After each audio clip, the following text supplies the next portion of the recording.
Ah, the irony. Even the daughter he personally raised was not spared. In the modern world, Lee Junjun, overwhelmed by relentless toil, succumbed to a fatal collapse while working excessive overtime at a battery factory in Guangdong. To his astonishment, he found himself reborn in the realm of Naruto, inhabiting the body of Uzumaki Naruto. Upon opening his eyes, he realized he had just returned from training with Jiraiya. Simultaneously, he activated a Heroine System, with his first target being the legendary Tsunade, one of the Sannin, starting with a heart value of 50. The system issued a task. Within a week, he must elevate Tsunade's heart value to 60. Success would reward him with an intermediate martial arts skill book, while failure would lead to punishment.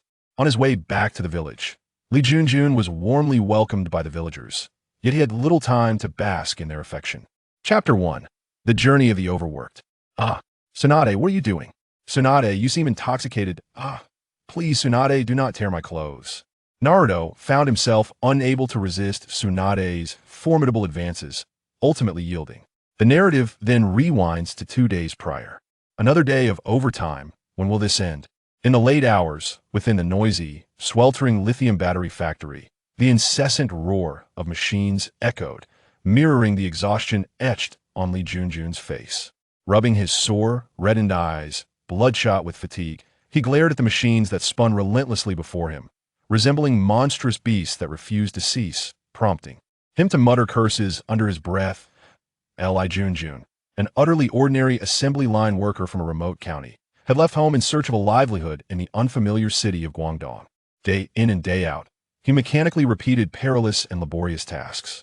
The meager salary he earned was woefully disproportionate to his efforts, with his supervisor consistently assigning him extra work.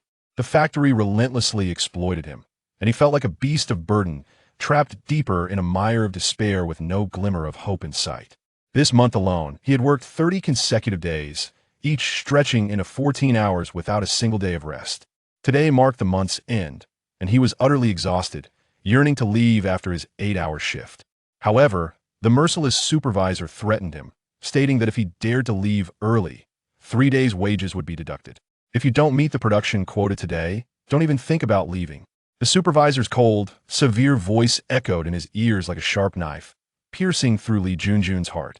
With a resigned sigh, he struggled to maintain his weary body, continuing to operate the machines in a daze, his fingers mechanically tapping the keys, each movement laden with profound fatigue. As the night deepened, the clamor within the factory showed no signs of waning. In the workshop, the only sounds were Lee Junjun's heavy breaths intertwined with the cacophony of machines, creating an atmosphere of profound solitude. At that moment, the machines before him blurred, and his head spun, as if he were on the brink of plunging into an abyss of darkness. Just hold on a little longer. Once this is done, I will be free. Lee Junjun continuously encouraged himself, attempting to muster strength. Yet his body had long since become unresponsive to his will. Suddenly, a wave of intense dizziness crashed over him like a tidal surge. He felt darkness envelop him as he collapsed onto the cold assembly line, losing consciousness and sinking into an endless void. When Lee Junjun regained awareness, he found himself in a vast, white expanse, surrounded by silence devoid of any light, as if time and space had come to a standstill, plunging the entire world into eternal slumber. Where am I? Wasn't I working overtime at the factory? Panic surged within him as he scanned his surroundings, his heart racing as though it might burst from his chest, filled with trepidation and confusion. At that moment, a brilliant light pierced through the dark void like a sword, and a vague figure gradually emerged from the radiance. You have finally arrived? The figure spoke in a deep, enigmatic tone, as if traversing through countless dimensions, exuding an irresistible power. Who are you? Why am I here? Lee Junjun inquired nervously, his voice trembling slightly, betraying his inner unease. That I am the messenger guiding you towards a new journey. You have perished from overwork in your previous world, and now I offer you a chance at rebirth, the figure explained, its calm and steady voice detonating waves of shock within. Lee Junjun, rebirth? Lee Junjun's heart raced, a flicker of anticipation igniting within him. Will I be reborn? In the world of Naruto, you will inhabit the body of Uzumaki Naruto. The figure's revelation left Lee Junjun momentarily speechless. Naruto? Lee Junjun was utterly astounded, As a fervent fan of this anime, he was intimately familiar with its plot and characters, and a wave of indescribable excitement surged within him. Indeed, and I shall bestow upon you a heroine system. By successfully courting specific heroines, you will gain formidable abilities and generous rewards. The figure's words quickened Lee Junjun's heartbeat as visions of the vibrant female character from Naruto flooded his mind. Before Lee Junjun could fully comprehend the situation, the figure waved its hand, and an immense force, akin to a black hole, swiftly engulfed him. He was drawn into a dark vortex, his body hurtling through a tunnel of time and space, the rush of wind whispering tales of the extraordinary adventure that awaited him. Upon reopening his eyes, Lee Junjun found himself standing on a familiar street, surrounded by buildings and attire reminiscent of a longed-for Hidden Leaf village. Am I truly reborn into the world of Naruto? And have I become Naruto? Lee Junjun gazed incredulously at his surroundings, his heart racing with a mix of exhilaration and anxiety as it drummed like a beating war drum. At that moment, he recalled the messenger's mention of the Heroine System and tentatively called out in his mind, "System? Are you there, Ding? Greetings, host. The Heroine System has been activated. Current target, Tsunade, heart value, initial value 50. First task, elevate Tsunade's heart value to 60 within a week. Successful completion rewards. 1 intermediate martial arts skill book." The system's cold, mechanical voice resonated in Lee Junjun's mind, illuminating his thoughts like a beacon. Lee Junjun's eyes sparkled with excitement as he mentally conversed with the system. "Hey, system, Tsunade is quite a challenge. Can't you provide a simpler task? Perhaps I could start with Sakura, as I'm more familiar with her." Host, the task settings are based on the significance of the plot and characters. As a key figure, it is reasonable to select Tsunade as the initial target. Please make every effort to complete the task without negotiation. The system replied coldly, offering no room for discussion. Lee Junjun pouted, muttering, "What an unfeeling system. Utterly unlikable. Fine, a week it is. Lee Junjun, shall not falter against Tsunade. May the host remain consistent in word and deed and complete the task promptly. Additionally, be reminded that failure to meet the deadline will result in appropriate penalties," the system added, its tone tinged with warning. "What? Penalties? Why didn't you mention this sooner?" "Fine, I'll do my best." Lee Junjun rolled his eyes, feeling frustrated yet determined to face the challenges ahead. At that moment, Lee Junjun suddenly heard a commotion nearby. Upon closer inspection, he noticed a group of villagers approaching him, their faces beaming with smiles and anticipation. "Welcome back, Naruto!"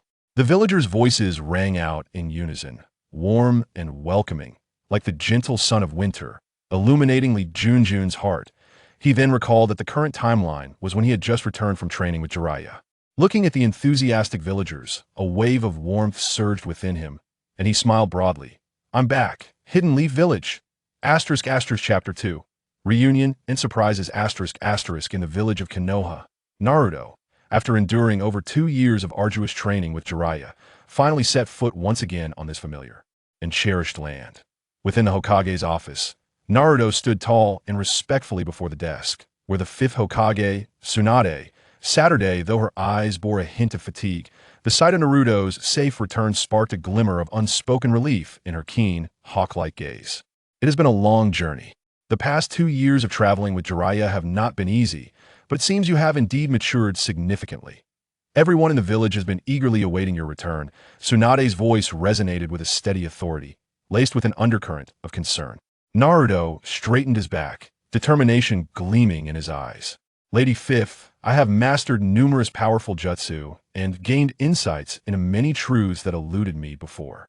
I now possess greater confidence and capability to protect Konoha and ensure its safety."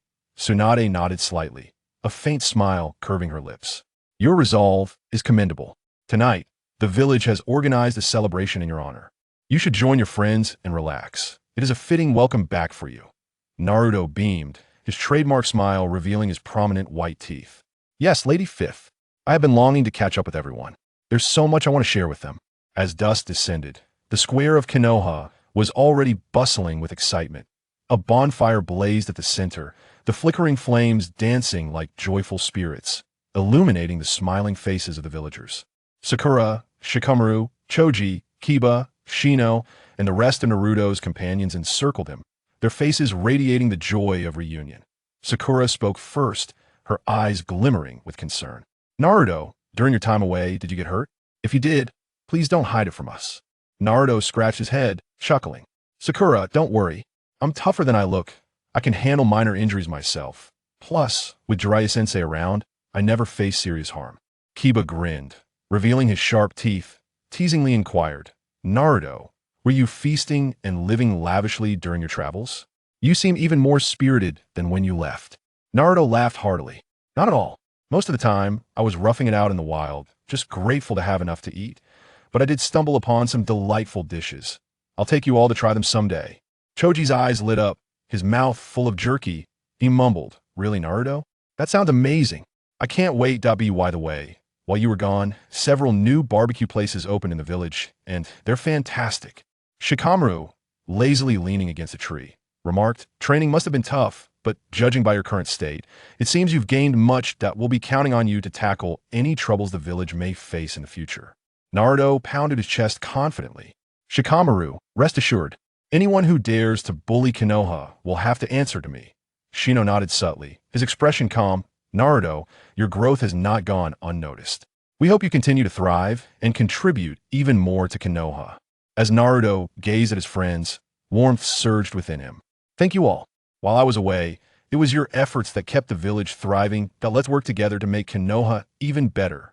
He then animatedly recounted his various adventures during training, mimicking the actions and expressions of formidable creatures, eliciting bursts of laughter from the group. Kiba, amid his laughter, teased, Naruto, with all those powerful foes you faced, did you encounter any exceptionally beautiful kunoichi? Perhaps there was a romantic twist in your journey. Naruto scratched his head and chuckled sheepishly. There weren't many beautiful kunoichi. I was too focused on training. But if I did meet one, I wouldn't know what to do. Shikamaru lazily retorted, look at you, so hopeless. If you do meet someone, just introduce yourself. Who knows, she might just take a liking to you, you silly fool. Choji, mouth full of grilled meat, mumbled, barbecue is the best. Why think about other things? But Naruto, if a beautiful girl does show up, don't forget to tell us. We'd love to share in the joy. Laughter erupted among them, the atmosphere growing ever more jubilant. Tsunade arrived at the celebration, typically maintaining a dignified demeanor as Hokage, but tonight she allowed herself to unwind and enjoyed a few drinks. As the alcohol took effect, her gaze became somewhat hazy, and memories buried deep within her, especially those of her past love, Dan, surged forth like a tide, leading her. Emotions to spiral out of control. Naruto, perceptive to Tsunade's unusual state, immediately ceased his playful demeanor and hurried to her side. Concern etched across his face. Lady Tsunade, have you had too much to drink? Let me escort you back to your residence. I wouldn't want you to feel unwell. Tsunade nodded gently, swaying slightly, and instinctively leaned against Naruto. He carefully supported her as they made their way toward her home. Along the way, Tsunade fluctuated between clarity and confusion, continuously murmuring Dan's name, her voice filled with longing and sorrow. Naruto listened to her murmurs, feeling a pang of sadness at the pain she had borne alone for so many years. Upon reaching Tsunade's residence, Naruto gently opened the door and helped her onto the bed. Just as he turned to leave, he was unexpectedly seized by Tsunade. Dan, don't leave me, please. Tsunade's voice trembled with emotion, the deep affection and anguish within it cutting through Naruto's heart like a dagger. Gazing at the vulnerable Tsunade before him, Naruto felt a surge of compassion. He attempted to speak softly, Lady Tsunade, it's Naruto, not Dan. Please rest well. Yet, under the dual torment of intoxication and memories, Tsunade was oblivious to Naruto's words. She clung tightly to him, as if releasing him would mean losing the most important part of her life forever. The atmosphere in the room turned somewhat ambiguous and tense, leaving Naruto at a loss. Tsunade's presence enveloped him, and he could acutely sense the abyss of pain within her. In this hazy and delicate moment, he found himself torn between the desire to break free and the reluctance to push away someone so fragile and helpless, his heart racing, thoughts swirling chaotically, unsure of how to proceed. Chapter 3. System Rewards and Transformation. The night in Konoha village was enveloped in a heavy shroud, tranquil yet profound. Occasionally, the distant sound of dogs barking would echo through the empty streets, intensifying the silence. Naruto awoke languidly on Tsunade's bed, his head clouded and his consciousness teetering on the brink of clarity. The events of the previous night flickered in his mind like a film reel, particularly the intimate moments shared with Tsunade that caused his heart to race uncontrollably. Sitting at the edge of the bed, he rubbed his temples, his expression a tapestry of conflicting emotions. Once a weary worker suffocated by modern life's demands, he had never experienced such intimacy, especially not with the famed Tsunade of the ninja world. What is this? How did I find myself entangled with Tsunade, and without any preparation? Doubt and embarrassment flooded his mind, causing his face to blush. Alas, I, Lee Junjun, no, now I am Naruto, have garnered no benefits in my mundane job. Yet here I am in the ninja world, caught in such a romantic entanglement. This situation is simply overwhelming. A mix of shyness, tension, and a hint of excitement churned within him. Stealing a glance at the still sleeping Tsunade, whose usually stern visage appeared softened in slumber, an indescribable feeling surged within him. How will she perceive me upon awakening? Will she think less of me? Naruto shook his head vigorously, attempting to dispel the chaotic thoughts. At that moment, a familiar mechanical voice resonated in his mind. Ding. Congratulations, host, on successfully courting Tsunade. Her affection for you has increased to 60. Task completed. Rewards issued. 1 eternal 18-year-old elixir and the Vortex secret technique, Diamond Lock. Please check your inventory. Naruto, upon hearing the system's notification, became instantly alert, surprise glimmering in his eyes. I truly succeeded? I never expected to complete the task so swiftly. Elation filled his heart, and a radiant smile spread across his face. Immediately, a torrent of immense and intricate knowledge surged into Naruto's mind, as though he had practiced the Vortex secret technique, Diamond Lock, for a lifetime. Simultaneously, a delicate vial materialized before him, containing the eternal 18-year-old elixir. System, will this elixir have any side effects? Naruto inquired with a hint of concern. Rest assured, host. This elixir has undergone rigorous testing by the system and contains no side effects. It will allow you to maintain an 18-year-old physical state, while your physical abilities will continue to enhance with age, the system's emotionless voice echoed in his mind. Hearing this, Naruto's worries vanished instantly. Without a moment's hesitation, he seized the vial, uncorked it, and poured the elixir into his mouth. As soon as it touched his tongue, it dissolved, sending a wave of warmth coursing through his entire being, as if countless energies were rampaging within him, reshaping his body. After a while, the warmth dissipated, and Naruto felt invigorated, as though he had transformed into a new person. Curiously, he opened the system panel, which displayed various information clearly. Host, Uzumaki Naruto, Lee Junjun's incarnation, age, 18 ninjutsu, shadow clone technique, spiral sphere, vortex secret technique, diamond lock, newly acquired, taijutsu, basic taijutsu, can be enhanced through tasks, jinjutsu, none, attributes, wind, water, yang, affection level for target, Tsunade, affection level 60, system inventory, none tasks, none. Gazing at his age of 18, Naruto felt a whirlwind of emotions.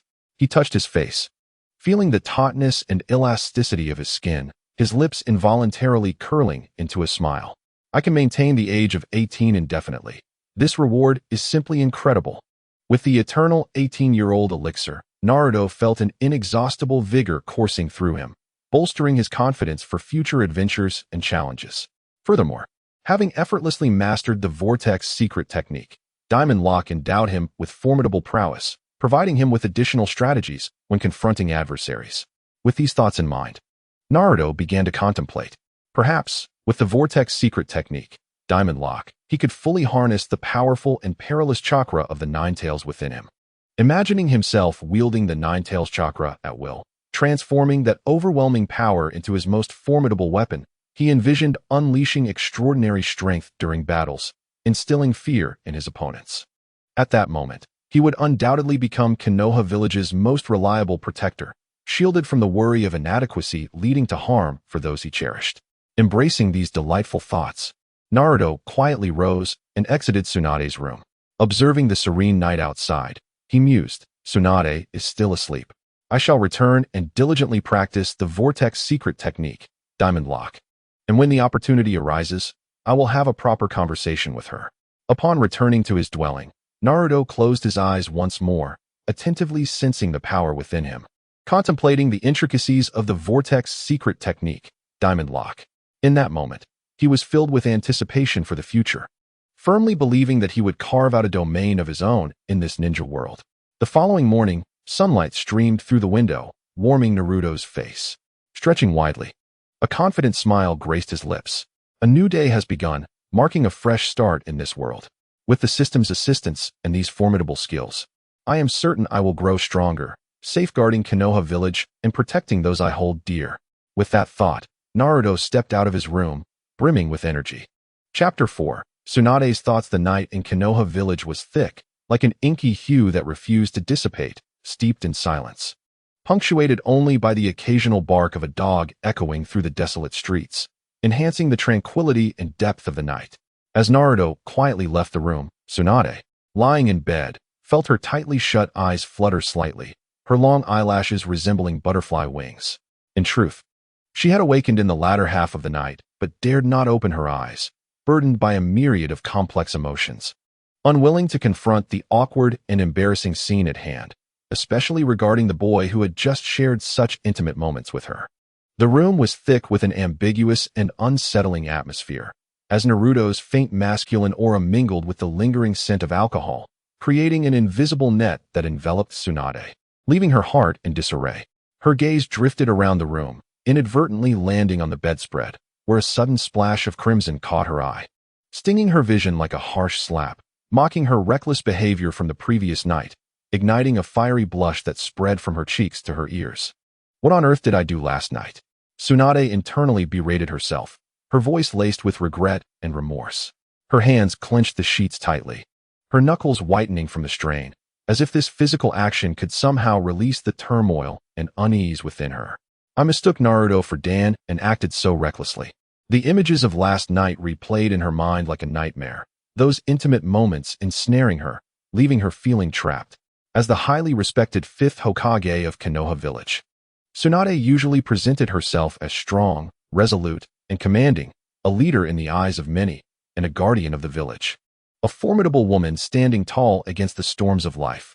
However, last night, under the influence of alcohol, her longing for Dan surged forth like a flood, completely shattering her rational defenses. She regarded Naruto as the beloved who had long since departed from this world, the man who had once enveloped her in endless warmth and affection.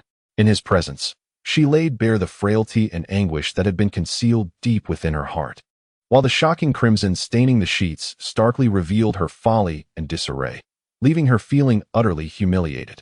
How would Naruto perceive me? Tsunade was engulfed by profound anxiety and trepidation, her brow furrowed tightly, and a hint of panic flickered in her gaze. Would he think me a woman of loose morals?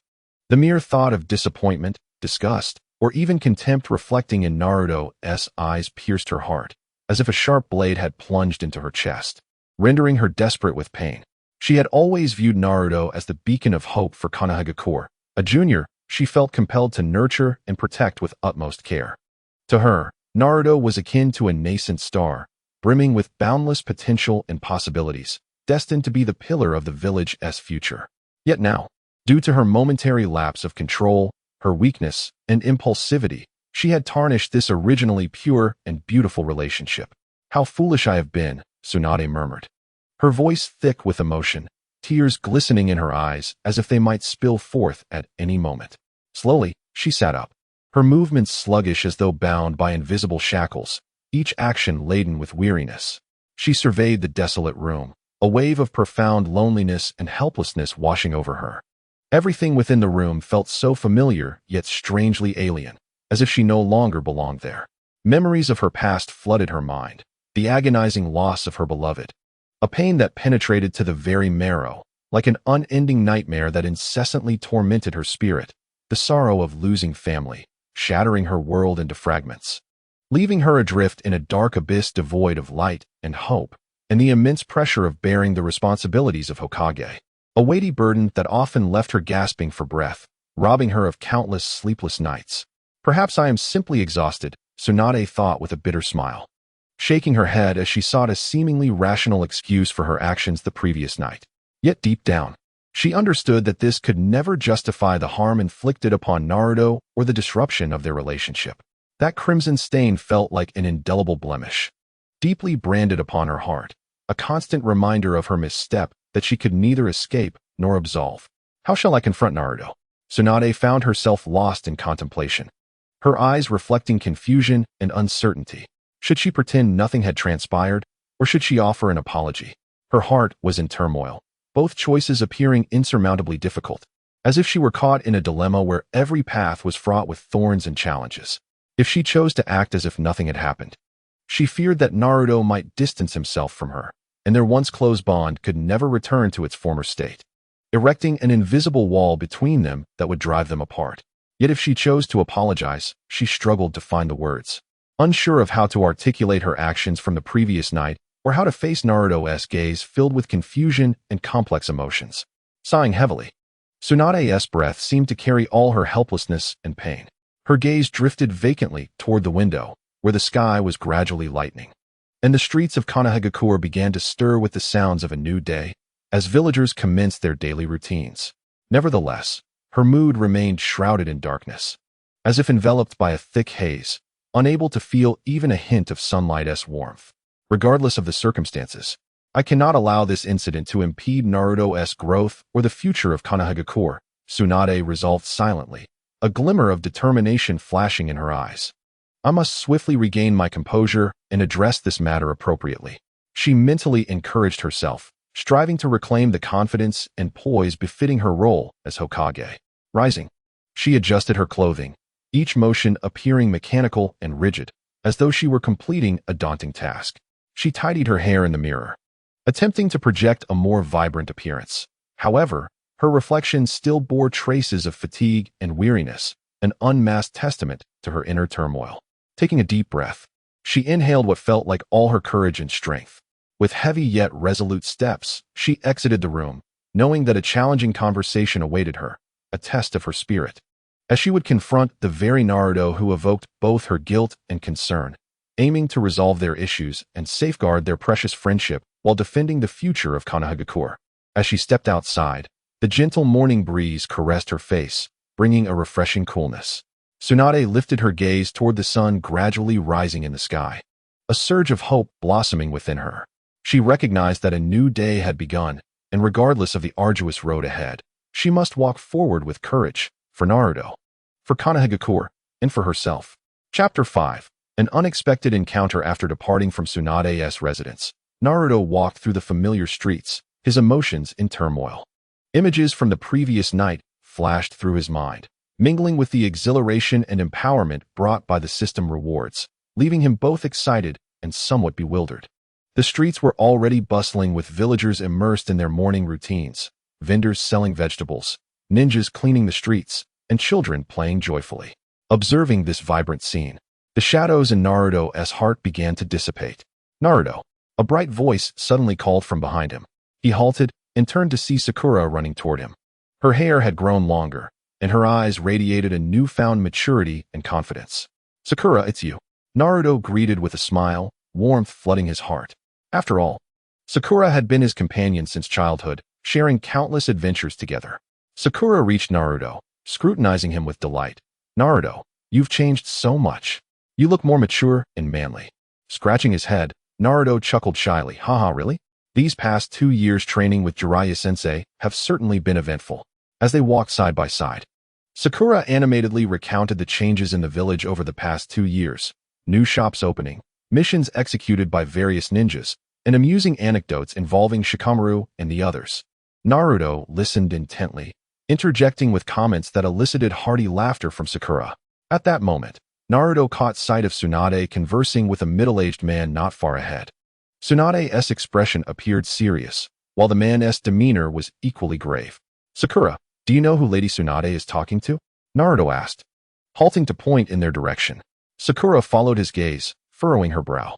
Oh, that's Yamaika Kaichi, the head of the Yamaika clan. He's quite a formidable ninja. They seem to be discussing something important.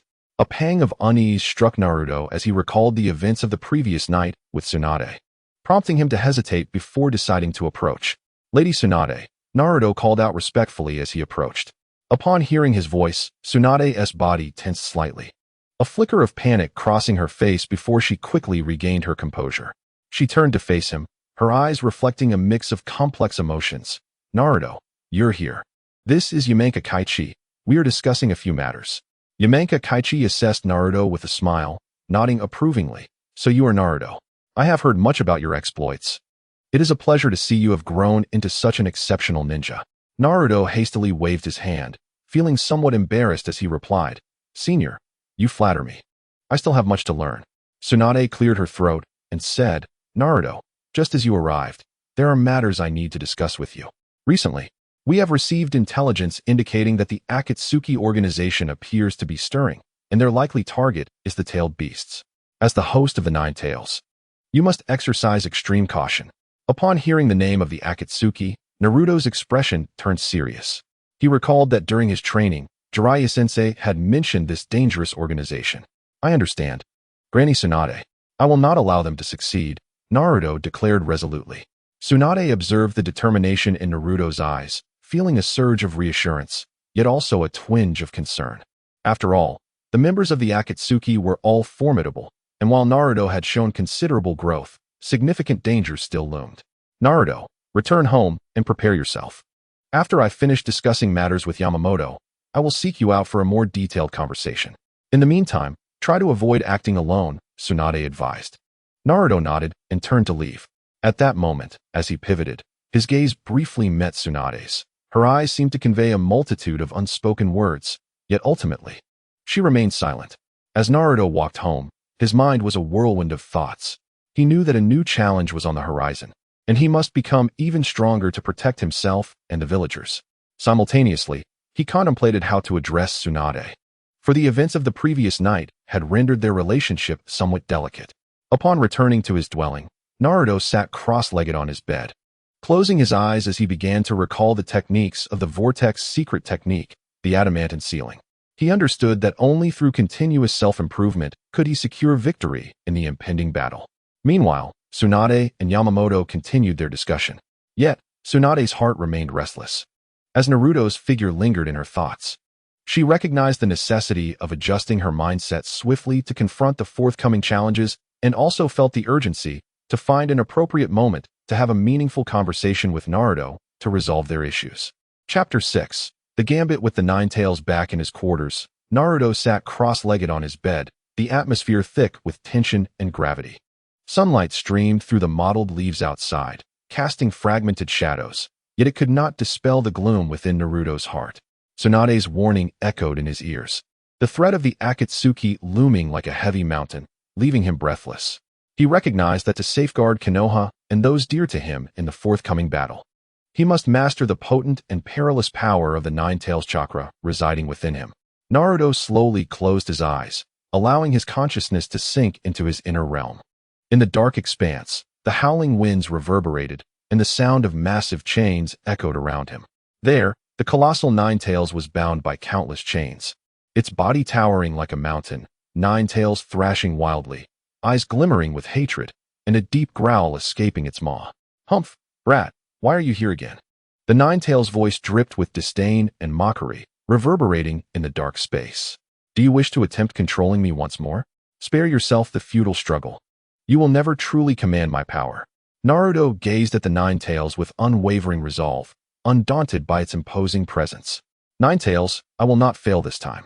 I have acquired new strength, and I intend to extract your chakra for my own use. You will no longer be an obstacle in my path, nor will I allow you to harm those I cherish. With that, Naruto produced the half of the sealing key that Jiraiya had entrusted to him. This key was left by Jiraiya to aid Naruto in better controlling the power of the Nine-Tails. He inserted the key into the sealing lock, and a violent tremor ensued as the seal began to loosen. Ancient runes flickered with a faint light, as if making one last desperate struggle. Sensing danger, the Nine-Tails began to thrash wildly, its massive form straining against the chains. You dare. If you break the seal, I will make you regret it. Konoha will be reduced to ashes in my fury. The Nine-Tails roared, its voice shaking the entire inner world, exuding a terrifying aura. Naruto took a deep breath, focusing his mind, channeling the newly acquired power of the Vortex secret technique, the adamantine ceiling. Golden chains extended from his body like agile serpents, swiftly coiling around the Nine-Tails. The golden light clashed with the dark chakra of the Nine-Tails, producing sizzling sounds. Be still, Naruto shouted, unleashing the full might of the adamantine ceiling. The Nine-Tails struggles gradually waned. Seizing the opportunity, Naruto began attempting to extract the Nine-Tails chakra. He formed hand seals, chanting incantations. As he did so, the chakra from the Nine-Tails began to emerge like a cloud of black smoke, drawn into Naruto's body. The Nine-Tails emitted a pained roar, its strength continuously siphoned, its form growing weaker. However, the process of extracting the Nine-Tails chakra was far from smooth. The Nine-Tails would not yield without a fight. It suddenly lashed its tail, launching a powerful tailed beast bomb towards Naruto.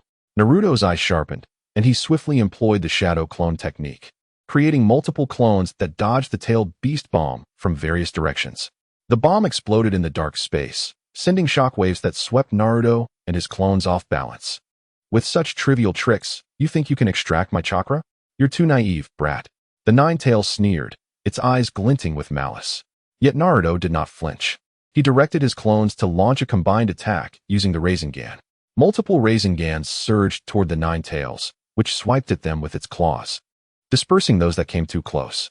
Undeterred, Naruto continually adjusted his tactics, sending clones to attack from different angles, exhausting the Nine-Tails' stamina. Nine-Tails, do you truly believe you can resist indefinitely? You will be subdued in due time. Naruto shouted, rallying his clones. Dream on. You will never truly conquer me. I am the most powerful being in this world. You are but a feeble insect. The Nine-Tails bellowed furiously, unleashing torrents of flame that engulfed Naruto and his clones. Feeling the searing heat of the flames, Naruto gritted his teeth, enduring the pain as he commanded his clones to use wind release, attempting to disperse the flames. Wind clashed with fire in a fierce battle, sending sparks flying and creating a cacophony of sound. Why are you so stubborn? Do you not understand that wielding my power will ultimately lead you to destruction? The Nine-Tails roared amid the flames, a hint of confusion in its voice. I know this power is perilous, yet I believe I can wield it to protect everyone. I will not be controlled by power. Rather, I shall control it. Naruto replied steadfastly, his eyes reflecting an indomitable spirit. In the midst of the fierce struggle, Naruto seized an opportune moment, once more gathering chakra to unleash an even stronger adamantine ceiling. Golden chains, sharp as blades, ensnared the Nine-Tails anew, tightening their grip. The Nine-Tails let out an enraged howl, its body writhing in an attempt to break free from the chain's hold. Yet the chains clung to it as if they possessed a life of their own. Do you think this will bind me? I am the Nine-Tails fox. Nothing can restrain me. The Nine-Tails thrashed wildly, its chakra surging as it sought to break the bonds of the adamantine ceiling. Taking advantage of this moment, Naruto intensified his extraction of chakra, drawing the Nine-Tails chakra into his own being. The Nine-Tails' resistance grew fiercer, its chakra forming a powerful shockwave that sent Naruto flying backward. Naruto fell heavily to the ground, a trickle of blood escaping from the corner of his mouth, yet his gaze remained resolute. Is this all you've got, Nine-Tails? You cannot stop me. Wiping the blood from his lips, Naruto struggled to rise again, charging towards the Nine-Tails for close combat. With his agility, he deftly evaded the creature's assaults while searching for an opening. At last, he spotted a flaw in the Nine-Tails' defense and delivered a powerful punch to its abdomen. The Nine-Tails recoiled in pain, momentarily disrupting the flow of chakra. Huh, even you can falter. Now, relinquish your chakra. Seizing the opportunity, Naruto exerted all his strength to siphon the Nine-Tails chakra. As he drew it out, the Nine-Tails' power gradually waned, its movements becoming sluggish. Yet, it refused to surrender, summoning its last reserves to unleash a tailed beast bomb. Naruto, do you think you've won? I will not be defeated so easily. The Nine-Tails roared, the tailed beast bomb surging towards Naruto with formidable force. Reacting swiftly, Naruto concentrated his chakra, creating 6 shadow clones, each forming a Rasengan to counter the attack, effectively blocking the tailed beast bomb. The impact forced Naruto back a few steps, causing the clones to dissipate, yet he stood firm. Give it up, Nine-Tails. You've already lost, he declared, gazing at the weakened beast. No, I refuse to lose. I will not be defeated by a mere child. The Nine-Tails hissed weakly, its voice lacking its former ferocity. Ultimately, through Naruto's relentless efforts, a portion of the Nine-Tails chakra was successfully extracted. He felt a powerful force surging within him, as if it yearned to break free. Focusing his mind, he guided the chakra's flow within his body, attempting to tame it. As the chakra coursed through him, His body began to transform. Black markings emerged on his skin, his hair turned a more vibrant gold, and his eyes glinted with a crimson hue. I did it. I have successfully entered the Nine-Tails chakra mode. Filled with joy and pride at the newfound strength, he sensed a qualitative leap in his power, emboldening him against the Akatsuki. However, Naruto understood that this was merely the first step. Slowly, he opened his eyes, emerging from his inner world, observing his hands and feeling the potent chakra within. A mischievous grin spread across his face. Akatsuki, prepare to face me. Meanwhile, in the Hokage's office in Konoha, Tsunade furrowed her brow, contemplating the intelligence in her hands. She knew a storm was approaching, and Naruto would play a crucial role in the impending battle. Tsunade felt both concern and anticipation for Naruto's growth, hoping he could truly master that formidable power and become a steadfast protector of the village. Chapter 7. The Trial of New Power After Successfully Entering the Nine-Tails Chakra Mode. Naruto was exhilarated yet cautious, acutely aware that merely possessing power was insufficient. Mastering its application within combat was the paramount challenge. He resolved to find a secluded and spacious location for his trial, aiming to better understand the characteristics of the Nine-Tails Chakra Mode. He ventured to a dense forest outside Konoha, an ideal training ground, rich with foliage and devoid of human presence. Not long after entering the forest, Naruto sensed the Nine-Tails chakra within him stirring restlessly, eager to be unleashed. He concentrated, striving to calm this power. Closing his eyes and recalling the moments of battle with the Nine-Tails and the sensation of extracting its chakra. Stay calm. Do not let this power dictate my actions. He reminded himself repeatedly. At that moment, a massive wild boar suddenly charged from the thicket, its formidable size and sharp tusks gleaming with menace. Sensing Naruto's potent chakra as a threat, it let out an angry roar and charged at him. With a sharp focus, Naruto reacted swiftly, opting not to unleash the Nine-Tails chakra just yet. Instead, he executed a simple shadow clone technique, dispatching 2 clones to flank the boar. However, the boar was remarkably agile, dodging the clone's attacks and striking one with its tusks, dispersing it instantly. This boar is no ordinary creature, Naruto thought. Realizing it was time to harness the power of the Nine-Tails chakra mode, Naruto concentrated, summoning the Nine-Tails chakra, the black markings reappearing on his skin, hair billowing in the breeze, and his eyes glowing crimson. Empowered by the Nine-Tails chakra, his speed and strength surged dramatically. Like a phantom, he appeared behind the boar and delivered a powerful kick to its back. The boar was caught off guard, tumbling forward but quickly rising, now angrier, exhaling a foul breath as it charged at Naruto once more. This time, Naruto did not evade. He formed hand seals, preparing to unleash a more potent jutsu. Wind release, Raisin Shuriken, he shouted, rapidly condensing a massive spiraling shuriken of wind chakra in his hand, the energy swirling violently with a resonant hum. Yet, just as he was about to launch the Raisin Shuriken, he noticed a disturbance in the fusion of the Nine-Tails chakra with his wind chakra. The shuriken's form became unstable, and the chakra flow turned chaotic. This is bad, Naruto thought, quickly halting the jutsu and dispersing the Raisin Shuriken.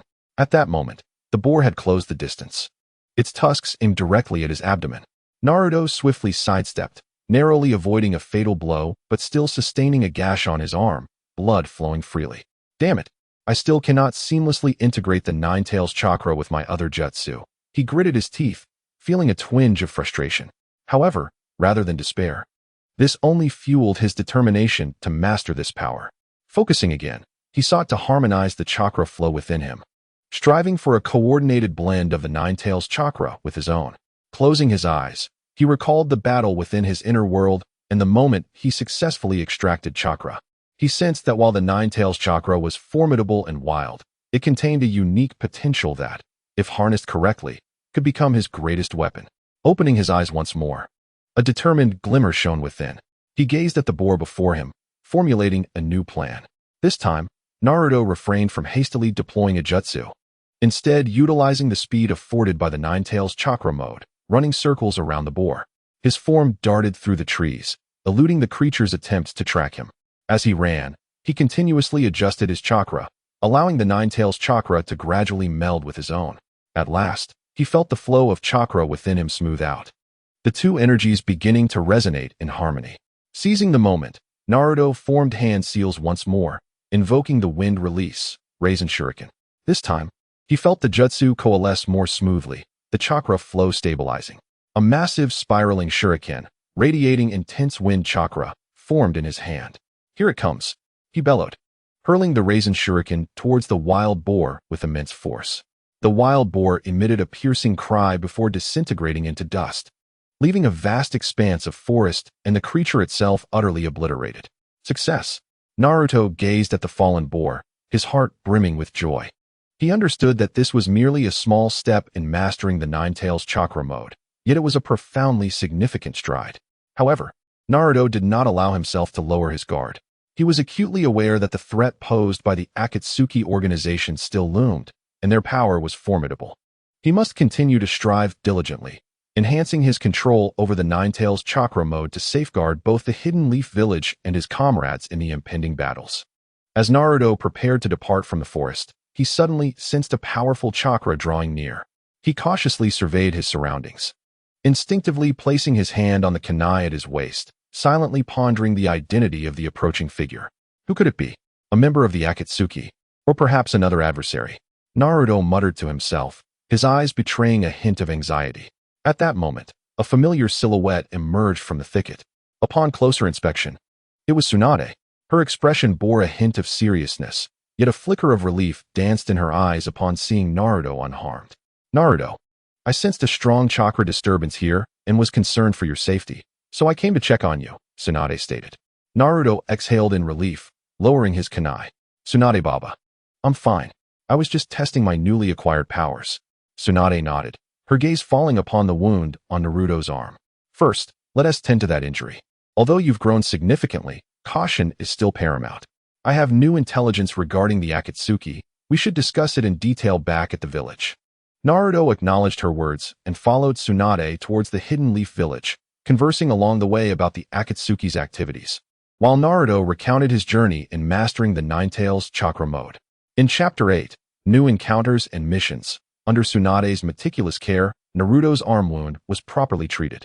After a brief respite, he resolutely immersed himself once more in the deep training of the Nine-Tails chakra mode. He favored the tranquil yet vibrant forest outside the village, where every blade of grass and each tree bore witness to his growth and struggles. In the early morning light, sunlight filtered through the dense foliage, casting mottled shadows upon a clearing in the woods. Naruto darted through the trees, wholly focused on seamlessly merging the immense, untamed chakra of the Nine-Tails with his own ninjutsu.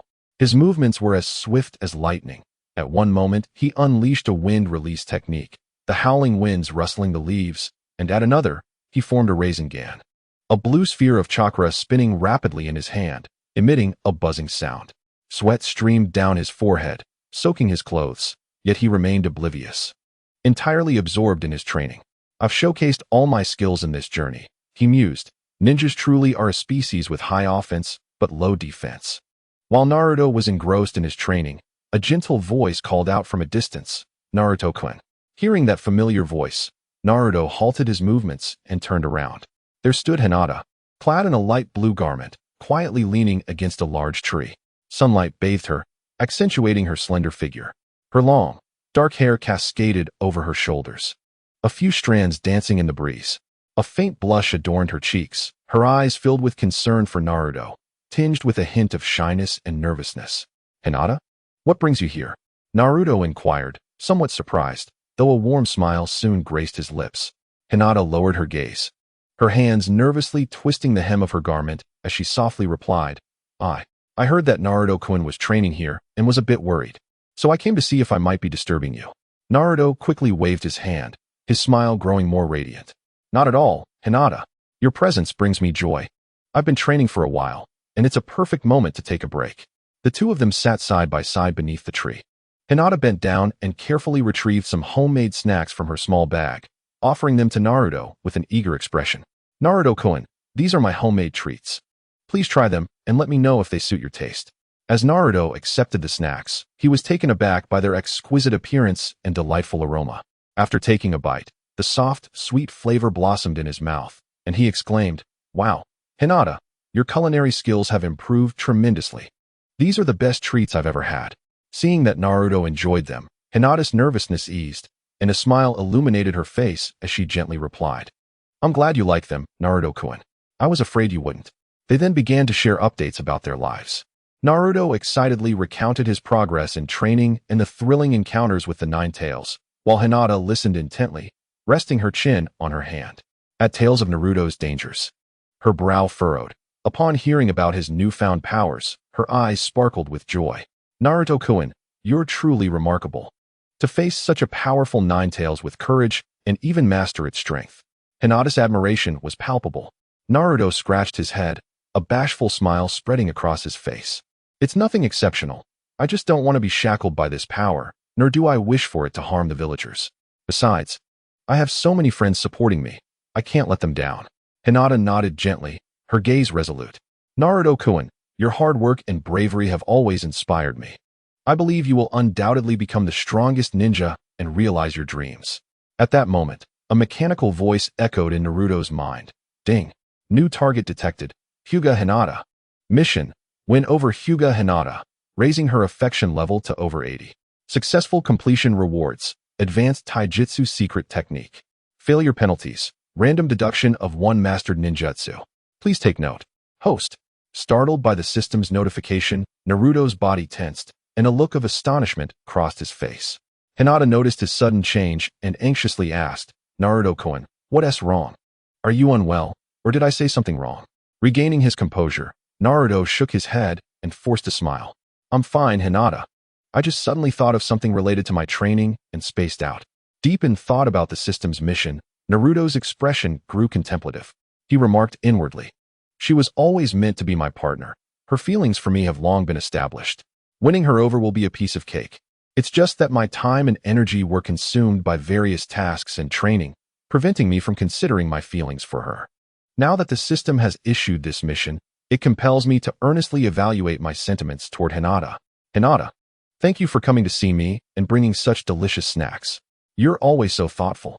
If you ever need anything, whether it's about training or otherwise, don't hesitate to ask. I will certainly help you, Naruto said sincerely, his eyes radiating warmth. Hinata's face flushed as she lowered her gaze, unable to meet Naruto's eyes, and softly replied, Naruto-kun, you make me feel shy with your kind words. I just wish for your safety.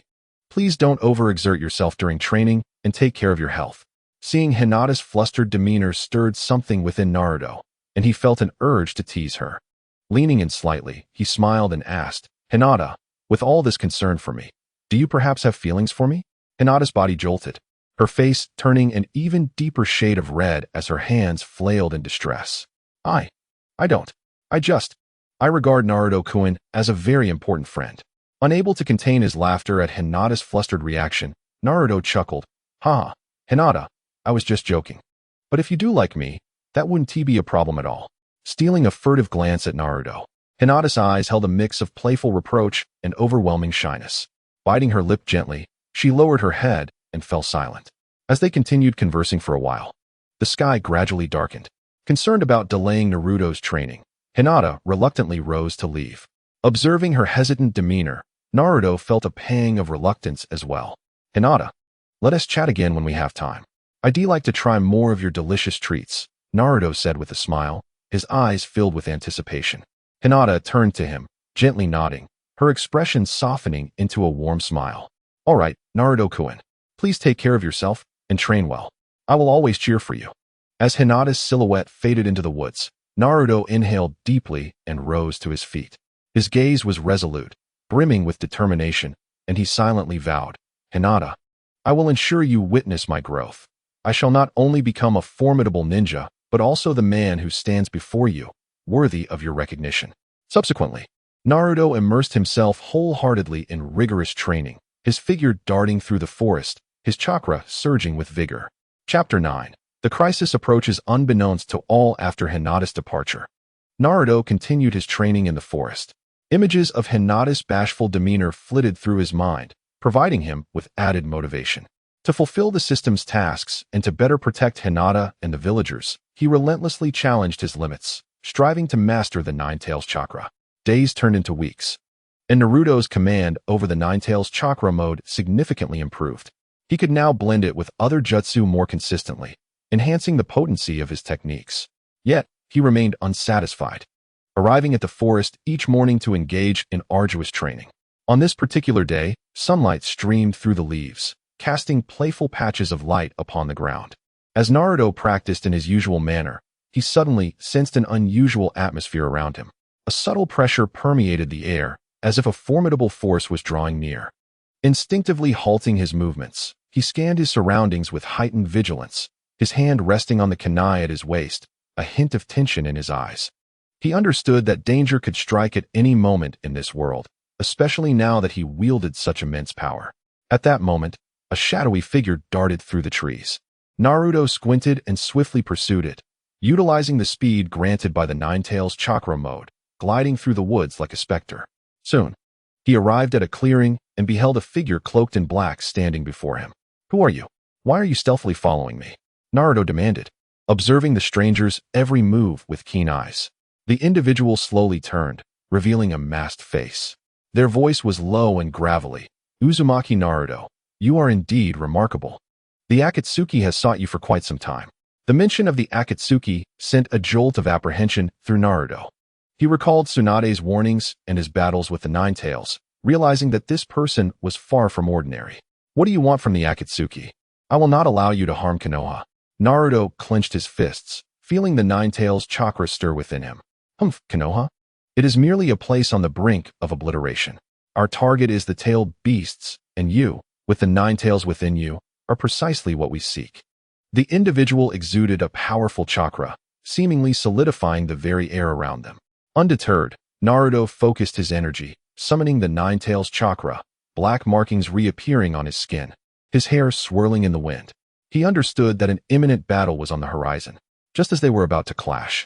Several figures rushed in from the distance. Tsunade, accompanied by a few Konoha ninjas, had arrived just in time.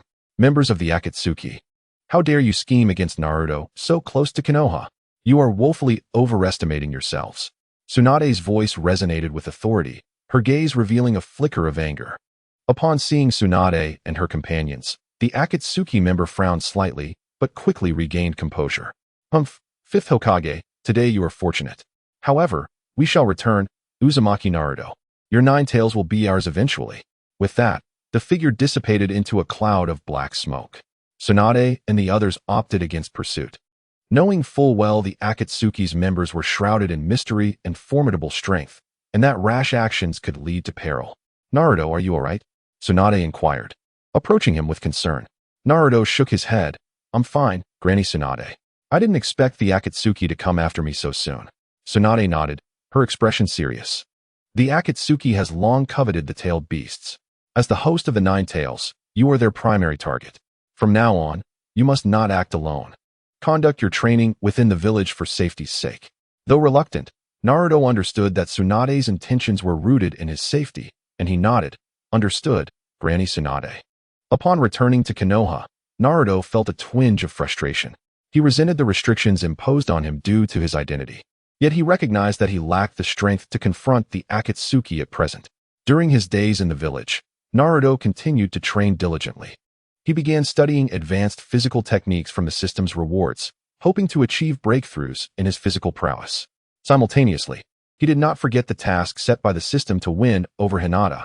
One day, while training in the village's training grounds, he encountered Hinata once more.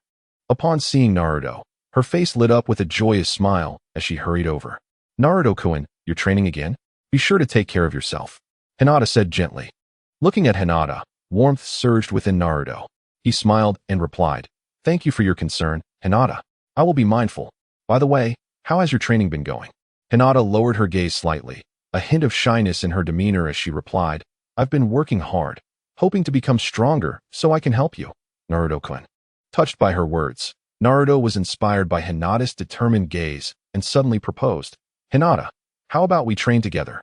I can teach you some techniques I've learned, and you can offer me suggestions. We can learn from each other and improve together." Hinata's eyes sparkled with surprise at Naruto's suggestion, and she eagerly nodded, "Yes, Naruto-kun, I would love to train with you." From that day forth, Naruto and Hinata frequently trained together in the training grounds, exchanging insights and assisting one another, their bond growing ever closer. Naruto discovered that Hinata was exceptionally earnest in her training and possessed remarkable talent, grasping many techniques with ease. Meanwhile, Hinata admired Naruto even more, her feelings deepening as she watched him dedicate himself to training. Chapter 10. Mischievous Days and Minor Turmoil following the tense interlude brought by the Akatsuki, Naruto, adhering to Tsunade's advice, shifted the focus of his training back to within Konoha. Days passed in the monotony of repetitive training, yet for Naruto, whose nature was vibrant and adventurous, this tranquil period felt somewhat tedious. He yearned for novelty and excitement to add a splash of color to his life. On a sunny day, warmth radiated through the streets of Konoha as Naruto concluded his morning training. Stretching leisurely to relax his taut muscles, he strolled aimlessly through the village. Upon passing the familiar banyan tree, he spotted Konohamaru, Udon, and Moegi huddled together, seemingly engrossed in animated discussion. Konohamaru, with his keen eyes, quickly spotted Naruto, his face lighting up like a brilliant star. With exuberance, he dashed toward Naruto, wrapping his arms around his leg, grinning widely. "Naruto and you've finally shown up. I've been talking about you for ages. Have you encountered any exciting adventures lately? Please, share with us." Udon and Moegi followed closely, Udon wearing an expression of eager anticipation, while Moegi gazed at Naruto with wide, curious eyes. Naruto gazed at the eager expressions on the faces of the three little ones, and an impish idea suddenly flickered in his mind. A mischievous smile crept onto his lips. "Hee, I have thought of something fun, but it might be a bit thrilling. Are you brave enough to join me?" Upon hearing this, Konohamaru immediately perked up, thumping his chest with confidence, declaring loudly, "Naruto and what is there to fear? I am resolutely determined to become Hokage. There is nothing in this world that intimidates me." Udon echoed his sentiment. Exactly, Naruto and don't underestimate us." Meanwhile, Moegi raised her chin slightly, her eyes shining with determination. "We want to be scared." Lowering his voice and adopting an air of mystery, Naruto whispered. At the village's open-air hot springs, it is said that during the evening, one can witness many female ninjas unwinding after a long day, relaxing in their own way. It would be quite an amusing sight. Let us go take a peek. Who knows, we might even uncover a little secret. He then winked at them, portraying it as an extraordinary opportunity. Initially surprised, the three children exchanged glances, their faces revealing a hint of hesitation. After all, such an escapade seemed somewhat inappropriate. Yet their curiosity burgeoned like wild grass, ultimately overpowering their reason, and they nodded in agreement. Thus, Naruto led Konohamaru, Udon, and Moegi, tiptoeing like a band of cautious little mice, stealthily making their way to the vicinity of the village's open-air hot springs. The hot springs were encircled by lush, verdant trees and rugged stones, creating an intimate atmosphere. They crouched behind the trees, holding their breath, straining their ears to catch any sounds emanating from within. Naruto occasionally stretched his neck, trying to peer through the gaps in the stones, resembling a curious giraffe. At that moment, the familiar yet authoritative voice of Tsunade resonated from the hot springs. "The Akatsuki organization has become increasingly arrogant. The situation is spiraling out of control, and it's quite vexing." Following her was Shizune's gentle voice. "Lady Hokage, please don't worry too much. We will all work together and prepare thoroughly." Upon hearing Tsunade's voice, Naruto's heart raced, akin to a frantic little rabbit thumping within his chest. His complexion turned ashen, eyes wide as saucers. He quickly turned to Konohamaru and the others, exclaiming, "Oh no, it's Tsunade-bachan in there. We must skedaddle before we're caught. If we're discovered, we'll face dire consequences." However, it was too late. As an experienced and formidable ninja, Tsunade's keen senses had already detected the unusual presence nearby. She swiftly donned a loose-fitting bathrobe, which billowed softly in the breeze, subtly outlining her curvaceous form. With a composed yet powerful stride, she exited the hot springs area, her elegance radiating a mature woman's allure. Her long, silky hair cascaded down, adding a touch of gentleness to her demeanor. Her eyes, sharp like a hawk's, scanned the surroundings. Upon spotting Naruto and the others sneaking about, her expression darkened instantly, akin to the sky before a storm. "Ah, Naruto, I had thought better of you. How dare you lead these children astray, sneaking around here in such a manner? What a disgrace." Tsunade's voice boomed, resonating with undeniable authority in the air. Pale as a ghost, Naruto broke into a cold sweat, waving his hands frantically as he stammered, "Tsunade-bachan, I didn't mean any harm. I was just caught up in the moment, looking for some fun. I never expected you to be here. Please, be magnanimous and forgive me this once. Konohamaru and the others were also intimidated by Tsunade's imposing presence, hastily hiding behind Naruto, trembling like frightened little birds. Tsunade, hands on hips, bellowed. Don't even think of making excuses. All of you, come here this instant. Reluctantly, Naruto and his friends approached her, heads bowed low, nearly touching the ground, resembling wilted eggplants in their pitiful demeanor. Tsunade sighed, looking at them with a mixture of exasperation and concern. How could you engage in such behavior? Peering into others' private spaces is a profound disrespect. Do you understand? You must never repeat this. In unison, they nodded vigorously, pledging, we understand our mistake, Tsunade-bachan. We promise we won't do it again. Tsunade's gaze then turned to Naruto, her expression serious. Naruto, you are no longer alone. You are their role model. Someone they admire and learn from. You must not lead them into such mischievous behavior that violates the rules. Guide them well and help them establish the right values, understood? Embarrassed, Naruto scratched his head, his face burning as if scorched. I understand, Tsunade-bachan. I will amend my ways and ensure I never repeat this mistake. Satisfied? Tsunade nodded and waved them off. All right, you may go. Remember your words. If I catch you again, it won't be so simple. With their spirits dampened, Naruto and the three little ones trudged away in silence, the atmosphere heavy with gloom.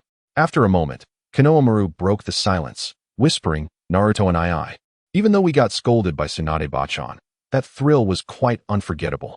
Naruto gently tapped Konohamaru's head, chuckling wryly. You little rascal, how can you still be unrepentant? But truly, this is the last time. We cannot engage in such morally questionable antics again, or we will attract serious trouble. Udon and Moegi nodded in agreement, their faces adorned with shy smiles. Thus, the group continued their stroll through the village. Although their playful escapade had ended in failure and reprimand, it seemed to have deepened their bonds. Naruto reminded himself to set a good example for Konohamaru and the others, recognizing that as a ninja, one must possess not only formidable strength, but also virtuous character and sound values to truly earn respect and trust. Chapter 11. Crisis and Mission. Following the incident at the open-air hot springs, Naruto reflected deeply on his actions, determined to become an exemplary role model for Konohamaru and the others. Yet, the fleeting tranquility of the Hidden Leaf Village shattered like fragile bubbles, as a new crisis loomed ominously. One day, the atmosphere in the Hokage's office was stifling. An envoy from the Sand Village rushed in, bearing news that struck like a bolt from the blue. The Fifth Hokage, Gaara, had been captured by the infamous Akatsuki organization. As a formidable asset to the Sand Village and the host of the One Tail, Gaara's abduction plunged the village into chaos, leaving them bereft of their guiding strength. Tsunade sat in the Hokage's chair, her brows knitted in distress, eyes reflecting her deep concern. She understood the terror of the Akatsuki. Their capture of Gaara surely concealed sinister motives. It appeared that the Akatsuki had grown increasingly brazen, showing blatant disregard for their existence. Tsunade spoke solemnly, declaring that they could not sit idly by and must take immediate action. After a tense discussion, she decided to dispatch Kakashi's team and Team 8 to Sunagakure to assist in rescuing Gaara. Kakashi, an experienced jonin, possessed exceptional leadership and combat skills, while the members of Team 8, Inuzuka Kiba, Yamanaka Ino, and Hyuga Hinata, were all formidable ninjas from Sunagakure. Upon hearing this news, Naruto felt invigorated and immediately volunteered to join the rescue mission. He recalled the moments spent battling Gaara and the gradual change in their relationship, fostering a unique sentiment toward him. Tsunade-baba, let me go.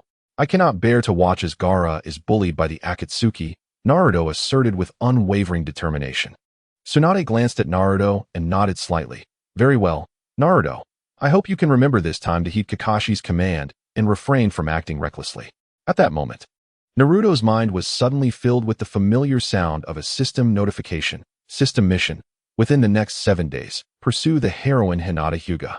Reward for success: 1 advanced ninjutsu manual and 2,000 system points. Penalty for failure: deduction of all earned system points and inability to utilize any system-provided items or skills for 1 month. Upon hearing this task, Naruto felt a jolt of anxiety, his expression growing complex. On one hand, he had a budding affection for Hinata but had never had the opportunity to truly know her. On the other hand, The perilous rescue mission weighed heavily on him, and he feared he might fail to complete both the task and the rescue.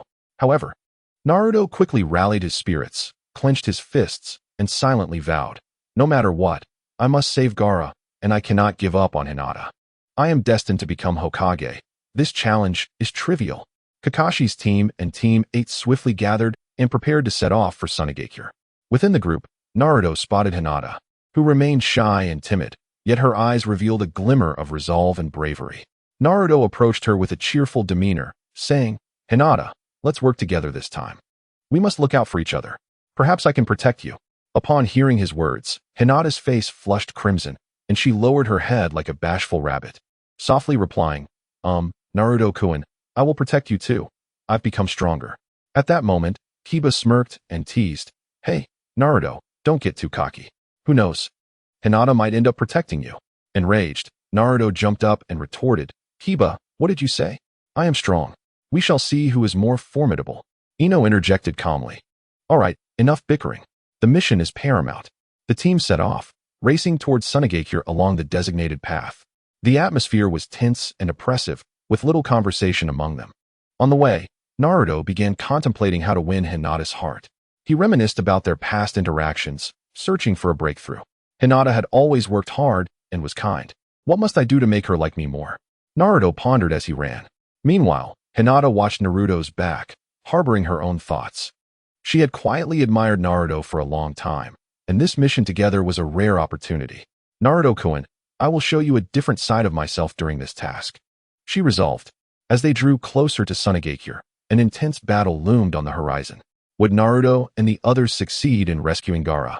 And could Naruto complete his mission to win Hinata's affection within 7 days? Chapter 12. The twist of fate and resignation. Naruto and his companions raced towards Sunagakure, the biting wind slicing against their cheeks, howling ominously as if foreshadowing the unknown dangers of their rescue mission. Naruto understood that, according to the original storyline, Team 8, led by Hinata, was about to encounter the formidable Uchiha Itachi and Kisame Hoshigaki, who would delay their crucial efforts to rescue Gaara. What troubled him even more was the knowledge that Chiyo would sacrifice her life to revive Gaara. "Kakashi-sensei, I believe we need to re-evaluate our team's route and strategy." Naruto boldly broke the oppressive silence, his tone resolute. Kakashi raised an eyebrow, intrigued by Naruto's assertiveness, and asked, "Oh, Naruto, do you have a unique idea? Please, share it with us." Taking a deep breath, Naruto's eyes conveyed an undeniable seriousness as he spoke. "I have a strong premonition that we may encounter Itachi and Kisame ahead. They are undoubtedly here on the Akatsuki's orders to obstruct us. If we proceed with the original plan of splitting up, we risk falling into a trap and being delayed. Therefore, I propose we act together. That way, even if we do encounter them, our united strength will better equip us to handle the crisis." Kiba scoffed dismissively at Naruto's words, muttering, "Tisich, Naruto, are you scared? Talking about premonitions, maybe you're just scaring yourself. We might not even run into them." Naruto shot Kiba an annoyed glare and retorted defiantly, "Kiba, I am not a coward. I have thought this through. We cannot afford to be complacent. If they do hold us up, Gaara's life will be in jeopardy, and none of us can bear that consequence." Ino nodded slightly, her calm voice revealing a hint of agreement. "Naruto has a point. It's wise to prepare for the worst. Given Itachi's unfathomable strength, if we act separately, we could easily find ourselves isolated and helpless, making the situation unmanageable." Kakashi furrowed his brow in contemplation, and after a moment, he finally nodded slowly, saying, "Very well, Naruto. We will proceed as you suggested. Everyone, stay vigilant and be prepared for any potential enemy encounters." The group continued onward, the atmosphere increasingly tense, each member on high alert, akin to a taut bowstring. Indeed, in a narrow and treacherous valley, they crossed paths with Itachi and Kisame. Well, what a coincidence. A bunch of little brats from Konoha. Kisame grinned menacingly, revealing his sharp, glistening teeth, his face adorned with a malevolent smile. Itachi stood silently beside him, his gaze as cold as ice, surveying the group with indifference as he remarked, "It seems you are all in a hurry to rescue Gaara. Unfortunately, none of you shall pass here today." Naruto clenched his fists, his knuckles turning white from the intensity of his grip. His eyes locked onto Itachi and Kisame with unwavering determination. "Itachi, Kisame, we will not be obstructed today. If you know what is good for you, step aside and save yourselves from suffering. Itachi raised an eyebrow slightly, seemingly surprised by Naruto's courage and transformation, while Kisame burst into a loud, mocking laugh. His voice echoing through the valley. Do you think these wet behind-the-ears kids stand a chance? Today, we will show you the consequences of opposing the Akatsuki. With that, the battle erupted instantaneously, and Naruto and his team assumed their combat stances, ready to face the impending challenge. Naruto was the first to employ the shadow clone technique, and countless clones instantly appeared beside him, resembling a legion of valiant warriors rushing towards Uchiha Itachi and Kisame Hoshigaki. Kakashi swiftly activated his Sharingan, his gaze sharp as an eagle, meticulously tracking every movement of the enemy, poised to strike at any moment. Hinata, watching Naruto's fearless demeanor, felt a surge of admiration and affection well up within her. Biting her lip, she summoned her courage, performing the gentle fist technique, gracefully joining the fray. Naruto-kun, I will always stand by your side, fighting alongside you until the end, Hinata softly declared, her eyes reflecting unwavering determination. Amidst the fierce battle, Naruto remained vigilant for Hinata's safety. The instant she was in peril, he would unhesitatingly abandon his assault, sprinting to protect her with utmost speed. Inspired by Naruto's bravery, Hinata unlocked her latent potential, executing the gentle fist technique with remarkable prowess. Kisame swung his massive sword, the blade's wind howling with each slash, generating powerful gusts of dust. Meanwhile, Uchiha Itachi, with his icy demeanor, swiftly formed hand seals, unleashing a series of formidable ninjutsu. Black flames engulfed the valley, illuminating the battlefield. As Naruto evaded the enemy's attacks, he sought an opportunity for counterattack. Seizing the moment, he commanded his clones to launch an assault from various angles against Uchiha Itachi and Kisame, attempting to disrupt their formation. However, seasoned and synchronized, Uchiha Itachi and Kisame effortlessly neutralized Naruto's offensive. Just as the battle reached a stalemate, an epiphany struck Naruto. He rapidly formed seals and shouted, multiple shadow clone technique. In an instant, an even greater number of clones emerged on the battlefield, encircling Uchiha Itachi and Kisame. Following this, Naruto formed seals once more, chanting, wind release, Raisin Shuriken. A colossal blue sphere of wind rapidly materialized in his hands, its surface bristling with sharp wind blades that emitted a resonant hum. With all his might, Naruto thrust forward, sending the massive Raisin Shuriken spiraling toward Uchiha Itachi and Kisame. Their expressions shifted as they swiftly employed ninjutsu for defense. Yet, Naruto's attack was immensely powerful, breaking through their defenses and striking their clones. With a thunderous boom, Uchiha Itachi and Kisame's clones were obliterated by the overwhelming force. Phew, finally dealt with them. Naruto sighed in relief, wiping the sweat from his brow due to the intense combat. Kakashi cast a commendatory glance at Naruto, stating, Naruto, you performed exceptionally well this time. Without your quick thinking and courageous fighting, we might have been delayed for quite some time.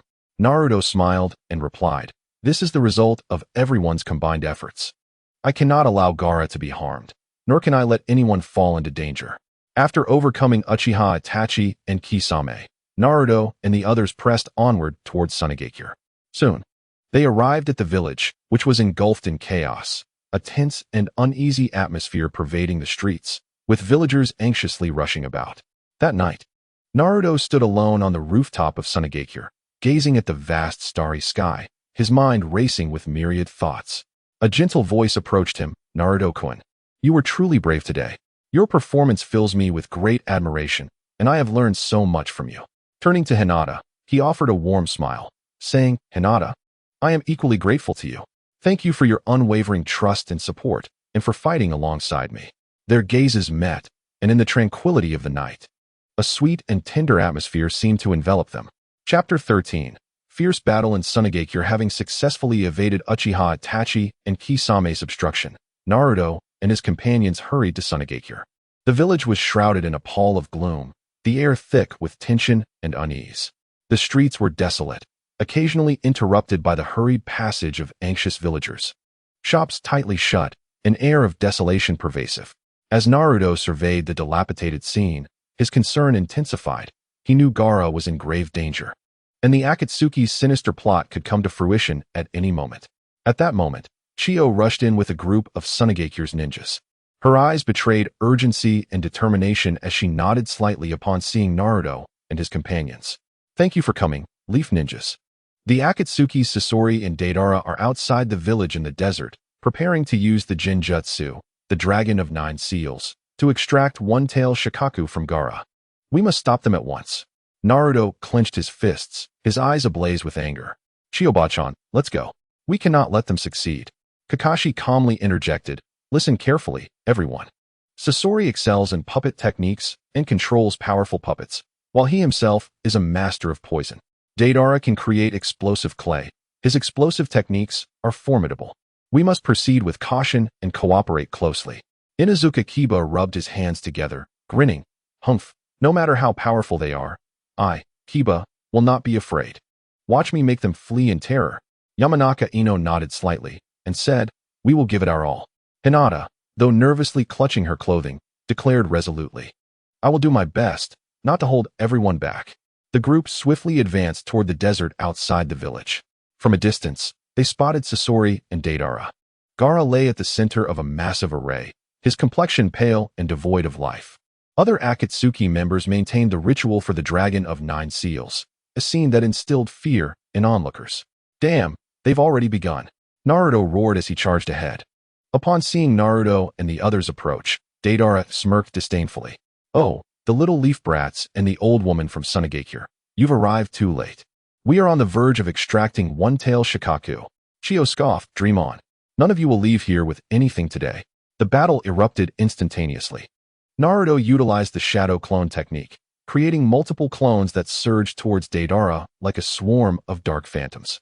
Deidara quickly formed explosive clay, maliciously hurling it towards Naruto. The clay rapidly expanded midair, followed by deafening explosions that engulfed the area in smoke. Naruto skillfully evaded the blasts while seeking an opportunity to counterattack. Hinata and the members of Team 8 braced themselves against Sasori's puppet assaults. Sasori maneuvered several puppets, resembling a pack of ferocious wolves charging toward them. Hinata executed the gentle fist technique, her focus unwavering, each strike infused with chakra, skillfully deflecting the puppet attacks while searching for openings in their defenses. Kakashi activated his Sharingan, engaging Sasori in a fierce duel.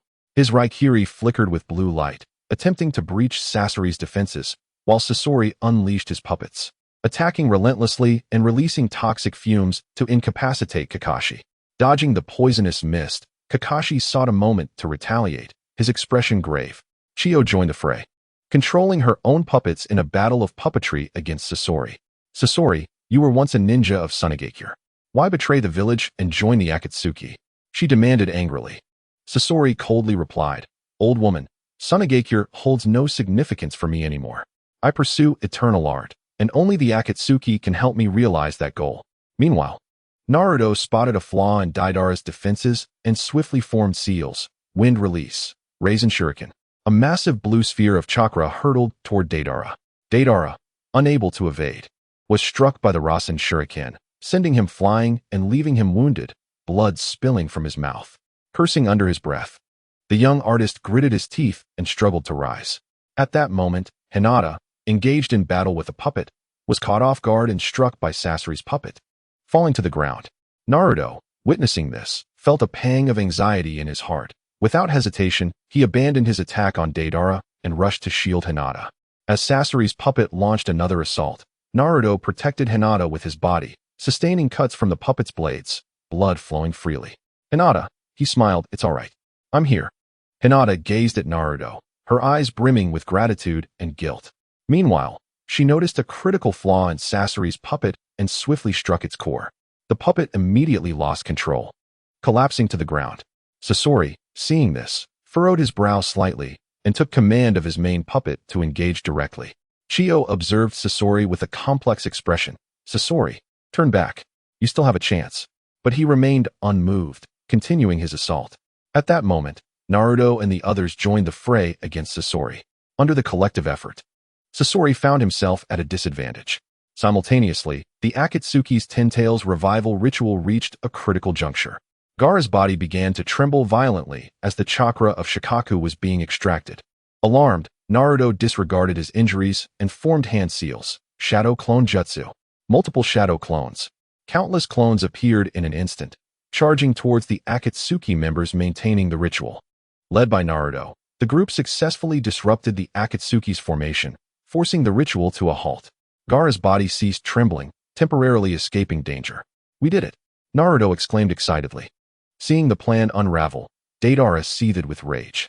Ignoring his wounds, he frantically molded an immense amount of explosive clay, preparing for a mutual demise. Just then, a shadowy figure flashed by. It was Black Zetsu. Coldly, he declared, "Deidara, the mission has failed. Retreat." With that, he vanished with the injured Deidara from sight. Sasori, witnessing the disruption of the ritual, was filled with unwillingness. He launched an all-out attack, attempting to regain control of the situation. However, under the collective resistance, his assaults were systematically neutralized. Ultimately, Sasori was subdued. Chio looked at him with pity. "Sasori, you were once a genius, but chose this path of no return." Sasori met her gaze, a flicker of complex emotion in his eyes. "Old woman, you have won. But my art will never be defeated." Naruto approached Chio, saying, "Chio, please take care of Sasori. I hope he can find redemption." Chio nodded. "I will do my best. Thanks to you all, Gaara has been saved." The group sighed in relief, looking at the unconscious Gaara. Though the battle left them battered, they had successfully thwarted the Akatsuki's scheme and rescued Gaara. "We should take Gaara back to the village for him to rest," Kakashi suggested. The group lifted Gaara and made their way towards Sunagakure. Meanwhile, Naruto silently vowed to become stronger, vowing never to let the Akatsuki harm anyone again. Chapter 14. Bonds and gains. Following the successful rescue of Gaara and the thwarting of the Akatsuki's nefarious plot, Sunagakure began to awaken from its nightmare, gradually regaining its former vitality and vibrancy. The warm sunlight poured generously over the land, enveloping the village in a soft, hopeful golden glow. Under the meticulous care of the medical ninjas, Gaara's once pallid complexion gradually regained its color, and his health improved day by day. One day, filled with concern and anticipation, Naruto cheerfully entered Gaara's room. Upon opening the door, he was greeted by the sight of Gaara sitting up, his once cold and lonely gaze now softened with warmth. Naruto's face instantly lit up with a smile, reminiscent of flowers blooming in spring, brimming with life and joy. He hurried to Gaara's bedside, reaching out with sincerity and resolve. "Gaara, all past grievances have faded into oblivion. From now on, we are the closest of friends. No matter the challenges ahead, we shall face them bravely together." Gaara paused, a flicker of emotion crossing his once guarded eyes. Slowly, he extended his hand, firmly grasping Naruto's, nodding gently. Though his voice was still weak, it resonated with heartfelt sincerity. "Naruto, I truly thank you, as well as all the comrades from Sunagakure. You have shown me that I am not alone in this world. There are those who genuinely care and wish to help me." They exchanged smiles, filled with understanding, trust, and friendship. In that moment, the barriers of estrangement and opposition that had once separated them dissipated, replaced by a profound and steadfast bond. They had become true friends, their destinies intertwined henceforth. To celebrate Gaara's recovery and express their sincere gratitude to Sunagakure, Sunagakure meticulously prepared and held a grand and lively feast. The entire village was immersed in a sea of joy, streets adorned with colorful decorations, lanterns swaying gently in the breeze, creating a delightful melody. Tables overflowed with a variety of delectable dishes, the enticing aromas making mouths water. Villagers donned festive attire, singing and dancing with laughter echoing through every corner of the village. Amidst the bustling crowd, Naruto felt the warmth of the jubilant atmosphere. A radiant smile graced his face, filling his heart with glee and contentment. Suddenly, his gaze was drawn to a figure. It was Hinata, clad in a delicate lavender kimono, resembling an elegant flower blooming against the night sky. The kimono's hue complemented her fair skin, accentuating her grace and gentleness. Her long hair flowed like black silk, dancing in the breeze, exuding a faint fragrance. Unable to resist, Naruto approached her, his eyes sparkling with admiration and affection. "Hinata, you look absolutely stunning today, like a celestial being descended from the heavens." Hinata's cheeks flushed crimson, akin to a ripe apple. Shyly, she lowered her gaze, nervously twisting the hem of her garment, murmuring, "Naruto-kun, please don't tease me. I'm not as wonderful as you say." At that moment, a resounding commotion erupted in the sky, followed by a cascade of vibrant fireworks bursting forth. The brilliant colors illuminated the night, transforming the world into a dreamlike spectacle. Naruto, feeling a surge of excitement, grasped Hinata's hand and exclaimed, "Hinata, let us go watch the fireworks from over there. The view will be even better." Hinata's heart raced, like a joyful deer bounding within her chest. She nodded gently, allowing Naruto to lead her to a quiet corner with an exquisite view. They sat side by side, silently admiring the beautiful fireworks that continued to bloom in the sky. In that moment, they were enveloped in a fantastical scene, forgetting their surroundings and even the passage of time. The night sky erupted with fireworks, dazzling colors unfurling like a splendid tapestry, reflecting in their eyes. Naruto inhaled deeply and turned to face Hinata.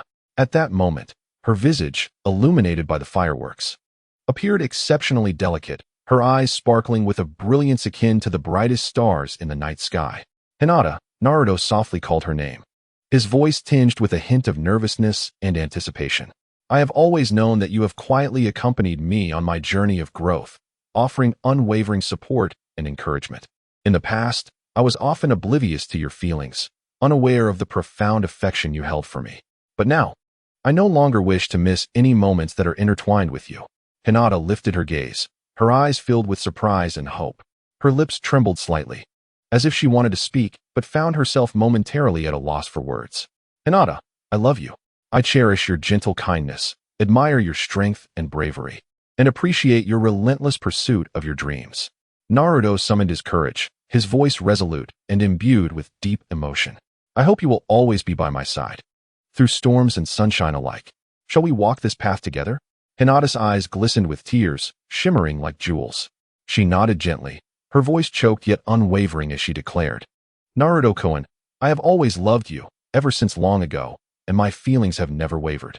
They exchanged smiles, and it seemed the surrounding fireworks sensed the depth of their affection, bursting forth in even more splendid displays, as if celebrating their love.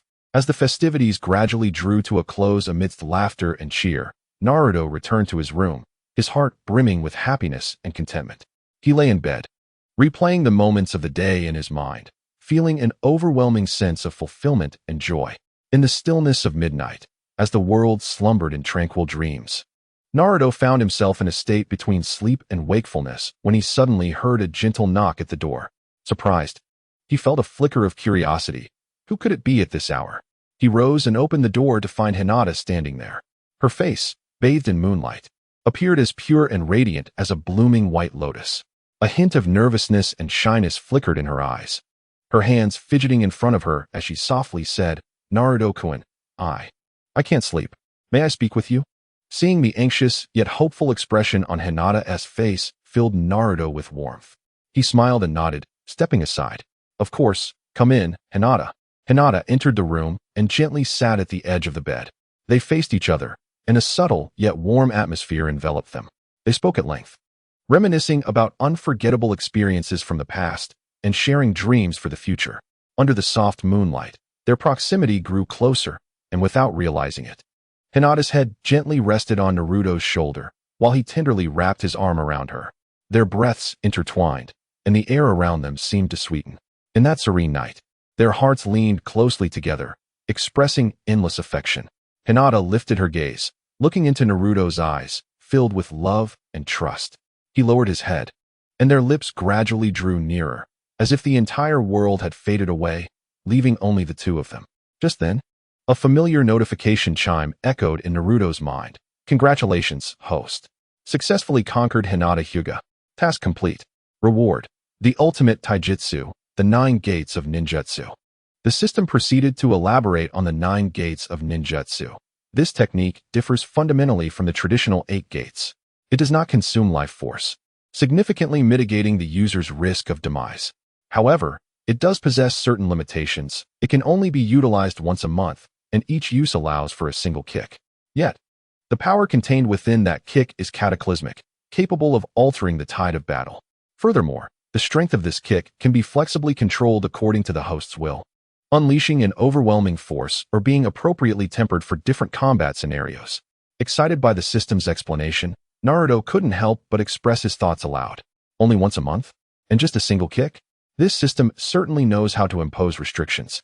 Are they worried I might use that kick to deliver a grand finale and end the story prematurely? However, on the other hand, the 9 gates of ninjutsu sounded immensely powerful, and he mused that it could indeed prove invaluable against formidable foes, possibly becoming his secret weapon. Hinata, observing Naruto's slightly furrowed brow and his murmuring to himself, felt a surge of curiosity and asked, Naruto-kun, what are you talking about?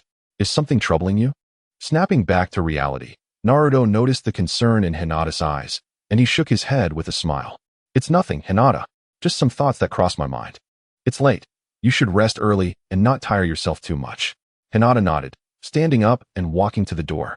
She glanced back at Naruto, her face glowing with a smile of happiness and contentment, softly saying, Naruto-kun, good night. I hope you have sweet dreams. Good night, Hinata. May you also enjoy a beautiful dream. Naruto replied with a smile. As he watched Hinata's departing figure and the fleeting blush left on the sheets, his heart swelled with joy and fulfillment. He realized that he had not only forged a precious friendship with Gaara, but had also successfully won over Hinata and obtained the powerful technique of the 9 gates of ninjutsu. Chapter 15.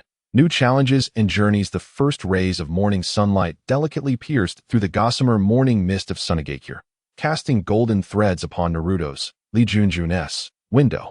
Slowly, he opened his eyes, the memories of last night's heartfelt conversation with Gaara and the tender moments with Hinata replaying in his mind.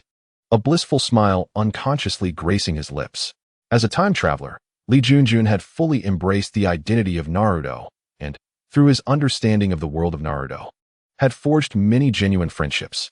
He stretched lazily and approached the window, gazing at the bustling and vibrant streets of Sunagakure, his heart swelling with emotion.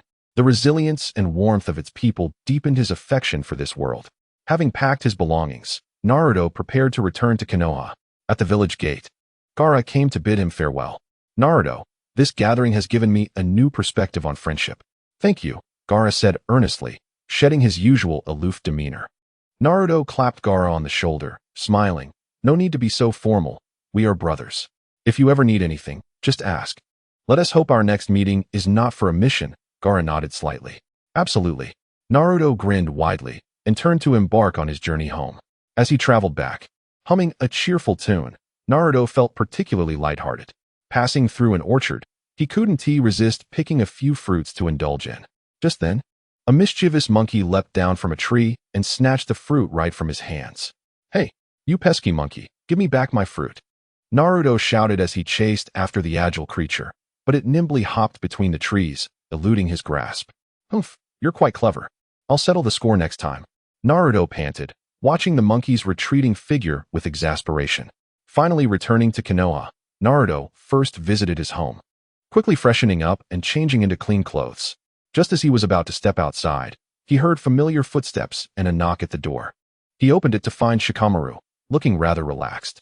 Hey Naruto, you look well. I take it your time in Sunagakure was enjoyable. Shikamaru raised an eyebrow as he entered the room. Absolutely. Not only did I become good friends with Gaara, but my relationship with Hinata has also progressed, Naruto replied, his face radiating happiness. Oh, impressive. But we can't remain lost in the realm of romance forever. I have just received word that there is a new mission in the village, Shikamaru remarked. A new mission? Do tell, what is it? Naruto's eyes sparkled with anticipation. Shikamaru sighed and shook his head, saying, I am not entirely sure of the specifics. All I know is that it involves the Heavenly Bridge and appears to be related to tracking a group of suspicious ninjas operating in that vicinity. It is said they are scheming something nefarious. The Heavenly Bridge? At the mention of this name, Naruto's heart tightened, for he was acutely aware that troubles could abound in that area. Nevertheless, he resolutely declared, no matter what they intend to do, I will not allow them to succeed. As they conversed, a ninja dispatched by Tsunade arrived to summon them to the Hokage's office. Upon entering the office, they found Tsunade seated behind her desk, her demeanor serious as she perused the documents before her. Naruto, Shikamaru, this mission will not be simple. According to intelligence, this mysterious group of ninjas near the Heavenly Bridge is likely associated with Orochimaru's forces, and their intentions remain unclear. Tsunade raised her gaze, her eyes betraying concern. Fear not. Hokage-sama, we shall complete the mission, Naruto asserted confidently. Tsunade nodded, saying, Good, I trust you both. For this mission, you two will form a team. and I will arrange for some Umbu ninjas to assist you covertly. Orochimaru's subordinates are formidable. Exercise utmost caution. Yes, Hokage-sama. Naruto and Shikamaru replied in unison. After departing the Hokage's office, Naruto reflected upon his unique abilities and the rewards of the Nine Gates technique, contemplating how best to utilize them in this mission. He understood that Orochimaru's power in the region was deeply entrenched, and a fierce battle awaited them. Upon returning to their residence, Naruto meticulously examined his equipment, polishing his kunai and shurikens to ensure their sharpness. Meanwhile, Shikamaru pondered strategies, occasionally sketching on paper. Naruto, we must not act rashly in this mission. Orochimaru's men are exceedingly cunning, Shikamaru advised while drawing a map. I know, Shikamaru, but I am not the same as before. I am confident in my ability to confront them, Naruto declared, patting his chest. Humph, do not be overconfident. By the way, be cautious with your Nine Gates technique. Do not reveal it unless absolutely necessary, Shikamaru cautioned. Rest assured, I am well aware, Naruto replied with a grin. In the evening, as Naruto and Shikamaru discussed tactics at home, Naruto remarked, Shikamaru, those Akatsuki members are quite mad, talking about carrying a bag of rice to the top of a building, and claiming they want the world to feel pain. Shikamaru chuckled helplessly. Naruto, the Akatsuki members all have complex pasts. Their ideologies are rather extreme. Naruto inwardly scoffed at Obito, who would seek to destroy the world for the sake of Rin, selfish and incomprehensible. He continued, and then there's Black Zetsu, that so-called filial son, always scheming behind the scenes, manipulating others for his own gain. The duo discussed the mission's details and potential challenges they might encounter. Let us take a break for now, Shikamaru suggested. Chapter 16. New developments and beginnings in the vast and boundless world of ninjas. The Akatsuki organization has long cast a shadow over every ninja village, their every move stirring the nerves of countless individuals. This time, Team 7 and Team 8 from Sunagakure have been called upon to undertake the arduous task of rescuing the Fifth Hokage, Gaara, from the Akatsuki's clutches. After a long and arduous journey, they successfully brought Gaara back to Sunagakure, returning triumphantly to Sunagakure to report to Hokage Tsunade on the significance of their mission's outcome. Sunlight filtered through the towering trees of Sunagakure, casting dappled shadows as Naruto and his companions appeared particularly resolute in this light. They strode confidently into the Hokage's office, where a solemn and dignified atmosphere prevailed. Naruto led the way, his golden hair shimmering in the sunlight, his eyes radiating confidence and pride.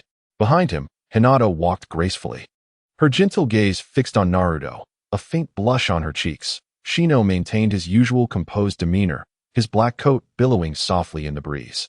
While Kiba was nearly bouncing with excitement, Akamaru playfully darting around his feet. Hokage-sama, we successfully rescued the Fifth Hokage, Gaara, from the Akatsuki. Our mission has been completed with success, Naruto proclaimed, his voice resonant with pride, as if he wished to share the joy of this victory with every corner of the village. Tsunade's previously tense expression softened into a smile upon hearing his words. She leaned slightly forward, surveying each of them with appreciative eyes. Well done, you all performed exceptionally.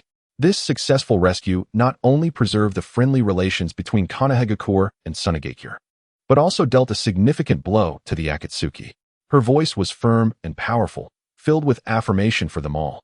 Hearing Tsunade's praise, Naruto's smile widened even further, and he scratched his head, saying, this outcome is the result of everyone's hard work. We merely did what was necessary. Hinata lowered her gaze slightly, speaking softly. Naruto-kun was incredibly brave during the mission. Had it not been for him, we might not have succeeded so smoothly. Her voice flowed like a gentle stream, soothing and melodic. Shino adjusted his glasses, calmly stating, the success of this mission was a product of everyone's collaboration. Each individual played to their strengths. Kiba could hardly contain himself, jumping up excitedly, exclaiming, yes. Especially Akamaru and I. We really shone in battle. Akamaru barked in agreement, seeming to echo Kiba's sentiment.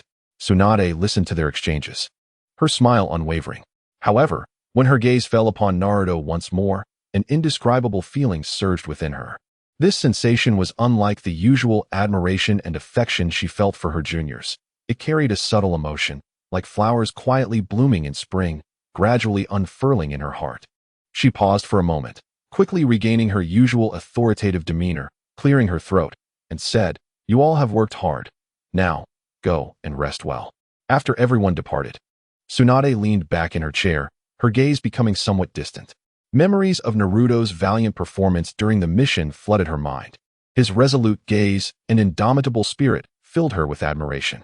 She gently shook her head, offering a self-deprecating smile in an attempt to dispel these chaotic thoughts. "What is happening to me? Why do I have such feelings for a junior?" She murmured to herself, then refocused her attention on her work. At that moment, there was a knock at the door, and Kakashi entered. He still wore his characteristic half-mask, revealing only one deep, calm eye. "Hokage-sama, you summoned me?" Kakashi's voice was neither too loud nor too soft, but it carried a reassuring strength. Tsunade straightened her posture, her expression turning serious. "Kakashi, there is an urgent and perilous task in the village that requires your execution. With your capabilities, I believe you can accomplish it successfully. However, do exercise caution." Her eyes conveyed a hint of worry. After all, Kakashi was a vital asset to Sunagakure, and she wished for his safety. Kakashi nodded slightly, determination evident in his gaze. "Understood, Hokage-sama. I will prepare to depart promptly." With that, he turned and left the office. Meanwhile, Naruto and his companions reconvened at the village's meeting point, animatedly discussing the insights and experiences gained from their recent mission. They gathered together, their faces aglow with the joy of victory. This mission was truly exhilarating, especially the battles against those Akatsuki members. It was absolutely thrilling, Naruto exclaimed, pumping his fist in excitement. "Indeed, however, we encountered quite a bit of trouble. Thankfully, everyone emerged unscathed." Hinata gently spoke, her eyes revealing a hint of concern. "Although the members of the Akatsuki organization were formidable, we are not to be underestimated," Inuzuka Kiba declared confidently, with Akamaru nuzzling against him. At that moment, an unfamiliar figure appeared before them. This individual was clad in simple attire, his gaze cold and hollow, devoid of any emotion. His expression was inscrutable, exuding an air of unapproachability. "Greetings, I am Sai. From this day forth, I shall join Team 7, he stated in a monotone voice, lacking any inflection. Naruto and the others exchanged surprised glances at this unexpected new member, suspecting that he was not here to replace Sasuke, who had been ensnared by Danzo's machinations. "You are the new member. Welcome to our team. From now on, we shall fight side by side." Naruto quickly recovered, extending his hand with enthusiasm.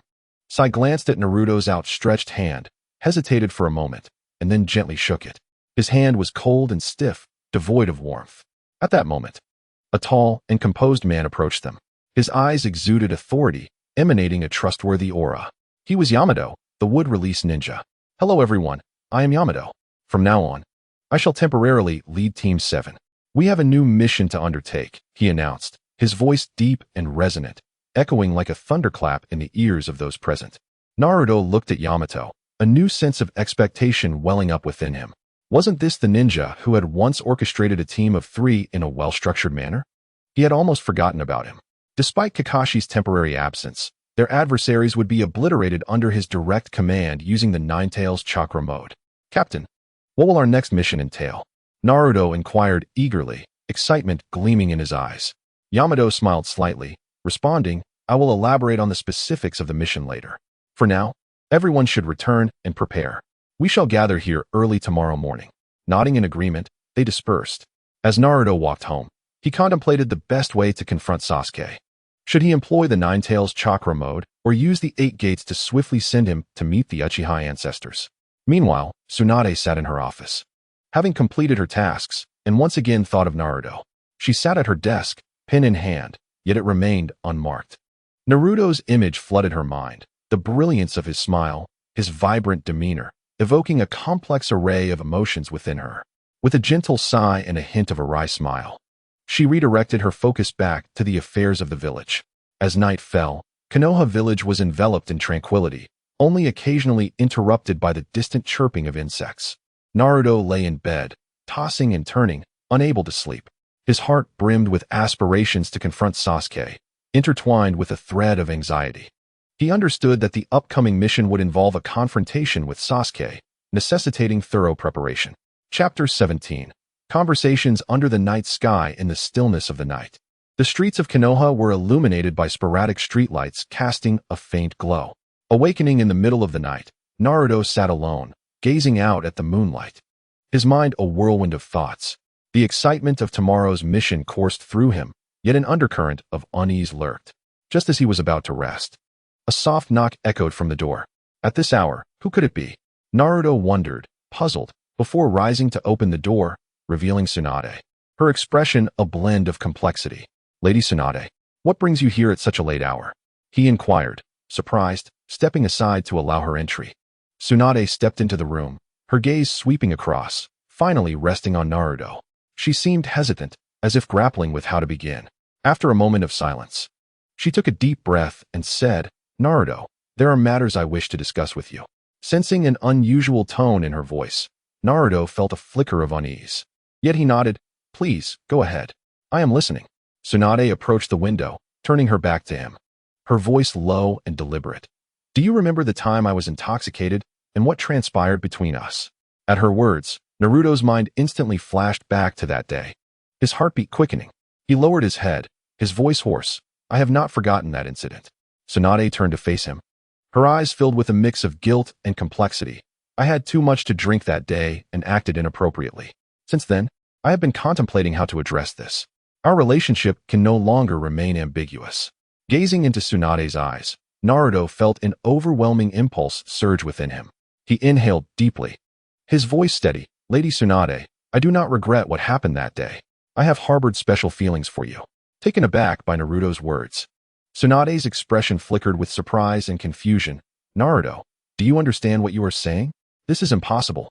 Stepping closer, Naruto met her gaze with unwavering determination. "I know what I am saying. My feelings for you are not a fleeting impulse, but a heartfelt truth. I no longer wish to evade them." Tsunade, momentarily stunned by his fervor, instinctively took a step back, her voice trembling. "Naruto, please calm down. This is too absurd." Yet Naruto pressed forward, grasping her shoulders with fervent resolve, his gaze ablaze. "Lady Tsunade, I refuse to retreat any longer. Regardless of your thoughts, I must clarify my feelings today." Before she could respond, Naruto suddenly lowered his head, forcefully pressing his lips against hers. Tsunade's eyes widened in shock, her body freezing. Her mind a blank slate. She sought to push him away, but found her hands inexplicably weakened. The kiss was brief yet intense, as if pouring forth all the emotions between them. Moments later, Naruto released her, his gaze still resolute. "Lady Tsunade, this is my answer. Regardless of your thoughts, I shall not regret this." Tsunade stared at Naruto, her heart a tumult of emotions.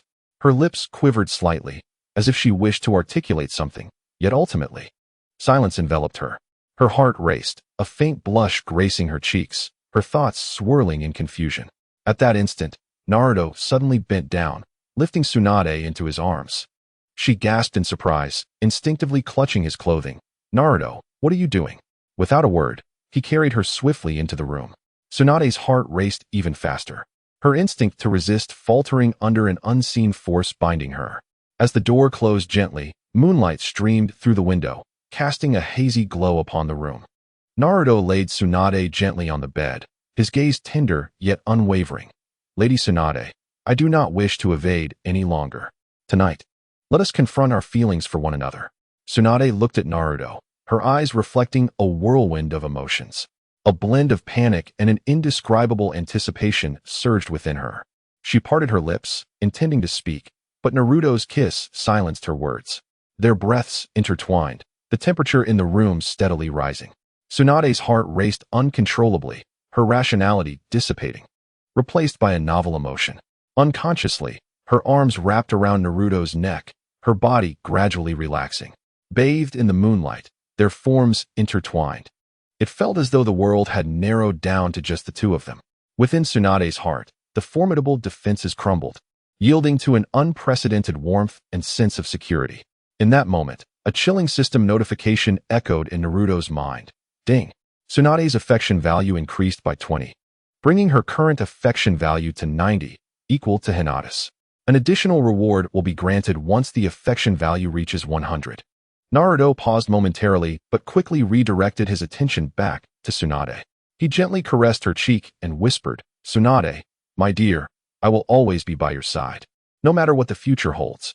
Tsunade looked at Naruto, a glimmer of tears in her eyes. The emotions she had suppressed for so long finally found their release. She nodded softly, her voice faint yet resolute. Naruto, I believe in you. The moonlight bathed the two of them, adding a dreamlike quality to this moment. Their hearts, at last, were intertwined on this night. Chapter 18. The dawn's vow as the first rays of morning light cautiously crept through the intricately carved wooden windows of the Hokage Tower. Soft illumination quietly filled the room. At this moment, Naruto lay on his side in bed, one hand gently twirling Tsunade's golden hair that cascaded beside the pillow, each strand flowing like golden silk. The Hokage, Tsunade, had her back to him, wrapped in a disheveled haori, with faint red bite marks adorning her snow-white nape, making her particularly striking. Naruto stifled a laugh as he playfully poked her iconic Byakugo seal on her shoulder, teasingly remarking, "The Umbu looked at me this morning as if I had unleashed the Nine-Tails to dance around the village for 3 whole days." "Shut up." Tsunade instantly turned over, a flash of annoyance in her eyes. The dice in her hand, infused with chakra, surged forth like a bolt of black lightning aimed at Naruto's forehead. However, the tips of her ears betrayed her inner turmoil, turning a suspicious shade of crimson. "If you dare mention last night again, I'll toss you into the wet bones forest to feed the slugs." Naruto, quick and agile, effortlessly caught the dice, spinning it on his fingertips. At the same time, the chakra of the Nine-Tails took on a life of its own, forming an adorable little fox that playfully nuzzled against her flushed hand. He suddenly leaned closer to Tsunade, his breath grazing her trembling lashes, with a hint of mischief in his voice. "The system notification says your affection value has reached 99. He squinted slightly, a wicked grin tugging at the corners of his mouth. "I hear that hitting 100 unlocks the hidden plot for hot spring healing?" Tsunade's reaction was swift and forceful, delivering a kick that sent Naruto tumbling off the bed, her movements fluid and precise, exemplifying the agility and strength of a ninja. But as she caught sight of the bruise on Naruto's waist, her momentum halted abruptly.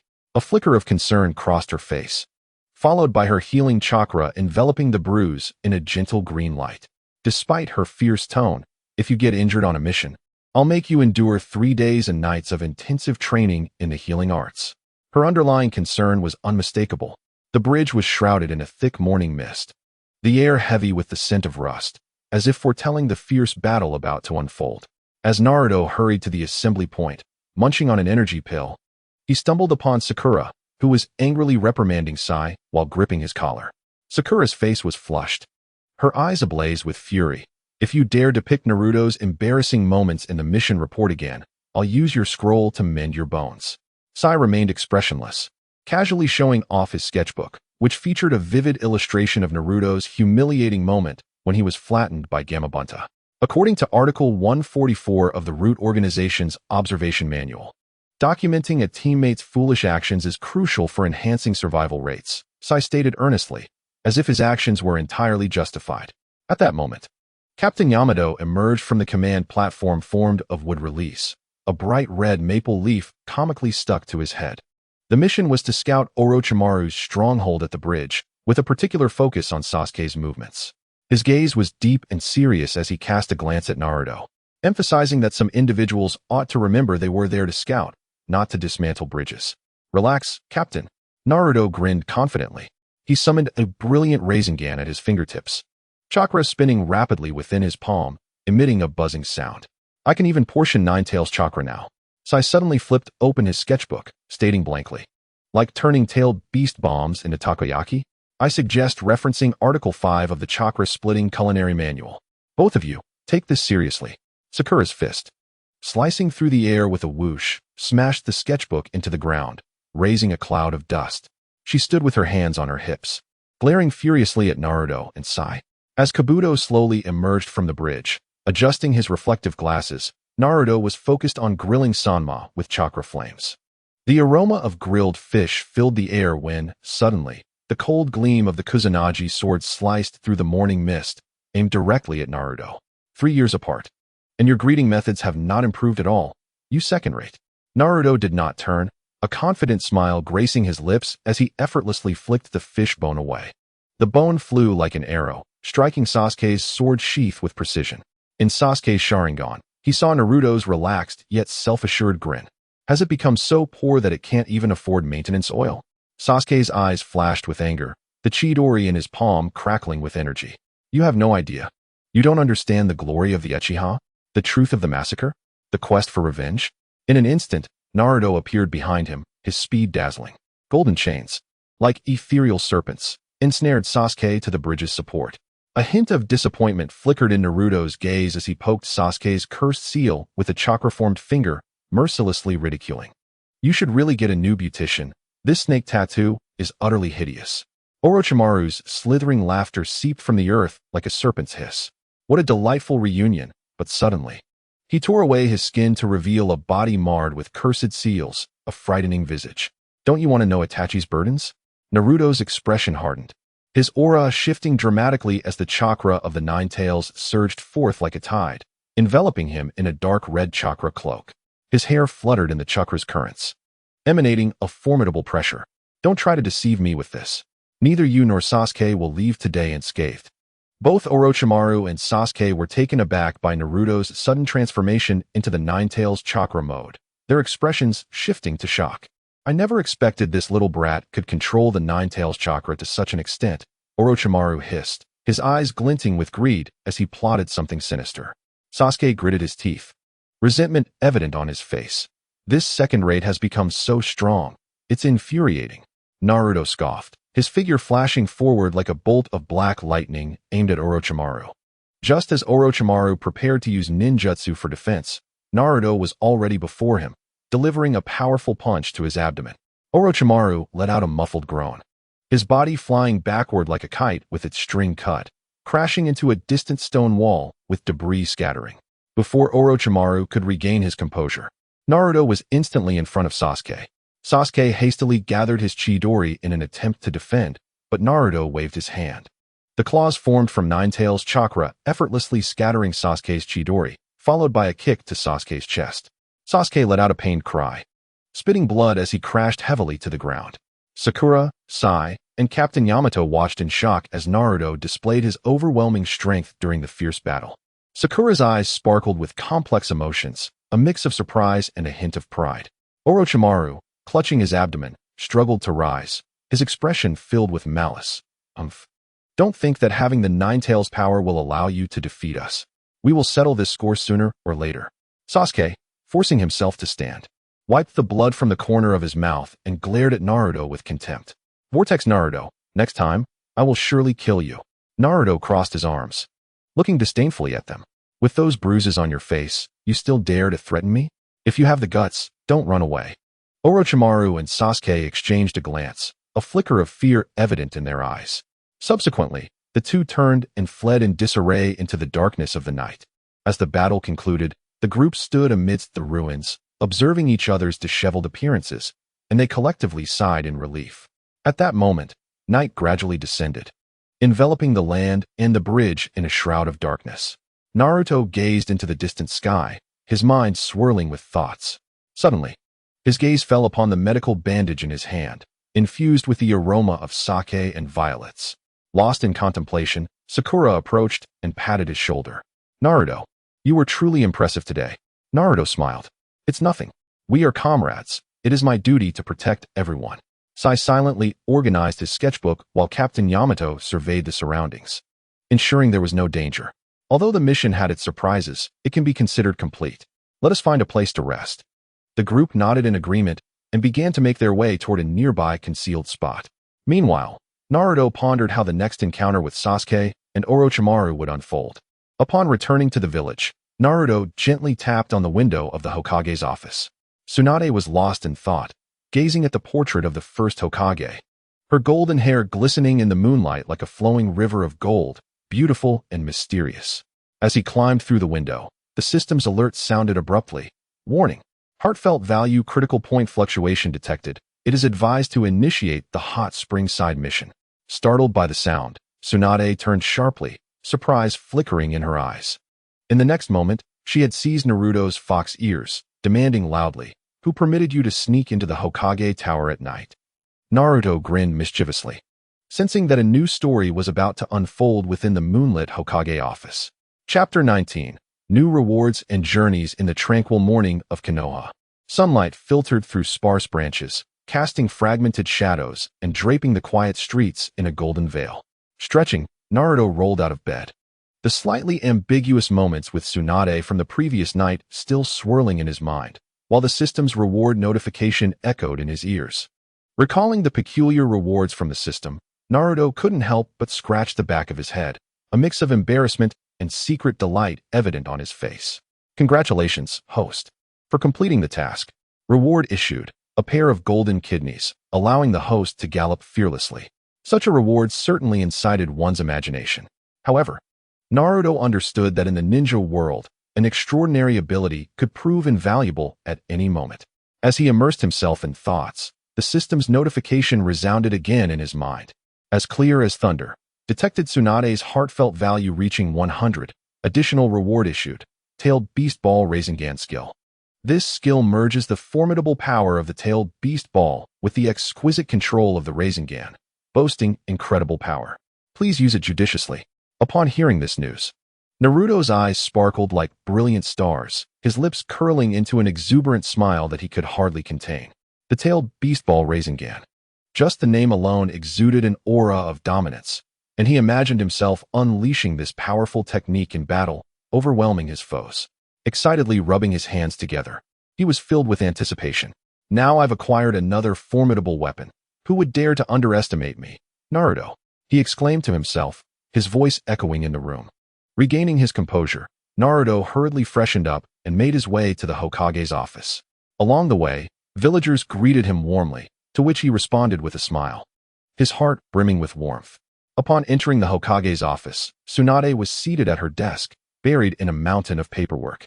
Her long golden hair cascaded casually over her shoulders, her brow slightly furrowed as she focused on her tasks. Hearing his footsteps, Tsunade looked up, her gaze meeting Naruto's. "Oh, Naruto, you're here so early. What brings you?" Tsunade inquired, setting down her pen and leaning back in her chair with keen interest. Naruto scratched his head, a radiant smile lighting up his face as he stepped forward. "Hokage-sama, I just wanted to report back and see if there are any new missions in the village." Tsunade's lips curved into a slight smile, a teasing glint in her eyes. "You're so eager to take on missions, aren't you? However, you did perform admirably this time, deserving of commendation." Naruto chuckled sheepishly. "It's all thanks to everyone, and I want to become stronger quickly to protect the village and everyone." Seeing Naruto's earnest demeanor, an inexplicable emotion welled up in Tsunade, her gaze softening. "All right, enough with the banter. There aren't any suitable new missions at the moment. You should take the time to rest and enhance your abilities." Nodding, Naruto was about to leave when he suddenly remembered the system's reward, a thought sparking in his mind. He leaned closer to Tsunade, a mischievous grin on his face, and whispered, "Hokage-sama, do you think you would be happier if I learned a new, powerful skill?" Tsunade shot him an exasperated look. "You little rascal. What mischief are you plotting now? Acquiring new skills is beneficial, but don't let it go to your head. Remember to use them wisely." Naruto chuckled, straightening up. "I know, Hokage-sama. I'll head out now. Do remember to call me when there's a mission." Exiting the Hokage's office, Naruto hummed a cheerful tune, his mood exceptionally buoyant. Back at his residence, he eagerly opened the system panel. The interface of the system panel materialized before him, clearly displaying targets, 2. Namely Hinata Hyuga, heartfelt value 90, Tsunade Senju, heartfelt value 100. Host information, Naruto Uzumaki, age 18. Skills, Shadow Clone Technique creates numerous tangible clones for combat and reconnaissance, serving various purposes and capable of surprising effects in critical moments. Tailed Beast Ball Rasengan merges the Tailed Beast Ball with the Rasengan's immense skill, possessing colossal power, making it an unparalleled choice against formidable foes. 8 Gates, once per month, has not been used this month. Upon activation, it significantly enhances physical abilities, especially the legendary kick, rumored to deliver a climactic finale. However, it imposes substantial strain on the body and must be used cautiously. Chakra attributes. Wind. Yang can utilize wind attribute chakra for offense and defense, slicing and strangling foes.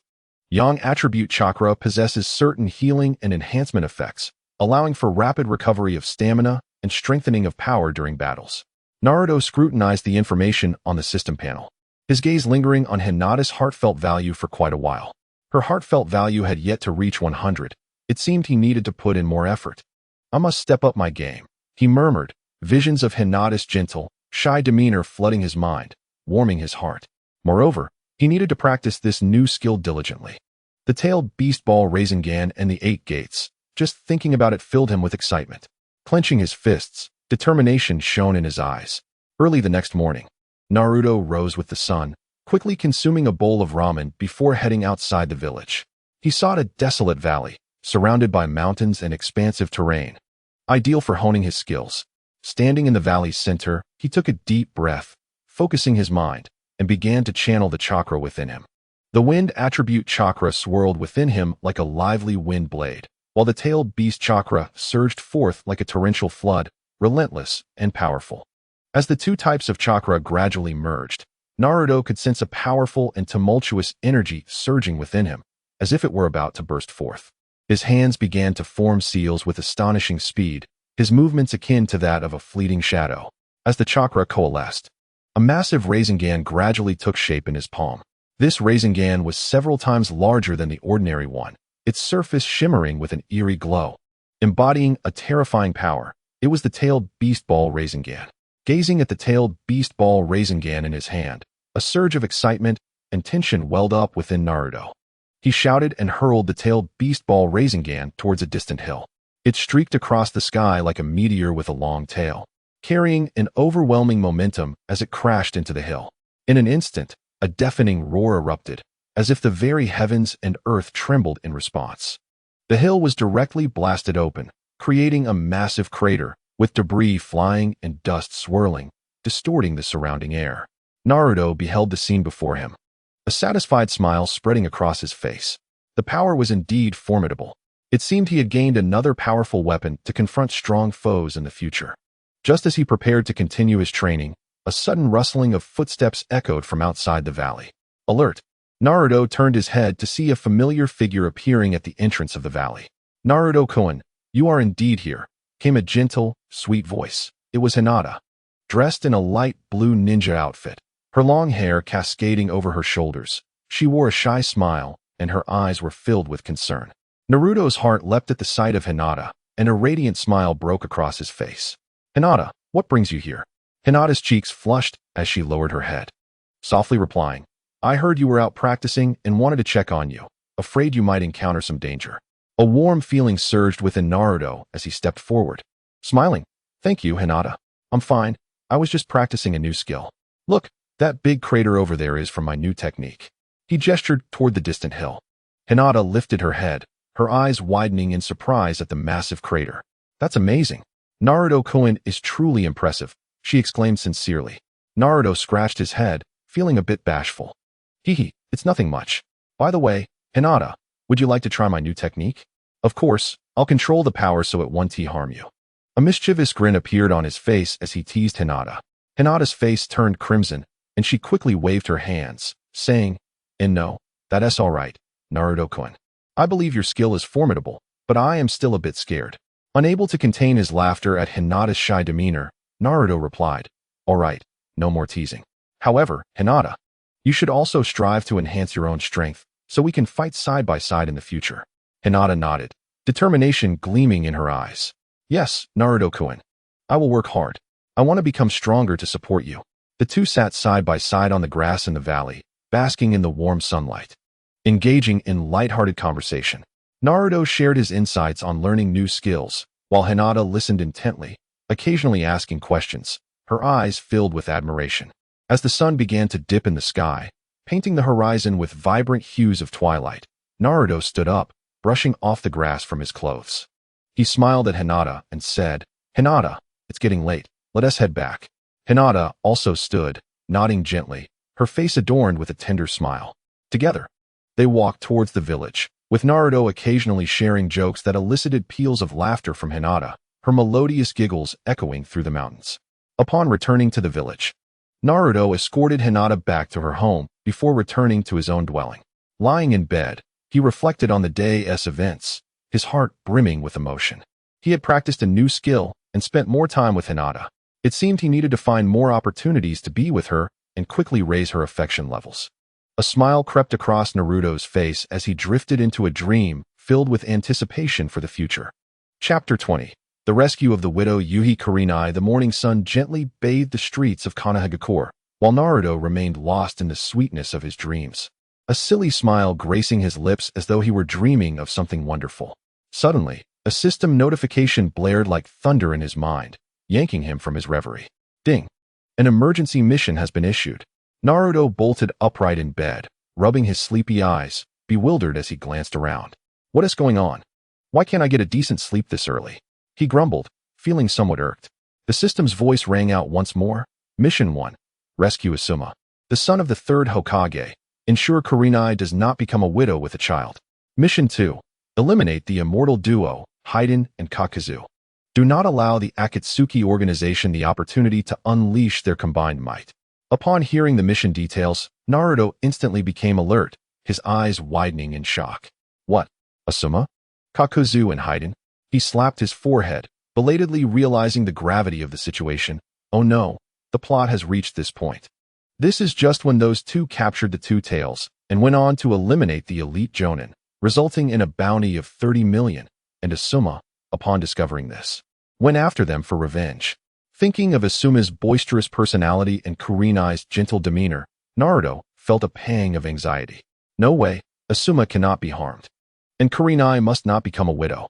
He clenched his fists, determination shining in his eyes. Remembering the twisted nature of Haiden and Kakuzu, Naruto's anger flared. Those two perverts, one overflowing with hearts, resembling a monster, and the other with his deranged cult, constantly acting insane, would surely face a well-deserved reckoning. Does the host accept the mission? The system prompted again. Without hesitation, Naruto shouted in his mind, I accept. Mission accepted successfully. Please note, whether or not you save Asuma has minimal impact on subsequent events. But the key is to prevent Kurenai from becoming a widow. Completing the mission will yield substantial rewards. Failure will result in a significant deduction of chakra and a decrease in the affection level of the target. Hearing the system's explanation, Naruto scoffed, muttering, What do you mean it doesn't matter if Asuma is saved? Yes, my good buddy. Of course, he has to be saved. And I absolutely cannot let Kurenai's sister feel sorrow. He quickly got out of bed, washed up, and after a simple bowl of ramen, dashed toward the Hokage's office. Along the way, he pondered strategies to deal with Kakuzu and Haiden. Kakuzu had 5 hearts and an exceptionally robust vitality. He needed to devise a way to eliminate all those hearts at once. As for Haiden, his immortality and bizarre curse techniques were troublesome, so he had to be cautious of his attacks. Entering the Hokage's office, Tsunade furrowed her brow at Naruto's frantic demeanor. Naruto, why are you in such a rush? What is the matter? Panting, Naruto replied, Lady Hokage, I just received an important mission regarding Asuma. Kakuzu and Haiden from the Akatsuki organization killed the elite Jonin, and Asuma will definitely pursue them for revenge. It's too dangerous. I must go help him. Tsunade's expression changed slightly. She was well aware of the prowess of Kakuzu and Haiden. Naruto, do you understand how powerful they are? Are you confident? With a firm pat on his chest, Naruto responded confidently, Don't worry, Lady Hokage. I have now mastered the tailed beast ball Rasengan, along with multiple shadow clones and the 8 gates technique. Even though I can only use it once a month, it will surely come in handy at a crucial moment. I will protect Asuma and defeat those two. Seeing the determination in Naruto's eyes, Tsunade felt a surge of pride. Very well, Naruto, since you are so insistent. I approve your mission. But be careful, and report back to the village if anything arises. Naruto nodded and turned to leave, but suddenly recalled something and said, Lord Hokage, could you dispatch some Umbu ninjas to assist Asuma? I fear we may be too late. Tsunade pondered for a moment before responding, Very well, I shall make the arrangements. You should depart at once. Upon exiting the Hokage's office, Naruto swiftly employed the shadow clone technique, creating several clones to gather essential ninja tools and medicinal supplies, while he himself rushed toward the direction where Asuma might be pursuing Haiden and Kakuzu. On his way, Naruto encountered Shikamaru, who was preparing to embark on a mission. Noticing Naruto's anxious expression, Shikamaru inquired, Naruto, why the haste? Naruto briefly explained the situation, causing Shikamaru's demeanor to shift to one of gravity. I didn't realize the urgency. Asuma-sensei is my mentor, Shikamaru declared after a pause. I cannot stand idly by while he is in danger. Seeing the determination in Shikamaru's eyes warmed Naruto's heart. All right, Shikamaru, having you with me increases our chances of success. However, these two adversaries are quite formidable. We must devise a solid strategy. The two of them discussed their tactics as they proceeded. Shikamaru, utilizing his keen intellect, analyzed the weaknesses of Haiden and Kakuzu, while Naruto proposed some audacious ideas. Shikamaru, I believe we can first use my shadow clones to divert their attention, then seize the opportunity to strike. Particularly with Haiden, we must limit his movements to prevent him from employing that abhorrent curse technique, Naruto suggested. Shikamaru nodded in agreement, stating, yes, that plan is feasible. Additionally, we must identify the locations of Kakuzu's 5 hearts to eliminate him in one fell swoop. Just as their discussion intensified, they sensed a powerful surge of chakra emanating from ahead. This is bad. It must be Asuma and the others engaged with Haiden and Kakuzu. Naruto's expression shifted, and he quickened his pace, with Shikamaru following closely behind. Upon reaching the scene, they beheld Asuma locked in a fierce battle against Haiden and Kakuzu. Asuma bore visible wounds and appeared somewhat unsteady, while Haiden and Kakuzu wore expressions of disdain and malice. Asuma-sensei, Shikamaru shouted. Upon hearing their voices, Asuma turned to see Naruto and Shikamaru, a flicker of surprise crossing his features. Naruto, Shikamaru, what brings you here? Naruto dashed toward the battlefield, exclaiming, Asuma, we are here to assist you. We must take down these two fiends today. Kakuzu, upon noticing Naruto and Shikamaru's arrival, coldly remarked, humph. Just 2 more fools walking to their doom. Haiden erupted into maniacal laughter. Ha ha ha. Excellent. More offerings for our great Lord Jashin. Fury ignited within Naruto as he glared at the 2 despicable foes. Shikamaru, Asuma, let's go. We cannot allow them to prevail. Thus commenced an intense battle, with Naruto's shadow clones rushing forward to draw Haiden and Kakuzu's attacks, while Naruto, Shikamaru, and Asuma sought opportunities to deliver a decisive blow. Chapter 21. The fierce battle against the undying duo. As Naruto, Shikamaru, and Asuma arrived on the battlefield, the sight before them tightened their hearts. Haiden and Kakuzu stood arrogantly atop a heap of rubble, surrounded by the fallen bodies of several Konoha ninjas, the ground stained crimson with blood. Asuma's gaze transformed into one of icy resolve as he gripped his chakra blade tightly, his knuckles whitening from the strain. Kakuzu, Haiden, you shall pay for all that you have wrought today. Asuma's voice was low and seething with rage, as if suppressing an ocean of fury. Kakuzu's expression remained impassive, a cold glance directed at Asuma and his allies. Fools, you have come to your own demise, he sneered. Haiden, meanwhile, laughed maniacally, swinging his bloodied scythe with a whoosh. Ha ha ha. Perfect. More sacrifices to please our great Lord Jashin. Fury surged within Naruto as he stared at the 2 vile adversaries. Drawing a deep breath, his aura shifted dramatically as the chakra of the Nine-Tails erupted from within him, enveloping him in a dark crimson cloak. His hair billowed with the chakra's flow, and his eyes radiated an overwhelming pressure. Today, none of you shall escape. Naruto roared, his voice resonating like thunder. Haiden, taken aback by Naruto's transformation, displayed a moment of surprise, quickly replaced by his usual madness. Oh, what peculiar power is this? No matter, in the presence of Lord Jashin, you are merely insects. Kakuzu frowned slightly, sensing the immense power emanating from Naruto. It seemed this opponent could prove troublesome. Without granting them further time to prepare, Naruto sealed his hands together, gathering the tailed beast bomb. Wind chakra and that of the tailed beast spiraled and fused within him, forming a colossal sphere that shimmered ominously, brimming with terrifying energy. Taste this. Tailed beast bomb, Naruto shouted, hurling the immense sphere toward Haiden and Kakuzu. The tailed beast bomb streaked through the sky like a meteor, propelled by its formidable momentum. Haiden and Kakuzu's expressions shifted dramatically as they activated their techniques to evade. Haiden rolled swiftly on the ground, narrowly escaping the direct impact. Yet the shockwave sent him crashing into a boulder. Kakuzu, employing earth release, conjured a thick earthen wall to shield himself from the onslaught. However, the bomb's power far exceeded his expectations, obliterating the wall and sending him flying as well. Coughing, Kakuzu struggled to rise from the dust, his attire tattered and his face revealing signs of disarray. Haiden, though possessing his immortal form, appeared somewhat shaken by the force of the attack. You insufferable brat, I will not let you off so easily. Haiden screamed, brandishing his bloodied scythe as he charged at Naruto once again. Naruto scoffed, his form flickering as he darted toward Haiden like a bolt of black lightning. The two engaged in close combat, with Haiden's erratic strikes infused with a wild ferocity. Each swing of his scythe accompanied by a whistling wind.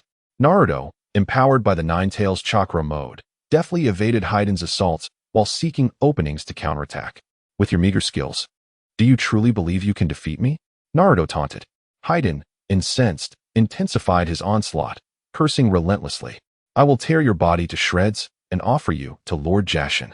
Amidst Haiden's frenzied attacks, Naruto seized an opportunity and delivered a powerful punch to Haiden's chest.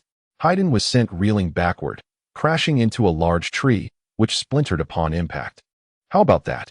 Still arrogant? Naruto gloated, a triumphant smile gracing his face.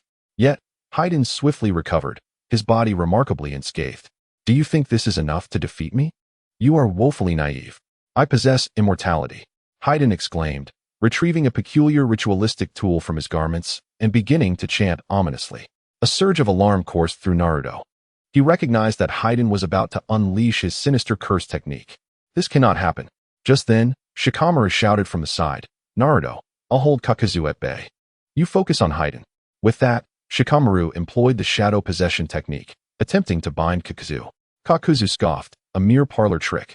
He swiftly executed Earth Release, summoning massive stone pillars from the ground that shattered Shikamaru's attempt at restraint. Asuma seized the opportunity to charge forward, brandishing his chakra blade, engaging in a fierce battle with Kakuzu. Meanwhile, Naruto concentrated all his attention on Haiden, once again employing the shadow clone technique to create several clones that rushed towards Haiden. Attempting to disrupt his ritual, Haiden, noticing the approaching clones, smirked wickedly. Just in time, my sacrifices. He swung his scythe with wild abandon, mercilessly slashing at the clones while continuously muttering his cursed incantations. Just as Haiden was on the verge of completing his curse, Naruto suddenly appeared behind him, delivering a powerful kick to his back. Haiden was propelled forward, his curse abruptly interrupted. You think I would let you succeed so easily? Naruto shouted. Enraged, Haiden turned around, his eyes gleaming with madness.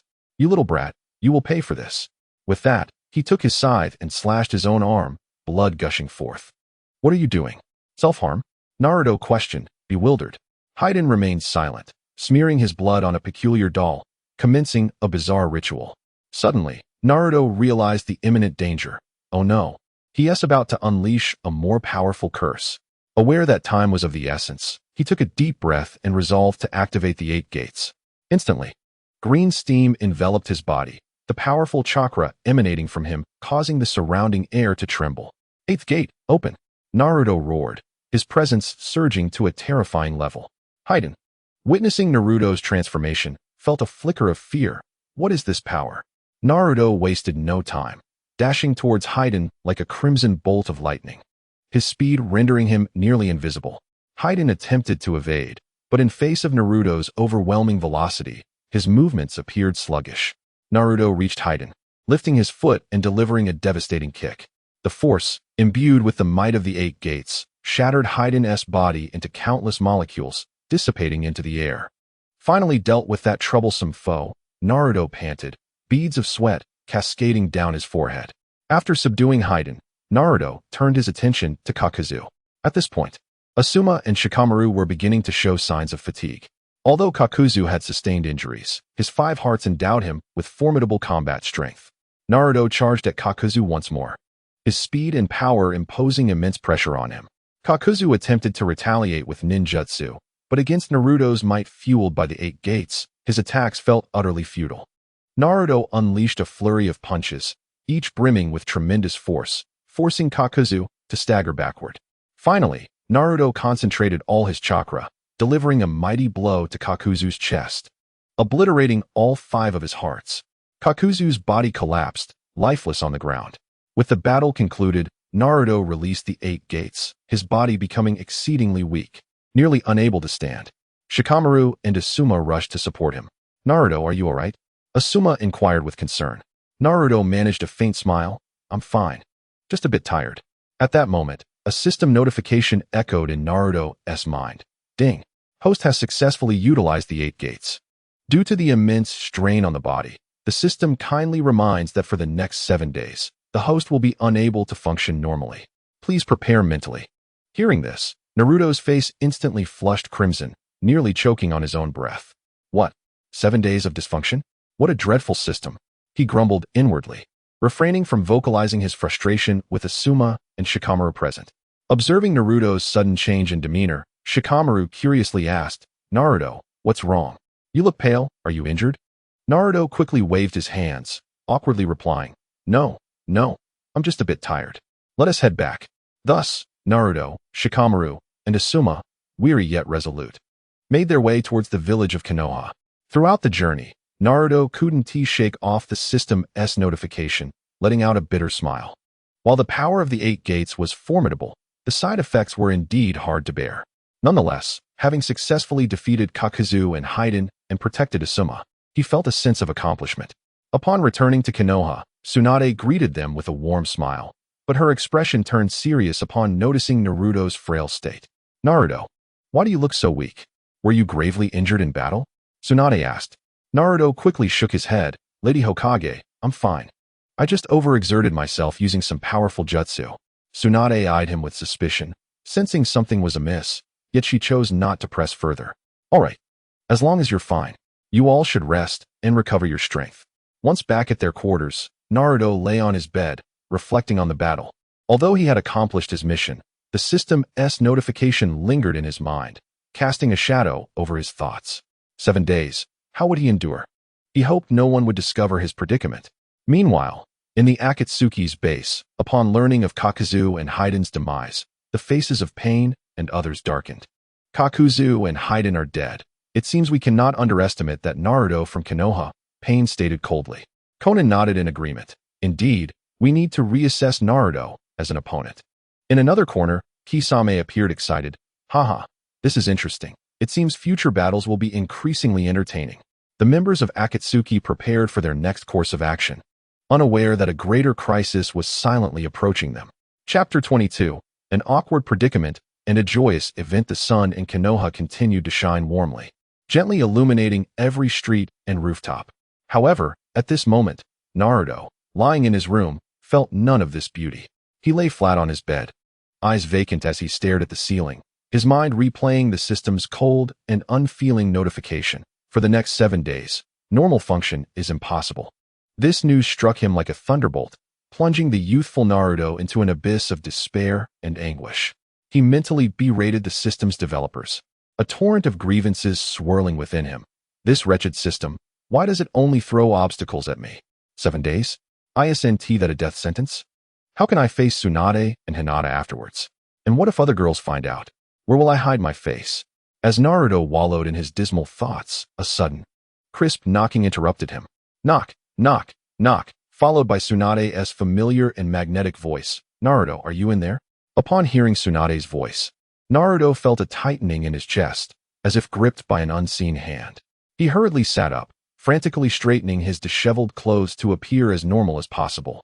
Clearing his throat, he nervously replied, I am here, Lady Hokage. What brings you? Tsunade gently pushed the door open, entering with graceful strides.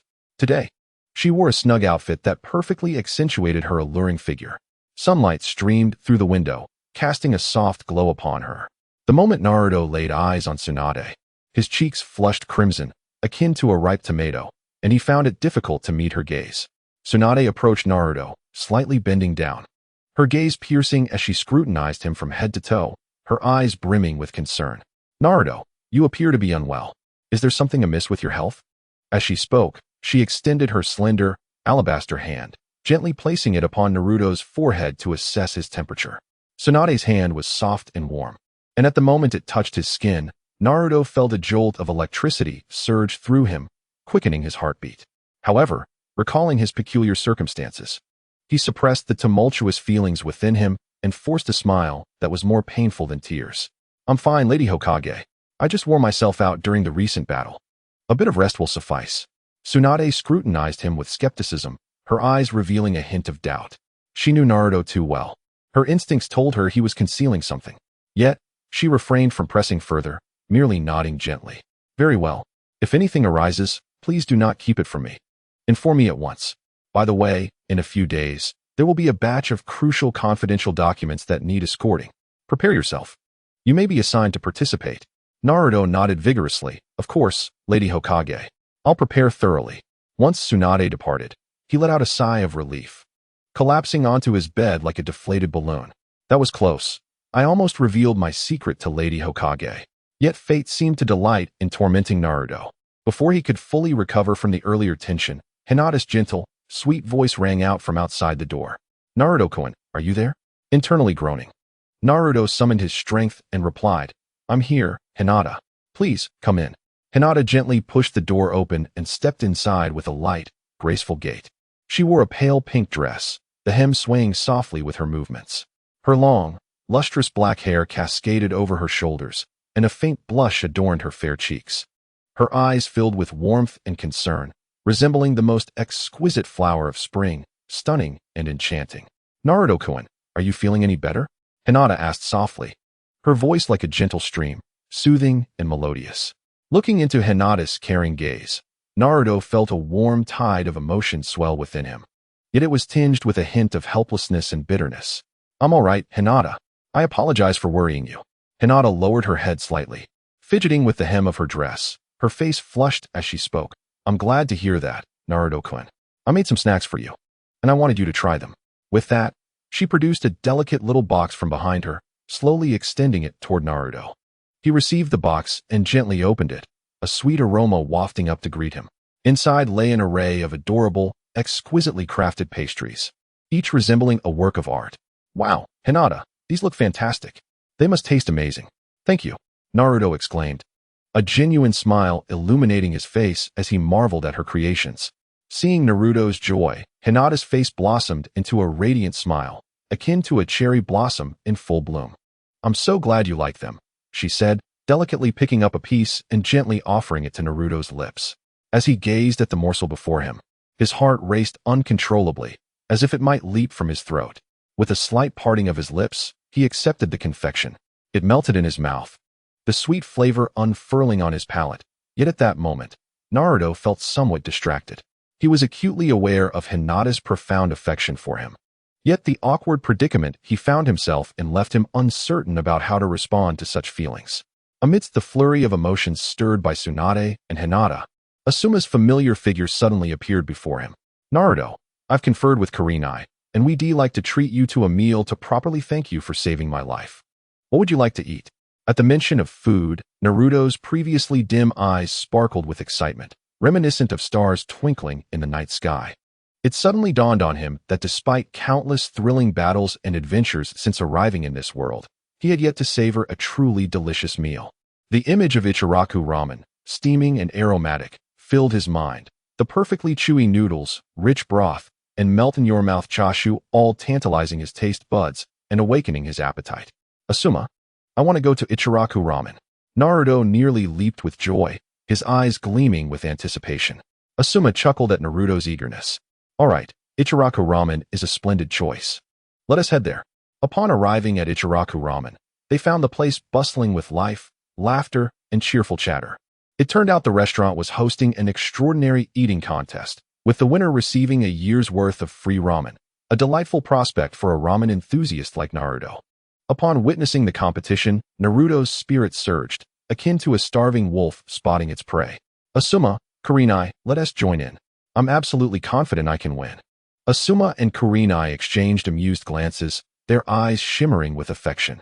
All right, Naruto, we'll accompany you in the contest and see just how formidable you are as an eating champion. The contest commenced, and Naruto, Asuma, Kurenai, and the other participants settled at their tables, large bowls of steaming, fragrant ramen placed before them. At the owneress' command, begin. They all dove into their meals, the sound of slurping noodles filling the air. Right from the start, Naruto displayed astonishing prowess and speed, devouring the ramen with relentless vigor. The noodles vanished before him, his astonishing pace drawing gasps from onlookers. Asuma and Kurenai, though not as exaggerated in their eating speed, also endeavored to keep pace, striving not to fall behind. Unexpectedly, Hinata made her entrance into the contest, resolutely joining the fray. Though she typically appeared gentle and delicate, she was no slouch when it came to ramen. With elegant bites and a steady pace, she maintained her position among the leading competitors. As the competition intensified, other contestants began to falter, one by one giving in to fatigue. In the end, only Naruto, Asuma, Kurenai, and Hinata remained in the contest. Naruto gazed at Hinata, astonished. He hadn't anticipated her to be so formidable in this challenge. The contest reached a fever pitch, and Naruto's stomach felt as if it might burst. Yet thoughts of that enticing free ramen voucher spurred him on. He gritted his teeth, enduring the discomfort, continuing to shove ramen into his mouth. Asuma and Kurenai exchanged glances. Both feeling the strain, and with a resigned smile, Asuma remarked, "Naruto, you truly are a legendary glutton." "We concede." Kurenai nodded in agreement, a wry smile gracing her features. "Yes, Naruto, you and Hinata continue the contest. We simply cannot eat anymore." As Naruto and Hinata locked eyes, they perceived in each other's gaze a shared determination and refusal to yield. "Hinata, let us continue and see who the true champion of appetites is." Hinata nodded resolutely, her eyes filled with gentle resolve. "Naruto-kun, I shall not concede easily." The two plunged back into the fierce contest. Naruto feeling as if his stomach might burst from the strain. Each bite of ramen felt like a test of his limits. Yet, seeing Hinata eat with calm persistence, he dared not relent. At long last, after consuming his 45th bowl of ramen, Naruto felt his body reach its limit. He slumped in his chair, gasping for breath, unable to take another bite. Weakly, he gazed at Hinata, his eyes reflecting a mix of anticipation and nervousness. Hinata, unfazed, finished her 46th bowl of ramen, gently set down her chopsticks, lifted her head, and looked at Naruto with a victorious smile that radiated like the most brilliant sunshine of spring. "Naruto-kun, I have won." Though a tinge of regret lingered in Naruto's heart, he felt predominantly happy for her. "Hinata, you are truly amazing. Congratulations on your victory." After the contest concluded, everyone gathered together, their faces alight with cheerful smiles. Although Naruto did not win, he felt a deep sense of satisfaction from the meal, experiencing a rare sense of ease and joy. As he looked at Asuma, Kurenai, and Hinata beside him, a warm wave surged within him, as if the entire world had transformed into an oasis of warmth. "Today has been delightful," he thought to himself, "even though I am still troubled by that worry. Having everyone around makes it feel less burdensome." A radiant and contented smile graced his face. Chapter 23, New Strategies and Confusion. Konoha Village, having endured fierce battles against Kakuzu and Haiden, returned to its former tranquility and harmony. Naruto diligently worked to adjust his state of mind, attempting to cast aside the awkward and troubling system notification, immersing himself fully in his daily life and training. One day, Naruto was at the training ground, sweating profusely as he practiced throwing shurikens. With unwavering focus, he aimed at the distant target, his shurikens striking the bullseye with the precision of an arrow released from a bowstring. Just as he prepared to throw another shuriken, a sudden system notification erupted in his mind, freezing his movements. Ding! A new strategy task has been issued. Target, TenTen. Current affection value, 50. Please strive to increase the target's affection value to 100 to receive a generous reward. Naruto nearly dropped his shuriken in shock, his eyes wide with disbelief and frustration. He muttered internally, "What is this? TenTen? I hardly interact with her." In the original storyline, she was always single, and there was a chance for her to develop something with Neji, yet she ended up alone. This system is throwing me a curveball. Where am I supposed to find a way to pursue her? Furrowing his brow, Naruto struggled to recall his limited interactions with TenTen. He remembered her fervent passion for ninja tools, as she collected various types, making her a true expert in the field. However, knowing this alone left him perplexed, as he had no idea how to increase TenTen's affection value. Sigh, TenTen loves ninja tools, but I know little about them. I can't just buy random tools and expect to impress her. That would be insincere. He scratched his head, a frown etched on his face.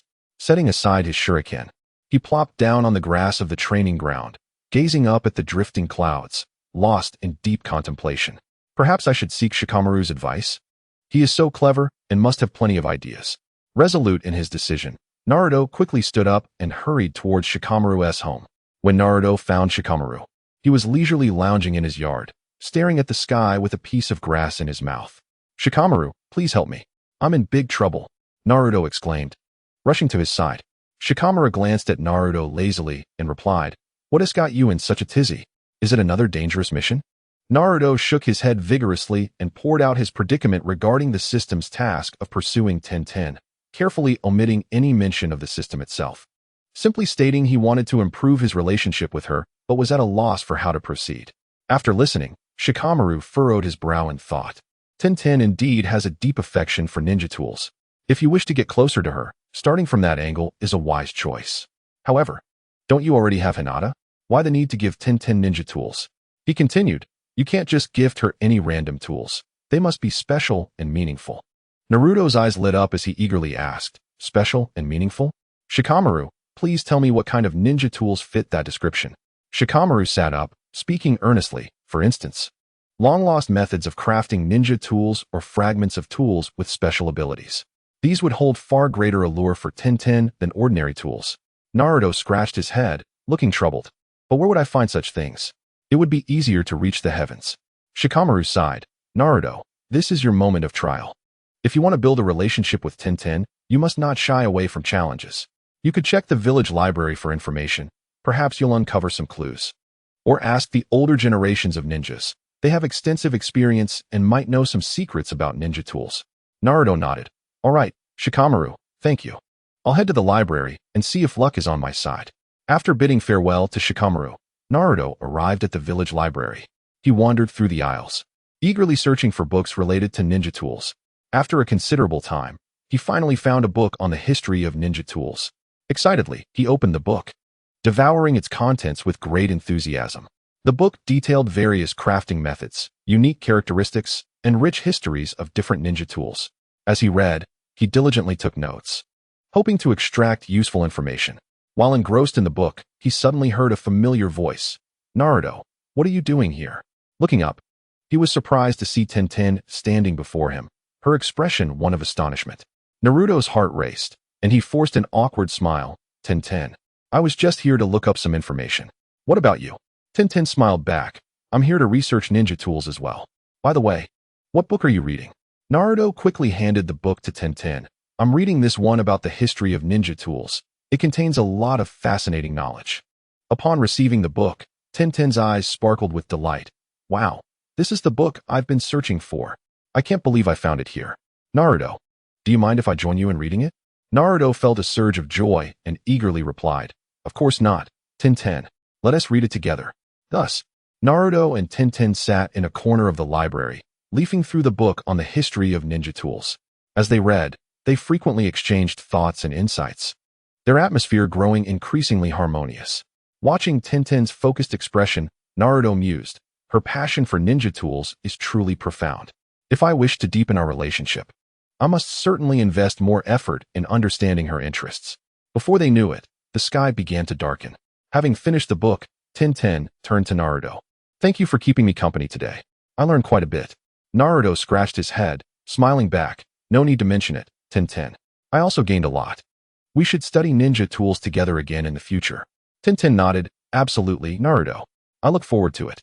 After parting with TenTen, Naruto walked home with a buoyant heart. Although he had yet to discover the perfect method to bridge the gap with her, he felt that their interaction today was a promising beginning. It seemed that as long as he sincerely sought to understand TenTen and start from her interests, forging a connection with her was indeed possible. With this thought, Naruto wore a confident smile, eagerly anticipating their next encounter. Chapter 24. Exploration and Progress Following the Fierce Clashes with Kakuzu and Haiden. Konoha village once again basked in tranquility and harmony. The sun warmly illuminated every corner of the village, imparting a sense of comfort and ease. However, Naruto had no time to relish this peaceful moment. Ever since the system assigned him the task of pursuing TenTen, he had been racking his brain day in and day out, pondering how to elevate TenTen's affection value. On this bright morning, as the first rays of sunlight streamed into the room, Naruto sprang from his bed with alacrity. After a brief wash, he hurriedly made his way to the village library, acutely aware that winning TenTen's favor hinged on her beloved ninja tools.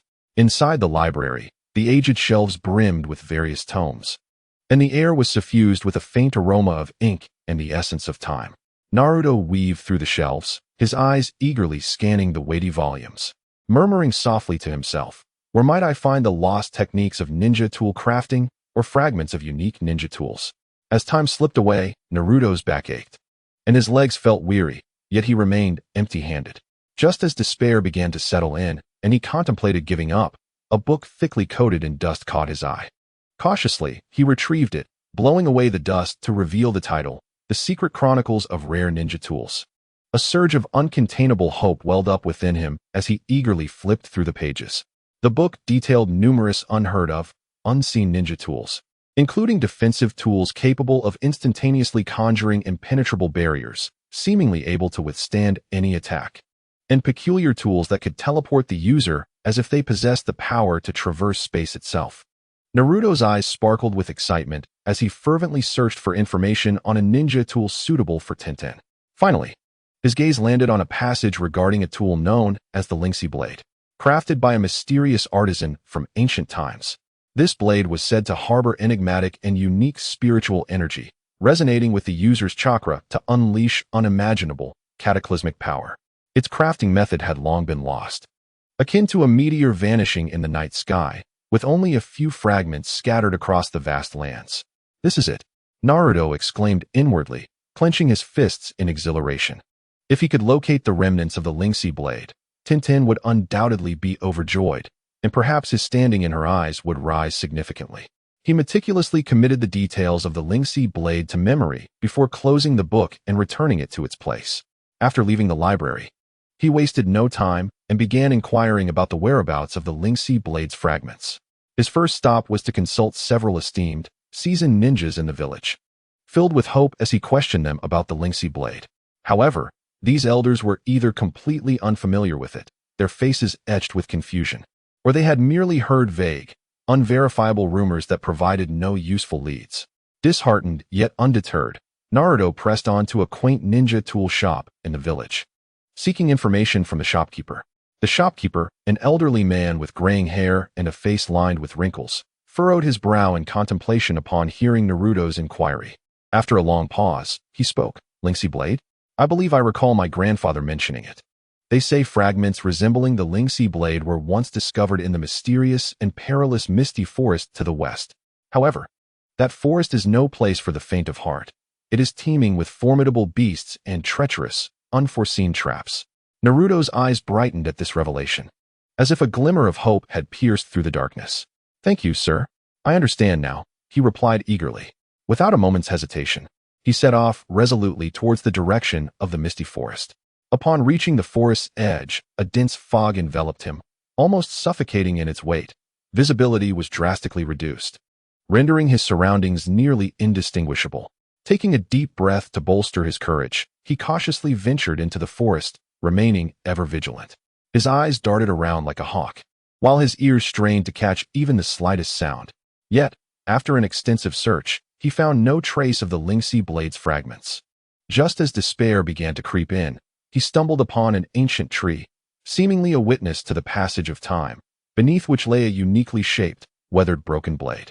Though it appeared unremarkable and somewhat shabby, Naruto sensed a faint echo of familiar, mysterious spiritual energy resonating from it, reminiscent of the Lingxi blade described in the book. Could this be a part of the Lingxi blade?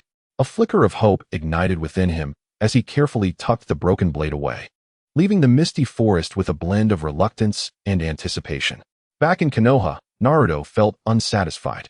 He knew that merely possessing this broken blade would not be enough to win Tenen's heart. Gritting his teeth, he withdrew his long-saved funds, originally intended for ramen, and shamelessly borrowed some money from his friends Shikamaru and Choji, setting out to gather rare materials for crafting ninja tools. Naruto scoured Konoha and the surrounding towns, visiting every ninja tool shop and material market. Each time, he inquired diligently and selected his items with care. After much arduous effort, he finally acquired several precious materials, as rare as treasures from a fabled tale. With the broken blade and materials in hand, he approached the most renowned and skilled craftsman in Konoha. The craftsman gazed at Naruto's findings with astonishment, as if he had uncovered a rare gem. "I can't believe you found these, especially this broken blade. Though damaged, it is indeed a rare treasure," he remarked. Naruto eagerly implored, "Master, can you forge it into a complete and powerful blade?" The craftsman nodded confidently. "It is possible, but it will take some time. Rest assured, I will do my utmost to create an extraordinary weapon." After several days of tireless craftsmanship, a brand new, powerful blade was finally born. It radiated an enchanting and mysterious glow, its surface adorned with intricate patterns that seemed to pulsate with boundless energy. instilling awe in those who beheld it. Overjoyed, Naruto retrieved the blade, his heart brimming with anticipation as he yearned to witness TenTen's surprised expression upon receiving this gift. He swiftly sought out TenTen, who was currently organizing her ninja tools in her storage. Sunlight streamed through the window, casting a warm glow upon her, enhancing her gentle beauty. Dressed in a comfortable ninja outfit, her hair casually tied back, she exuded an aura of focus and determination. As Naruto observed her, an unfamiliar feeling surged within him. A smile crept onto his lips, tinged with mischief as he approached her, presenting the blade with an expectant grin. "TenTen, this is a special gift I prepared for you. What do you think?" Upon raising her gaze and spotting the blade in Naruto's hands, TenTen's eyes sparkled with delight, akin to stars twinkling in the night sky. She accepted the blade, examining it closely, her expression brimming with astonishment and gratitude. "Naruto, did you craft this for me? It's incredible. I have never seen such a beautiful and powerful blade. I absolutely adore it." Naruto scratched his head, chuckling. "I'm glad you like it. It took quite a bit of effort to gather the materials and forge it, but seeing your joy makes it all worthwhile. Besides, I thought only such a special blade would befit someone as extraordinary as you." TenTen's cheeks flushed slightly as she bit her lip, a hint of shyness flickering in her gaze. "Naruto, why are you suddenly being so mushy? But thank you. This truly is the best gift I have ever received." Seeing TenTen's bashful demeanor only heightened Naruto's joy. He leaned in closer, slightly bending down to meet her gaze, whispering softly, "TenTen, do you know? I have always admired your passion and understanding of ninja tools. In my heart, you are the most formidable expert in this field. Every time I see you, I feel a warm sensation within, a uniquely special feeling." TenTen's face flushed deeper, and she lowered her gaze, unable to look at Naruto any longer. Her voice trembling slightly, "Naruto, please stop saying that. I don't know what to say." Naruto straightened up, chuckling. All right, let's not dwell on that. However, TenTen, we can study ninja tools together in the future. I would love to learn more from you." TenTen raised her head, a hint of a smile in her eyes. "Sure, Naruto, I would be delighted to teach you. In fact, I have always thought you were quite impressive, brave, and determined in your endeavors." At that moment, a notification chimed in Naruto's mind. Ding. TenTen's favorability has increased by 30, currently at 80. Upon reaching 90, deeper interactions will signify successful strategy completion. Please continue your efforts. Upon hearing the system's prompt, Naruto felt a surge of joy, his smile brightening further. He gazed at TenTen, resolved to work diligently to raise her favorability to 90 and complete the strategy. Dear readers, those who appreciate this book, your 5-star reviews and comments urging updates would be greatly appreciated. I thank you for your support. Chapter 25. Deep Bond. Since Naruto gifted TenTen the meticulously crafted powerful blade, their relationship has grown increasingly intimate. During their days in Konoha, they frequently collaborated on studying ninja tools, discussing various techniques and methods for improvement. On a sunny day, Naruto arrived at TenTen's ninja tool library as usual. TenTen was intensely focused on a few newly acquired shurikens, her eyes reflecting her passion and dedication to ninja tools. "TenTen, what new discoveries do you have today?" Naruto approached with a smile, his gaze falling upon the shurikens. TenTen looked up, her face beaming with excitement. "Naruto, look at these shurikens. Their material is quite unique, unlike anything I've seen before. Moreover, they appear to be inscribed with mysterious runes, and I am currently researching their functions." Naruto leaned in for a closer look, indeed noticing the shuriken's distinctiveness. The runes shimmered with an unusual light, seemingly harboring arcane power. Perhaps these runes are related to ninjutsu, potentially enhancing the shuriken's potency, he mused. TenTen nodded, her eyes brimming with agreement. "I think so too, but it will take time to unravel their secrets. By the way, Naruto, have you discovered any new materials for crafting ninja tools lately?" Naruto scratched his head, somewhat regretful. "I've searched numerous places recently, but haven't found anything particularly rare. However, I heard that there's a glowing ore in the valley east of the village, said to have extraordinary effects for crafting ninja tools. Should we go check it out?" TenTen's eyes sparkled with excitement. "Really? That's wonderful. Let us head out right now." The two quickly made their way to the valley east of the village. The scenery was breathtaking, surrounded by majestic mountains, with the air filled with a refreshing essence. Yet, they had no time to appreciate the beauty as they focused on searching for the glowing ore. After searching the valley for a while, Just as disappointment began to set in, TenTen suddenly pointed at a rock ahead, exclaiming, "Naruto, look over there. Something seems to be glowing." Naruto followed her gaze and indeed spotted a faint glow emanating from the crevice of a rock. They hurried over, cautiously moving the rock aside to uncover several pieces of or radiating a soft light. "This is it," Naruto exclaimed, picking up a piece and inspecting it closely. "This must be the ore we were looking for, TenTen. Just look at its texture and luster. It will surely be perfect for crafting exceptional ninja tools." TenTen also picked up a piece, her face aglow with joy. "Absolutely. With these ores, we can attempt to create some new ninja tools, potentially elevating our abilities." Just as they prepared to leave the valley, a deep growl resonated from afar, and suddenly, a massive beast burst forth from the trees. Its colossal frame covered in dark fur, eyes gleaming with ferocity. "It's the guardian beast of the valley." TenTen's expression shifted to alarm. "I've heard it is very fierce and will attack anyone who enters the valley." An idea struck Naruto. This was an opportunity. A chance for a heroic rescue followed by a heartfelt confession. He clenched his fists, positioning himself protectively in front of TenTen, vigilant against the beast. "Don't worry, TenTen. I'm here. We will face it together." The beast charged with a roar, and Naruto swiftly formed hand signs, shadow clone technique. Instantly, multiple clones appeared around the beast. Launching an assault, TenTen, undeterred, retrieved various tools from her pouch, hurling them at the creature. However, the beast was formidable, its skin as tough as iron. And Naruto's clones along with TenTen's tools inflicted minimal damage. The beast, enraged, swiped its claws, scattering the clones and lunging toward TenTen. Naruto's heart raced as he saw TenTen unable to evade in time. A resolute glint crossed his eyes. Ignoring the danger, he dashed forward, deliberately placing himself between TenTen and the beast, bracing himself against the beast's razor-sharp claws. He felt the claws rake across him, blood instantly staining his clothes. A sharp pain piercing through his arm. "TenTen." He heard her voice, filled with concern and anguish. "I'm fine, TenTen." Naruto gritted his teeth, forcing a smile through the pain. "We can't give up. Let us keep targeting its weak points." TenTen bit her lip, suppressing her fear and concern for Naruto. Observing the beast closely, she finally noticed its softer underbelly. She swiftly took out a specially crafted shuriken, aiming for the beast's abdomen and throwing it with precision. The shuriken struck true, causing the beast to emit a pained roar, its body swaying unsteadily. Seizing the moment, Naruto formed his hand signs once more, raising Gan. A massive blue sphere coalesced in his hand, which he hurled forcefully at the beast. With their combined efforts, the beast finally succumbed, collapsing to the ground, unable to resist any longer.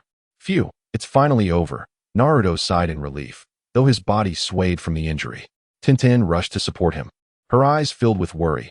"Naruto, you're badly hurt. We need to find a place to treat your wounds." They found a nearby cave to take refuge. TenTen carefully helped Naruto inside, allowing him to lean against the stone wall. She retrieved bandages and healing herbs from her pouch, beginning to tend to his wounds. As TenTen worked on his injuries, Naruto gazed at her focused and compassionate expression. A surge of emotions welled within him. Seizing the moment when she looked down, he gently grasped her hand. TenTen looked up, astonished, her cheeks flushing. Naruto met her gaze, his eyes filled with deep affection, and in a somewhat weakened yet resolute voice. He confessed, "TenTen, I've wanted to tell you that ever since we began studying ninja tools and embarking on adventures together, I've realized I can't imagine my life without you. I cannot bear to see you harmed. Which is why I threw myself in front of you to protect you. I like you, TenTen, very much." TenTen's face reddened further, her eyes reflecting a mixture of surprise and deep emotion. She opened her mouth to respond, but at that moment, the system notification chimed in Naruto's mind. Ding. TenTen's favorability has reached 90. Please seize the opportunity for deeper understanding and strategy. Upon hearing the system's prompt, Naruto felt a wave of elation wash over him. He gazed at TenTen, not granting her the chance to speak, and slowly leaned in, gently capturing her lips with his. TenTen was momentarily stunned, then closed her eyes, reciprocating Naruto's kiss. An atmosphere of intimacy and warmth enveloped the cave. As Naruto tenderly cradled TenTen's face, moonlight streamed through the crevices of the rocks, casting a silvery glow upon her. The supple curves of her waist, sculpted through years of training, were accentuated beneath her ninja attire, rising and falling with her quickened breath. Her signature double bun was slightly disheveled, with a few strands of hair cascading down her rosy cheeks, remnants of their recent adventure clinging to her hair. As Naruto's fingertips brushed against her nape, he felt her slight shiver. TenTen buried her face in the uninjured nook of his shoulder, the faint scent of rust mingling with the fragrance of herbs creating a distinctive aroma.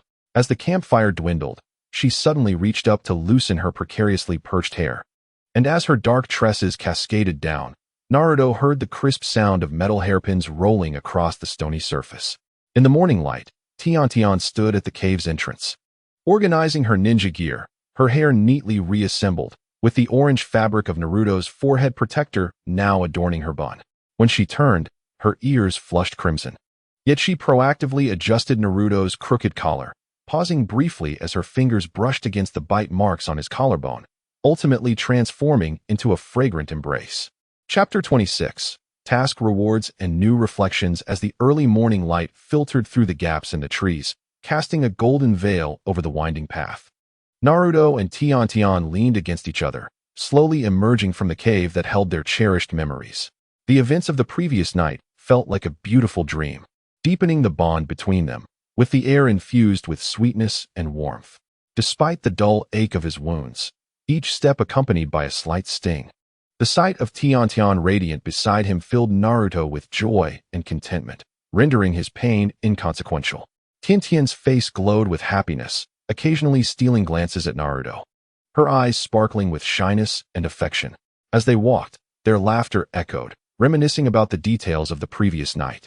The tender words, heartfelt gazes, and intimate touches often brought a shy blush to their cheeks. Even the unintentional meeting of their eyes would cause them to hastily avert their gazes, as if returning to their youthful days of blossoming love. Naruto, do you think we will encounter dangers like yesterday again? TenTen suddenly spoke, her voice laced with concern. Naruto paused momentarily, then firmly grasped TenTen's hand, reassuring her, TenTen, don't worry. No matter what dangers we face, I will always be by your side to protect you. Moreover, we will grow stronger and surely overcome all challenges. TenTen met Naruto's steadfast gaze, warmth blooming in her heart, and gently nodded, yes, I believe in you, Naruto. With you, I fear nothing. They continued onward, soon arriving at TenTen's doorstep. She tilted her head slightly, gazing at Naruto with tender eyes that sparkled with affection. Naruto, thank you. Last night truly made me very happy. It is a beautiful memory I will never forget. Naruto scratched his head, a brilliant smile illuminating his face. His tone filled with gentleness. Me too, TenTen. We will create many more beautiful memories together, and I will always be with you. Please rest well. I will head back now. TenTen nodded softly, her fair cheeks flushing with a rosy hue. Then she rose on her tiptoes and swiftly planted a kiss on Naruto's cheek, like a dragonfly skimming the water's surface, before shyly turning to enter her home. Naruto touched his kissed cheek, a blissful smile gracing his lips, before reluctantly turning to head home. Upon returning home, as Naruto settled onto a chair, the familiar notification sound of the system resonated in his mind at the opportune moment. Ding! Congratulations, host, on successfully completing the mission, saving Asuma, and preventing Kurenai from becoming a widow. Reward: Illusion Resistance Mind Technique. This skill allows you to withstand all illusions in the world. No matter how powerful the illusion, as long as the host employs this technique, it can be effortlessly dispelled. Upon hearing this reward, Naruto's initially fatigued eyes sparkled with excitement, secretly rejoicing. Fantastic!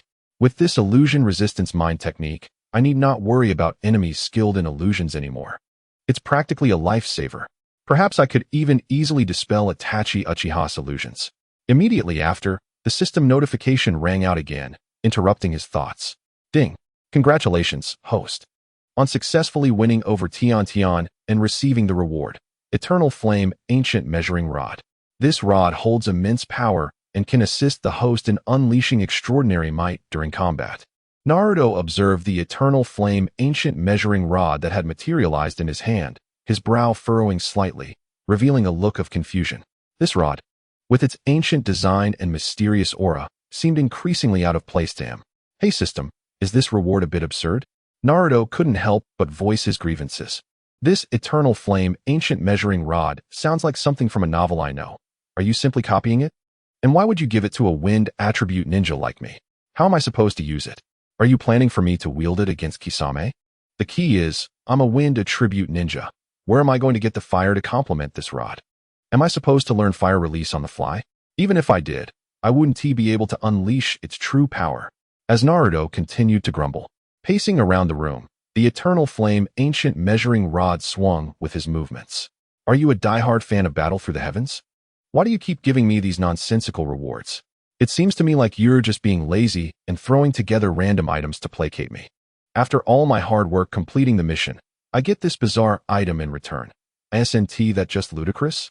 Initially, the system remained silent, but as Naruto's complaints persisted, it finally expressed some impatience. Host, please cease your meaningless complaints. The rewards are determined after comprehensive consideration. While the Eternal Flame Ancient Measuring Rod may seem incompatible with your attributes, it contains diverse powers, and you will discover its remarkable uses in the future. Discover its uses in the future? I think you're just making excuses. Naruto retorted angrily upon hearing the system's reply. Look at this reward. It's utterly unreasonable. I haven't even perfected my wind attribute jutsu yet, and you give me a weapon that requires a fire attribute? Isn't that deliberately making things difficult for me? Moreover, this reward style doesn't even fit the Naruto world. It feels completely out of place. I seriously suspect you're just a Battle Through the Heavens fan trying to shove that stuff into the Naruto universe. Host, please be mindful of your words. The system exists to aid your growth, and the rewards are issued based on your performance and needs. The potential of the Eternal Flame Ancient Measuring Rod is immense. If you can explore it well, it will yield unexpected results in battle. The system's voice carried a hint of authority. Enough of this. Naruto retorted defiantly. If you truly wanted what's best for me, you should give me more practical rewards that suit my current situation. This Eternal Flame Ancient Measuring Rod is utterly useless to me. It's nothing but a burden. If you don't resolve this issue, I want to let this go. The system seemed somewhat helpless against Naruto's stubbornness and commotion. After a brief silence, it spoke again. Host, please cease the meaningless argument. In light of your exemplary performance in this task, an additional reward is granted. A modified skill for the Flame-Splitting Wave Rod, Wind-Splitting Wave Rod. This skill can harness wind attribute chakra to unleash immense power, aligning with your attributes. I hope you utilize it wisely. Upon hearing the system's announcement of an additional reward, Naruto finally halted, a satisfied smile gracing his face. Now this is more like it. It would have been better to communicate sooner, he mused, reflecting on the need for his previous outburst to elicit change. Setting aside his earlier grievances, he began to diligently study the newly acquired technique for resisting illusions. He seated himself cross-legged on the ground, closed his eyes, and, following the instructions within the technique, circulated his chakra. As the chakra flowed, he could distinctly sense his perception of the surrounding environment sharpen, as if he could detect every subtle fluctuation in the air. Delving deeper into the intricacies of the illusion resistance technique, Naruto marveled at its remarkable attributes. Not only could it effectively repel various illusions, but it also significantly enhanced his ability to sense the fluctuations of chakra around him, enabling him to detect enemy illusion attacks with acute awareness and prepare accordingly. It seemed prudent to dedicate time to mastering this technique, striving to harness its full potential. A resolute gleam shone in his eyes as he contemplated this. At that moment, a lively commotion wafted in from outside the window. Approaching the window, Naruto gazed out to see people bustling about on the streets, their faces radiant with joy. Children played merrily, while adults engaged in cheerful conversation, creating a scene of harmony. Witnessing this vibrant tableau, he recognized that Konoha had returned to its former tranquility and prosperity. Asuma had not fallen, and he continued to share a happy life with Kurenai, their family intact. Meanwhile, he had successfully won over TenTen, fostering a profound bond with her. Asuma's survival spared Kurenai from the anguish of losing a loved one, and TenTen had become an indispensable part of his life. All of this was so splendid. Yet he could not allow himself to be complacent. He must not halt in his pursuit. Clenching his fists, he silently vowed to conquer the hearts of all the leading ladies. With this resolve, Naruto turned decisively and strode out of his home towards the training grounds. Along the way, he reflected on his journey from being an outcast to a person capable of saving significant lives and winning the affection of his desired companion. He had invested immense effort and sweat into this transformation. The past misdeeds of others were of little concern, His own happiness was paramount. Arriving at the training grounds, he inhaled deeply, savoring the atmosphere of rigorous practice. He observed many young ninjas diligently training, their faces etched with determination. Finding an open corner, Naruto commenced his own training. He began by practicing the wind blade technique, channeling wind chakra into the ancient fire staff as described in the technique. Initially, his execution was clumsy, and his chakra control lacked precision, yet he persevered, attempting again and again. With the passage of time, he gradually mastered the skill of the wind blade, the ancient staff in his hands demonstrating formidable power. He swung the staff, unleashing blades of wind that sliced through the air, producing a sharp whistle. Finally, some progress. He wiped the sweat from his brow, a contented smile breaking across his face. He understood that with unwavering dedication, he could fully realize the potential of this technique. Next, he began to practice the illusion resistance technique again. With his eyes closed and focus intensified, he attuned himself to the chakra fluctuations around him. Suddenly, he sensed a powerful illusionary force approaching, attempting to invade his consciousness. Swiftly, he activated the resistance technique, forming a sturdy barrier of chakra that repelled the invading force. Success! Naruto's eyes flew open, filled with exhilaration and a profound sense of accomplishment. He recognized that this technique would serve as a significant asset in future battles. After training, he sat at the edge of the training grounds, gazing at the setting sun, his heart awash with reflections. He knew the road of growth lay long before him, yet he was prepared to face any challenge. That evening, back in his home, Naruto lay in bed, contemplating the day's training and experiences. He was aware that the dogged system would continue to devise ways to challenge him. The following morning, as the first rays of sunlight streamed into his room, Naruto rose early, ready to embark on another day of training. Stepping outside, he inhaled the fresh air, a determined smile illuminating his face as he made his way toward the training grounds. As time flowed like a fleeting breeze across the tranquil lands of Konoha, days passed quietly. After the earlier turmoil subsided, the village enjoyed a return to peace, a serene atmosphere enveloping every corner. Naruto remained steadfast in his rigorous training, drenched in sweat, yet undeterred in his thirst for strength. In his spare moments, he cherished the companionship of TenTen, strolling hand in hand through the streets of Konoha, their bond deepening with the passage of time, akin to a fine wine exuding an intoxicating aroma. Simultaneously, the other ninjas of Konoha busied themselves, demonstrating steadfast courage in their missions and unwavering focus in their training, forming a unique landscape within the village. However, this apparent tranquility could not disguise the undercurrents of turmoil brewing within the ninja world, a monumental upheaval gathering like dark clouds before a storm. Sasuke Uchiha, once burdened by the weight of familial vengeance and having resolutely defected from Konoha, had spent his time in the shadows, quietly amassing power under Orochimaru's wing. Now, as Orochimaru's relentless research and frenzied experiments drained him of vitality, the once mighty figure was fading. Sasuke keenly sensed this fleeting opportunity, a glimmer of resolve flickering in his eyes as he launched a decisive attack against Orochimaru. A fierce battle erupted in the dimly lit corners, each of Sasuke's strikes imbued with lethal intent, while Orochimaru struggled to withstand the onslaught with his years of experience.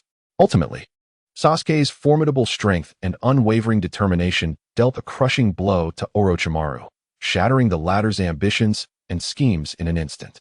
Free from Orochimaru's grasp, Sasuke sought to avenge his long-buried desires against Itachi Uchiha, embarking on the quest to assemble his own team. With his unique charisma and formidable prowess, he gathered Karen, Suigetsu, and Yugo, officially establishing Team Taka. Each member possessed exceptional skills, their formation stirring a tempest within the ninja world and drawing keen attention and speculation regarding Sasuke's next moves. As Sasuke's actions sent ripples through the ninja realm, Konoha's Umbu received shocking news.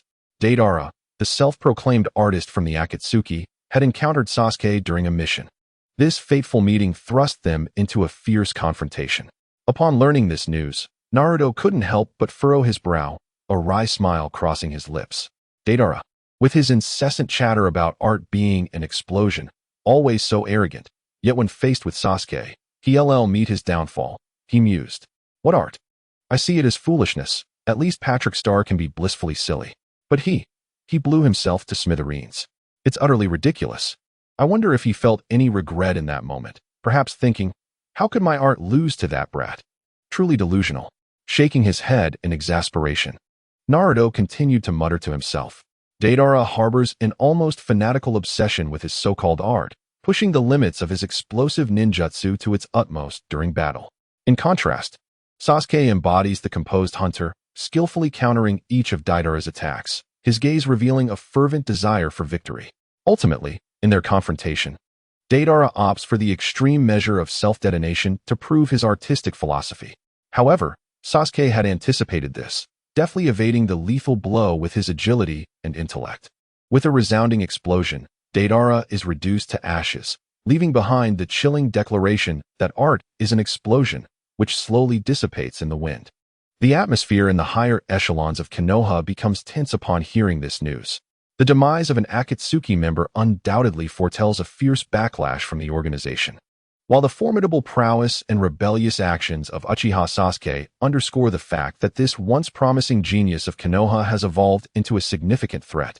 Elsewhere in Konoha, a poignant scene unfolds. Jiraiya, the legendary ninja of Konoha, resolves to delve into the Rain Village to uncover the secrets of the Akatsuki leader and safeguard the peace of his village. Aware of the perilous nature of this mission, each step he takes could lead to a deadly trap, yet his eyes radiate unwavering determination and resolve. Before his departure, he visits the Hokage's office to bid farewell to Tsunade. She stands silently, gazing at the man she has known for years, having weathered countless storms together, feeling an indescribable surge of worry and reluctance. Jiraiya, this mission is too dangerous. You must be exceedingly cautious. Tsunade's voice trembles, her eyes glistening with unshed tears. Jiraiya offers a reassuring smile, lightly patting her shoulder. Do not worry, old hag. My life is quite resilient. It won't be so easily extinguished. When I return, I shall bring you tales from the Rain Village. Just as they converse, Naruto rushes into the Hokage's office. As someone privy to the unfolding narrative, he comprehends the peril that Jiraiya is about to face in the Rain Village. He knows that the jovial, seemingly carefree, lecherous old man is about to encounter his former student Yahiko, Nagato, and Konan, who now embody the formidable pain of the Six Paths, and that he will suffer grievously in battle, ultimately facing death. Jiraiya-sensei, you cannot go, Naruto exclaims, breathless and filled with urgency.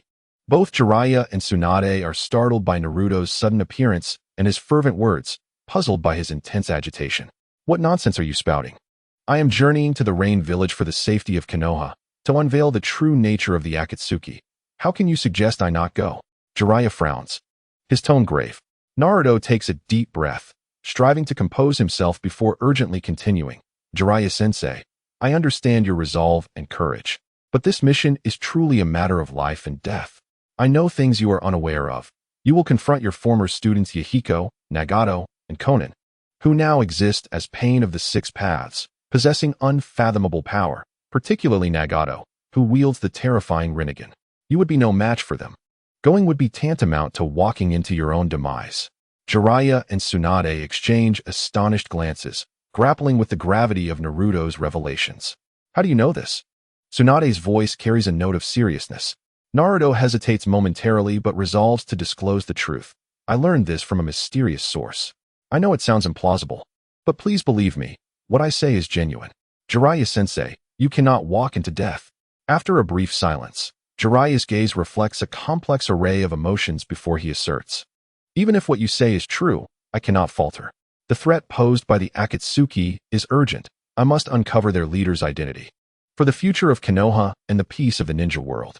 Moreover, I wish to see for myself what my former students have become. Understanding the resolve in Jiraiya's eyes, Naruto realizes he cannot sway his decision, yet he protests. Jiraiya-sensei, let me accompany you. I can assist you. I cannot bear to see you take such risks. Jiraiya shakes his head, his tone resolute. No, this mission is far too perilous. I cannot allow you to be ensnared in danger. Remain here and protect Konoha. This too is a contribution to the ninja world. With that, Jiraiya turns and exits the Hokage's office, leaving Naruto and Tsunade behind. Tsunade watches Jiraiya's retreating figure, her eyes filled with worry and helplessness, while Naruto silently vows to find a way to prevent Jiraiya from stepping into that treacherous fate, just as he prepares to pursue. A cold notification from the system echoes in his mind. Ding. Emergency task. Prevent Jiraiya from embarking on a fatal journey to the Rain Village. You must utilize all means to ensure Jiraiya abandons this perilous endeavor. If successful, you will receive substantial rewards based on the circumstances, including but not limited to rare ninjutsu, powerful ninja tools, and opportunities to significantly enhance your abilities. If you fail, half of your current chakra will be deducted, and for the next month. Your physical capabilities will decline by 30, along with the loss of your acquired Jinjutsu resistance techniques. Please act swiftly. Feeling an unprecedented pressure from the system's notification, Naruto sets aside his hesitation, a glimmer of determination flashing in his eyes as he dashes after Jiraiya. His sole thought is to thwart Jiraiya at all costs, rewriting the tragic fate that looms ahead. Outside Konoha, the last rays of the setting sun cast a golden hue upon the land, as Jiraiya's figure recedes within its glow, appearing both solitary and resolute. Meanwhile, Naruto's hurried footsteps resonate like a fervent war drum along the empty road, heralding the commencement of a life-and-death struggle. Chapter 28. Mission and Entanglement. As the sun descends and twilight envelopes the landscape, Jiraiya strides steadily and resolutely, each step seemingly tracing the path of destiny as he advances towards the perilous Rain Village. Meanwhile, Naruto, consumed with urgency, feels the weight of the system's mission pressing down upon him, compelling him to prevent Jiraiya from embarking on this treacherous journey. Jiraiya-sensei, please stop, Naruto exclaims, pouring every ounce of his strength into his sprint, the wind howling past him. His voice, strained with anxiety, echoes along the desolate road. Yet, Jiraiya remains undeterred. Steadfast in his course, his silhouette imbued with a sense of determination, seemingly indifferent to the specter of death. A surge of resolve wells within Naruto, and his chakra surges like a tumultuous tide. Nine-Tails chakra mode activate. With a guttural roar, the raw, potent chakra envelopes Naruto, the crimson aura crackling around him as 9 ethereal tails flicker into existence behind him.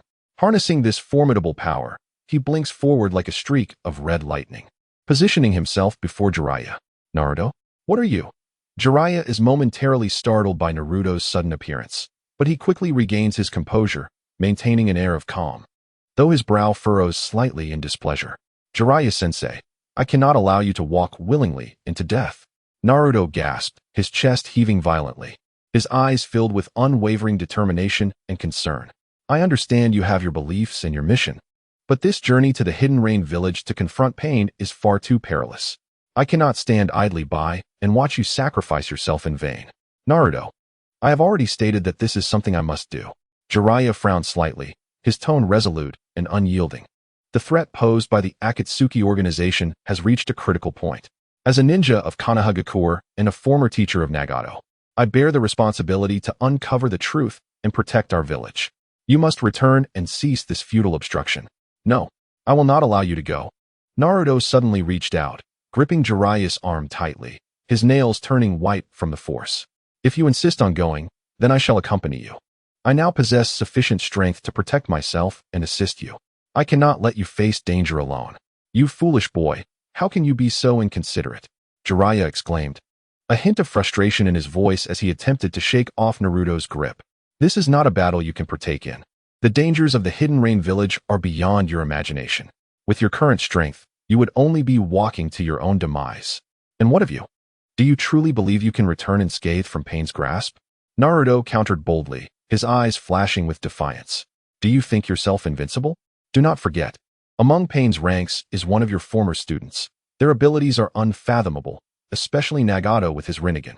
You may not even be his equal. I am acutely aware of the risks, yet I have my responsibilities. Jiraiya's gaze momentarily betrayed a flicker of pain, soon replaced by steadfast resolve. Some actions are not undertaken out of certainty, but out of necessity. I cannot cower in the face of danger. The peace of Konoha requires guardians, and I am willing to be that protector. But can't you consider those around you? Naruto's emotions surged, his voice trembling. Tsunade-sama will worry endlessly for your safety if she learns you are heading into such peril. Hinata and TenTen will be concerned for me as well. I do not wish to lose you, my mentor and friend. At Naruto's heartfelt words, Jiraiya's heart jolted, a flicker of hesitation crossing his eyes. Yet, he soon shook his head resolutely. Naruto, I understand your sentiments. But this time it is truly impossible. You are still young, with a long journey ahead of you and much potential yet to be realized. You should remain in Konoha, train diligently, and one day become a pillar of support for the village. I refuse. I am capable now. Naruto erupted, the chakra of the Nine-Tails surging within him. You always underestimate me, believing I am incapable. Very well, let us compete and see if I can stand alongside you in battle. If I can assist you in the Hidden Rain village. This is utter nonsense. Jiraiya frowned, his expression one of exasperation. I do not have time for your childish antics. I must go to the Hidden Rain village. You must return to Konoha immediately. With that, Jiraiya turned to continue on his path. However, Naruto would not let him depart so easily, positioning himself once more in front of Jiraiya, arms outstretched, determined not to relent. Jiraiya-sensei, if you do not agree to take me with you today, I will not allow you to leave. Are you threatening me? Jiraiya's tone carried a mix of irritation and resignation. Fine, if you insist on this competition, let us see who prevails. But should you lose, you must return to Konoha. Cease following me, and refrain from mentioning the Hidden Rain village again. Agreed. It is settled. A spark of exhilaration ignited in Naruto's eyes. He recognized this was his sole opportunity to accompany Jiraiya to the Hidden Rain village, and he could not afford to let it slip away. The two moved to a spacious clearing, the surroundings steeped in silence, save for the gentle caress of the breeze. Naruto maintained his Nine-Tails chakra mode, the energy radiating from him like flames, exuding an overwhelming and oppressive aura. Jiraiya squinted slightly, his expression serious, arms relaxed yet every nerve in his body taut. Prepared for Naruto's assault. Come forth, let me witness your progress over the years, Jiraiya said, lifting his chin slightly, anticipation glimmering in his eyes. Without hesitation, Naruto swiftly formed hand seals, his movements as quick as lightning. Shadow Clone Jutsu. With a commanding shout, countless clones of Naruto materialized, surrounding Jiraiya. Each clone emanated chakra akin to Naruto himself, fiercely fixated on their teacher. Impressive, both the quantity and quality of your shadow clones have significantly improved. Jiraiya nodded, a hint of admiration gracing his features, yet he knew it was far from sufficient. No sooner had he spoken than Jiraiya vanished from sight, darting like a specter among the shadow clones. His speed was so extraordinary that it rendered his movements nearly invisible, leaving only an array of afterimages. The clones struck with fists, yet all were effortlessly evaded by Jiraiya. Seeing this, Naruto's heart sank. He realized that merely relying on the shadow clone technique would not suffice. He rapidly concentrated his chakra, his hands swirling as a colossal blue Rasengan began to form, pulsating with intense chakra fluctuations. Wind release, Rasen Shuriken, Naruto roared, hurling the spiraling jutsu toward Jiraiya. The Rasen Shuriken spun at incredible speed through the air, emitting a piercing shriek as if tearing through the very atmosphere. Yet, Jiraiya merely raised his hand, a powerful surge of chakra emanating from his palm, forming an invisible barrier. The Rasen Shuriken collided with the shield, producing a thunderous explosion, the force sending gusts of wind swirling, yet it could not breach Jiraiya's defense. Your wind release has indeed improved significantly, but to defeat me, you still have a long way to go, Jiraiya remarked with a smile, confidence radiating from his gaze. Curse it! Naruto gritted his teeth, a rebellious spirit igniting within him. He understood the gap between himself and Jiraiya remained, yet he refused to surrender easily. He gathered chakra once more, this time deciding to unleash a more formidable technique. Closing his eyes, Naruto focused intently, merging the chakra of the Nine-Tails with his own. A massive ethereal fox appeared around him, embodying the power of the Nine-Tails. Tailed Beast Ball Rasengan. Naruto's eyes snapped open, a fierce crimson gleam shining forth, as he thrust a gigantic Rasengan infused with Nine-Tails chakra toward Jiraiya. This Rasengan was far more potent than the previous wind release Rasen Shuriken, the chakra fluctuations immense enough to shake the ground beneath them. Jiraiya's expression shifted as he perceived the formidable force of the attack. Quickly forming hand seals, Jiraiya summoned all his chakra, bracing himself to confront this overwhelming assault. Earth release, Earth prison wall, he declared, as sturdy earth walls erupted from the ground, encasing him within a vast earthen prison. The tailed beast ball Rasengan collided with the earthen walls, creating a deafening explosion, the sheer force blasting a gaping hole in the structure amidst a cloud of dust. Naruto's heart soared, believing he had secured victory. However, when the dust settled, Jiraiya stood unharmed, a mixture of surprise and pride illuminating his face. I never expected you to master such a formidable technique, Naruto. You have truly grown, Jiraiya acknowledged. But you are still too impatient. While this technique is powerful, it consumes an immense amount of chakra, and its weaknesses are glaringly apparent. Though disheartened by Jiraiya's words, Naruto remained undeterred.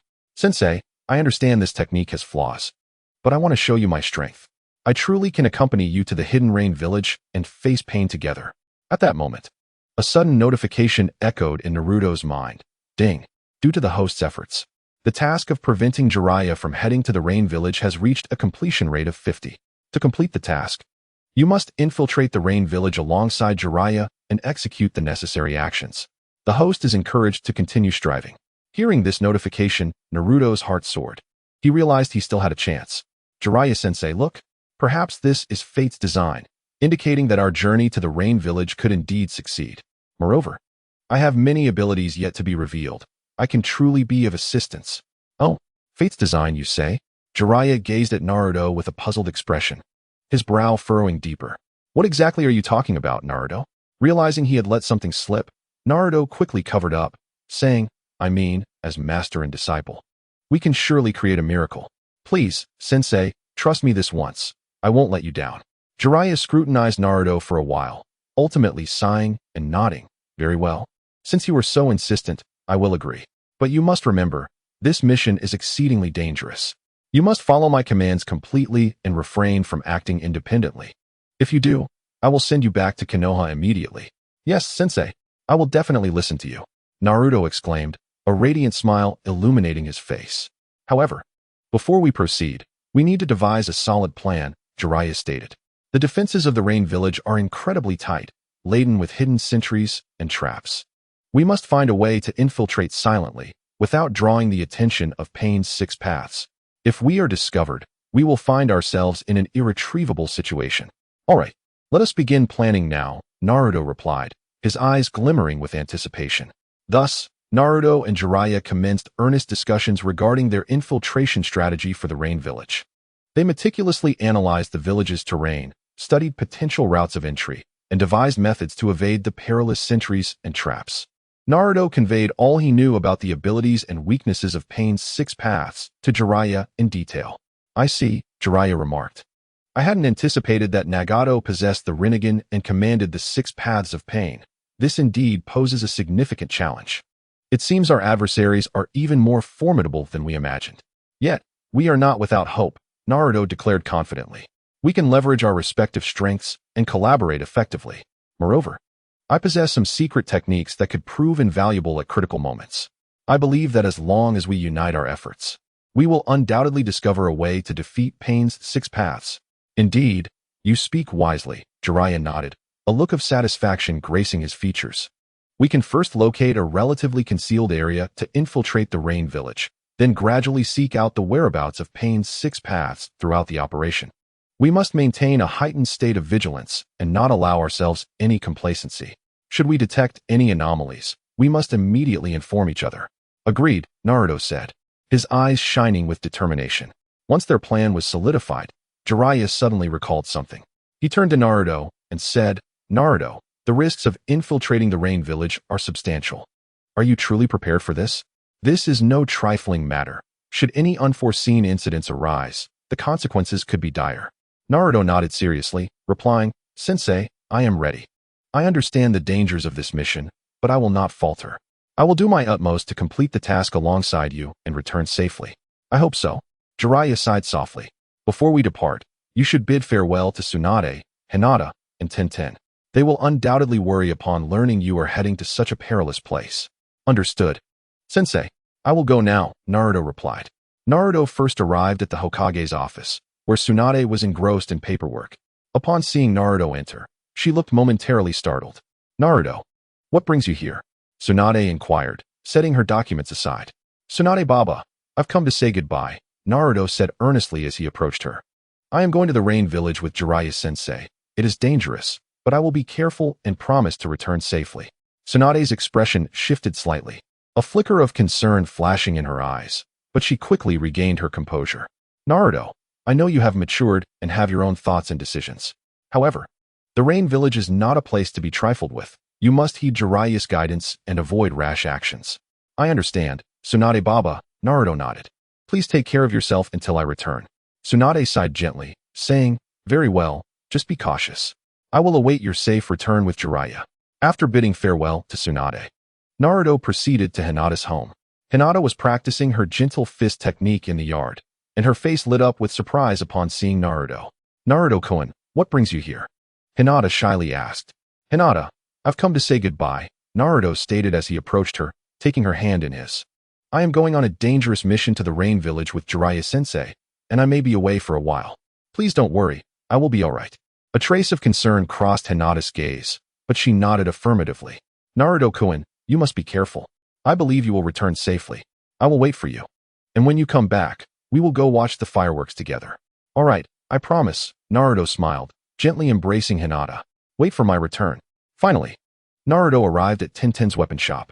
TenTen was busy organizing ninja tools, and her eyes brightened upon seeing Naruto. Naruto, what brings you here? She asked.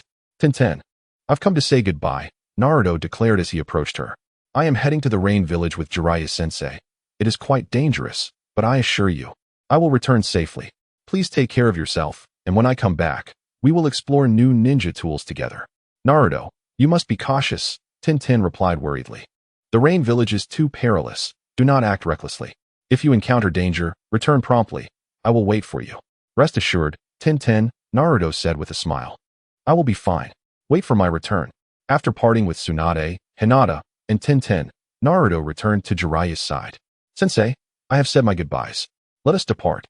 Naruto said, his eyes filled with determination. Let us go, Jiraiya responded.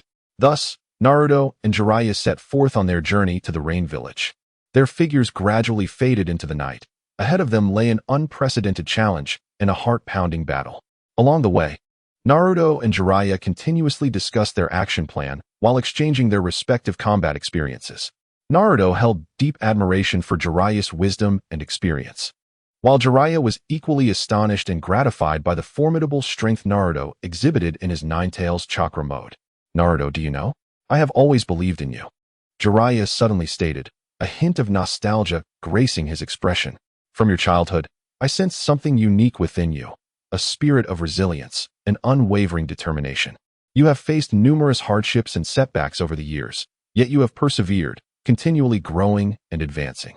I am confident that in the future, you will become a source of pride for Konoha, a legend in the ninja world. Thank you for your kind words, Sensei, Naruto replied bashfully, scratching his head as a radiant smile spread across his face. I owe my achievements today to you and everyone else's support. You have taught me so much. Not just about ninjutsu, but also about the principles of being a person. Without your guidance, I would not have reached this point. Haha, look at you getting modest. Jiraiya chuckled. However, remember, the road ahead is long, and many more challenges await. However, as long as you remain steadfast in your beliefs, you will surely overcome all obstacles. Yes, Sensei, I understand, Naruto declared resolutely. At that moment, shadows of patrolling ninjas from the Rain Village flickered in the distance. Naruto and Jiraiya immediately halted their advance, concealing themselves as they cautiously surveyed their surroundings. A new trial was about to unfold. Chapter 29. Fierce battle in the Rain Village as night fell like ink. Heavy and impenetrable, the Rain Village was engulfed in a stifling atmosphere. Fine strands of rain cascaded like silver threads, slanting down and shimmering with an eerie glow under the dim light, enhancing the already enigmatic and foreboding essence of the village. Naruto and Jiraiya, like hunters shrouded in darkness, moved with grace and caution, stealthily navigating through the rain veil. They adeptly avoided one patrol after another, their figures barely discernible, inching closer to the village's core. Sensei, the atmosphere in the Rain Village is indeed oppressive. It feels heavier than the disappointment I felt when I failed my exam, Naruto murmured, attempting to shatter the suffocating tension with jest, a slightly forced smile gracing his lips. Jiraiya cast him a sidelong glance, a hint of exasperation in his eyes as he retorted, "What are you joking about at a time like this? Stay alert and do not reveal our location." Just then, several figures from the Rain Village emerged not far ahead, weapons in hand, scanning their surroundings with vigilance. Naruto's eyes flickered, a plan forming in his mind. "Sensei, watch this," he whispered, swiftly forming hand seals and murmuring, "Seduction technique." In an instant, several stunningly beautiful women appeared amidst the rain, captivating the attention of the rain ninjas, their eyes widening in awe as they were drawn toward the alluring figures. Jiraiya shook his head in resignation, internally marveling at Naruto's cunning, and seized the opportunity to bypass the entranced ninjas. "You always resort to such underhanded tactics."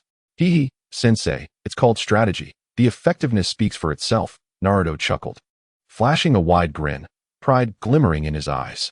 As they pressed on, they finally arrived before a sinister and foreboding structure, seemingly birthed from the darkness itself. Exuding a chilling aura, Naruto sensed a powerful and malevolent chakra emanating from within, and he furrowed his brow, whispering, "Sensei, something is definitely amiss here. Pain may very well be inside." Jiraiya nodded slightly, a serious expression crossing his face. The two cautiously infiltrated the building. Upon entering, they beheld Nagato seated upon a grand throne, his gaze hollow and indifferent, as if devoid of all emotion. Beside him, Conan regarded them with frigid eyes, akin to a pair of unwelcome guests. "Sensei, what brings you here with this brat?" Conan's voice was icy, lacking warmth, as if echoing from a distant tundra. Jiraiya gazed at his former pupil, a myriad of emotions swirling within him, regret, sorrow, and a flicker of hope. "Nagato, Conan, why have you chosen this path? The actions of the Akatsuki have gravely threatened the peace of the ninja world. Do you not see this?" Nagato's expression remained vacant, unperturbed, as he spoke in a low, gravelly voice. "Sensei, you do not understand. This world is beyond redemption, rife with war and suffering. Only through my way can true peace be attained." Unable to endure Nagato's distorted ideology any longer, Naruto erupted in fury. "What twisted logic is this? What true peace are you talking about? You are merely indulging your own selfish desires. Look at yourself now. There is not a trace of the kind and gentle Nagato I once knew. You have become a madman blinded by hatred. And you, Conan, you were once so gentle and compassionate. How could you join him in perpetuating such atrocities?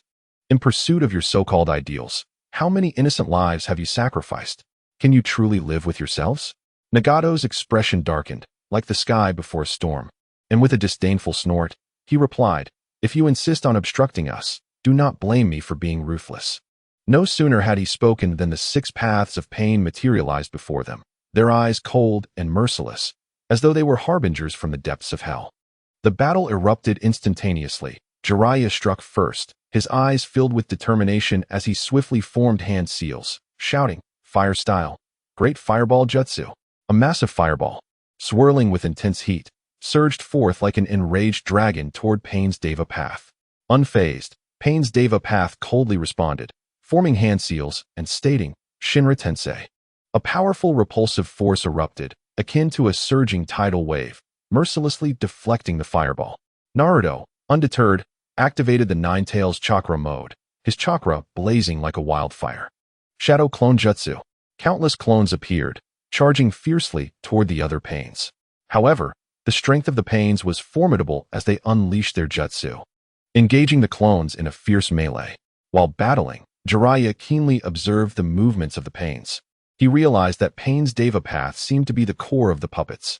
Defeating him might break this perilous stalemate. Seizing an opportunity, he lunged towards Pain's Deva path like a cheetah. "How dare you act so brazenly before me?" Pain's Azura path bellowed, wielding his weapon in a furious attempt to intercept Jiraiya. Jiraiya deftly sidestepped, evading the attack with agile grace, delivering a powerful kick that sent Azura path crashing against the wall. Meanwhile, Naruto's clones were gradually being overwhelmed by the Pains, their numbers dwindling. Gritting his teeth, he drew upon his chakra, preparing to unleash an even more potent jutsu. Tailed Beast Bomb, Spiraling Sphere. He thrust forth a colossal spiraling sphere, radiating a terrifying aura, resembling a miniature sun, aimed at Pain's animal path. The animal path hastily summoned a summoning beast for defense, but the spiraling sphere's might was overwhelming. The summoned creature was obliterated, leaving Animal Path grievously injured and incapacitated on the ground. At that moment, Pain's hungry ghost path surged forward like a phantom, mouth agape, revealing sharp teeth, attempting to absorb Naruto's chakra. Alarmed, Naruto swiftly retracted his chakra and retreated, beads of sweat forming on his brow. The clash between Jiraiya and Pain's Deva path intensified. Pain relentlessly employed Shinra Tensei and Bansho Tenin, the overwhelming power exhausting Jiraiya, who bore several injuries. His garments stained with blood. Yet, he gritted his teeth in determination, a glint of resolve shining in his eyes. Nagato, do you truly wish to remain deluded? Jiraiya shouted amidst the chaos, evading attacks. Is this what you envision as peace? You have lost your way. Do not stray further. Nagato remained silent, only intensifying his assault, a hint of madness flickering in his gaze. With hands clasped together, Pain's Deva path prepared to unleash a more formidable Shinra Tensei, an aura of dread radiating from his form, as if poised to annihilate the world itself. Jiraiya was acutely aware of the formidable power of the impending strike. He swiftly formed hand seals, bracing himself for defense, the veins on his forehead bulging, and a grave expression etched upon his face. At that moment, Naruto suddenly recalled the wind cutter, a gift from the system. With a mere thought, the wind cutter materialized in his hand. He brandished the ruler, causing the surrounding air to turn tempestuous, manifesting sharp blades of wind that danced through the air like a multitude of lethal daggers. Sensei, let me handle this. Naruto shouted as he charged towards Pain's Deva path. Seeing Naruto rush forward, Pain activated his almighty push once more. However, fueled by the power of the wind cutter, Naruto broke through the repulsion as if he were a valiant eagle soaring toward its prey, arriving before the Deva path. Taste this. Wind style, wind cutter slash. Naruto swung the ruler, unleashing a colossal blade of wind that howled toward the Deva path. Though Pain attempted to evade, it was too late. The wind blade struck him with tremendous force, sending him hurtling through the air, tracing a long arc. The other Pains, witnessing the Deva path's injury, quickly surrounded Naruto, preparing to retaliate. Seizing the opportunity, Jiraiya rushed to Naruto's side, a hint of satisfaction glimmering in his eyes. Naruto, well done, Jiraiya exclaimed with a proud smile. Let's defeat them together, Naruto replied, determination radiating from his gaze. The two fought in perfect harmony, relentlessly assaulting the Pains. Despite their formidable strength, the combined efforts of Naruto and Jiraiya began to reveal the Pain's vulnerabilities, their injuries multiplying. Nagato observed the continuous retreat of the six paths of Pain, his expression darkening like an overcast sky. Gritting his teeth, a fierce glint flashed in his eyes as he resolved to take matters into his own hands. A formidable chakra began to coalesce around him, hinting at the unleashing of a terrifying technique. Konan, watching from the sidelines, felt a surge of anxiety. She understood that if he unleashed that technique, the consequences would be dire. Nagato, we should retreat. They are prepared this time, and we cannot afford to clash head-on. If you use that technique, the cost will be too great, and we may find ourselves in a more perilous situation. Nagato hesitated, casting a glance at the battered six paths of Pain, then at Naruto and Jiraiya. Ultimately, he nodded in reluctant agreement. He maneuvered the six paths of Pain to retreat, a hint of unwillingness reflected in his gaze.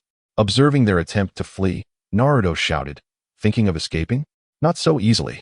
He once more wielded the wind cutter, ready to pursue, his chakra surging anew. Jiraiya intercepted him, speaking earnestly, Naruto, do not pursue a desperate enemy. We have already dealt them a significant blow, and part of our objective has been achieved. Do not let a moment of impulse lead you into danger. Though Naruto felt a pang of dissatisfaction, he heeded Jiraiya's counsel. Halting in his tracks, watching as Nagato and Konan vanished into the rain, the remnants of the six paths of Pain trailing behind, a flicker of regret in his eyes. Sensei, would you say we were successful this time? Naruto inquired, his tone laced with anticipation.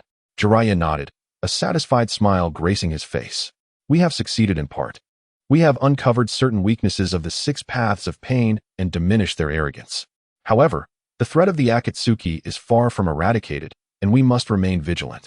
The road ahead is still long. Understood, Sensei, Naruto affirmed, determination gleaming in his eyes. Let us return to Konoha and inform everyone of our findings, so they can prepare.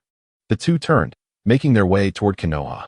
The rain continued to fall incessantly, as if washing away the traces of their fierce battle. Chapter 30. An unexpected encounter and inner turmoil. The incessant patter of rain finally ceased, leaving a humid atmosphere that mingled with the earthy scent of damp soil and fresh grass. Naruto and Jiraiya walked side by side on the path back to Konoha. Though their steps were weary, They exuded a sense of resilience and pride born from the completion of their task. Sensei, when we return, Granny Tsunade and the others will surely be elated. Naruto beamed with excitement, his eyes sparkling. We have managed to uncover some details about the 6 paths of pain. Next time we encounter them, we will be better prepared.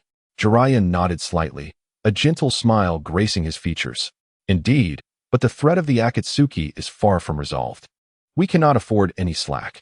As they conversed, a faint rustling sound emerged from the nearby woods, as if something was stealthily moving. Naruto instantly became alert, his muscles tensing, his hands clenching into fists, the chakra of the Nine-Tails within him simmering like a volcano on the verge of eruption. Jiraiya, equally perceptive, scanned the surroundings with hawk-like intensity, his nerves taut, ready to confront any potential danger. A figure emerged slowly from the woods, cloaked in black, the vivid red cloud patterns on his robe striking against the muted backdrop. It was none other than Itachi Uchiha. Itachi Uchiha? What brings you here? Naruto's eyes widened in disbelief, a flame of anger igniting within him, tempered by vigilance. He recalled Itachi's past deeds, the cold-blooded massacre of his entire clan to fulfill his twisted sense of justice, leaving only his brother Sasuke to struggle in the throes of hatred. Itachi's gaze remained tranquil, yet a hint of fatigue lingered beneath the surface. He regarded Naruto and Jiraiya quietly before speaking. I have been waiting for you, Naruto Uzumaki. Waiting for me? What trickery is this? Do you intend to bring harm to Konoha? Naruto stepped forward, his chakra surging with intensity, ready to unleash his fury. Jiraiya interjected, raising a hand to halt Naruto's advance. He fixed his steady gaze upon Itachi, his voice calm, yet firm. Itachi, state your purpose plainly. We have no time for games. Itachi sighed softly, a complex emotion flickering in his eyes. I wish to entrust Sasuke to you, Naruto Uzumaki. What? Naruto could scarcely believe his ears, his voice rising in anger. Are you jesting?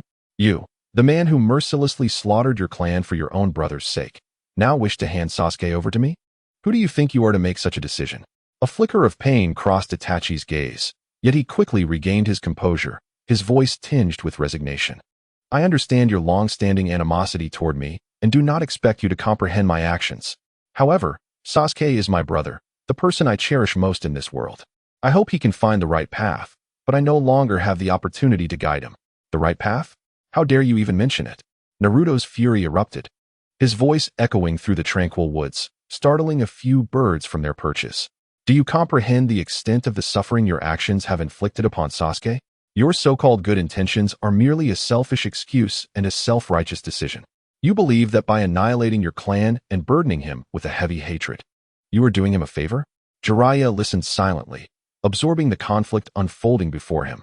He recognized Naruto's anger burning like an inferno. Yet he also understood the profound struggles that Itachi bore within, akin to an unfathomable abyss. He was keen to observe how this intense confrontation would evolve. Naruto continued vehemently. You claim to act for Sasuke's benefit, yet have you ever truly considered his perspective? For years, he has lived in the shadow of hatred, deprived of familial warmth and the companionship of friends. Can you empathize with the torment and struggle he endures? You are nothing but a coward, unwilling to confront the conflicts and issues among your kin, resorting instead to this extreme and cruel method to resolve matters. Now, with your life nearing its end, you wish to pass this mess on to me? Absolutely not. Uchiha Itachi's body trembled slightly. Naruto's words pierced his heart like a sharp dagger, striking at its most tender core. After a long silence, he finally spoke. I am aware that I have committed unforgivable sins, but at that time, I had no choice. Everything I did was for the peace of Konoha and to protect Sasuke. For the peace of Konoha? Do not delude yourself with such grandiloquent rhetoric. Naruto scoffed, a mocking curve gracing his lips. There were countless peaceful ways to resolve issues in Konoha, yet you chose the most brutal and unforgivable path. You are a butcher with blood-soaked hands, shamelessly claiming to act for others. It's utterly laughable. Suddenly, Naruto recalled his immunity to Genjutsu, and his eyes sharpened with ferocity. Today, I shall avenge the innocent souls you have harmed. With that, he surged forward like a bolt of black lightning, his speed rendering him nearly invisible. Seeing this, Itachi hastily formed hand seals, preparing to cast a defensive technique. However, Naruto, leveraging his advantage of immunity to Genjutsu, effortlessly breached Itachi's illusionary defenses and unleashed a furious blow that struck Itachi squarely in the face. The sudden impact sent Itachi flying, crashing to the ground and raising a cloud of dust. Struggling to rise, blood trickled from the corner of his mouth, staining his pale visage. He gazed at Naruto, surprise flickering in his eyes, clearly not expecting Naruto to break his Jinjutsu. Naruto did not grant Itachi a moment to breathe. He charged again, raining down punches like a torrential downpour, his fury evident as he shouted, "You selfish wretch! Today you shall pay dearly for your misdeeds." As Itachi awkwardly dodged Naruto's onslaught, he attempted to explain, "Naruto, you do not understand. I had no other choice." "Silence. I do not wish to hear your hypocritical excuses," Naruto bellowed, his rage threatening to engulf Itachi. "Do you believe that a mere no choice can absolve you of your sins or grant peace to the deceased?" Under the relentless assault of Naruto's furious attacks, Itachi began to falter, his body sustaining multiple injuries, blood staining his black cloak, and bruises marring his features. Suddenly, he swiftly formed hand seals and called out, "Amaterasu." Instantly, black flames erupted before Naruto, like the tongues of a demon, their searing heat threatening to ignite the very air around them. Startled, Naruto quickly retreated, narrowly evading this deadly strike. He was well aware of Amaterasu's terrifying power, a flame capable of consuming all. "Is this the only underhanded tactic you possess?" Naruto gasped, disdain evident in his gaze. "I shall not allow you to escape so easily today." Itachi looked at Naruto, a flicker of resignation and sorrow crossing his features.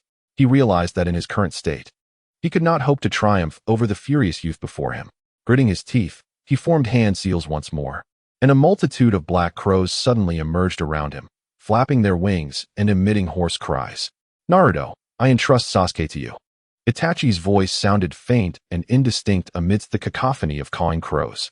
Soon, Itachi's form began to dissipate, transforming into a swarm of crows that circled the trees before vanishing into the distance.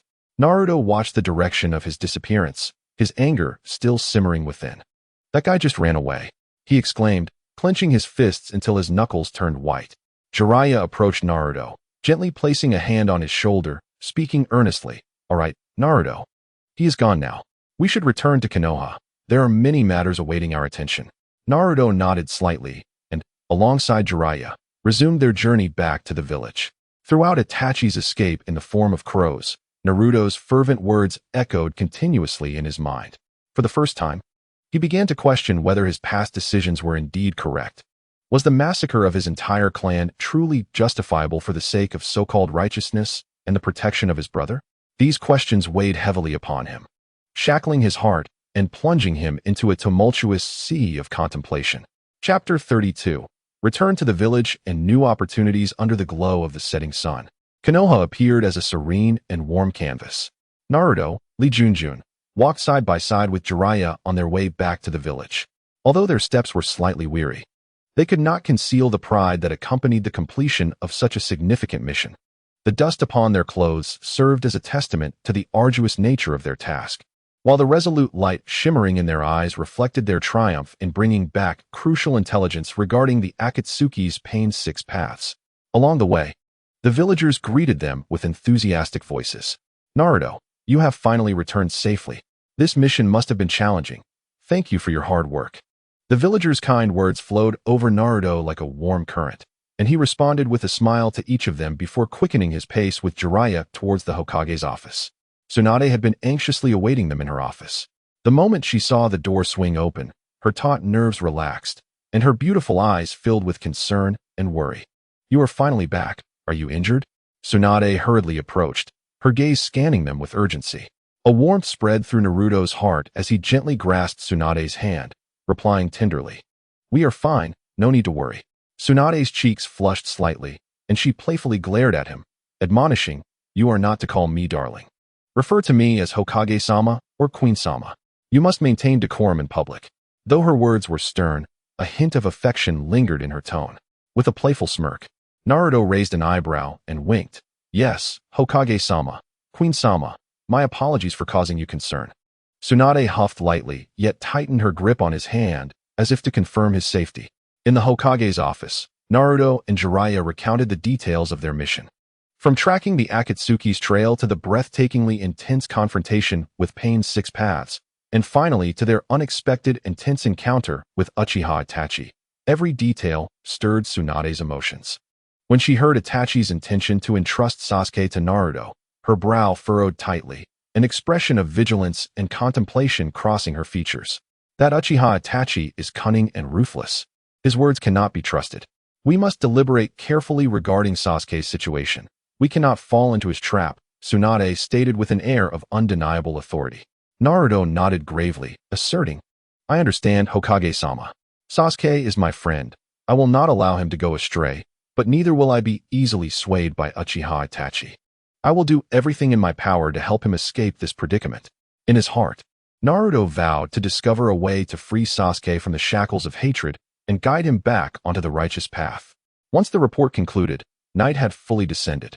Tsunade gazed at Naruto's weary visage with concern, softly saying, Naruto, come with me to the medical room. I will personally check you for injuries. Naruto obediently nodded and followed Tsunade out of the office. In the serene and enchanting night of Konoha village, the moonlight cascaded like gentle water over the streets, enveloping the entire village in a silvery veil. Within the medical room, soft lighting created a warm, yet slightly intimate atmosphere.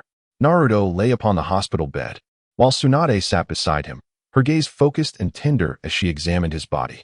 Does it hurt? Tsunade inquired softly, pressing gently on areas where Naruto might be injured. Her eyes filled with concern. Feeling deeply touched by her earnestness, Naruto shook his head gently and replied, It doesn't hurt. With you by my side, I can endure any pain. My queen, please don't worry too much. Tsunade frowned slightly, playfully scolding him. You always jest. I fear you might be hiding your injuries from me. You push yourself too hard, never considering your own well-being. If something were to happen to you, what would become of the village? Her voice trailed off, revealing a hint of panic and fear in her eyes. A pang of sorrow struck Naruto's heart. He sat up and gently embraced Tsunade, murmuring, I know you care for me. I will take good care of myself because I want to be by your side forever. You are the Hokage of Konoha, my queen. How could I bear to see you distressed? Holding her tightly, he silently vowed to grow stronger and protect this woman whom he cherished deeply. Tsunade nestled against Naruto, her gentle sobs escaping her lips. You foolish boy. You always leave me on edge. If anything were to happen to you, I truly wouldn't know how to cope. Her words were laden with worry and fear, reflecting her dread of losing Naruto, who had become increasingly significant in her life. Naruto softly patted her back, offering comfort. That won't happen. I will always be by your side. From now on, I will be more cautious, and I won't let you worry about me anymore. Tsunade lifted her head, gazing into Naruto's eyes, which brimmed with love and reliance. As Naruto beheld the tears glistening in her beautiful eyes, an overwhelming impulse surged within him. He slowly lowered his head, tenderly kissing away the tears on her cheek, then gently pressed his lips against hers. Initially taken aback, Tsunade soon closed her eyes, reciprocating his kiss. Their kiss was soft and lingering, as if the world around them had faded away, leaving only the sound of their heartbeats. At that moment, a voice echoed in Naruto's mind, Ding. Congratulations, host, on successfully completing the mission to save Jiraiya. Reward, Nine-Tails Chakra Sage Mode. A wave of joy surged through Naruto's heart, though he suppressed his excitement in Tsunade's presence. The system proceeded to elaborate on the abilities of the Nine-Tails Chakra Sage Mode. This mode, merging the formidable chakra of the Nine-Tails with the power of the Sage, would bestow comprehensive enhancements upon the host. Upon activation, a circular orbs of power would manifest behind the host. These orbs, embodying the forces of yin, yang, and the 5 elements, could be manipulated in form and position, serving both offense and defense. They could transform into various weapons, such as staffs and shields, possessing exceptional hardness to withstand powerful attacks while allowing for rapid counterattacks of immense force.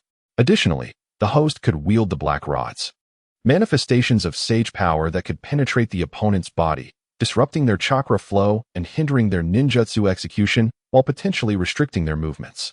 The awakened skill, the Sage Orb Spiral Shuriken, was particularly devastating, combining the slicing power of the Spiral Shuriken with the Sage Orb's formidable energy. When deployed, the host could transform the orb into the shuriken form, its surface infused with elemental force, spiraling toward the opponent. Upon impact, it would not only inflict significant physical damage, but also severely disrupt the adversary's chakra system, making recovery challenging. Moreover, the shuriken could alter its trajectory mid-flight, complicating evasion for the opponent dramatically. Naruto mentally noted these descriptions, feeling a swell of emotions, and couldn't help but murmur to himself, "This is truly a game changer. I never expected that saving this lecherous old man, Jiraiya, would yield such rich rewards. With this Nine-Tails Chakra Sage mode, I will have the confidence to face the Akatsuki and even more formidable foes." Tsunade opened her eyes, observing the complex expression that briefly flickered across Naruto's face. Her curiosity piqued. "What is it, Naruto?" Naruto quickly smiled and shook his head. "It's nothing, my queen. I just suddenly thought that I will be able to protect you and the village even better from now on." Tsunade gently tapped his forehead, playfully admonishing, "You only know how to say sweet things. But with you here, I do feel much more at ease." The two then dressed and exited the medical room. On this night, filled with intimacy and surprises, the bond between Naruto and Tsunade deepened, and upon returning home, even more delightful surprises awaited him. Chapter 33. Visitors arrive with the sweetness of his time spent with Tsunade still lingering in his heart, and the exhilaration of newfound power invigorating him. Naruto returned home with a lightness in his step. He gently turned the doorknob and slowly pushed the door open, the serene and warm ambience of his home enveloping him like a gentle breeze. The fatigue from a day of exertion seemed to dissipate. Calmed by the familiarity of his surroundings, he walked to the sofa, sinking into its soft embrace, his thoughts drifting back to the day's events. The sense of power that accompanied the Nine-Tails Chakra Sage mode filled him with both excitement and caution, as he understood the necessity of keeping this newfound strength a secret for the time being. Just as Naruto was lost in his reverie, a soft, rhythmic knocking echoed from the door. Startled, he rose and approached the entrance. Upon opening the door, he was greeted by the familiar figure of TenTen. With a sweet smile and a hint of shyness in her eyes, she held a small, intricately designed box in her hands. "Naruto, you're finally back." TenTen's voice rang out, bright and cheerful, brimming with uncontainable joy. "TenTen, what brings you here? Come in." Naruto responded warmly, stepping aside to welcome her into his home. TenTen entered with light steps, her curious gaze exploring the surroundings before she handed the box to Naruto, her eyes sparkling with anticipation. "Naruto, this is a gift I specially prepared for you, to congratulate you on successfully completing your mission. It took me a long time to find something that felt just right."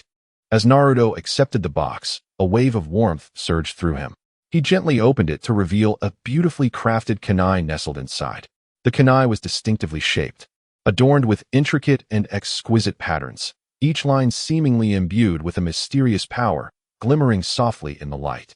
"TenTen, thank you. This gift is so precious.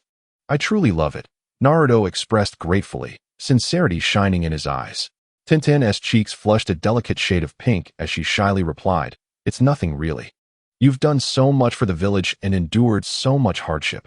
This is just a small token of my appreciation.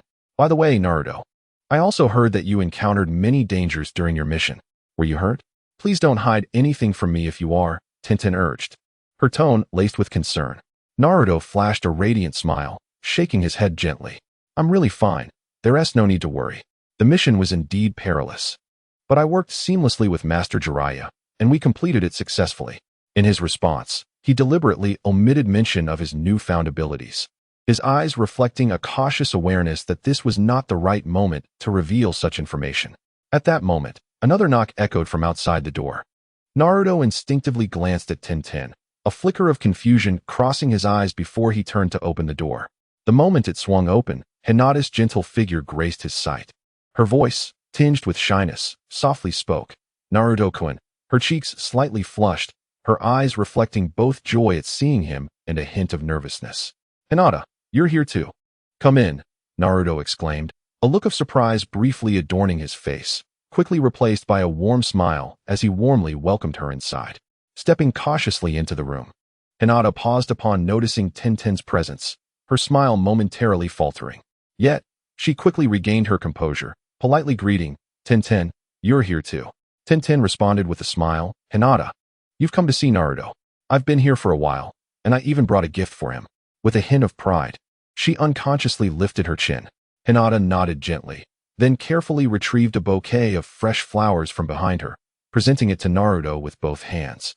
Her gaze tender and focused. Naruto-kun, I hope you like this bouquet. I thought it might brighten your mood when you returned from your mission.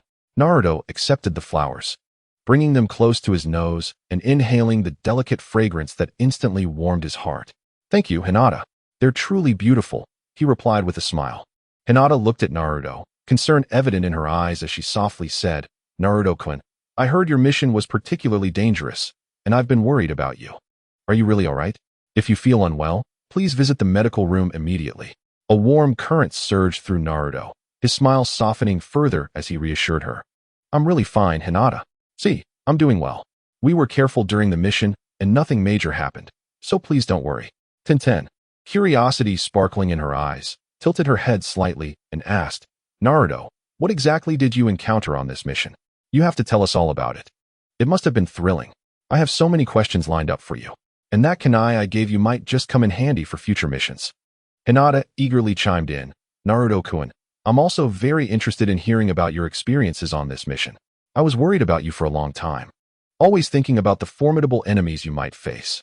After pondering briefly, Naruto chose to share some details that did not involve his new abilities or critical secrets. Beginning his tale, he recounted the amusing incident of getting lost in a dense forest while tracking the Akatsuki's movements and the skirmishes he had with some minor foes. TenTen and Hinata listened intently, their expressions shifting in response to Naruto's storytelling, sometimes furrowing their brows in tension, other times displaying awe. Wow, Naruto, you're incredible. If I had been there, I might have been able to help. I've been developing so many new ninja tools lately, TenTen exclaimed excitedly, her eyes sparkling with confidence as if showcasing her skills to Hinata. Hinata nodded gently, her eyes filled with admiration. Naruto-kun, you've always been so brave. I truly admire you. I will work harder in my training, striving to join you on missions and share some of the burden. TenTen scrunched her nose slightly at Hinata's words, commenting, Hinata, the missions Naruto undertakes are incredibly dangerous. You can't just follow along casually. You should focus on your training first until you're strong enough. Besides, Naruto and I have worked together on many missions, and our teamwork is impeccable.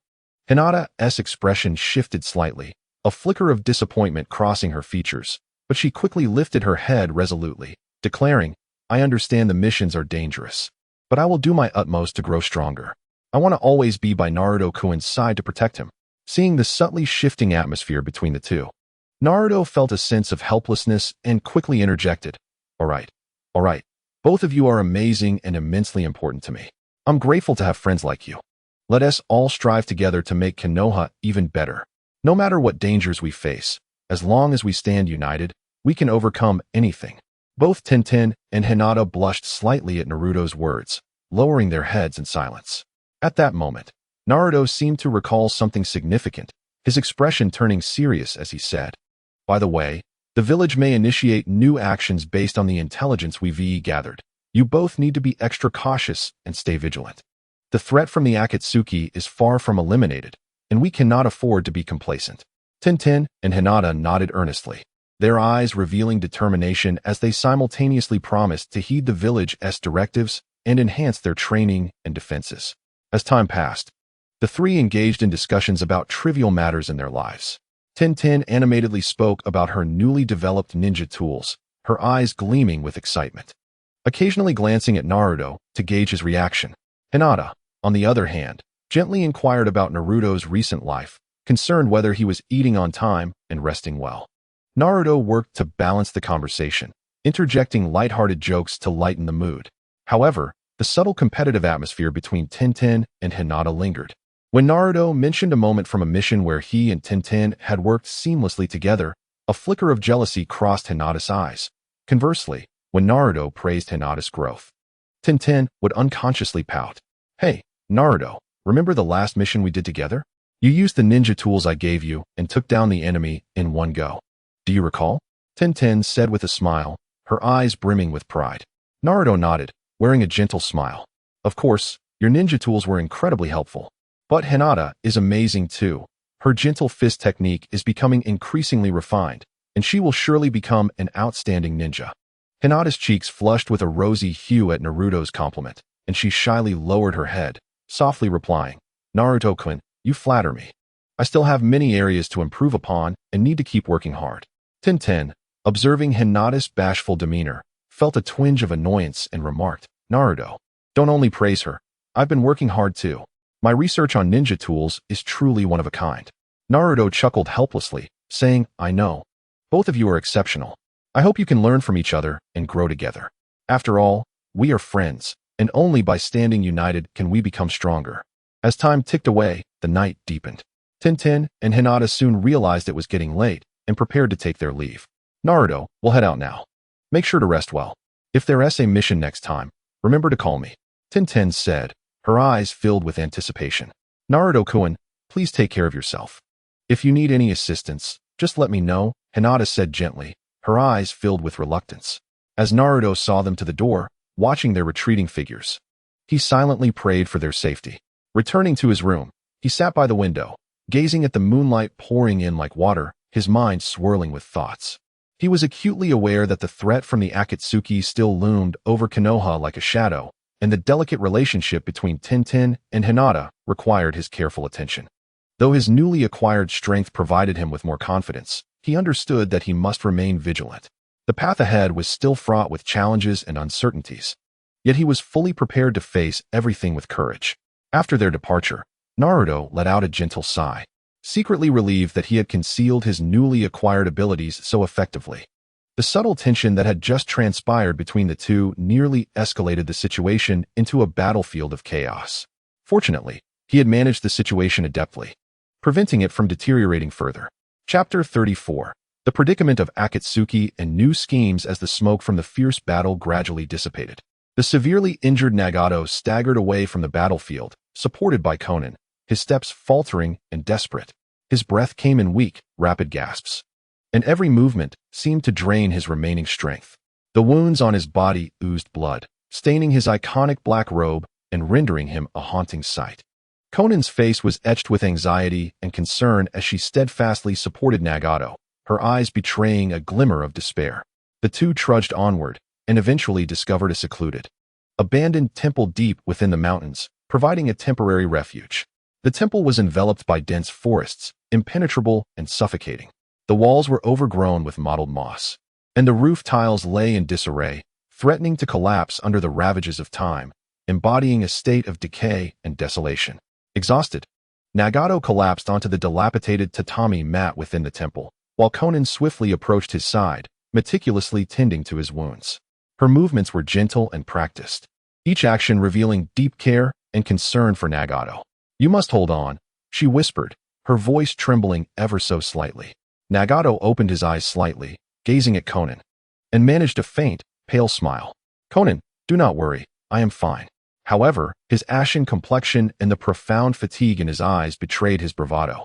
During Nagato's recovery, Konan began to summon the surviving members of the Akatsuki organization. Before long, Deidara, Itachi, Kisame, Zetsu, Tobi, and the Six Paths of Pain arrived at the abandoned temple. Gathered in the temple's hall, the atmosphere was oppressive, as if the very air had solidified. At this moment, the body of Yahiko, manipulated by Nagato, entered with a dignified and steady pace. Its stern visage and formidable presence caused the assembled members to shudder slightly. Deidara crossed his arms, impatience written all over his face. He scoffed and said, Leader, after sustaining such severe injuries, what are we to do next? That detestable Naruto. I shall seek vengeance upon him and show him the true essence of my art. Itachi's gaze remained cold and profound, akin to a bottomless abyss. He furrowed his brow, addressing pain. In our previous battles, we suffered tremendous losses. Kakuzu and Haiden are dead, and Sasori is imprisoned in Sunagakure. Our strength has diminished significantly, and our plan to capture the tailed beasts has been forcibly halted. Kisame leaned against the wall, a low, raspy laugh escaping him. Those foes are indeed troublesome. However, the Akatsuki shall not be so easily vanquished. Zetsu's body slowly emerged from the ground, a sinister and eerie smile upon his face. We are in urgent need of new members. Otherwise, with our current strength, achieving the organization's goals will be exceedingly difficult. Tobi bounced around excitedly, exclaiming, Yes, yes. We must recruit some formidable individuals, so we can continue capturing tailed beasts and realize our great dream. Pain's gaze swept over the members, his eyes conveying an unwavering resolve. His voice was deep and powerful as he stated, "Everyone understands that the Akatsuki is currently facing immense challenges. Yet, we cannot afford to surrender easily. Our objectives remain unfulfilled. We must swiftly seek out new members to strengthen our power." Itachi nodded slightly, saying, "Leader, we shall act according to your instructions. However, finding suitable members is no simple task. We must proceed with caution in our selection." Pain nodded in understanding. The individuals we seek must not only possess formidable strength, but they must also have a steadfast commitment to our organization's ideals. Conan interjected, "Moreover, we must remain vigilant regarding the movements of other ninja villages. They will undoubtedly seize this opportunity to attack us while we are vulnerable." Kisame tightened his grip on his gleaming sword, Samahata, his eyes flashing with ferocity. "What is there to fear? One comes, I slay one. Two come, I slay two." Deidara rolled his eyes, disdain evident in his demeanor. "Do not merely boast. Do not falter when the time comes. I have yet to settle the score with Naruto, who thwarted my plans last time. I will reclaim what is mine." At that moment, Zetsu suddenly spoke up, "I have gathered some leads on potential targets. However, they are not easily swayed individuals." Pain's brow furrowed slightly. "No matter how difficult it may be, we must attempt it. Zetsu, please elaborate on these leads." Zetsu nodded and began to elaborate. It turned out that in the distant Kirigakure, there was a young ninja of great strength, characterized by a proud demeanor and dissatisfaction with the current state of his village. In Awagakure, there was also a master of earth release techniques, eager to prove his worth. After hearing this, Itachi remarked, "These individuals are indeed worth recruiting. Yet how shall we entice them to join the Akatsuki?" Pain pondered for a moment and replied, "We could initially send someone to approach them, to gain insight into their thoughts and desires. Then, based on the situation, we can propose terms they cannot refuse." Conan looked at Pain, her eyes filled with concern. "Leader, Nagato is still very weak and unfit to participate in these actions. Allow us to carry them out." Pain gently shook his head. "Although Nagato is frail, the Akatsuki is currently besieged by crises, and he cannot remain uninvolved. He will guide us from the shadows while you act according to the plan."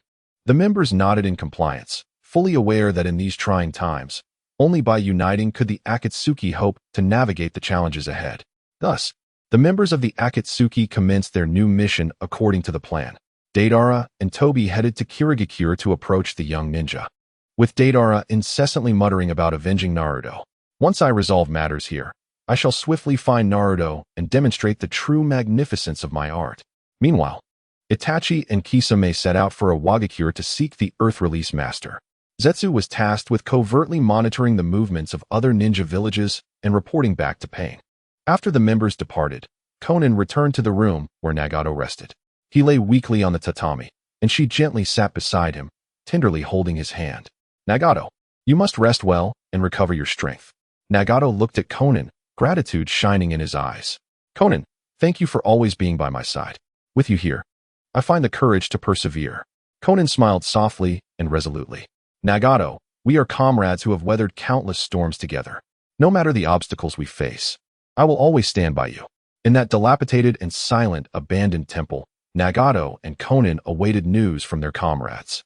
The future of the Akatsuki was fraught with uncertainty and challenges, yet they firmly believed that as long as they did not give up, they would one day realize their goals and transform this world rife with conflict. Chapter 35. Memories and realizations. The gentle morning sunlight filtered through the cracks in the window, casting warm patches of light upon Naruto's disheveled hair. He rolled over in bed, slowly opening his eyes, still imbued with a hint of languor. He yawned widely, stretched his limbs, and sat up, rubbing his eyes as he began to awaken.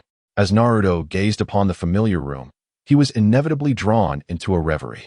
Memories of his experiences after traversing into this world flooded his mind. Scenes both thrilling and heartwarming flickered like a cinematic montage. The first visage that emerged was that of Asuma. During a perilous mission, Asuma found himself besieged by members of the Akatsuki, his life hanging by a thread. Naruto arrived just in time, his ever-growing strength and unwavering conviction fueling a fierce battle against the adversaries. Skillfully employing various ninjutsu and collaborating with his teammates, he vanquished the foes and saved Asuma. In this altered timeline, Asuma, who had originally perished, was granted a second chance at life due to Naruto's timely intervention. His survival spared Shikamaru and their comrades the anguish of losing a cherished ally, while also preserving an exceptional ninja for Konoha, who continued to impart wisdom to the village's young shinobi, upholding Konoha's legacy. Next, Naruto's thoughts turned to Jiraiya, whom he affectionately dubbed the lecherous sage. In the original timeline, Jiraiya had ventured deep into Amigakure to gather intelligence on the Akatsuki, ultimately meeting a tragic fate. However, this time, Naruto sensed the impending danger and accompanied Jiraiya. In Amigakure, they were confronted by the 6 paths of pain. Drawing upon his newfound abilities and profound emotional bond with Jiraiya, Naruto engaged in a desperate struggle against pain. He continually adjusted his tactics, seeking the enemy's vulnerabilities, ultimately succeeding in safeguarding Jiraiya from the clutches of death. Jiraiya survived, continuing to gather intelligence for Konoha and sharing his vast experience and knowledge with Naruto, thereby facilitating his growth. Then there was Gaara and Chiyo. The Kazekage of Sunagakure had been captured by the Akatsuki, his life in jeopardy after they extracted his tailed beast, Shikaku. Naruto led a rescue team from Konoha to engage in a heart-stopping battle against the Akatsuki. In the midst of the conflict, Chiyo sacrificed her own life to save Gaara. Yet this time, thanks to Naruto's formidable strength and resolute determination, he not only thwarted the Akatsuki's scheme to extract Shikaku, but also managed to protect Chiyo. Gaara was able to continue safeguarding Sunagakure, while Chiyo remained a guiding force, imparting her wisdom and strategies to the village. Naruto meticulously reflected on the historical changes he had enacted, his heart brimming with emotions. He realized the profound impact of his presence on this world, having successfully averted numerous tragedies that would have otherwise unfolded. However, as he immersed himself in recollection and analysis, he was suddenly jolted to awareness. Almost as if struck by lightning, his eyes widened in shock, and he exclaimed, "Goodness! It seems I have inadvertently prevented the Akatsuki's plot to annihilate Konoha." That classic line about carrying a bag of rice up several flights of stairs will never have the chance to be uttered. Pacing restlessly, his mind raced. Originally, the 6 paths of pain was destined to assault Konoha, wreaking havoc and causing great loss. Now, due to his intervention in saving Jiraiya, Pain's plans might have been altered, and that devastating confrontation could very well be averted. Damn it! Naruto clenched his teeth, continuing to ponder. Suddenly, he recalled something critically important, and his expression darkened. How could I almost forget about this time frame? Danzo is still alive. Naruto harbored no fondness for Danzo. He was acutely aware of Danzo's ambitions and machinations, his unscrupulous methods employed to achieve his ends. In the original timeline, Danzo had caused considerable turmoil for Konoha, with Danzo still breathing. Naruto pondered what schemes he might be orchestrating, a potential threat looming over the village. No, I must devise a way to keep tabs on Danzo. I cannot allow him to endanger the village. Naruto's fists tightened, his gaze reflecting unwavering resolve. He understood that although he had altered some aspects of history, the world remained fraught with peril and challenges. He could not afford to relent. Quickly donning his attire and organizing his gear, Naruto resolved to head to the Hokage's office to report his discoveries to Tsunade and discuss strategies to counter Danzo's schemes. As dawn broke over Konoha, the gentle sunlight streamed through wispy clouds, casting a warm, golden veil over the intricately arranged rooftops and winding streets, enveloping the village in a comforting embrace. With a heart laden with complex emotions, Naruto hurriedly approached the Hokage's office, anticipation mingling with his trepidation. The thought of reuniting with Tsunade made his heart race, a fluttering excitement coursing through him, causing his steps to lighten. Upon entering the Hokage's office, Naruto was greeted by a sight that quickened his pulse. Tsunade was deeply engrossed in reviewing documents, her slightly hunched posture accentuating her captivating figure. Sunlight streamed through the windows, draping her in a soft, ethereal glow. Her cascading blonde hair shimmered like a waterfall, casually cascading over her shoulders, with a few rebellious strands playfully framing her graceful neck. Dressed in a fitted Hokage uniform, it clung to her curves perfectly, showcasing her ample bosom and slender waist. The snug top accentuated her alluring silhouette, the fullness of her chest radiating an aura of strength and allure, while the attire below cleverly highlighted her shapely hips, every movement exuding a mature woman's enticing charm. As Naruto gazed at Tsunade, his eyes brimmed with affection and longing, his gaze wandering over her form, a powerful impulse rising within him. He stealthily approached her from behind, gently wrapping his arms around her slender waist, feeling the warmth of her body, and whispered in her ear, "Tsunade, you've been so busy this morning. Why not take a break?" Startled by the sudden intimacy, Tsunade instinctively tensed, ready to scold him. But upon recognizing Naruto's familiar voice, a smile involuntarily graced her lips, and her body relaxed.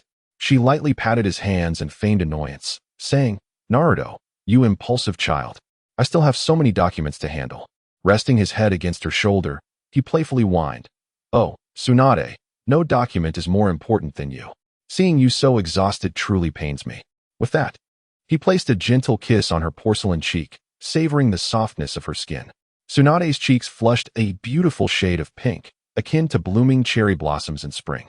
Vibrant and alluring, she shot Naruto a teasing glance, her eyes twinkling with concealed amusement. "You certainly have a sweet tongue. But I must admit, I am a bit fatigued. Do stay with me for a moment." Overjoyed, Naruto quickly pulled up a chair, sitting closely beside her, gently taking her soft and warm hand in his, and declared, "Tsunade, I came not only because I missed you but also because there is something of utmost importance to discuss. You are aware of Danzo's ambitious nature. I am concerned he may pose a threat to the village." Tsunade's expression turned serious, her brow furrowing slightly, her exquisite features rendered even more captivating by her worry. Her tone became grave. "Naruto, you make a valid point. Danzo has always been a latent danger, willing to go to any lengths to achieve his goals. However, given his position within Konoha's upper echelons, we cannot act rashly without solid evidence." Naruto's gaze was resolute as he replied earnestly, "Tsunade, I understand. Therefore, we cannot remain idle. I plan to collaborate with Shikamaru to discreetly gather evidence of Danzo's misdeeds. With Shikamaru's cleverness, our chances of success will be significantly enhanced." Tsunade regarded Naruto with keen interest, a glimmer of appreciation in her eyes. She tilted her head slightly, her unintentional allure captivating. "Oh, that is indeed a feasible idea. Shikamaru is meticulous and thorough. However, this matter must be approached with utmost caution. Danzo, with his cunning and guile, could easily turn the situation against us if we are not careful." Naruto smiled confidently and reassured Tsunade, saying, "Don't worry, Tsunade. Shikamaru and I will proceed with great care. We can begin by investigating his past actions, examining any suspicious activities. Additionally, I will enlist the help of some reliable allies to ensure our plan is foolproof." Tsunade nodded slightly, her eyes filled with trust. She gently stroked Naruto's hair, her touch tender and affectionate. "Naruto, you have truly matured, considering every detail. Let us proceed as you suggest, but be vigilant. Danzo is not an opponent to be underestimated." Naruto grasped Tsunade's hand firmly, his tone resolute. "With your support and Shikamaru's assistance, I fear nothing. We will surely find evidence to bring Danzo to justice." Afterward, Naruto and Tsunade meticulously discussed the details of their plan, confirming everything from personnel arrangements to discreet investigation methods. Once all was settled, Naruto rose, preparing to leave. As he reached the doorway, he turned back to gaze fondly at Tsunade, saying, "Tsunade, once this matter is resolved, let us indulge in a delightful meal together and unwind." Tsunade's lips curled into a soft, enchanting smile, reminiscent of the warm sun on a spring day, warming Naruto's heart. "Very well, I shall await your triumphant return." Chapter 37. Navigating challenges and urgent summons. The moment Naruto stepped out of the Hokage's office, the bright sunlight cascaded down as usual, gently caressing every inch of Konoha, enveloping the village in a warm, golden veil. Yet, at that moment, Naruto found no pleasure in the splendid scenery. His mood was akin to the turbulent skies before a storm, shrouded in dark clouds and complexities that defied articulation. He hurriedly made his way toward Shikamaru's home, his mind racing with images of Danzo's sinister face and Sasuke's cold, distant gaze. "If I simply eliminate that old fox Danzo, Sasuke will surely think I am targeting him. His resentment towards me may escalate, making it even more challenging to win him back over."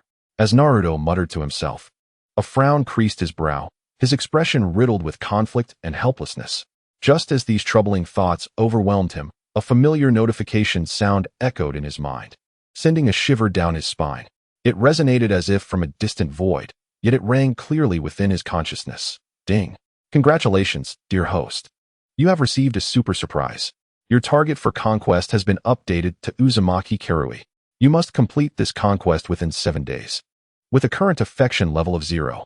Wishing you a pleasant journey in your conquest, and may you soon embrace the beauty you desire. What? What is this? Uzumaki Karui? Naruto halted abruptly, as if caught in a jinjutsu, his face a canvas of shock and disbelief. His eyes widened like 2 brass bells, and his mouth gaped open, capable of housing an egg. After a moment, he snapped back to reality, shouting at the top of his lungs, "System, are you bored? Or do you find my life too comfortable lately, and wish to stir up some trouble for me? 7 days to conquer Karui? You must be joking. This is sheer madness. You know very well how infatuated Karui is with Sasuke. Her feelings are akin to an obsession, deeply rooted beyond description. To call her a super loyal admirer would be an understatement. Her heart and mind are solely fixated on Sasuke, willing to brave mountains and seas for him, even sacrificing her own life without hesitation. And me? In her eyes, I am surely less significant than a pebble by the roadside. She might even see me as the villain disrupting her happiness with Sasuke." Naruto placed his hands on his hips, fuming at the air as if the system stood before him. To ask me to conquer her in a mere 7 days is akin to challenging Kagaya Akatsuki and returning unscathed. This is clearly a hellish dilemma you've concocted for me. I believe you are deliberately setting me up to fail, eager to witness my downfall. As Naruto's agitation grew, his face flushed crimson, resembling a ripe tomato. He continued to rant, waving his fists as if to expel the frustration and anger boiling within him. "No, I must devise a plan. But how do I approach conquering Karui?" Gradually calming down, Naruto began to brainstorm how to tackle this exasperating challenge. He stroked his chin, a hint of confusion in his eyes, his mind racing like a high-speed machine. Karui is captivated by Sasuke's cold yet powerful aura, akin to a massive magnet that draws her in. But I am the complete opposite of Sasuke. I am fiery and sometimes reckless, perhaps in Karui's eyes. I am merely a carefree fool, unworthy of her attention. Naruto furrowed his brow, speaking to himself, his face etched with despondency. Furthermore, Karui has been active in the Sound Village, and we hardly interact. With only 7 days to spare, how can I create opportunities to bond with her and evoke her affection? This is an impossible task. He clasped his head with his hands, pacing back and forth like an ant on a hot skillet. Should I start with her interests? But I know nothing about what she likes. Food. Karui doesn't seem particularly passionate about cuisine, unlike me, who can hardly resist a delicious meal. Ninjutsu. She excels in sensory techniques, while I possess some ability. It pales in comparison to hers, rendering me unable to capture her interest. Fashion. Yet, Karui's attire has always been quite simple, showing no apparent inclination towards trends. As Naruto pondered, despair enveloped him, feeling as though he had wandered into a dead end with no escape in sight. Wait, isn't she particularly concerned about Sasuke's safety? If I could leverage that, showing her that I also care about Sasuke, perhaps even demonstrating my capability to protect him, she might view me in a different light. However, that seems exceedingly difficult. Karui likely believes she alone is suited to safeguard Sasuke.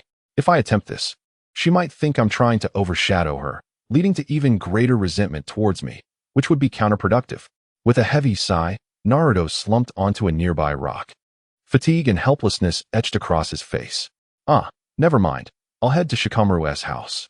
He's clever and full of ideas. Perhaps he can offer some insight to help me. If even he cannot assist, then I truly will be at my wit's end. Rising, Naruto dusted himself off and resumed his journey towards Shikamaru's home. However, fate seemed to relish in playing tricks on Naruto.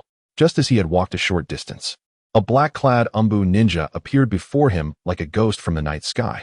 The Umbu moved with precision and grace, akin to a well-trained leopard.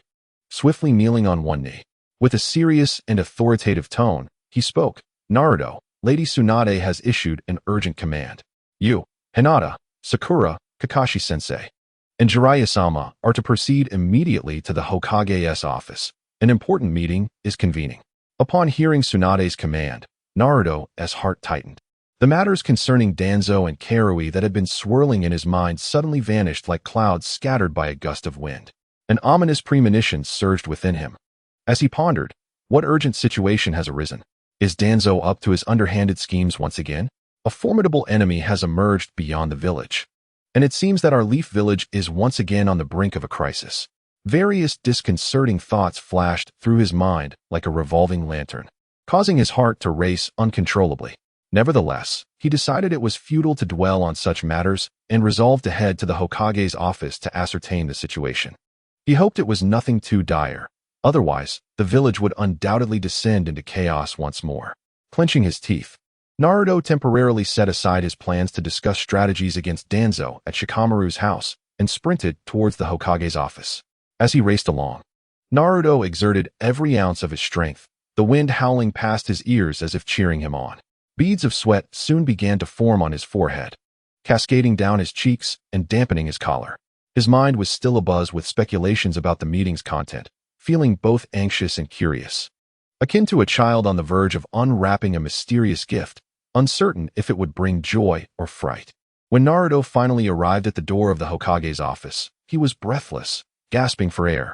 After pausing momentarily to lean over with his hands on his knees, he took deep breaths to regain his composure. Once he felt a bit more settled, he straightened up, tidied his tousled hair and clothing, inhaled deeply to calm his racing heart, and then slowly pushed open the heavy door.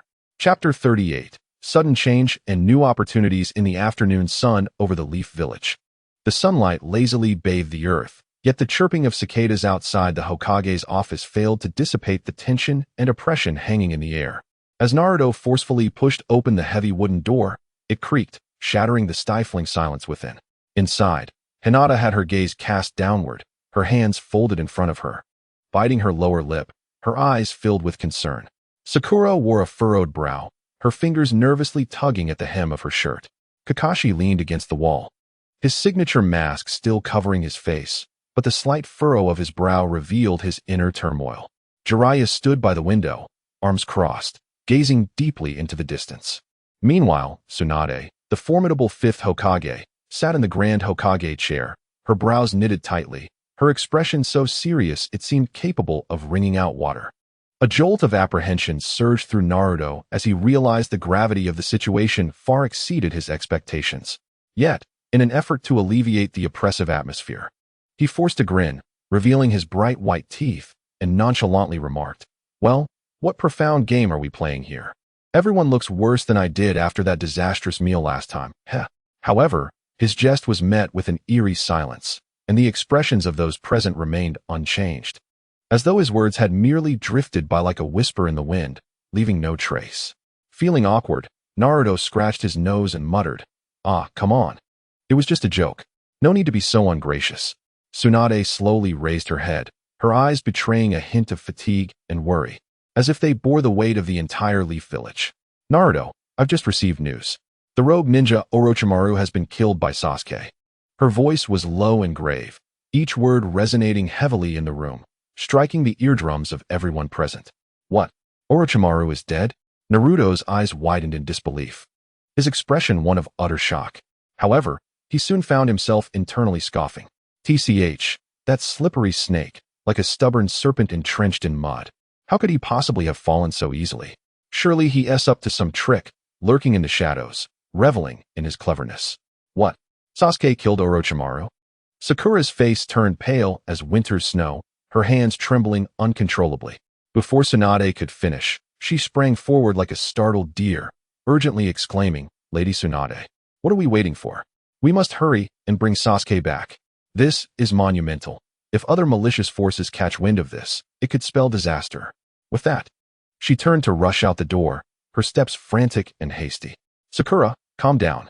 Kakashi reacted swiftly, intercepting her with a sudden move, his hand firmly blocking her path. His expression was serious and earnest. "Now is not the time for impulsiveness. We need to devise a solid plan. Rash actions will only exacerbate the situation." Sakura stamped her foot in frustration, her eyes glistening with unshed tears as she pleaded, "But I'm truly worried about him. What if he encounters danger out there all alone?" Tsunade's brow furrowed deeper, her seriousness intensifying. "Sakura, Kakashi is right. We cannot act recklessly. Sasuke has grown significantly stronger and has just killed Orochimaru. The current situation is intricate. We must formulate a comprehensive plan to ensure we can bring him back safely without putting everyone in unnecessary danger."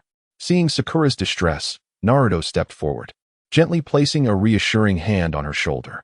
"Sakura, don't fret. We will definitely bring Sasuke back. Besides, it's quite possible that Orochimaru isn't really dead. He is far too cunning to go down without a fight. Upon hearing Naruto's words, Sakura calmed down slightly, wiping away the tears threatening to spill, nodding softly, though her eyes still reflected deep concern. After pondering for a moment, Tsunade said, Naruto, you share the closest bond with Sasuke. This mission will be led by you. Take Hinata, Sakura, Kakashi, and Jiraiya with you. It is imperative that you bring Sasuke back to the Leaf safely. Yes, Lady Tsunade. Naruto responded without hesitation, his eyes shining with unwavering determination, as if ignited by a fierce flame. Everyone, listen closely. This mission is exceedingly perilous. Sasuke's current strength cannot be underestimated, and he may have allies beside him. Exercise utmost caution, cooperate with one another, and prioritize your safety, Tsunade instructed sternly, her gaze sweeping over each person, filled with concern and hope. Understood. They all replied in unison, their voices brimming with resolve, as if to shatter the stifling atmosphere. Very well, prepare yourselves. Ensure you have all necessary weapons, ninja tools, rations, and water. This journey is likely to be long, and we cannot predict what unforeseen circumstances may arise, Tsunade organized. Also, mentally prepare yourselves. Sasuke is not the same as he once was. His experiences have profoundly changed him. Nodding in understanding, the group began to file out of the Hokage's office. As Naruto walked away, he began to concoct his own little schemes in his mind. He thought, if we happen to encounter that elusive Uchiha Obito, I'll let Kakashi-sensei and Jiraiya handle him. Kakashi-sensei's Sharingan is remarkably adept, and with Jiraiya's formidable strength and vast experience, they should be able to hold him off for a while. That way, I can seize the opportunity to spend some time alone with Hinata, maybe even talk about our feelings. A broad grin spread across Naruto's face as he envisioned this, his eyes nearly squinting shut with delight. Then I can take Sakura to witness the battle between Sasuke and Itachi, looking for the perfect moment to strike. Once that's resolved, I'll capture Ino and complete my conquest. Who knows, after spending time together, she might realize my charm and develop feelings for me. The more he contemplated this flawless plan, the more he chuckled to himself, his laughter echoing through the empty corridor. At that moment, a few villagers passing nearby paused, drawn by his peculiar laughter, casting him curious glances. A villager, sporting a goat-like beard, furrowed his brows and murmured softly, could it be that Naruto has been provoked into madness? That laughter sounds rather unsettling. A young woman nearby, cradling her child, nodded in agreement. A hint of concern etched on her face. Indeed, his laughter is peculiar. Perhaps he has fallen under some malevolent spell. We should keep our distance to avoid trouble. Meanwhile, a mischievous child, with wide curious eyes, chimed in, I think Big Brother Naruto is lost in delightful thoughts, maybe dreaming of delicious ramen, hee. You mischievous child. Don't speak nonsense. The boy's mother gently tapped his head. Let us hurry along. We can't waste time here. As the villagers exchanged whispers, they quickened their pace, hastily passing Naruto by. Hearing their chatter, Naruto finally registered their concerns. Feeling awkward, he scratched his head and quickly wiped the smile from his face, pretending to be nonchalant as he continued walking, muttering softly, Humph, what do you know? I'm contemplating a grand scheme. Yet, his mind was still preoccupied with his plans, and he unconsciously quickened his steps. A journey fraught with unknowns and challenges was about to unfold. Chapter 39. Departure and Unexpected Interludes. After leaving the Hokage's office, Naruto, the time traveler, suppressed the tumult of thoughts and the embarrassment brought on by the villagers, setting about gathering the necessary items for his mission. He returned to his dwelling, rummaging through his belongings to find some ninja tools. After checking the quantity of shurikens and kunai, he carefully placed several explosive tags into his ninja pouch. At that moment, a complex array of emotions stirred within him. Influenced by the original Naruto's soul, he inexplicably felt a sense of warmth towards Sasuke, the one often referred to as the brooding one. This emotion left him bewildered, even feeling somewhat absurd. He couldn't help but mutter a few pa-pa-pas in his mind, internally lamenting, what on earth is happening? Surely the system isn't expecting me to woo the brooding one? Please, no more complications. I'm already struggling with the task of wooing Cheyenne. Adding Sasuke to the mix would surely drive me mad. With a resigned shake of his head, he attempted to cast these peculiar thoughts aside. I hope I won't need these items, but it's better to be prepared, Naruto murmured, adjusting his forehead protector on his brow. His gaze fell upon a picture hanging on the wall, a snapshot of him, Sasuke, and Sakura, all sporting radiant smiles. Staring at the photograph, his expression softened. Sasuke, no matter what you have become, I will bring you back. We'll return to the days of old together. Simultaneously, Hinata was in her room, meticulously arranging her clothes and ninja tools. Her movements were gentle and precise, each step resembling a sacred ritual. Once finished, she stood before the mirror, gazing at her reflection. Taking a deep breath, her eyes revealing resolve and anticipation. Naruto-kun, this time I will assist you wholeheartedly. I also wish to bring Sasuke-kun back. In the medical department, Sakura was busily selecting various healing medicines and instruments, carefully placing them into a medical kit. Though concern lingered on her face, a more dominant expression of determination shone through. Sasuke, I won't let anything happen to you. No matter what, I will find you. As she spoke, she clenched her fist tightly. Kakashi sat quietly at his desk, perusing a few ninjutsu scrolls. His gaze was focused and calm, occasionally contemplating the various scenarios and strategies they might encounter during the mission. Sasuke's growth has exceeded my expectations. This mission will likely not be easy. However, with Naruto and the others with us, success is within our grasp. Standing on the village streets, Jiraiya gazed into the distance. A cigarette dangling from his lips, smoke swirling around him. His eyes were deep and distant, as if peering into the unknown journey ahead. That kid Sasuke. After all he has been through, I wonder what he has become.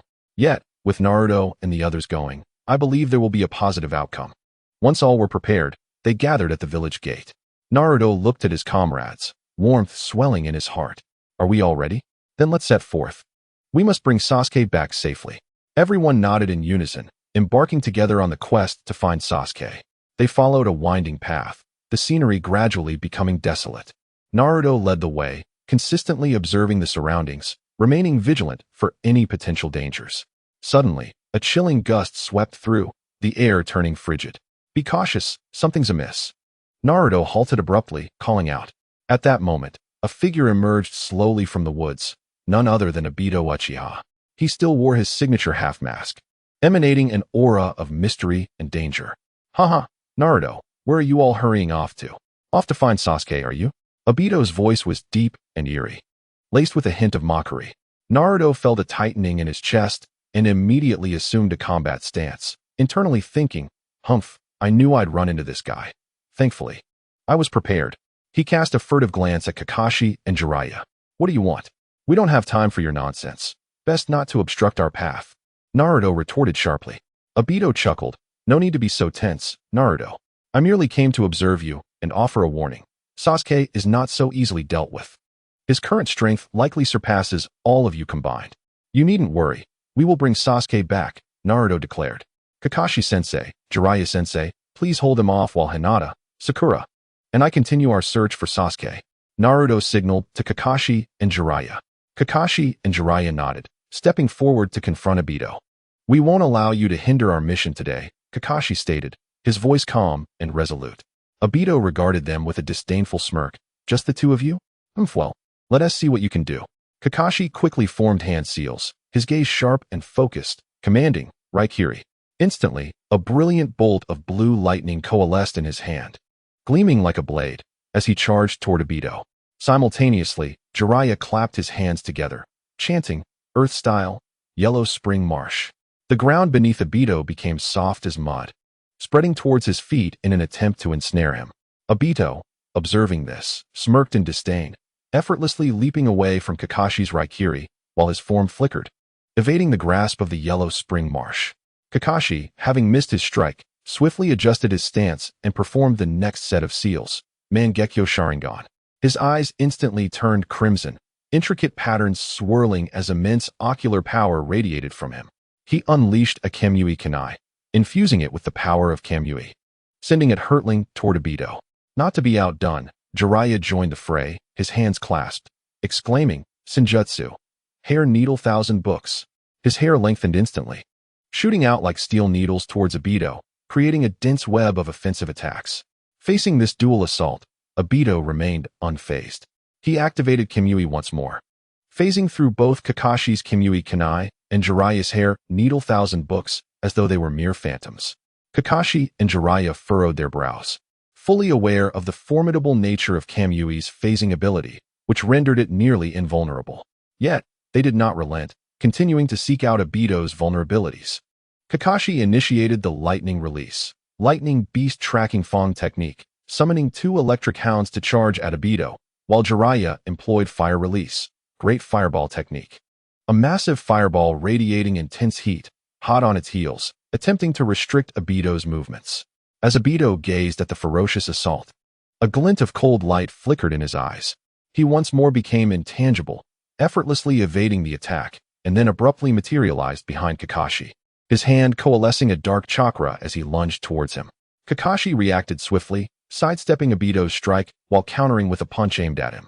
Obito evaded with a flicker, just as Jiraiya launched a powerful taijutsu attack towards Obito's head from the side. Obito once again became intangible, reappearing at a distance, his gaze icy as he declared, "Your attacks are futile. Abandon your efforts." Kakashi and Jiraiya exchanged glances, aware that Obito's Kimui rendered their strikes nearly ineffective, yet they were resolute in their determination, persistently seeking an opening. Meanwhile, Naruto, accompanied by Hinata and Sakura, continued to run forward. "Naruto-kun, will we truly find Sasuke-kun?" Hinata inquired anxiously as they ran. Glancing back at her, Naruto smiled reassuringly. "Don't worry, Hinata, we will definitely find him. Besides, with you by my side, I fear nothing." Hinata's face flushed crimson as she lowered her gaze, murmuring, "Naruto-kun." Sakura, observing them, shook her head in exasperation. "All right, you two, save the flirting for later. Finding Sasuke is our priority." As they pressed on, a colossal figure suddenly emerged on the path ahead. Upon closer inspection, it was Yugo. "Well, if it isn't Naruto. What brings you here?" Yugo's voice was deep and resonant. Elated to see Yugo, Naruto thought, though this guy can be unreliable at times, he might have information about Sasuke. "Yugo, what are you doing here? Have you seen Sasuke?" Naruto asked urgently. Yugo furrowed his brow. "Sasuke, he's in grave danger. A confrontation with Itachi is imminent. I intended to prevent them from clashing. But what? Sasuke is about to fight Itachi? We must hurry," Naruto exclaimed, intent on advancing. At that moment, Yugo blocked his path, saying, "Wait, Naruto, that road is perilous, laden with traps. Allow me to guide you along a safer route." Naruto hesitated, studying Yugo, then nodded. "All right, I appreciate your help." Yugo led them away from the traps, onto a narrow path. Throughout the journey, Hinata and Sakura remained vigilant, poised to confront any lurking dangers. "Yugo, why are you assisting us?" Sakura couldn't help but ask. Yugo glanced at her. "Sasuke and I are friends. I do not wish for him to come to harm. Moreover, I would rather not witness a battle between him and Itachi. It would only lead to tragedy for both." As they continued onward, they soon heard the sounds of a fierce battle ahead. "It's Sasuke and Itachi fighting. Let us hurry," Naruto urged, quickening his pace. Upon arrival, they beheld the intense clash between Sasuke and Itachi, their jutsu intertwining in a dazzling display of light. Sakura gasped, "Sasuke." She attempted to rush forward, but was halted by Naruto. "Sakura, don't act recklessly. Now is not the time. We must find an opportunity before we strike," he advised. At that moment, Naruto spotted Karen observing the battle from the sidelines. Clad in form-fitting attire, her alluring figure was accentuated, her curves exuding a primal allure. The rise and fall of her chest with each breath left Naruto momentarily parched. Karen's eyes were filled with concern for Sasuke, and as Naruto gazed at her, an inexplicable restlessness surged within him, causing him to swallow hard. He steadied himself, reminding himself that this was not the time for such thoughts. Yet the warmth within was difficult to quell. "Now's my chance, Sakura. You stay here. I'll take Karen," Naruto whispered, his voice trembling slightly. "What? Naruto, what are you saying?" Sakura exclaimed, astonished. "No questions. This is part of the plan. Trust me." With that, Naruto swiftly closed the distance to Karen, covering her mouth with his hand and whisking her away from the battlefield. Karen struggled fiercely, muffled sounds escaping her lips. "Karen, don't resist. I mean you no harm," Naruto said softly, striving to maintain a calm demeanor. Hearing his voice, Karen quieted somewhat, though her eyes still brimmed with vigilance and anger. Shortly after Naruto whisked Karen away, Kakashi and Jiraiya finally shook off Obito and rushed to their side. "Naruto, what are you doing?" Kakashi asked, astonished at the sight of Naruto with Karen. Naruto smiled. "This is part of my plan. Rest assured, I know what I'm doing. Let us leave this place for a safer location." The group, although filled with questions, followed Naruto away from the battlefield. Meanwhile, the clash between Sasuke and Itachi raged on, the wheels of fate turning silently. On their way out, they passed a small village, where the villagers cast curious glances at the group. "Oh my, look at those people in ninja attire. They can't be villains, can they?" One villager whispered. "What nonsense. If they were villains, would they walk around so boldly? They look like ninjas on a mission," another villager retorted. "Who cares, as long as they don't trouble us." "But look at that guy. He is leading a girl. Could it be a kidnapping?" One villager pointed at Naruto, chuckling. "Haha, that is quite possible. Just look at that girl's unwilling expression." The laughter of the villagers echoed behind them, leaving Naruto feeling rather awkward. Meanwhile, Karen shot him a furious glare. Her eyes filled with indignation as she muttered, "You jerk, where are you taking me?" Naruto chuckled helplessly at Karen. "Don't be angry, Karen. Once I finish my business, I'll ensure you return safely." At that moment, Hinata silently followed behind Naruto, her gaze betraying a hint of disappointment and concern. Chapter 40. Stirring up trouble under Naruto's guidance, the group departed the battlefield, temporarily resting in a secluded valley. At this moment, Naruto, the traveler, distinctly felt the restlessness of his original soul within him gradually subside, as if his consciousness had gained the upper hand in this intangible struggle, successfully suppressing the interference. He exhaled deeply, inwardly pleased. "Humph, you thought you could contest control over me. Now you've settled down. Haven to you?" Just as he pondered this, the captured Karen squirmed again, attempting to break free from his grasp. Naruto promptly released her but still held her arm cautiously, forcing a smile. "Karen, please stop squirming. I truly mean no harm. Look at how well I've treated you on the way here, even though I haven't provided food yet. I will make it up to you shortly." Karen's eyes widened in fury as she glared at him, gritting her teeth. "Naruto, what do you intend to do? Let me go. Sasuke is still fighting, and I need to help him." Naruto scratched his head and grinned. "Oh, Karen, just hold your horses. I have a handle on Sasuke's situation. I assure you he will be fine. But we cannot allow him to do anything reckless against Itachi, you understand?" Karen's expression was one of confusion, her brow furrowed. "What are you rambling about? What does it mean to prevent Sasuke from doing something to Itachi? If Sasuke were to kill Itachi, he would awaken the Mangekyo Sharingan, thereby enhancing his power and enabling him to achieve his ambitions." Upon hearing this, Naruto shook his head vigorously like a bobblehead. No, we absolutely cannot allow Sasuke to kill Itachi, nor can we let him awaken the Mangekyo. If that were to happen, the ensuing trouble would be immense. Just think, if Sasuke truly awakens the Mangekyo, he could become exceedingly radical, and at that point, no one would be able to restrain him. Moreover, Itachi is not as simple as he appears. There must be deeper reasons behind his actions. Before Kaguya could retort, Sakura approached, glaring at Naruto with irritation. "Naruto, what on earth are you doing? Not only did you bring Kaguya here, but you are also spouting these nonsensical words. Our priority now is to assist Sasuke, not squander time here." Naruto, feeling helpless, raised his hands in surrender.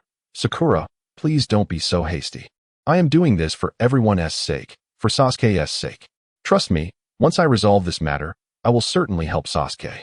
As they bickered, a sudden, violent explosion erupted from a distance, shaking the very ground beneath them. Everyone's expressions changed in unison as they turned towards the source of the sound, where Sasuke and Itachi were battling. Naruto's heart raced with alarm. This is bad. Their fight is escalating, and I must find a way to stop Sasuke. He turned to Kaguya, earnestly saying, "Kaguya, I understand your concern for Sasuke, but please, listen to me. Let us work together to prevent him from making a foolish decision, shall we?" Kaguya hesitated, biting her lip, her eyes filled with conflict. Ultimately, she nodded. "All right, I will accompany you, but if you dare to harm Sasuke, I will not forgive you." Naruto grinned widely. "Fear not. Why would I ever harm my dear brother?" Thus, Naruto led Kaguya, Sakura, and Hinata swiftly towards the battlefield, while Kakashi and Jiraiya remained vigilant behind them, ready to thwart any sudden appearance of Obito or other foes. Upon reaching the battlefield, the sight before them left everyone utterly astonished. Sasuke and Itachi were both battered and bruised, their chakra nearly depleted, yet their eyes remained resolute. Sasuke, panting heavily, exhibited a mix of madness and determination as he formed hand seals, preparing for a final strike. Itachi stood, swaying on the verge of collapse. Yet a flicker of relief glimmered in his eyes. Seeing this, Naruto shouted, "Sasuke, stop!" He quickly pulled out several smoke bombs and threw them, creating a dense fog that obscured their vision. In the midst of the smoke, Naruto seized the moment, dashing forward and employing the shadow clone technique to create multiple clones that surged towards Sasuke and Itachi. His aim was clear, to halt Sasuke before he launched his attack. Sasuke sensed the approach and braced himself defensively. However, Naruto skillfully evaded his strike, enveloping him from behind, and shouted, "Brother, please, come to your senses. You cannot kill Itachi." Sasuke struggled fiercely, roaring, "Naruto, let go of me. Do not impede my path." At that moment, Kaguya also rushed into the fog, relieved to see Sasuke unharmed. Yet she still called out, "Sasuke, listen to Naruto. Do not act impulsively." Sakura and Hinata searched the smoke for an opportunity, ready to support Naruto at a moment's notice. Meanwhile, at the other end of the smoke, Itachi was momentarily taken aback. He had not anticipated Naruto's appearance to intervene. He coughed several times and slowly said, "Naruto, why are you doing this?" Naruto, while struggling to restrain the thrashing Sasuke, replied, "Itachi, I understand you have your own burdens, but I cannot allow Sasuke to live with regret for the rest of his life. I will not let him stray down a dark path." As the smoke began to dissipate, the figures of everyone emerged in the sunlight. Sasuke continued to glare at Naruto, his eyes filled with anger and confusion. Yet his movements gradually ceased. At this moment, Kakashi and Jiraiya also arrived at the battlefield. Upon witnessing the scene, they exchanged glances filled with perplexity. Yet they trusted that Naruto must have a plan. Suddenly, Sasuke's body trembled violently, his expression contorted, and then a massive white serpent burst forth from his mouth, accompanied by a chilling hiss. It was Orochimaru, who had lain dormant within Sasuke, seizing the opportunity to assert control in this moment of weakness. "Ha ha ha, Uchiha Sasuke. You are ultimately too weak. At this critical juncture, you still rely on me." Orochimaru's sharp, triumphant voice reverberated across the battlefield. Itachi's eyes narrowed instantly, a glint of fierce resolve igniting in his once dull gaze. He steadied his faltering body, swiftly forming hand seals, and intoned, "Susanoo." In an instant, a powerful and terrifying chakra erupted around Itachi, coalescing into a massive skeletal figure. The imposing and majestic red Susanoo manifested before them, exuding an aura of dread. The Susanoo swung its enormous arms, striking the white serpent that Orochimaru had conjured, producing a thunderous sonic boom. The serpent, agilely maneuvering under Orochimaru's command, attempted to evade the Susanoo's onslaught, but its wide-reaching attacks landed heavy blows, causing the serpent to emit piercing cries of pain as deep gashes appeared on its body. "Uchiha Itachi, you are already on the brink of death, yet you still dare to obstruct me?" Orochimaru roared furiously, directing the white serpent to retaliate. As it unleashed a torrent of black poisonous mist, Itachi snorted disdainfully, and in Susanoo's grasp appeared the colossal Yata mirror, glimmering with an otherworldly light. He commanded Susanoo to hurl the Yata mirror towards the serpent, which sliced through the air with lethal intent, striking the serpent's form and eliciting a howl of agony as it was sent sprawling.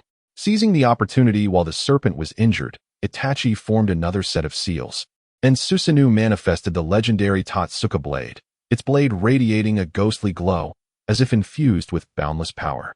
Susanoo lunged forward, swinging the Totsuka blade, and the serpent, unable to evade, was pierced through its body. As the Totsuka blade struck, the serpent's form began to dissipate rapidly, transforming into wisps of black smoke. Orochimaru's terrified screams echoed, "No, this is impossible." Yet nothing could halt the inevitable. As the power of the Totsuka blade took effect, Orochimaru's essence was gradually sealed within it, and the serpent vanished completely. Just as Orochimaru was on the verge of being sealed entirely, he commanded the white serpent to split into numerous smaller serpents that frantically fled in all directions. One small serpent, amidst the chaos, darted away, attempting to escape the perilous battlefield. At that moment, a figure appeared before the fleeing serpent like a specter. It was Jiraiya. With a sly smile, he exclaimed, "Orochimaru, after all these years, you still find yourself in such disarray. Trying to run? Not so easily." The small serpent quivered in fear upon seeing Jiraiya, trembling uncontrollably. Jiraiya reached out and seized the small serpent, his grin widening. "Old friend, it has been too long. I never thought you would end up in such a pitiful state." Meanwhile, Itachi's Susanoo gradually began to dissipate, and his body could no longer endure. With a thud, he collapsed to the ground, coughing violently. Sasuke gazed at Itachi, his eyes a tempest of emotions, anger, confusion, and a hint of unrecognizable sorrow. Seeing that the battle had reached a temporary lull, Naruto rushed forward to assess everyone's condition. He silently rejoiced, grateful that he had arrived in time to prevent Sasuke from committing an irreversible error and thwarted Orochimaru's sinister plot. At that moment, Kakashi also hurriedly approached, his heart filled with shock and confusion as he surveyed the scene before him. As Xianglin seized the moment to approach Sasuke, her face etched with concern, she inquired, "Sasuke, are you all right?" Sasuke cast a fleeting glance at Xianglin, remaining silent, his gaze shifting back to Itachi, lost in contemplation. Meanwhile, on a distant hillside, Uchiha Obito observed the scene with quiet intensity, a subtle smile curling at the corners of his mouth, hinting at intrigue. How fascinating, truly fascinating. This drama is becoming increasingly captivating. Suddenly, a system notification indicated that Xianglin's affection for the host had increased by 50 points. Naruto's heart surged with anger. Could this gratitude possibly stem from a sycophant's admiration? To the audience preparing their royal scrolls, I urge you to leave a good review and bestow some free support for love's sake. Let us explore the next target for our strategies together. Thank you all for your support. I shall present more chapters from my reserves. Chapter 41. Continuing to stir things up, Naruto observed Xianglin's worried expression directed at Sasuke, a pang of bittersweet emotion stirring within him. Yet, upon recalling the system's notification about Xianglin's growing affection, he found solace in the notion that this journey was not entirely fruitless. He shook his head gently, attempting to dispel the chaotic thoughts, and then turned his attention to the frail figure of Itachi kneeling on the ground. Naruto approached Itachi slowly, crouching down to meet his unwavering gaze, his tone imbued with seriousness and inquiry. "Itachi, why must you bear such immense suffering alone?" Itachi raised his head to meet Naruto's eyes, managing a faint, weary smile that spoke of exhaustion and resignation. "Naruto, the complexities of certain matters extend far beyond your understanding. The ambitions of the Uchiha clan pose a grave threat to Konoha, and in that precarious situation, I had no choice but to become the scapegoat." Naruto's brow furrowed, his eyes reflecting vehement disapproval. "But such a burden should not rest solely on your shoulders. Surely, there must be alternative solutions that do not entail sacrificing yourself and allowing Sasuke to grow in torment fueled by hatred." Itachi sighed softly, followed by a series of coughs that drew crimson blood from the corner of his mouth, his voice weak and raspy. "I once sought other avenues, but the situation was exceedingly intricate. All I could do was leave Sasuke with a purpose, to sustain his will to live and motivate him to grow stronger." Sasuke listened intently to their exchange, his fists clenching unconsciously tighter, his body trembling slightly, as if wrestling with inner turmoil. Xianglin sensed his distress and gently tugged at his sleeve, her voice soft and filled with concern. "Sasuke, please, don't get too worked up." Sasuke turned to glance at Xianglin, a fleeting glimmer of gratitude flashing in his eyes before he redirected his gaze to Itachi, filled with doubt and inquiry. "Is what you say true? Did you truly act against the Uchiha clan for the sake of Konoha?" Itachi nodded gently, his eyes conveying profound emotion. "Yes, Sasuke. I am aware of the hatred you have harbored against me, but all my actions were aimed at protecting Konoha and safeguarding your well-being." Sasuke's eyes reflected a tumult of pain and conflict. He slowly turned away, presenting his back to the others, his body trembling as he struggled to contain the storm of emotions within. Watching Sasuke's silhouette, Naruto felt a surge of heartache and stood up, moving beside him to lay a reassuring hand on his shoulder, his voice brimming with encouragement and warmth. "Sasuke, the past is history. Whatever has transpired is behind us. Now let us face the future together, shall we?" Sasuke remained silent, standing there in quiet contemplation. At that moment, Hinata approached Naruto with gentle footsteps, her voice tender and concerned. "Naruto-kun, Itachi's injuries are quite severe. We should find a place for him to rest." Naruto nodded, then turned his gaze towards Kakashi and Jiraiya, urgency lacing his tone. "Kakashi-sensei, Jiraiya-sama, could you assist in finding a safe location? We need to tend to Itachi's wounds promptly." Kakashi and Jiraiya nodded silently, turning to seek a suitable refuge. Naruto observed their bustling figures, a sigh of relief escaping him. It seemed not all was lost, and there was still hope for redemption. However, a sudden, deafening explosion echoed from afar, causing the ground to tremble violently. The faces of the group paled simultaneously, instinctively turning towards the source of the sound, the very battleground where Sasuke and Itachi had clashed, signaling that the conflict had reignited with fervor. A chill gripped Naruto's heart as he realized the dire situation. This is bad. They are fighting again. He swiftly turned to his companions, determination and urgency shining in his eyes. Everyone, follow me to stop them. Without hesitation, the group rushed towards the battlefield. Upon arrival, they witnessed Sasuke poised to deliver a fatal blow to Itachi. Naruto, frantic with anxiety, shouted, "Sasuke, stop!" In tandem, he hastily retrieved smoke bombs, hurling them into the air. The smoke quickly enveloped the area, obscuring everyone's vision. Amidst the swirling fog, Naruto seized the moment, dashing forward and employing the shadow clone technique, creating multiple copies that surged towards Sasuke and Itachi. His resolve was unwavering. He aimed to halt Sasuke from committing an irreversible act just before his strike. Sasuke, acutely aware of the approaching presence, instinctively adopted a defensive stance. However, Naruto deftly evaded his guard, wrapping his arms around him from behind, shouting, "Sasuke, snap out of it. You cannot kill Itachi." Sakura, frantic and desperate, heard Sasuke's voice through the haze and immediately lunged toward him, enveloping him in a tight embrace. The pent-up worry, longing, and myriad of emotions she had harbored for days cascaded forth like a torrential flood, her voice trembling. "Sasuke, do you have any idea how worried I've been about you? Please, don't do anything foolish." Sasuke, taken aback by Sakura's sudden embrace, found himself momentarily disoriented. Before he could fully comprehend the situation, Sakura rose on her toes and kissed him, catching him completely off guard. This unexpected scene did not escape Xianglin's notice, leaving her feeling as though the ground had shifted beneath her, struck by an overwhelming force. Shock, pain, and disbelief filled her eyes, her body trembling as she struggled to find her voice, her lips moving without sound, the bitterness within her washing over her like a relentless tide. As everyone stood entranced by this unforeseen turn of events, the smoke gradually dissipated.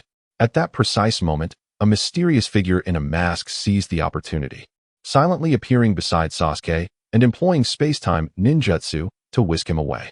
Naruto, snapping back to reality, could only glimpse the fleeting shadow of the masked figure's departure.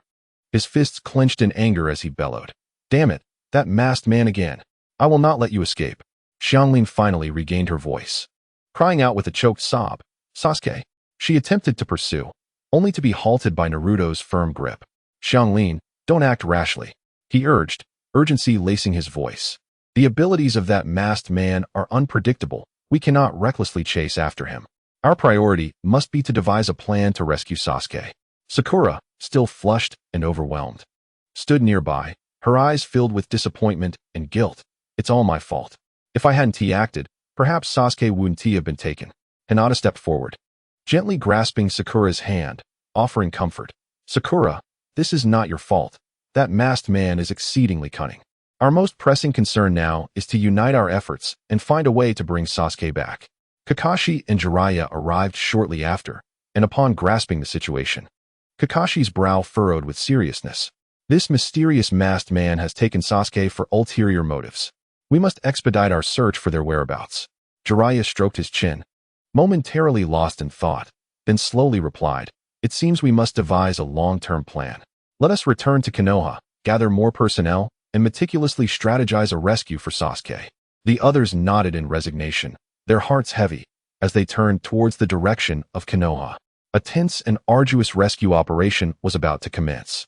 Meanwhile, in a concealed location, Sasuke, brought there by the enigmatic masked man, slowly opened his eyes, scanning the unfamiliar surroundings with a vigilant gaze filled with wariness and anger. He was uncertain of the masked man's intentions and what he might impose upon him, and his yearning for power intensified at that moment. The wheels of fate began to turn once more towards an unknown and mysterious direction. Naruto pondered silently, aware that the masked man was, in fact, Obito. Yet he deemed it unwise to disclose this information to anyone at present. The pressing matter at hand was to quickly bring back Karen to Konoha for a more in-depth strategy. Chapter 42. Parting and solace. As the group traveled towards Konoha with heavy hearts, A stifling atmosphere enveloped the temporary resting place of Itachi Uchiha. Itachi lay in silence, his complexion as pale as frost, devoid of life, with barely perceptible breaths like the faintest threads. Time flowed slowly, and Itachi, who had previously succumbed to unconsciousness, felt a slight tremor of his eyelids. His long eyelashes fluttered like butterfly wings, as if striving to break free from the shackles of darkness. Soon after, he furrowed his brow and emitted a barely audible groan, gradually opening his eyes. The once keen eyes, sharp as a hawk's, now appeared dull and lifeless, filled with profound fatigue and resignation. The exhaustion in Itachi's gaze was palpable. Instinctively, he attempted to rub his eyes, only to find his arms heavy as if laden with lead, every movement accompanied by excruciating pain. Struggling to turn his head, he surveyed his surroundings and caught sight of Naruto and the others bustling with worry, stirring a whirlwind of emotions within him. He endeavored to gather his chakra and summon his inner strength, but a sudden sharp pain pierced his eyes, revealing the dimming of his ocular prowess. Flickering like a candle in the wind, on the verge of extinguishment. Simultaneously, his body, ravaged by illness, emitted its final cries. Each breath was laced with searing pain, as if countless needles were piercing his very core. A bitter smile graced Itachi's lips as he sighed inwardly, realizing he had reached this stage. His days were numbered. He understood that his current condition was untenable, and remaining here would not only hinder their efforts, but might also become a burden to everyone. Thus, while the others were engrossed in devising a rescue plan for Sasuke, oblivious to his plight, Itachi steeled himself against the tide of pain surging through him and slowly sat up. His movements were labored and arduous, as if each slight action drained the last vestiges of strength from his body. He gently slid down from the bed, and as his feet touched the ground, he felt a wave of dizziness wash over him, darkness enveloping his vision. Grasping the nearby table for support, he steadied himself. Taking a deep breath, he utilized a stealth technique, slipping away like a wisp of smoke, leaving behind an empty bed that silently bore witness to his presence. Elsewhere, the sight of Sakura kissing Sasuke pierced Karen's heart deeply, prompting her to discreetly distance herself from the group and walk towards a distant hill. Her steps were heavy and slow, each footfall echoing upon her shattered heart, pain radiating throughout her being. Clad in a striking red outfit, the simplicity of her design could not mask her captivating allure. The red top accentuated her porcelain skin, the neckline slightly open, revealing her delicate collarbone, exuding a subtle sensuality. Paired with black form-fitting trousers that traced the elegant lines of her long legs, she embodied a blend of grace and strength. Ascending the hill, she found a stone to sit upon, her gaze vacant as she stared into the distance, her eyes reflecting confusion and anguish. The image of Sakura and Sasuke locked in a kiss replayed incessantly in her mind, a tidal wave of bitterness and heartache threatening to drown her. Why? Why does it have to be this way? Karen murmured to herself, tears spilling uncontrollably down her cheeks, large droplets landing on her hands. Her body trembled slightly, arms wrapped tightly around herself, her long hair cascading like black silk over her shoulders, a few strands dancing in the wind, adding to her desolation. Just as Karen succumbed to the depths of her sorrow, Naruto's keen senses detected her absence. A thought sparked within him. This might be an opportune moment to accelerate his pursuit of Karen's affection. With this in mind, he employed the stealth technique and appeared beside her in an instant. "Karen, why are you here alone?" Naruto gently inquired, his voice warm and caring, akin to the gentle rays of spring sunshine that warmed her heart. Karen lifted her head, surprised by his sudden presence, though her pain quickly overshadowed her astonishment. Lowering her gaze, she sought to hide the evidence of her tears, her petite ears flushing slightly with embarrassment. A faint blush graced her cheeks as she softly replied, "It's nothing. I just wanted some solitude." Naruto settled beside her, gazing at her profile, a surge of compassion swelling within him. Recalling modern techniques for interacting with girls, he mustered his courage and gently took her hand. Karen's body stiffened momentarily, instinctively wanting to withdraw, yet Naruto held her firmly. Her heart raced, the blush spreading rapidly across her face, reaching her ears. A flicker of panic danced in her eyes, like a startled fawn unable to meet Naruto's intense gaze. Looking into Karen's eyes, Naruto's expression was earnest and focused. "Karen, you need not bury your pain deep within. I know you have feelings for Sasuke, and witnessing that scene must have hurt you immensely. But believe me, There will come those who truly understand and cherish you. As Naruto's gentle words filled the air, the barriers around Karen's heart began to melt like snow in the spring sun, and tears welled up once more. Naruto, I truly like Sasuke, but he doesn't even think of me, she choked out. Naruto wrapped his arms around Karen, tenderly patting her back as he spoke softly. Karen, matters of the heart cannot be forced.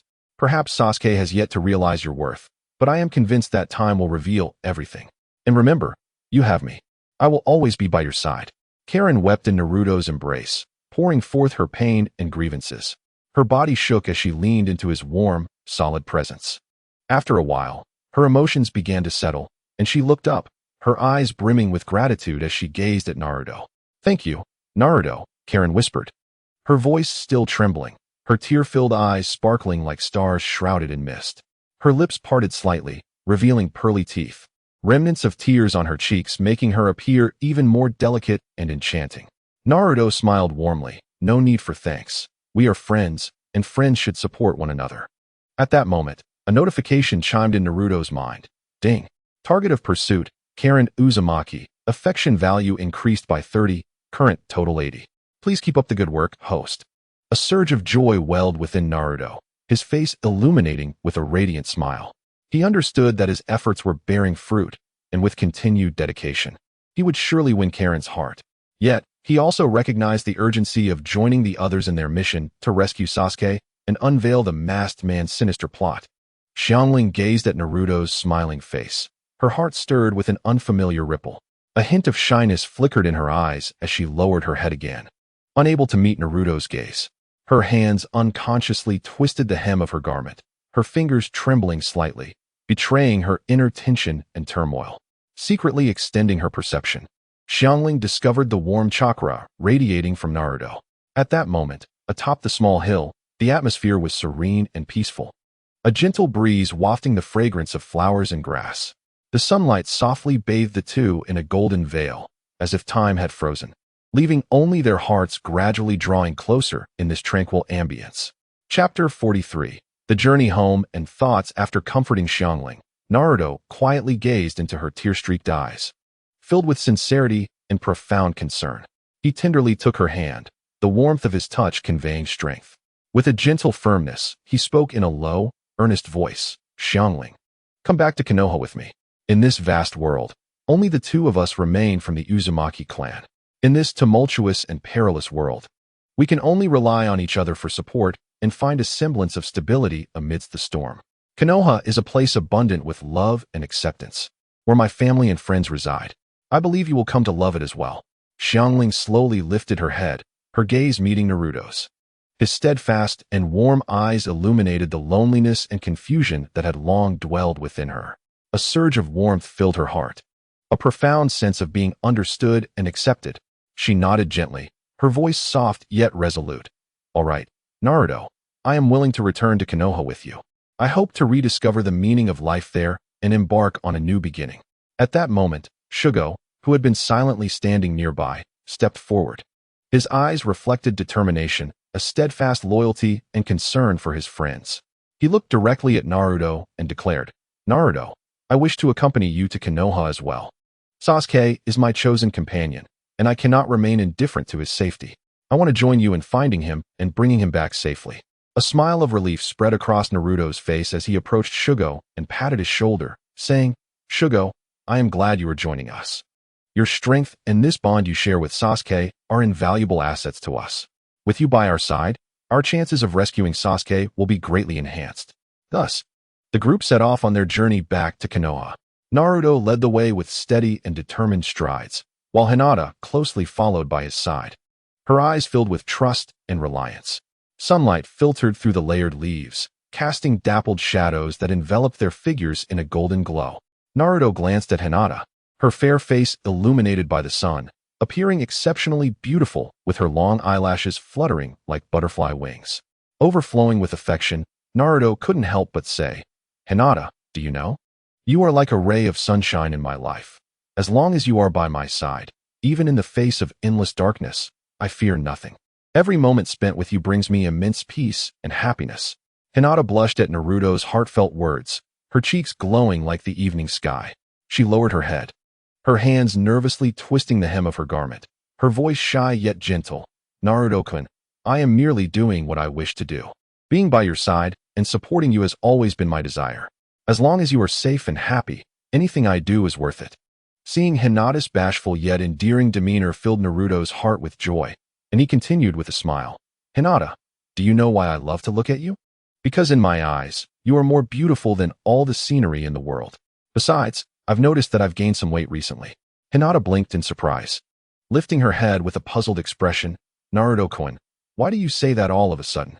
With a playful wink and a radiant smile, Naruto replied, because I've secretly kept you in my heart. Tell me, how could I not gain weight? Hinata's ears turned beet red, her eyes sparkling with shyness and joy. Playfully chiding him, Naruto-kun, why do you suddenly say such things? Yet, her lips curled slightly upward, revealing a hint of sweetness.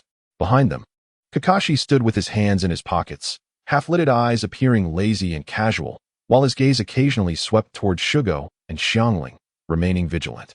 He spoke, Shugo, Xiangling. As we return to the village, I hope you will abide by Konoha's rules. Our goal is unified, to find Sasuke and resolve the issue. Shugo nodded slightly, his voice low. I understand. I will not be a burden to you. Xiangling gently added, I will do my part as well. I hope to contribute to finding Sasuke. Jiraiya, arms crossed, wore a contemplative expression, seemingly lost in thought. Unconsciously, his gaze drifted to his bag, where his little snake was sealed. A subtle, mischievous smile crept across his lips, hinting at some whimsical plan or a fond memory with the little creature. However, he quickly composed himself, refocusing on the team's situation. He glanced at Kakashi and then at Shugo and Xiangling, saying, Everyone, let us not be too tense. Our most important task now is to unite as one. Though the matter concerning Sasuke is complex, as long as we work together, we will surely find a solution. Shugo and Xiangling sensed the weight of the gaze behind them, but paid it no mind. Shugo's eyes remained resolutely fixed ahead, filled with concern and longing for Sasuke. Xiangling occasionally glanced at the surrounding scenery, her eyes sparkling with anticipation for her future life in Konoha. Sakura, however, trailed silently in the middle of the group. Her gaze appeared somewhat hollow, her brow furrowed slightly as if lost in thought. Sasuke's departure, along with the events that had transpired, left her with a heart brimming with conflict and pain. Her hands unconsciously clenched into fists, her nails digging into her palms, leaving faint marks. Yet she remained oblivious to it. Kakashi noticed Sakura's unusual demeanor, frowning slightly as he quietly remarked, Sakura, don't worry too much. We will definitely find Sasuke. Sakura looked up, meeting Kakashi's gaze, forcing a faint smile. I know, Kakashi-sensei, I'm a bit worried about Sasuke. Jiraiya approached, patting Sakura's shoulder in comfort. Sakura, though Sasuke can be stubborn, he is also very strong. We will bring him back. You must trust us. Sakura nodded, replying, I believe in you. I just hope he remains safe. Thus, the group wove through the forest. The sunlight streamed through the gaps in the leaves, and the melodious chirping of birds echoed around them. Their pace was steady, unwaveringly directed toward Konoha. Although the atmosphere was somewhat heavy, each heart harbored hope, yearning for the moment when they could return to Konoha and discover a way to rescue Sasuke, restoring peace once again. The gentle breeze in the forest carried a refreshing scent. Naruto looked ahead at the path, secretly thinking how eager he was to return to the village and delve deeper into his strategy with Xiangling. The joys of a scoundrel, something you wouldn't understand, Sasuke. Chapter 44.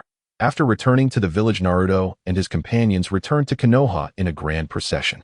Along the way, sunlight filtered through the leaves, casting dappled shadows across them. However, the mood among the group was not as bright as the sunshine. As they stepped into Konoha, the villagers' gazes converged upon them, filled with curiosity, confusion, and, more significantly, a wariness towards the newcomers, Shugo and Xiangling. Naruto understood that the villagers were always cautious towards unfamiliar faces, as Konoha had weathered many storms, making everyone careful. Naruto and his companions proceeded without delay towards the Hokage's office. Inside, Tsunade sat behind her desk, her expression serious as she surveyed the mountain of paperwork before her. Upon hearing their footsteps, she slowly lifted her head, her gaze sweeping over each individual until it settled on Naruto, revealing a glimmer of anticipation in her eyes. She spoke, Naruto, please share the details of your mission. The village has been unsettled lately, and I hope you can bring back some valuable intelligence." Stepping forward with an upright posture, Naruto respectfully replied, "Lady Hokage, we ventured out and successfully located both Karui and Yugo. Karui belongs to the Uzumaki clan, and now we are the last two remaining. I persuaded her to return with us to Konoha. Yugo, who shares a close bond with Sasuke, also wishes to assist in the search for him. However, we currently lack concrete information regarding Sasuke's whereabouts and will need to devise further strategies." Tsunade furrowed her brow slightly, tapping her fingers gently on the desk as she pondered for a moment before stating, "In that case, Karui and Yugo should first proceed to the interrogation department, where Ibiki Marino will inquire about relevant intelligence. We must confirm their safety before making further arrangements, as the village's situation is grave and requires caution." Kakashi nodded, a semblance of understanding in his gaze, and said, "Understood, Lady Hokage. I will ensure their cooperation during the investigation." He then turned to Yugo and Karui, his expression a blend of warmth and authority, and added, "Come along, I will escort you to the interrogation department. Do not worry, this is merely a standard inquiry. As long as you harbor no ill intentions, it will conclude swiftly." At the prospect of parting from Naruto, Karui's eyes flickered with a hint of panic and reluctance. She instinctively stepped forward, looking at Naruto with a gaze filled with dependence, murmuring, "Naruto, I feel a bit scared." Seeing Karui's pitiable expression stirred a sense of compassion within Naruto. He approached her gently, taking her hand in his, and reassuringly said, "Karui, do not fear. I promise I will come to fetch you as soon as they finish questioning, and you won't have to wait long. Trust me, and trust the people of Konoha. They will not cause you distress." Karui bit her lips slightly, nodding, though her eyes still conveyed profound reluctance. Suddenly struck by an idea, Naruto's lips curled into a mischievous smile as he said, "Karui, do you know why I enjoy being with you?" Taken aback, Karui's eyes filled with confusion as she softly asked, "Why?" Naruto blinked, speaking with heartfelt sincerity, "Because you are like a carbonated drink. The moment I see you, I feel an effervescent joy bubbling within me. So do not worry, we will meet again soon." Hearing his words, a blush crept across Karui's cheeks, her eyes flashing with shyness and sweetness as she lightly chided, "Naruto, at a time like this, you still say such things." Chuckling, Naruto affectionately ruffled her hair and said, "I merely wish to see you smile. Now, go on, I will be waiting here for you." Reluctantly releasing Naruto's hand, Karui followed Kakashi and Yugo towards the interrogation department. At the moment she turned away, she couldn't help but glance back at Naruto, her eyes brimming with affection.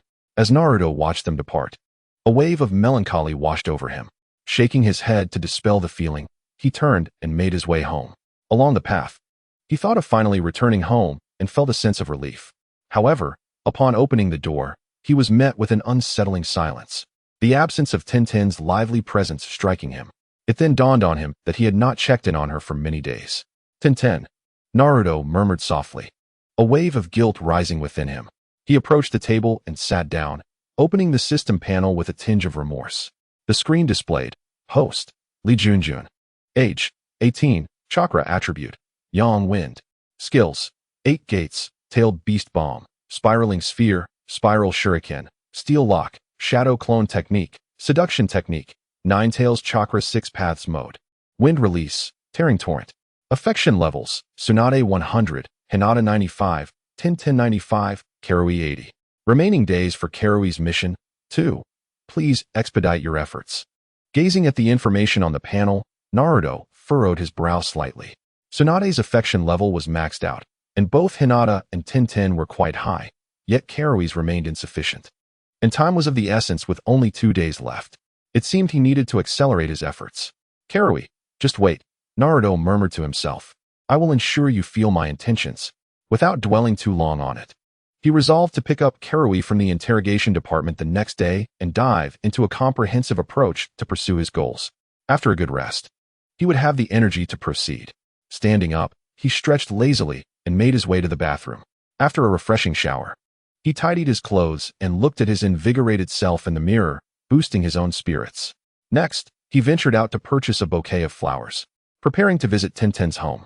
Walking along the familiar streets, thoughts of TenTen's charming visage brought an involuntary smile to his lips. He realized that his feelings for her had deepened, and this time, he was determined to make amends for the neglect she had endured in recent days. Before long, he arrived at TenTen's doorstep. Taking a deep breath, he raised his hand and knocked on the door. Knock, knock, knock. The sound echoed clearly in the tranquil night. Inside, he heard light footsteps, and soon the door opened slightly, revealing TenTen's face peeking through the crack. Upon seeing Naruto, her eyes momentarily sparkled with surprise but quickly returned to calm, tinged with a subtle hint of sorrow. With a smile, Naruto extended the carefully chosen flowers towards her, saying, "TenTen, these are for you. I've been away on missions and haven't had the chance to check on you. I am sorry." TenTen gazed at the vibrant bouquet, a flicker of emotion crossing her eyes, yet she did not take the flowers. Instead, she replied softly, "You remember me? I thought you had forgotten me. I had no idea what you were busy with these days. I didn't even receive a message." Scratching his head in embarrassment, Naruto admitted, "TenTen, I was wrong. I encountered many unforeseen challenges during my time away, and circumstances were beyond my control. But now that I am back, I promise to spend more time with you." TenTen studied Naruto for a moment, her expression unreadable. Meanwhile, Naruto stood outside, flowers in hand, feeling a bit awkward as the atmosphere grew palpably intimate. "However, I have returned now, and I will accompany you more in the future, ensuring you never feel lonely again." As she gazed at Naruto for a moment, the sorrow in her eyes gradually dissipated. With a soft sigh, she opened the door to let him in. Upon entering the room, Naruto's gaze inadvertently fell upon TenTen, and he was momentarily taken aback. She had just bathed, her long, lustrous black hair cascading over her shoulders like a waterfall, a few damp strands clinging to her fair, delicate neck, adding an extra touch of grace and allure. She wore a loose, light blue robe, slightly open at the collar, revealing her exquisite collarbone and the faintest hint of her fair skin, emanating a subtle, fresh fragrance of cleanliness. The gentle light enveloped her, accentuating her graceful figure, her long, straight legs barely visible beneath the robe, her ankles as fair as jade. Naruto felt his throat dry and instinctively swallowed, his heart beginning to race uncontrollably.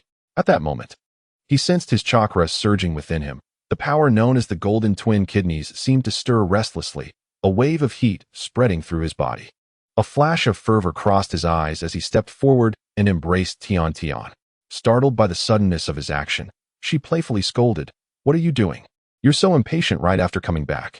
Yet, before she could finish her words, Naruto had already taken her into the room, his steps urgent yet careful, as if afraid to hurt the precious person in his arms.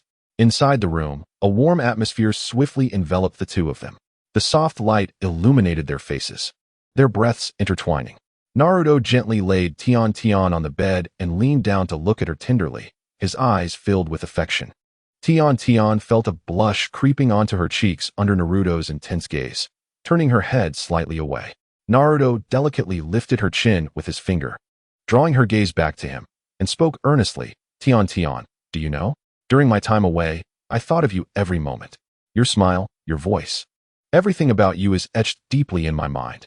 Whenever I faced difficulties and felt like giving up, just thinking of you gave me immeasurable strength." Listening to Naruto's heartfelt confession, tears of emotion sparkled in TenTen's eyes. She reached out to gently caress his cheek and softly replied, "Naruto, I have been thinking of you too. I worried every day about whether you would encounter danger or get hurt. Now that you are finally back safely, I am truly happy." Their eyes met, and love flowed through the air. Naruto slowly lowered his head and gently kissed TenTen's lips, a kiss filled with longing, desire, and deep affection. TenTen closed her eyes in response, wrapping her arms tightly around Naruto's neck. Time seemed to slip away unnoticed as they finally parted, their breaths quickened. TenTen rested against Naruto, listening to the steady rhythm of his heartbeat, feeling an overwhelming sense of safety and happiness. Gently stroking her hair, Naruto said, "TenTen, no matter what difficulties we face in the future, we will confront them together. We shall never part again, all right?" TenTen looked up, serious in her gaze, and nodded, saying, "Yes, Naruto, I am willing to face everything with you. No matter how difficult the road ahead may be, I will always be by your side." Then, Naruto began recounting the events of his recent mission, from how he found Xianglin and Zhongwu amidst a sea of people to the various challenges they encountered and how they cleverly countered their enemies' attacks. TenTen listened intently, often holding her breath in worry and feeling proud of his bravery and wisdom. "Naruto, you are truly courageous. I wish I could have been by your side to share some of the dangers, she expressed with a hint of regret. Naruto chuckled, ruffling her hair, and replied, Silly girl, how could I let you take risks? As long as you are safe, I am at ease. And you know, your support and encouragement are my greatest motivation. Happiness radiated from TenTen's face as she nestled against Naruto, absorbing his warmth. They remained entwined, exchanging sweet nothings as time slipped by. Suddenly, a crisp notification echoed in Naruto's mind. Ding. TenTen's affection level has reached 100. Reward, 100 sets of various colors of body stockings. Surprised for a moment, he soon broke into a joyful smile, realizing this was proof of the deepening bond between him and TenTen. TenTen, noticing Naruto's radiant smile, curiously asked, What are you laughing about? What is so joyful? With a mysterious grin, Naruto retrieved a set of black body stockings from his system space and presented them to TenTen, saying, This is a little surprise. It's another gift I prepared for you. I believe you would look stunning in it. Why not give it a try? As she beheld the black stockings, a blush spread across her cheeks, and she playfully scolded, You, how could you suddenly present something so embarrassing? Though she pretended to scold him, she shyly accepted the stockings, her eyes betraying a hint of curiosity. Naruto, you always tease me, she murmured before stepping into the inner room to change. Before long, TenTen emerged, clad in the black body stockings that hugged her legs tightly, accentuating their length and elegance. The texture of the stockings made her skin appear even more delicate and fair, her figure exuding an alluring grace. A hint of shyness adorned her face, yet her eyes sparkled with anticipation, seemingly awaiting Naruto's appraisal. Naruto gazed at the enchanting sight before him, a mix of awe and admiration flashing in his eyes, his heartbeat quickening, that special power within him stirring once again. He stepped closer, gently taking TenTen's hand, and said, TenTen, you are truly beautiful. I simply cannot take my eyes off you. Flushed by Naruto's candid compliment, she lowered her head and replied, You always say such sweet things. Naruto embraced her tenderly, whispering, What I say is all from the heart. In my eyes, you are the most beautiful woman in the world. TenTen lifted her gaze to meet Naruto's heartfelt eyes. Her heart swelling with happiness, she gently rose on her tiptoes and pecked his cheek, saying, Naruto, I love you too. That night, the moonlight bathed the room in a soft glow, and an atmosphere of love enveloped them. Naruto held TenTen tightly, and together they spent a sleepless night in each other's company. In the morning, the first rays of sunlight filtered gently through the window's crevice, casting delicate patterns of light upon the floor. Naruto awoke slowly, his gaze instinctively falling upon TenTen beside him. She was lost in a sweet dream. Her fair cheeks, slightly flushed, resembling a blooming peach blossom in spring, exuding an air of innocence and charm. Her lashes fluttered like tiny fans, occasionally trembling as if whispering tales of her dreams. A subtle smile graced her lips, hinting at the sweetness of her slumber. As Naruto beheld this angelic beauty, an indescribable tenderness surged within him. He leaned down slowly, as if afraid to disturb a slumbering butterfly, and pressed a gentle kiss on TenTen's smooth forehead. Seemingly sensing the soft touch in her dreams, she stirred slightly, mumbling a few indistinct words before sinking back into peaceful slumber. A smile of fondness crept across Naruto's lips as he carefully rose, attempting to make minimal noise. He donned his clothing with utmost care, each movement seemingly elongated in time. Once dressed, he cast a lingering glance at TenTen, his eyes brimming with reluctance and affection. Approaching the window, he inhaled deeply the crisp morning air, as if wishing to absorb the warmth and sweetness that enveloped the room. In the next moment, he leapt from the window like a shadow, gracefully making his way toward home. Upon arriving home, Naruto swiftly tidied his attire and appearance. He meticulously smoothed the wrinkles from his clothes and combed his hair neatly, ensuring he looked vibrant and radiant. Once satisfied, he stepped outside, striding purposefully toward the interrogation department. Upon reaching the entrance of the interrogation department, he spotted Mori no Ibiki standing there. Ibiki's stern visage bore no expression, his piercing gaze seeming to penetrate the depths of one's soul. Naruto approached respectfully, inquiring, Ibiki-senpai, how are Karin and Jogu? There are no issues, I hope. Mori no Ibiki regarded Naruto briefly, nodded slightly, and responded in a low, measured tone after the interrogation. They exhibited no harmful intentions toward the village. There are no issues now. You may take them home. Hearing this, Naruto's face lit up with a relieved smile, his eyes sparkling with joy. That's a relief. Thank you, Ibiki-senpai. Your unwavering dedication to the village's safety is truly commendable. Ibiki waved his hand dismissively, stating, It is my duty. There is no need for gratitude. However, once you take them away, do keep a close watch on their movements. Naruto nodded earnestly, assuring, Rest assured. Ibiki-senpai, I will take good care of them. With that, he entered the interrogation department and brought Korin and Jogo outside. Once outside, Naruto turned to Jogo earnestly. Jogo, I know you have a fondness for small animals. The forest nearby requires someone to care for the ninja beasts. Why don't you start there? I believe your skills and compassion will ensure their well-being. Jogo nodded appreciatively, responding, All right, Naruto. Thank you. I will take good care of those ninja beasts. It's my way of contributing to the village. After arranging matters with Jogo, Naruto's attention shifted to Korin. Her cheeks flushed slightly, her eyes revealing a mix of anxiety and anticipation. Naruto was acutely aware that today marked the final opportunity to win Korin's heart, and he resolved to succeed. Thus, he took her hand and led her toward the newly opened hot spring inn in the village. As they walked, Korin's heartbeat quickened involuntarily. Naruto's warm hand gripped hers tightly, sending an electric thrill coursing through her. Stealing a glance at him, she quickly lowered her gaze, her blush deepening. Sensing her nervousness, Naruto gently squeezed her hand, smiling reassuringly. Korin, don't be anxious. Today, let us relax and leave our worries behind.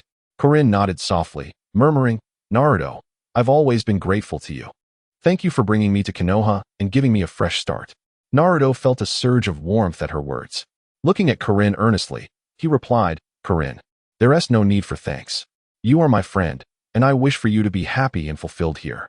Before long, they arrived at the entrance of the hot spring inn.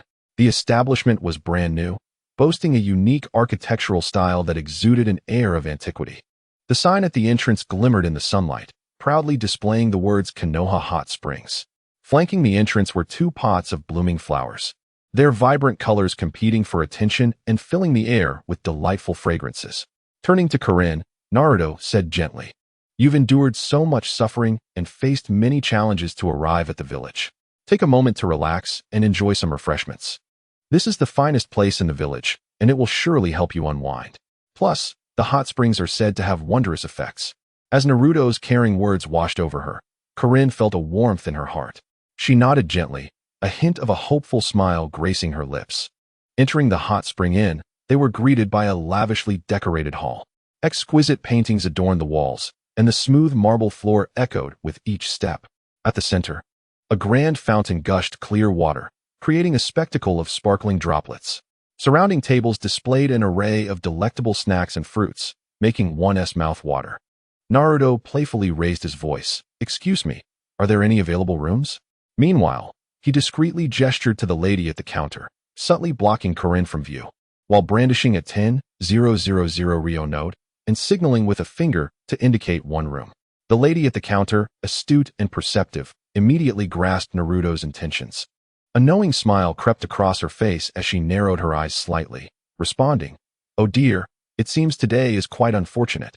The inn is nearly fully booked, with only one room left. This is the only hot spring inn in all of Konoha. If you miss this opportunity, there may not be another. This room is usually in high demand, with many reserving it days in advance. Feigning concern, Naruto furrowed his brow, but there are 2 of us.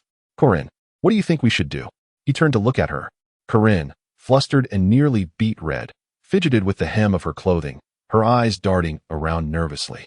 Stealing another glance at Naruto, she quickly looked down, stammering, It's all right, really. If Naruto-kun doesn't mind, then I have no reason to mind either.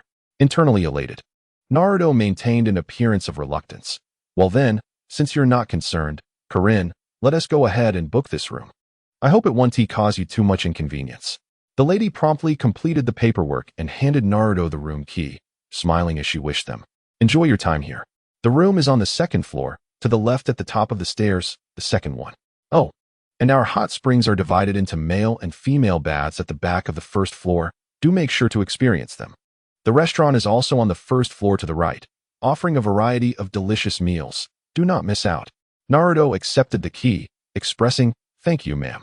We will keep that in mind. With that, he led Korin toward their room. Upon entering, They found the room warmly and comfortably arranged. A large bed occupied the center, adorned with soft bedding and several adorable plush toys. One side of the room featured a window, beside which stood a table and 2 chairs, with a lamp and some books placed atop. Naruto set their belongings on the table, saying, "Corinne, why don't you take a moment to rest? After we settle in, we can head to the hot springs." Corinne nodded, sitting on the bed as she surveyed the room with a curious expression. Once they had organized their things, they made their way toward the entrances to the male and female baths. The hot spring area was suffused with warm steam, the faint scent of sulfur lingering in the air. A sturdy screen separated the male and female baths, adorned with intricate designs. Entering the male bath, Naruto was greeted by a vast hot spring pool, its crystal-clear water steaming invitingly. Stone benches surrounded the pool, providing comfort for relaxation. Stripping off his clothes, he stepped into the warm waters, a soothing wave of warmth enveloping him. He sighed contentedly.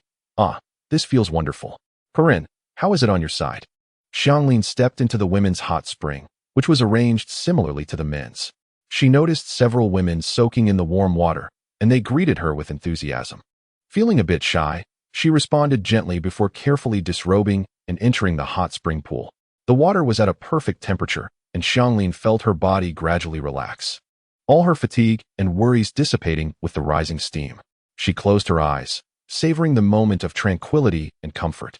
Hearing Naruto's inquiry, she slightly opened her eyes and softly replied, "I'm quite well here, very comfortable, and the water temperature is just right." Naruto smiled, playfully splashing the surface of the water, sending small droplets into the air. "That's great to hear. I never expected this hot spring inn to be so delightful. We should come here more often when we have the chance." Xianglin nodded softly, yet her thoughts wandered to Naruto being so near, separated only by a screen. Her cheeks flushed with warmth as she turned her head slightly, gazing at the screen as if she could see him through it. Yes, it truly is relaxing here. If only it could always be like this. Leaning against the edge of the hot spring, Naruto looked up at the ceiling and said, "Xianglin, sometimes I wish life could remain this peaceful, without wars or danger, where everyone can be happy." Xianglin sighed softly. "Indeed, I have endured many hardships in the past. Now, being in Konoha with you, I feel genuinely fortunate. Although I know challenges may come in the future, as long as you are by my side, I fear nothing." Listening to her words, Naruto felt a warm current surge within him. He sat up straight and declared, "Xianglin, I will always protect you. No matter what we face, we will confront it together. By the way, do you enjoy this hot spring? Have you found your body to feel much lighter?" Xianglin nodded gently, even though she knew Naruto couldn't see her. "Yes, I do. Soaking in the hot spring makes me feel as though all my pores are open, and every bit of fatigue has vanished. Moreover, the environment here is delightful, uplifting my spirits." Naruto chuckled. "That's wonderful to hear. Once we finish soaking, we can head to the restaurant for a meal. I've heard the cuisine here is quite remarkable. Is there anything specific you'd like to eat?" Xianglin tilted her head in thought, replying, "I'm not sure. I'll eat whatever you order. As long as I'm with you, I'll be happy no matter what." Naruto felt a surge of joy at her words. "Xianglin, hearing that makes me incredibly happy. I'll order some dishes I think you might enjoy. I hope they won't disappoint you." Xianglin smiled softly. "I'm sure I'll love whatever you choose, Naruto-kun." Thus, the two conversed casually across the screen, their dialogue lacking in profound substance yet imbued with warmth and sweetness. The steam from the hot spring rose steadily, as if nurturing the bond between them. In that moment, time seemed to slow, leaving only their voices and the comforting warmth of the spring water. Chapter 47. A successful strategy inside the hot spring inn of Konoha. The air was filled with the gentle, warm steam, accompanied by a faint scent of sulfur. After soaking in the men's hot spring for quite some time, Naruto felt the soothing water easing every taut muscle, gradually dissipating the fatigue accumulated from his recent missions. He reclined comfortably at the edge of the pool, his thoughts drifting toward Xianglin in the adjacent women's hot spring, a tender smile unconsciously gracing his lips. Eventually, he felt it was time to leave, reluctantly rising from the hot spring. Water droplets cascaded down his well-built physique as he grabbed a towel nearby, carelessly drying off before donning a soft bathrobe. The robe's wide collar hung slightly open, revealing his sun-kissed chest, while a few damp strands of hair clung to his forehead, adding to his rugged charm. With steady strides, he exited the men's hot spring, making his way back to their room. Upon returning, Naruto felt a pang of hunger. Sitting at the edge of the bed, he glanced at the telephone, contemplating a surprise for Xianglin. He reached for the phone and dialed the restaurant's number. The sweet voice of a waitress soon came through the line, prompting Naruto to clear his throat before saying, "Hello. I'd like to order a serving of sukiyaki hot pot. And could you also bring me one of each of your restaurant's signature hot pot dishes? Please ensure there's a good variety." The waitress noted his order and, after confirming, ended the call. Before long, a soft knock echoed from outside the door. Naruto rose to open it, revealing a waitress pushing a cart laden with an array of delectable dishes. Fresh, vibrant vegetables, beautifully marbled slices of meat, colorful mushrooms, succulent meatballs, and an assortment of exquisite condiments filled the table, releasing an enticing aroma. Naruto nodded in satisfaction, tipped the waitress, and closed the door, quietly awaiting Xianglin's arrival. At that moment, Xianglin had just emerged from the women's hot spring. The warm water had rendered her skin even more radiant, glistening with a faint sheen. Her damp hair cascaded over her shoulders, with a few strands playfully sticking to her fair neck, exuding a unique allure. Clad in the inn's pink bathrobe, its loose fit did little to conceal her voluptuous figure. Her delicate waist was barely graspable, and the robe's neckline was slightly ajar, revealing her exquisite collarbone and soft, fair skin, with hints of her enchanting curves subtly visible. The robe ended just above her thighs, allowing glimpses of her long, slender legs, their porcelain surface shimmering enticingly under the light. Barefoot, her petite feet softly touched the ground, each step seemingly accompanied by a captivating rhythm, radiating an irresistible charm. Unbeknownst to Xianglin, Naruto had returned to their room. She walked towards it with the relaxed ease that followed her bath. Upon opening the door, she caught sight of Naruto seated at the table, her steps faltering for a moment, a blush instantly creeping onto her cheeks. At the sight of Xianglin, Naruto felt as though his breath had been momentarily stolen. His gaze involuntarily wandered over her figure. Her alluring physique and charming demeanor sent a rush of warmth coursing through him, igniting a fervor in his heart. Striving to suppress the rising impulse within, he inhaled deeply and, with a slightly husky voice, said, "Xianglin, please have a seat. I've ordered some food for us to share." Xianglin nodded gently and, with graceful steps, approached the table and sat down. Her eyes scanned the spread of delicious dishes, a flicker of surprise and gratitude crossing her features. Having spent years struggling for survival, she rarely had the opportunity to enjoy such an extravagant meal. Picking up her chopsticks, she sampled a tender slice of meat, the exquisite flavor bursting on her palate. "Naruto, this is so delicious. I haven't had food this good in ages," she exclaimed, looking at him with eyes full of appreciation. Seeing Xianglin's satisfied expression filled Naruto with warmth. He smiled and replied, "As long as you enjoy it, that's all that matters. From now on, I'll ensure you get to savor such delightful meals often. I won't let you suffer anymore." As they dined, they began reminiscing about their childhoods. Naruto sighed softly, a hint of sorrow flickering in his eyes as he spoke. "Xianglin, did you know? My childhood in the village was quite difficult. Everyone ostracized me because I housed the Nine-Tails within me. I often had to eat expired food, spending those long days in solitude. They would call me a monster, and that feeling of isolation was truly painful." Listening to Naruto recount his past experiences, Xianglin felt a pang of sympathy in her heart. She set down her chopsticks and gently grasped Naruto's hand, gazing earnestly into his eyes. "Naruto, I understand your feelings. When I was a child, after the fall of the Whirlpool Country, I was left alone with my mother and we fled to the Hidden Grass Village. There, my life was also quite unbearable. The ninjas regarded me as nothing more than a blood bag, and to survive, I had to endure their feeding time and again. Even now, my body bears many bite marks. These scars are not only etched upon my skin, but also reside deep within my heart." As she spoke, Cheyenne softly lifted the sleeve of her yukata, revealing the varying depths of the marks on her arms. Some of these scars had healed, leaving faint traces, while others remained starkly visible, as if narrating tales of past suffering. Naruto's heart surged with a fierce anger as he beheld the bite marks on Cheyenne's arms, a fierce determination flickering in his gaze. He silently vowed that those who had harmed Cheyenne would pay dearly, and he would ensure she would never suffer even the slightest harm again. He reached out, gently holding her hand, tenderly caressing the scars as he spoke in a low, resolute voice. "Cheyenne, from now on, no one will ever harm you again. I promise you, I will protect you with my life, allowing you to feel at ease. You are the most important person to me, and I will never allow you to experience that painful past again." Listening to Naruto's heartfelt words, Cheyenne's eyes shimmered with tears of emotion. Unable to contain her feelings any longer, she leaned her head against Naruto's shoulder and began to softly sob. Naruto gently patted her back, soothing her with tender words. "Cheyenne, do not cry. All of that is behind us now. I am here, and I will always be by your side as we create a beautiful future together." After a while, Cheyenne's emotions gradually settled. She lifted her head, looking into Naruto's eyes, which were filled with love. She gently wiped away her tears, her voice trembling as she said, "Naruto, thank you for being willing to listen to me, for giving me so much warmth and security.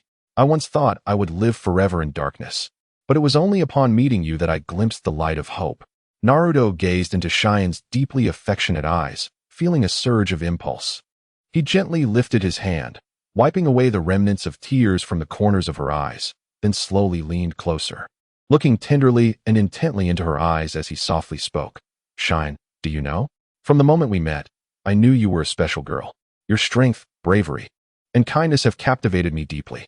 I want to protect you, to make you happy, and to walk with you through every day of the future." With that, Naruto gently pressed his lips against Cheyenne's. Initially taken aback, she soon ceased to resist. She felt the warmth and strength of Naruto's chakra, as though a warm current surged into her heart. The feelings she once had for Sasuke seemed to be cast away into the depths of the heavens. She closed her eyes, returning Naruto's kiss, her hands tightly embracing his neck. Their kiss was tender and passionate, as if time itself had come to a standstill. Naruto wrapped his arms around Cheyenne's waist, holding her tightly, feeling her soft form and rapid breath. Cheyenne's heart brimmed with happiness and contentment. She knew she had found someone she could rely on. After a long moment, they finally parted, both breathing a bit heavily. Cheyenne's cheeks flushed, her eyes filled with love and shyness. She leaned gently against Naruto, listening to the steady rhythm of his heartbeat, feeling an immense sense of security. Naruto, seeing Cheyenne's bashful demeanor, was filled with joy. He gently stroked her hair and softly said, "Cheyenne, cherish the road ahead." Cheyenne lifted her head, looking at Naruto, her eyes sparkling with happiness as she softly replied, "Naruto, I cherish you." With a smile, Naruto gently lifted Cheyenne and carried her towards the large bed in the room. He laid her down tenderly, then joined her, holding her closely. Their bodies were closely intertwined, each feeling the warmth of the other. Cheyenne playfully scolded, "Naruto, you're too much." Naruto replied, "I will be very gentle." He gently kissed Cheyenne's forehead, cheeks, and neck, each kiss imbued with love. Cheyenne trembled slightly, feeling Naruto's gentle caresses and kisses, a surge of intense emotion welling up within her. She softly reciprocated, her hands caressing his back. Their breaths grew increasingly rapid, their gazes filled with desire and deep affection. Naruto gently untied Cheyenne's yukata, allowing it to slip away, revealing her perfect form. His eyes filled with admiration and tenderness as he gazed at her, softly saying, "Cheyenne, you are truly beautiful." Cheyenne, shyly lowering her head, buried her face in Naruto's embrace. He gently lifted her chin, bringing her gaze back to him, and kissed her once more. In a blend of tenderness and passion, they gradually became one, the room enveloped in a profound warmth and love. That night, they held each other closely, basking in love and tenderness, as if the entire world had faded away, leaving only the two of them. For those who enjoy this book, feel free to support with a little love. Recently, with the surge of AI literature, the author is cautious about updates, and today 7,000 words are already at the limit. I will respond to every comment. Thank you all. Chapter 48, Rewards and New Tasks in the Quiet Night of Konoha Village.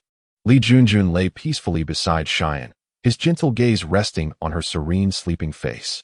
Cheyenne's breath was even and soothing, her chest rising and falling softly, exuding a faint fragrance. A few strands of hair had casually fallen across her fair cheek, adding a touch of languid allure. Lee Junjun's heart was filled with tenderness.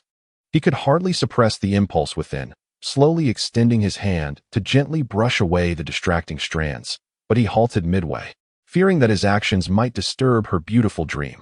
Just as he was lost in this warm and tranquil atmosphere, a sharp, piercing system prompt echoed in his mind like thunder.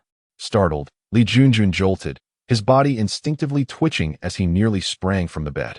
Alarmed, he quickly turned to look at Cheyenne, only to see her gently furrow her brows, shifting slightly, but thankfully, she merely turned over, remaining immersed in her dreams. Li Junjun secretly breathed a sigh of relief, grateful that he hadn't awakened this charming beauty. Otherwise, he wouldn't know how to explain it to her.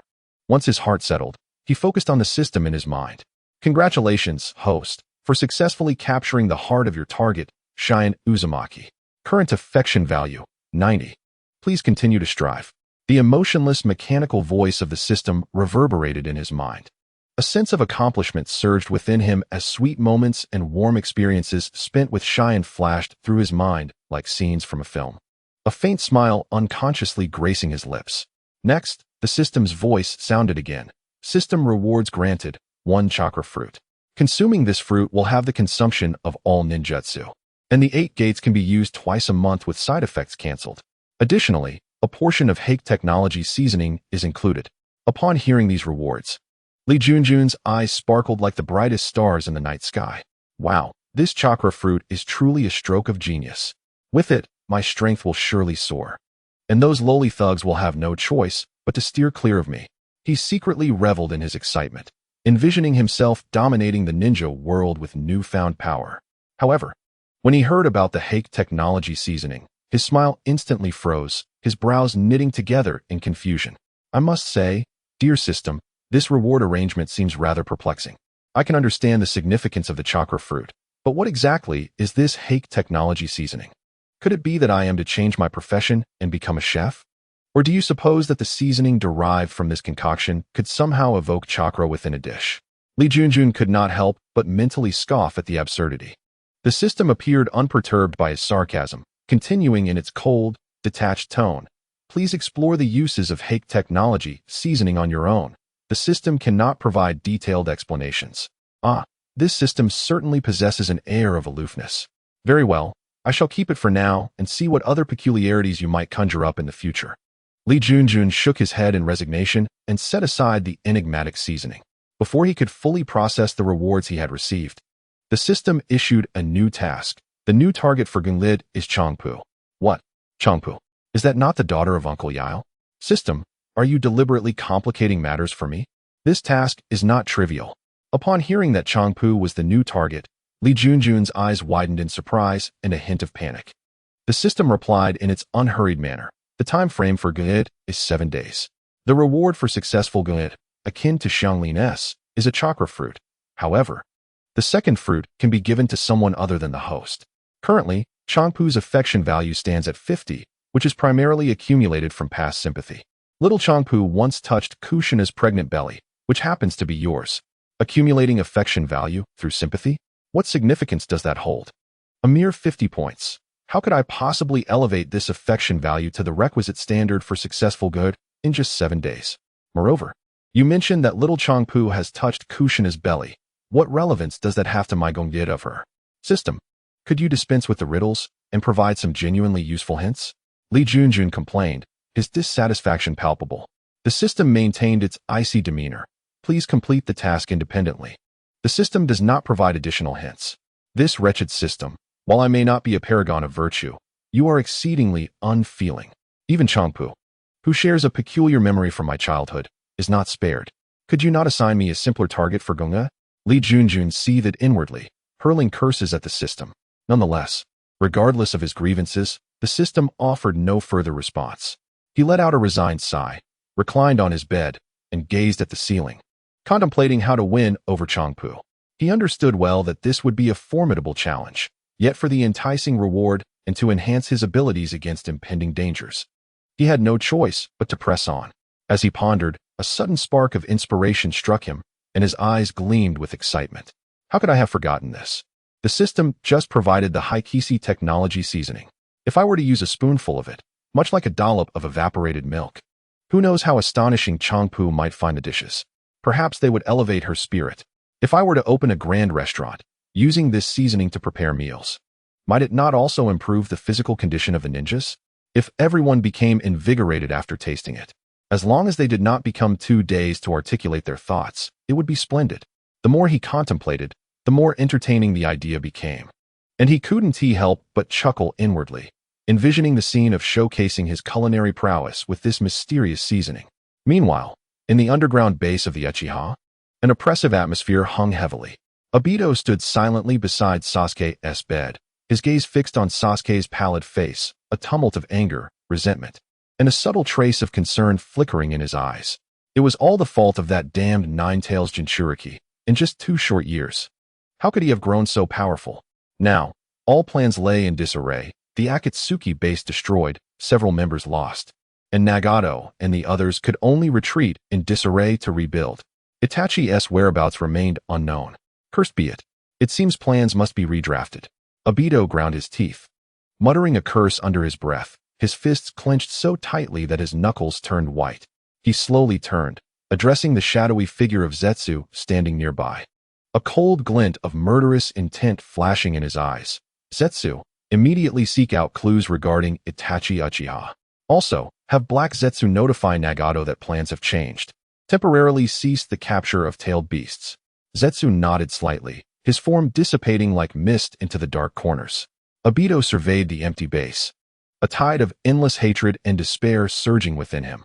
His thoughts involuntarily drifted back to a painful past, Lin's gentle smile seemingly within reach, yet now separated by the veil of death. That detestable Jinchuriki, that accursed Konoha. Lin, wait for me, no matter how arduous the path ahead. I vow to create a world that belongs solely to you. Obito silently swore, his gaze resolute, the flames of vengeance within him burning fiercely, as if they sought to consume the entire world. On the other side of Konoha, Li Junjun remained engrossed in devising a strategy to Gungne Changpu. He knew time was of the essence, every moment counted, and he must swiftly formulate a viable plan. Tossing and turning in bed, his mind raced through various possibilities. Unbeknownst to him, the night had deepened significantly. He turned to gaze at the peacefully sleeping Xianglin beside him, a wave of guilt washing over him. He realized that in order to fulfill the system's task, he would need to interact with other girls, which might be unfair to Xianglin.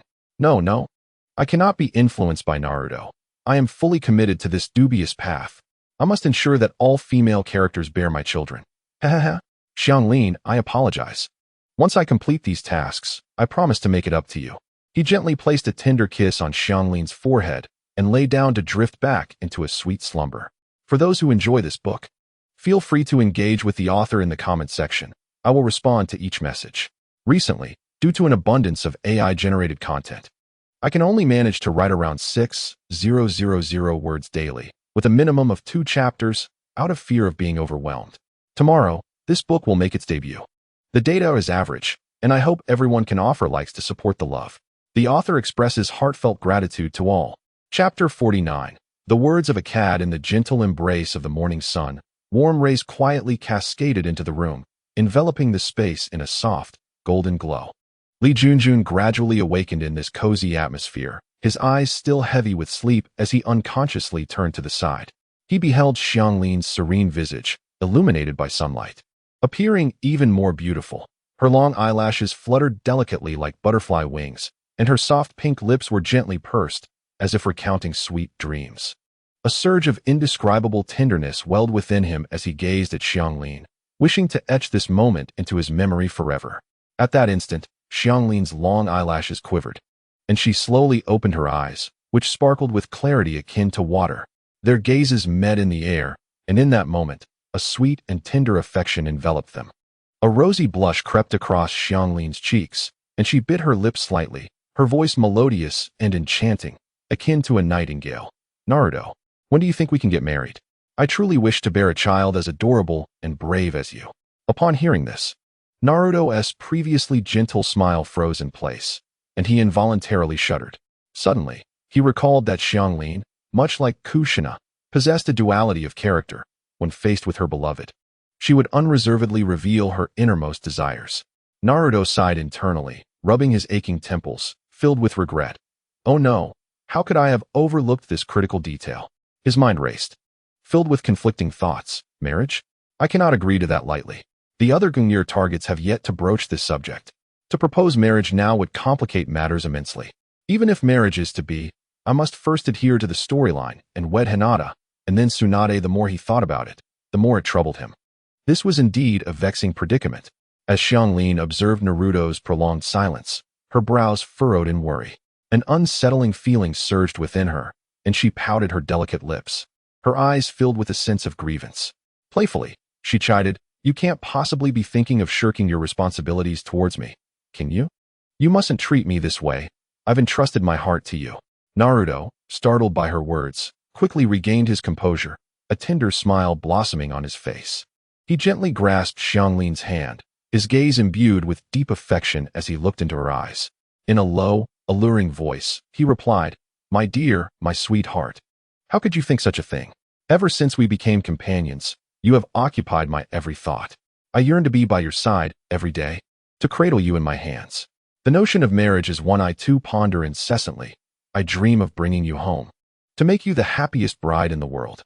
Yet, my love, you are aware of our circumstances. Outside our village, formidable foes loom, and the danger has not yet dissipated. As ninjas of Konoha, we bear the solemn duty of safeguarding our village and its people. Furthermore, Sasuke is still wandering out there. He is our most vital ally.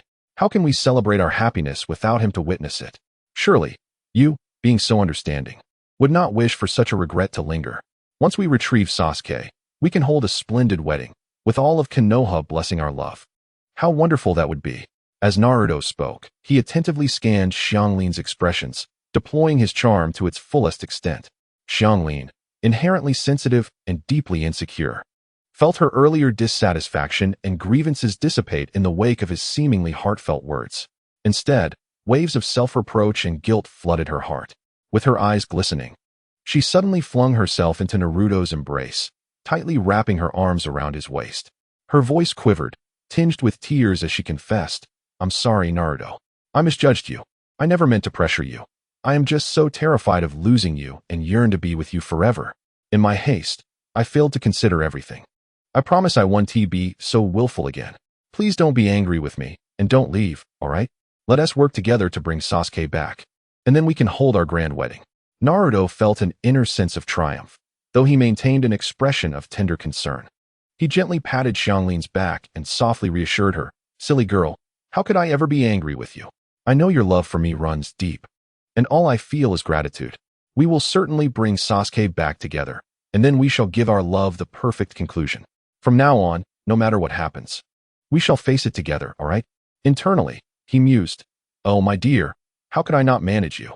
If I cannot handle you, how can I ever realize my grand ambitions? I cannot let you thwart my plans." Yet, he felt a tinge of guilt. He sighed inwardly, resolving to address future matters when the time came. After all, as long as he remained unscathed, everything would be manageable. If his secrets were ever revealed, he could always marry them all to avoid complications. Soon, they rose to tidy up briefly before hand in hand making their way towards the Hokage's office. Along the route, Xianglin clung tightly to Naruto's arm, her face radiating pure bliss, as if the earlier interlude had never transpired. Meanwhile, Naruto walked with thoughts of his upcoming plans, contemplating how to navigate his interactions with other potential interests. Inside the Hokage's office, Tsunade sat behind her desk, her piercing gaze fixed on the entering Naruto and Xianglin. She nodded slightly and began to speak. "Xianglin, following discussions within the village and evaluations of your abilities, we have decided to temporarily enlist you in the village's sensory unit, appointing you as a special jonin due to your exceptional sensory skills. Your primary task will be to maintain the village's barrier and ensure its safety. You will receive a monthly salary of 200,000 Ryo, and considering your circumstances, you will not be required to leave the village for missions. As for housing arrangements, Naruto will take care of that." Upon hearing this, Xianglin's eyes sparkled with gratitude as she respectfully bowed, sincerely stating, "Thank you for your trust and arrangement, Hokage-sama. I will not disappoint your expectations and will endeavor to protect Konoha to the best of my abilities." She then carefully accepted the Konoha forehead protector, placing it on her head with a solemn and sacred expression. At that moment, sunlight streamed through the window, illuminating her as the forehead protector gleamed golden in the light, bestowing upon her a newfound sense of purpose and strength. Afterward, she turned and followed Naruto out of the Hokage building. The sun shone brightly upon them as they walked side by side along the familiar streets of Konoha. Villagers bustled by, laughter and chatter filling the air, enveloping the village in a serene atmosphere. Xianglin gazed up at the sky, where a few white clouds floated in the azure expanse, the warm sunlight bathing her face, bringing her immense comfort and contentment. She glanced down at the forehead protector, a symbol of Konoha, now resting upon her head, instilling within her an unprecedented sense of belonging and pride. Gently caressing the forehead protector, she turned to Naruto, her eyes brimming with love and gratitude. Naruto noticed her gaze and turned to her, offering a gentle smile. In that moment, Xianglin felt as though her world had been completed. She finally sensed that she had truly been reborn. Once tormented by the destruction of the land of whirlpools, she had faced countless hardships and adversities, living in darkness and fear. Now, not only did she have Naruto, who loved her deeply, but she was also a member of Konoha, bearing her own mission and responsibilities. In that moment, Xianglin was reborn. Thank you to all the readers for your support. This book will debut tomorrow. For those who enjoy this story, please show your support with likes, and thank you. Many readers have complained about having to exit midway to open a browser. I hope everyone takes care of their health. Thank you. Chapter 50. New troubles and surprises. Naruto returned home with Xianglin to his rather modest abode, furnished simply with a bed, a table, and a few chairs.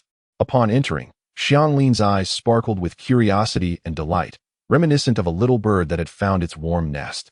She tenderly caressed each item within the room, her lips curving into a blissful smile. Naruto, from now on, this will be our home. Seeing her excitement, Naruto felt a pang of worry. Rubbing the back of his head, an awkward smile graced his face as he thought, what should I do if Xianglin stays here? How will I find time to chat and play with other lovely ladies? Yet, he hesitated to voice his thoughts, merely chuckling in reply, let us settle in first. After clearing a small space, Naruto said to Xianglin, you should rest well. You must be tired from the journey. I have some matters to attend to, but I'll be back shortly. Xianglin nodded obediently, sitting on the edge of the bed, her eyes filled with reliance as she watched Naruto's departing figure. Stepping outside, Naruto strolled into the bustling streets, basking in the warm sunlight. The aroma of various delicacies wafted from the street vendors. He casually purchased a skewer of dango, savoring it as he wandered aimlessly. Passing by a barbecue shop, he spotted Shikamaru, Choji, and Ino feasting at a table, the sizzling sounds of the meat mingling with their laughter. Excitedly, Naruto dashed over, calling out, hey, you guys are indulging in barbecue again without inviting me. Shikamaru lazily lifted his head, smirking, aren't you too busy being all lovey-dovey with Xianglin to join us? Naruto's face flushed crimson at the remark, and he quickly waved his hands. Don't say that. I'm just helping her settle in. With a large chunk of meat stuffed in his mouth, Ding Ci mumbled, Naruto, this barbecue is delicious. Would you like some? Naruto chuckled, patting Ding Ci on the shoulder. No, I have matters to attend to. Perhaps next time. With that, he continued on his way. As he walked, Naruto found himself in a relatively quiet alley. The walls on either side were adorned with lush green vines, and a few unknown flowers peeked out occasionally. Suddenly, he spotted a suspicious old man with white hair hiding in the corner, blushing and fixated on a nearby women's bathhouse, diligently jotting notes with a lewd chuckle escaping his lips. Naruto squinted and couldn't help but exclaim, pervy sage. What are you doing here? He stealthily approached Jiraiya and gave him a sharp tap on the shoulder.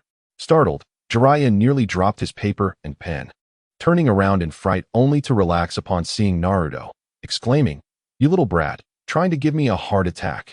Naruto looked at Jiraiya with disdain, saying, pervy sage, engaging in such lewd activities again? If someone catches you, what a disgrace.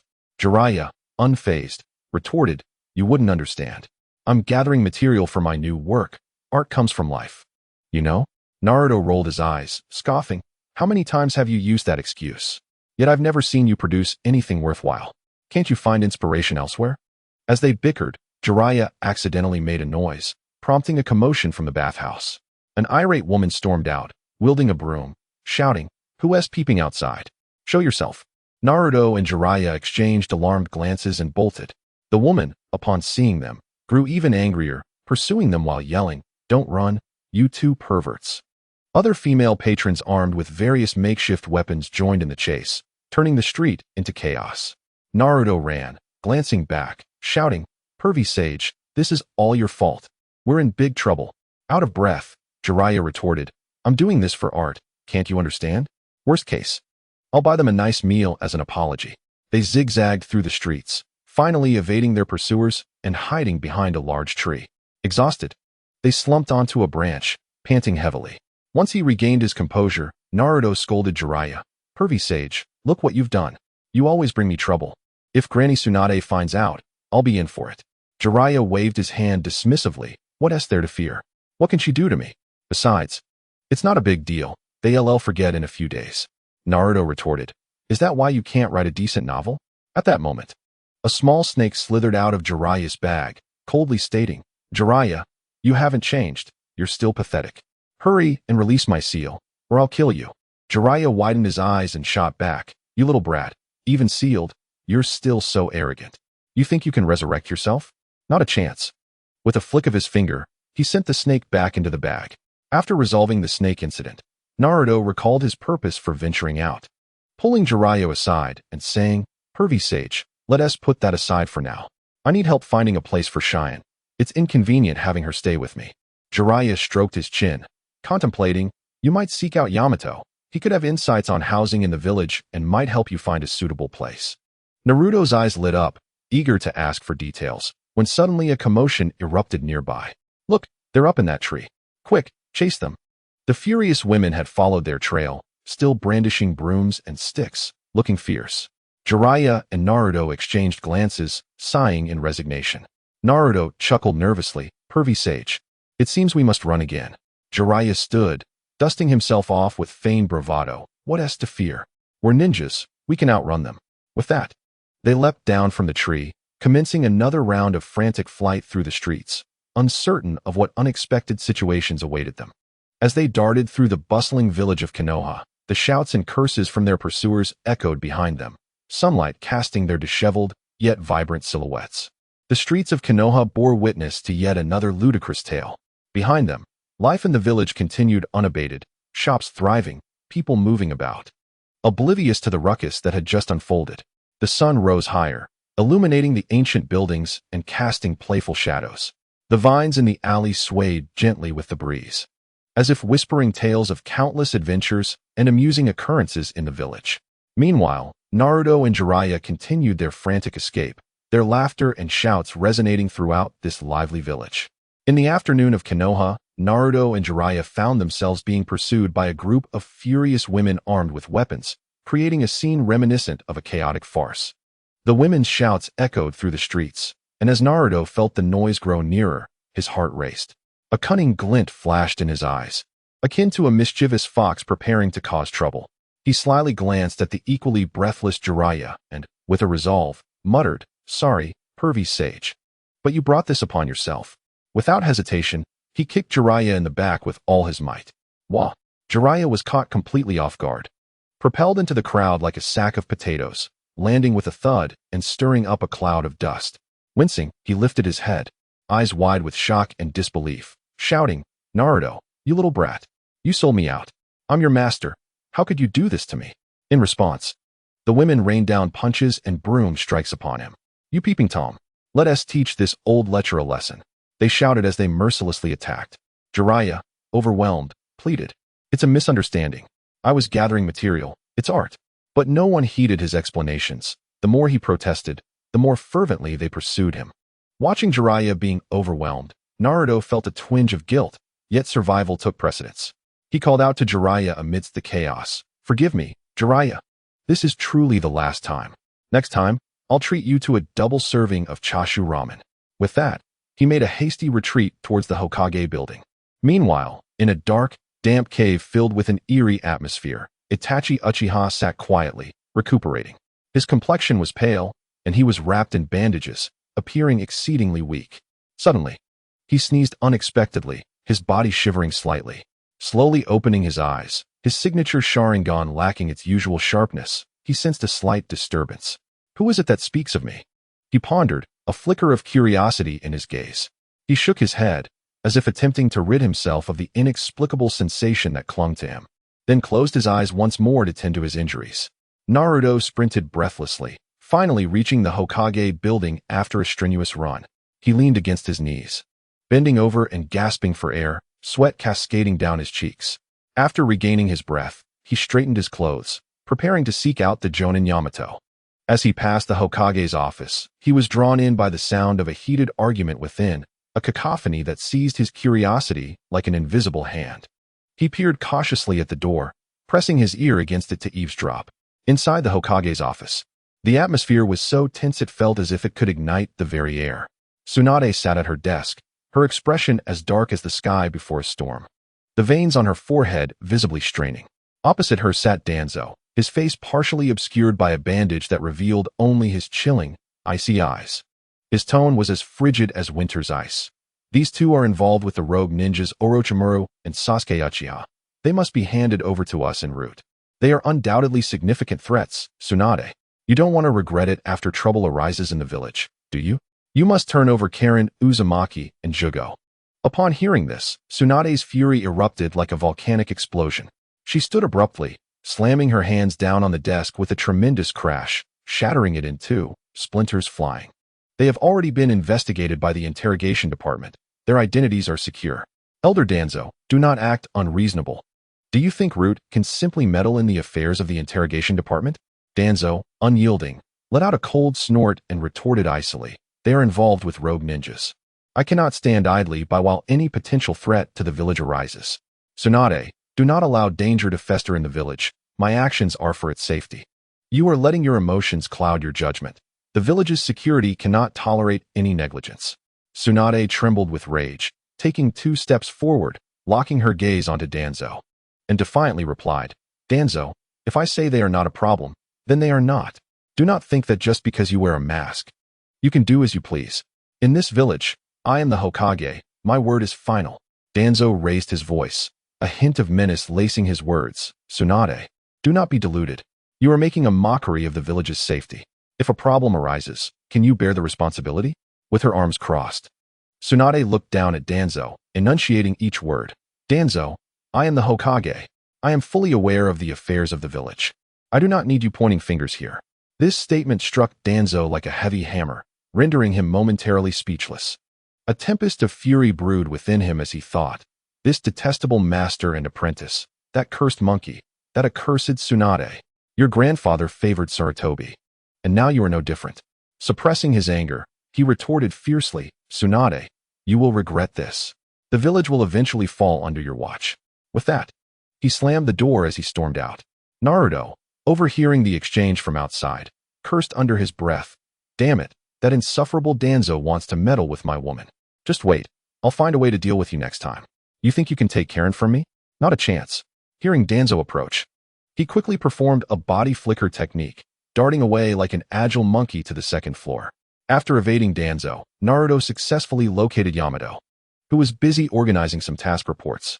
Upon seeing Naruto enter, Yamato raised an eyebrow, a look of curiosity crossing his face. Naruto, what brings you here? You look flustered. Haven't you gotten into trouble again? Scratching his head, Naruto offered a sheepish smile, reminiscent of a cat that had stolen a fish. Heh, Captain Yamato. I need a huge favor. I want to arrange a house for Karen. You are the most skilled wood-release ninja in the village. This should be a piece of cake for you. Yamato furrowed his brow, his face etched with concern. Building a house is no trivial matter. The village has regulations regarding land and construction. It's not something that can be done on a whim. Besides, I have a lot on my plate with missions lately. I can't take this on. Naruto quickly approached, resembling a desperate salesman, gesturing as he spoke. Come on, Captain Yamato. It's not convenient for Karen to stay at my place right now. Just help me this once. Think about it. If Karen has her own house, she'll be so happy, and she might even bake you some of her homemade treats. They are delicious. I nearly swallowed my tongue the last time I tasted them.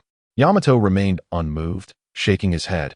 It's not just about the treats. We have to follow the rules. Don't try to sweet talk me. I'm not falling for it. Naruto's eyes gleamed with mischief as he pulled out a hot spring experience voucher, waving it in front of Yamato. His face adorned with a conspiratorial smile. How about this, Captain Yamato? If you help me with the house, this 1-month hot spring experience voucher is yours. I've heard the springs are incredibly relaxing. After soaking, you'll feel rejuvenated enough to tackle 10 missions. Plus, there are lovely attendants to serve you tea and offer massages. Just think of the comfort. A flicker of hesitation crossed Yamato's eyes. Though he typically maintained a serious demeanor, like a stern scholar, he occasionally yearned for relaxation. Seeing the opportunity, Naruto continued to embellish. Captain Yamato, you work so hard on missions every day, braving the elements. You deserve to treat yourself. This hot spring is a rare gem. After a soak, you'll return invigorated, and your tasks will be completed more efficiently.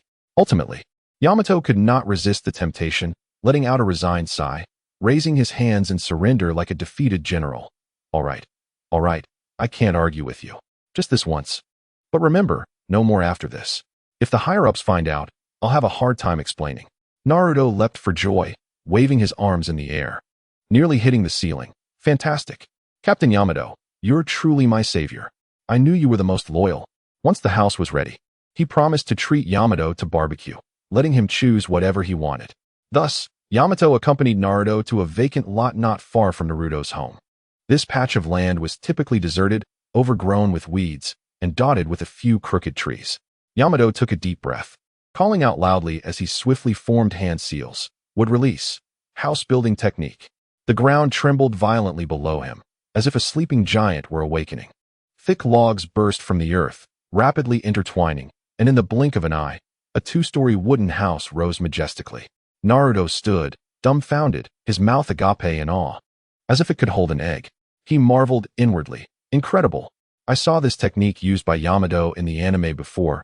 Witnessing it firsthand is truly astonishing. If only I had this ability to venture into real estate in the Naruto world, I would surely prosper. Just as this unrealistic dream of wealth blossomed in his mind, he glanced down to see Yamato sitting on the ground, panting heavily, as if drained of all energy, and the fantasy dissipated instantly. Captain Yamato, are you all right? Naruto rushed over to help him up. Yamato weakly waved his hand. I'm fine, just a bit tired. This technique consumes a lot of chakra. After handing over the hot spring voucher, Naruto returned home, leading Karen to the newly constructed house. Karen gazed at the beautiful wooden structure, her mouth covered in astonishment, her eyes sparkling like stars. Wow, Naruto, is this our new home? It's so beautiful, even better than I imagined. Naruto nodded with a smile, then, adopting a serious tone, said, Karen, it's not appropriate for us to live together before we're married. After all, we aren't wed yet. You can stay here, and I will come back every day to have dinner with you. Rest assured, I'll keep my promise. After hearing this, Xianglin's face displayed a hint of grievance, resembling a neglected kitten. Pouting, she said, you must keep your word. If you dare deceive me, I shall ignore you. Upon witnessing this, Naruto swiftly picked up Xianglin and playfully remarked, Xianglin, having just moved in, we must create a lively atmosphere. How could I ever bear to deceive you? You are my dear little heart. With that, he carried her into the room. Xianglin playfully hit Naruto's chest a couple of times before resting her head against him, saying, You're so naughty, always flattering me. Laughter echoed from the room, marking the beginning of their new life together. Dear readers, this is the first day of the book's debut. The data has been impacted by AI writing, resulting in less than favorable results. If you enjoy it, please show your support. I appreciate every comment and will respond to each one. Chapter 52.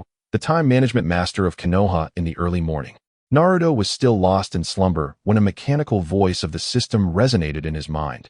Ding. Successfully courted the following targets. Tsunade Affection Value 100. Unlocking Mixed Bathing at the Hot Springs, not yet activated. Hinata Affection Value 95. TenTen Affection Value 100. Unlocking Playful Black Stockings now issued. Xiangling Affection Value 90.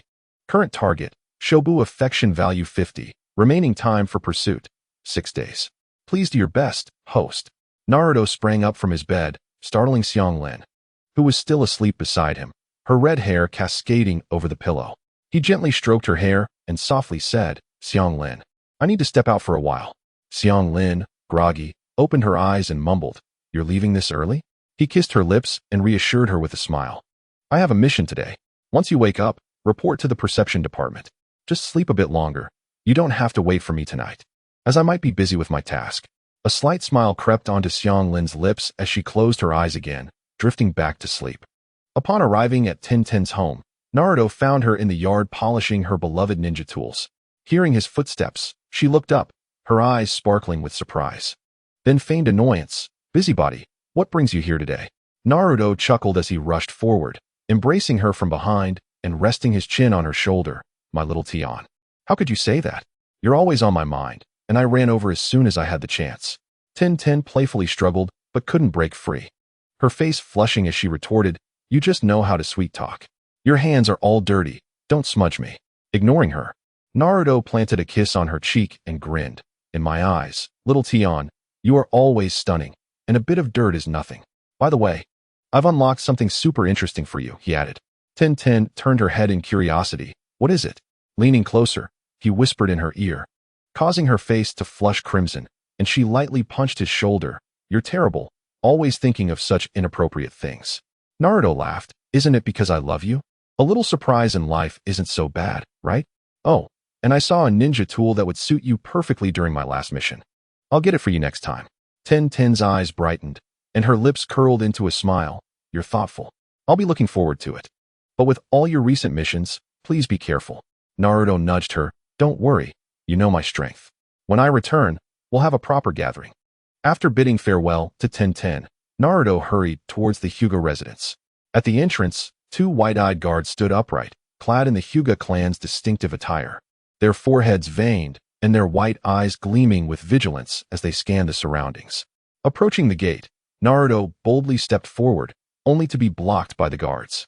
One of them, in a cold tone, said, "Uzumaki Naruto, this is the Hyuga household. Unauthorized personnel are not permitted entry." With a smirk, Naruto casually replied, "I am not just any unauthorized person. I'm here to see my girlfriend, Hinata.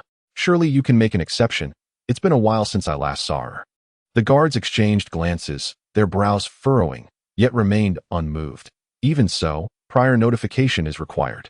With arms crossed and confidence exuding from him, Naruto insisted, "How troublesome. You must understand my yearning to see my beloved. How about this?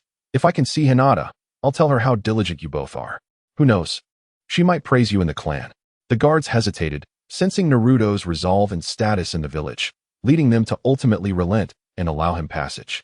With a grin, Naruto strode inside, adding, "I knew you were good people. I'll treat you to ramen next time." The guards could only watch in resigned annoyance as he walked away. In the courtyard, Naruto found Hinata standing beneath a cherry blossom tree, petals dancing in the gentle breeze. Dressed in a light blue ninja outfit that hugged her figure perfectly, it accentuated her slender waist and long, well-defined legs. A black netted strap across her chest added a touch of elegance while subtly highlighting her curves, making it hard to look away. Upon spotting Naruto, her face blossomed into a smile, her cheeks resembling the delicate pink of cherry blossoms. "Naruto-kun, what brings you here?" Naruto stepped closer, taking her hand, his gaze lingering on her. "Of course, I came because I missed you. You look beautiful today. Every time I see you, I feel like the luckiest person in the world." Hinata shyly lowered her head, nervously tugging at her clothing.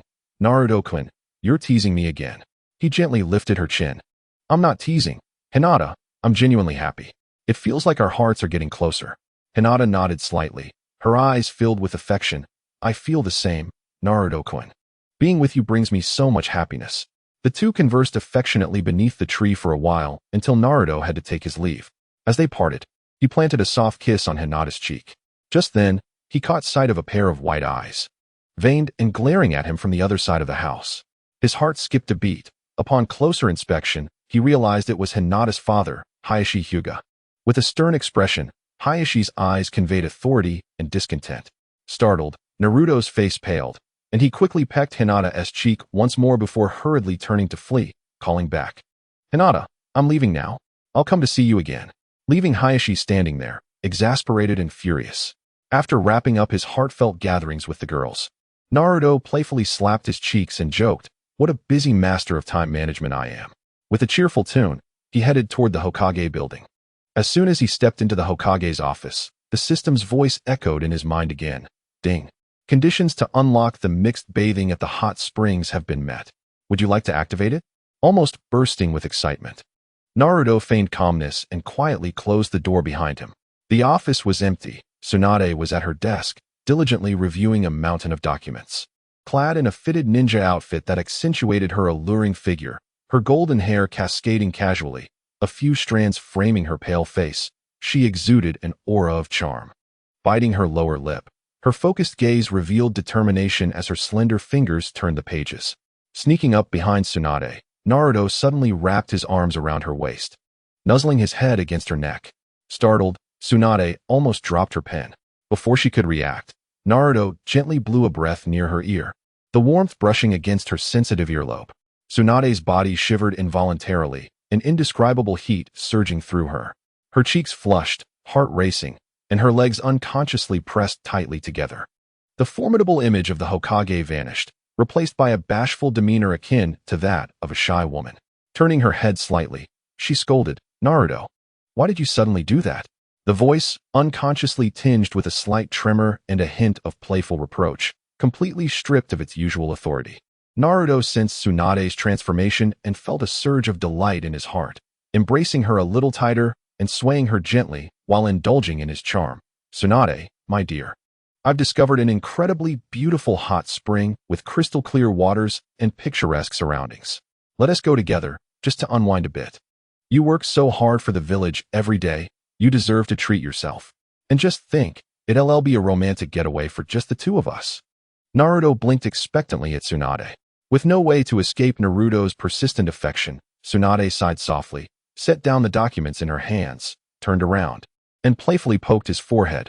"I really can't do anything with you. Fine, let us go this once, but only this time, no more after this." Upon hearing this, Naruto's face lit up with joy, and he planted a fervent kiss on Tsunade's cheek. "You're the best, Tsunade. I'll get everything ready to ensure you have an extraordinary hot spring experience." Before long, Naruto led Tsunade to the hot spring they had discussed earlier. As they stepped inside, the familiar proprietress greeted them warmly, her face adorned with her signature smile. "Ah, Naruto, you're back again. And this time, you've brought along such a lovely young lady. Is she your relative?" At this remark, Tsunade shot a fierce glare at Naruto, her eyes silently conveying a warning that he better provide a reasonable explanation or face consequences. Feeling the intensity of her gaze, Naruto felt a chill run down his spine. But his mind quickly devised a plan. He smiled at the proprietress and said, "You have an eye for talent. This is my distant cousin, visiting Konoha for the first time. She has heard such wonderful things about our hot springs that she insisted I bring her to experience it. I thought, with such a charming cousin, I should definitely take her to the best place, and only you can meet that expectation." As the proprietress registered their stay, she chuckled, "You young man certainly know how to enjoy yourself, but I don't recall seeing you with her before." Her eyes flitted between them, as if sensing something amiss.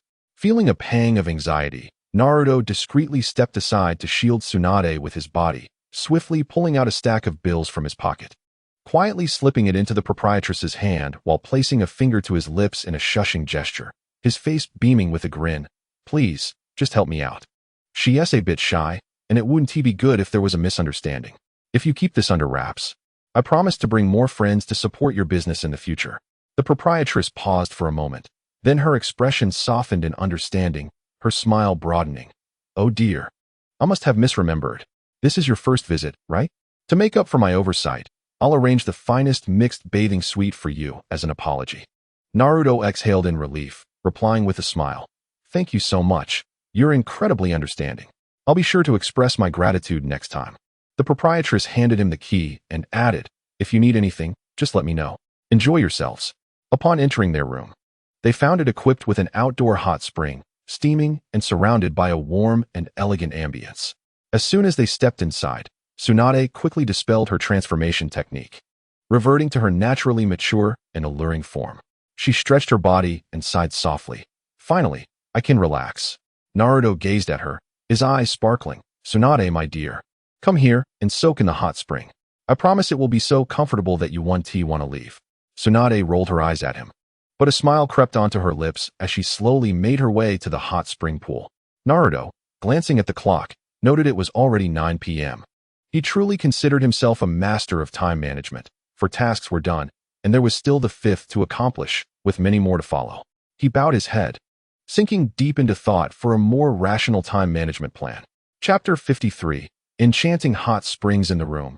Naruto paced anxiously, occasionally stealing glances at the closed bathroom door, his heart racing like a startled deer.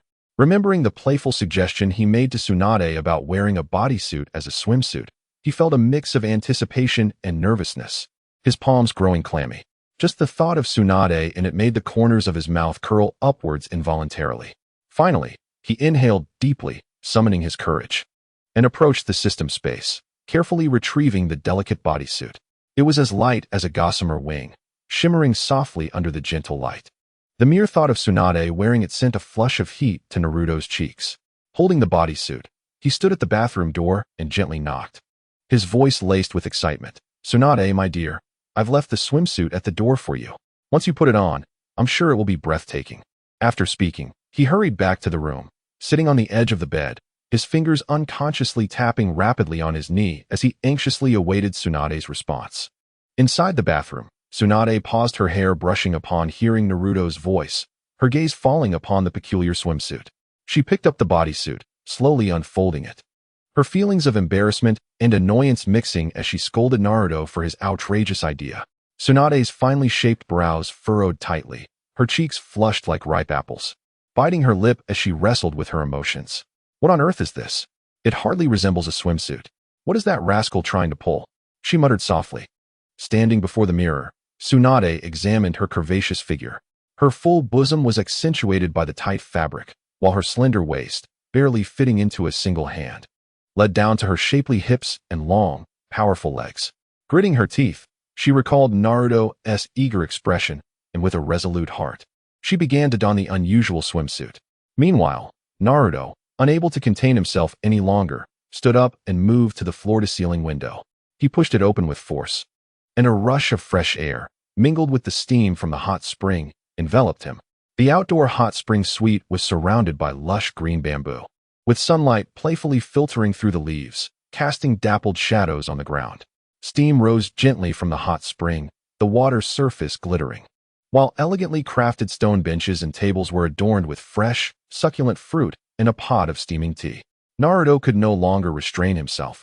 He quickly tidied up, slipped into a pair of blue swim trunks, and leaped into the hot spring, creating a splash of sparkling water. Leaning against the edge of the pool, he fixed his gaze on the bathroom door, his heart racing as if it might burst from his chest. At last, the bathroom door creaked open, and Tsunade emerged. Clad in the bodysuit, her cheeks flushed with embarrassment. The fabric clung tightly to her voluptuous figure, accentuating her alluring curves. Her ample bosom was enveloped in the bodysuit, appearing even more rounded and prominent, drawing all eyes to her. The slender waist contrasted sharply with her full bosom, as if a gentle breeze could easily bend her. Her long legs, partially concealed by the bodysuit, dipped delicately into the water, her toes testing the temperature. Tsunade's golden hair cascaded casually over her shoulders, a few strands brushing against her fair chest, swaying gently with her movements, adding an extra touch of allure. The moment Naruto laid eyes on Tsunade, a surge of blood rushed to his head, his heart racing uncontrollably as if it were trying to escape his chest. Every movement she made radiated an irresistible allure. Her perfect figure and shy demeanor rendered Naruto utterly defenseless. With a loud thud, his nose began to bleed uncontrollably, followed swiftly by a wave of heat rising to his head, his eyes rolling back as he collapsed into the hot spring. In a daze, Naruto slowly regained consciousness, the first thing he saw being Tsunade gently fanning him with a hand fan. Upon noticing he had awakened, Tsunade feigned anger, pouting, "You are truly unbearable. We agreed to soak together, and here you are, fainting first and giving me such a scare." Naruto, still a bit dazed, gazed at the bodysuit clinging to Tsunade's form, swallowing hard and weakly retorting, "Well, it's not my fault, you're just too enchanting. The moment I saw you, my mind went blank. How could I not faint?" As soon as the words left his mouth, blood erupted from his nose once more. Tsunade, both exasperated and amused, gently patted Naruto on the shoulder and chided, "You only know how to jest. Your constitution is rather weak, isn't it? How will you protect the village in the future?" Naruto wiped the blood from his nose, sat up straight, and replied earnestly, "I am utterly defenseless against you. I wouldn't act this way with anyone else. Besides, I've never been vague about my commitment to protecting the village. Do you truly doubt me?" Tsunade gazed at Naruto, a slight smile gracing her lips. Her eyes filled with affection. "All right, you have a point. Are you truly feeling all right? If you're still unwell, don't force yourself." Naruto nodded with a grin. "I'm feeling much better now. That moment caught me off guard. Seeing you made my heart race. I'm still a bit flustered." Tsunade playfully blew at him and said softly, Okay, I won't hold it against you. Rest for a moment. I'll go soak for a while." With that, Tsunade stood up, turned gracefully, and walked toward the hot spring by the floor-to-ceiling window. Her swaying figure, wrapped in sheer silk, appeared even more alluring, causing Naruto's heart to race once again. He called out, "Tsunade, wait for me. I'll be right there." He quickly got up, took a deep breath, and steadied himself, summoning all his strength as his gaze transformed from dreamy to resolute. He then strode towards Tsunade's hot spring, swiftly swimming to her side, wrapping his arms around her gently, and whispering in her ear, "Tsunade, do you know? You are the most beautiful scenery I have ever seen. Every moment spent with you makes me feel like the happiest person in the world."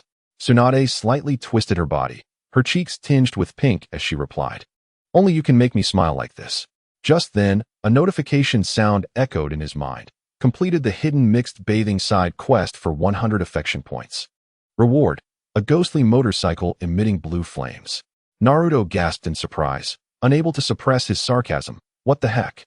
Ghostly flames and yellow hair? Is this to turn me into a quintessential Konoha youth? The system's reward was indeed peculiar. However, he set aside his thoughts of further interaction with the system, choosing instead to cherish the time spent with Tsunade. Naruto and Tsunade indulged in playful intimacy in the hot spring for a while longer. Then, with a firm grip, he lifted Tsunade effortlessly and strode towards the room. Upon entering, he lowered his head and gently kissed Tsunade's dainty foot wrapped in white silk, continuing his tender kisses along her leg, ascending slowly until he reached her forehead. The room was bathed in a warm, golden light, casting a soft glow on their entwined figures, and amidst the subtle movements, the air was thick with sweetness and intimacy. The following is omitted for brevity. Chapter 54. The debut of the ghostly flames and intelligence. In the morning, sunlight spilled onto the stone path outside the hot spring inn, enveloping everything in a warm glow. Naruto grimaced, resting his hand on his sore back, each step taken with great difficulty as he limped behind Tsunade, who had transformed back into her youthful form. Recalling the previous night's exertions, every muscle in his body seemed to protest, waves of soreness crashing over him. "Tsunade, wait for me. Why are you walking so fast?" Naruto called out in a slightly whiny tone, a hint of awkwardness on his face as he quickened his pace to catch up. As they reached the inn's entrance, Naruto's eyes suddenly brightened, as if he had recalled something of utmost importance. He hurriedly rummaged through his belongings and produced an ancient sealing scroll, chanting incantations. He swiftly performed hand seals, and with a brilliant flash of light, a stunning motorcycle appeared before them. Its sleek lines resembled a graceful cheetah, exuding both speed and power. Painted a deep black that shimmered with a mysterious glow under the sun, as if concealing endless secrets. The handlebars were adorned with intricate runes, each telling a tale of its unique and extraordinary origin. The wide tires bore distinctive, irregular patterns, proclaiming that no rugged terrain could hinder its advance. Most striking was the exaggerated exhaust at the rear, quietly coiled as if gathering strength, waiting for the moment to unleash its astonishing energy. Tsunade, initially surveying the surroundings casually, paused upon catching sight of the motorcycle.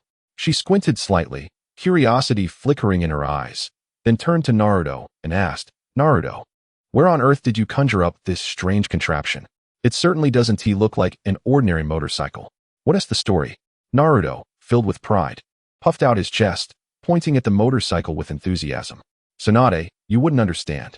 I put in a lot of effort to have this crafted by a master in Sunagakure. Impressive, right? Traveling will be much easier now. We can go wherever we want, and the speed will be unparalleled." Tsunade raised an eyebrow. Skepticism etched on her face as she circled the motorcycle, muttering, "You little rascal, always dabbling in these peculiar things. I wouldn't be surprised if you were just boasting." Naruto swung his long leg over the ghostly motorcycle, nonchalantly patting the back seat to signal Tsunade to join him.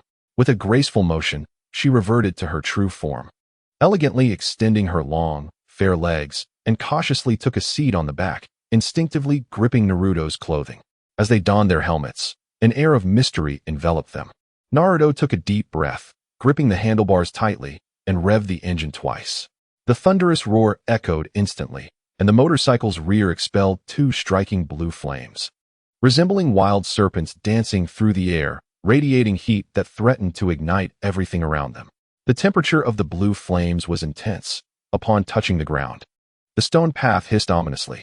Naruto twisted the throttle, and the ghostly motorcycle surged forward like an arrow released from a bow.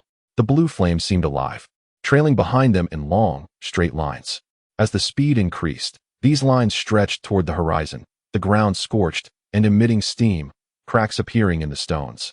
With molten-like liquid seeping through, dust was kicked up by the heat, forming billowing clouds that intertwined with the blue flames, creating a breathtaking spectacle. Onlookers froze in astonishment at this sudden display, mouths agape as they watched the chaotic scene unfold. Some timid souls even darted into nearby shops, too frightened to peek outside. The trails of blue flames resembled two colossal, fiery dragons, extending towards the Hokage building, leaving a charred path in their wake, as if ravaged by a dreadful calamity. Naruto, slow down. This is going to launch us into the air. I might get thrown off. Tsunade screamed from the back. Her voice filled with panic and urgency as her body swayed with the motorcycle's rapid movements. Naruto shouted back, Tsunade, I can't. This bike won't stop. Just hang on. We'll be there soon. Trust me, it's going to be fine. The powerful wind generated by their speed created a mini tempest, sending roadside stalls flying. The cacophony of clanging pots and crashing vegetables filled the air as a vendor watched helplessly, his carefully arranged goods scattered, his face turning crimson with rage as he shouted. Which scoundrel is rushing to the afterlife at this speed? Are they being chased by a ghost? Transforming all my produce into this state has ruined my business for today. I will not let this matter rest. The noodle vendor, hands firmly on her hips and face flushed like a ripe tomato, shouted furiously, These two little rascals. Have they grown their eyes on their backsides? They have completely destroyed my stall. With my ancestral skills, not even a bowl remains today. Can you compensate for this loss? The street lay in utter disarray, with formerly orderly stalls now toppled. Some were blown into the road, while others had completely collapsed. The ground was strewn with fallen vegetables and fruits, trampled by vehicles and pedestrians, oozing juices everywhere. Shattered bowls and wooden boards were scattered all around, creating a scene of chaos.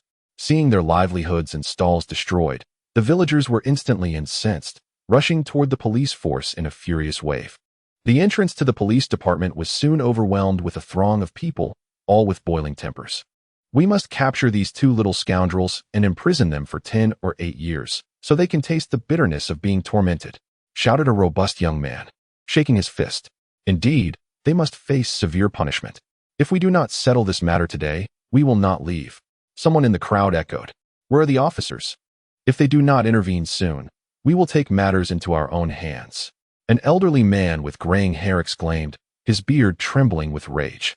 The police officers, faced with this surging crowd, wore expressions of difficulty, helplessly supporting their heads. A man who appeared to be a captain stepped forward and called out loudly, Villagers, please calm down for a moment. We will thoroughly investigate this incident and provide an explanation. Please refrain from getting agitated. Crowding here will not resolve the issue. However, the villagers paid no heed, continuing to clamor for the immediate capture of the culprits and compensation for their losses. The scene was a chaotic turmoil, difficult to control at that moment. Meanwhile, in the secret base of Uchiha Obito, White Zetsu emerged from the ground like a ghost. Reporting in a hoarse voice to Obito, Master, Uchiha Itachi is currently recovering in a cave outside the Land of Fire. His ocular power has been excessively depleted. Coupled with his bloodline disease, his condition is dire. The Akatsuki organization has successfully taken over the Grass Village, with all its higher-ups eliminated. Nagato's condition has stabilized, and members of various organizations are now searching for individuals to join the Akatsuki. In Konoha, Uchiha Sasuke's 2 companions have been brought back to the village, and the Nine-Tails Jinchuriki is also in the village. That concludes all current intelligence. Obito nodded slowly, lowering his head in contemplation, to realize the Eye of the Moon plan. It is indeed crucial not to act recklessly with the Nine-Tails Jinchuriki. The Akatsuki has already captured the 2 tails, 3 tails, 4 tails, 5 tails, 6 tails, and 7 tails, leaving just 3-tailed beasts remaining. With the Akatsuki's personnel currently scarce, it is imperative to awaken Uchiha Sasuke's Mangekyo Sharingan. First, we must capture the 1 tail and 8 tails. Then initiate the 4th Shinobi World War, uniting Nagato's power to capture the 9 tails. He silently calculated his plan, intending to take Sasuke to eliminate Uchiha Itachi once he awoke. Back in Konoha, Naruto, in a flurry of excitement, finally delivered Tsunade to the Hokage building.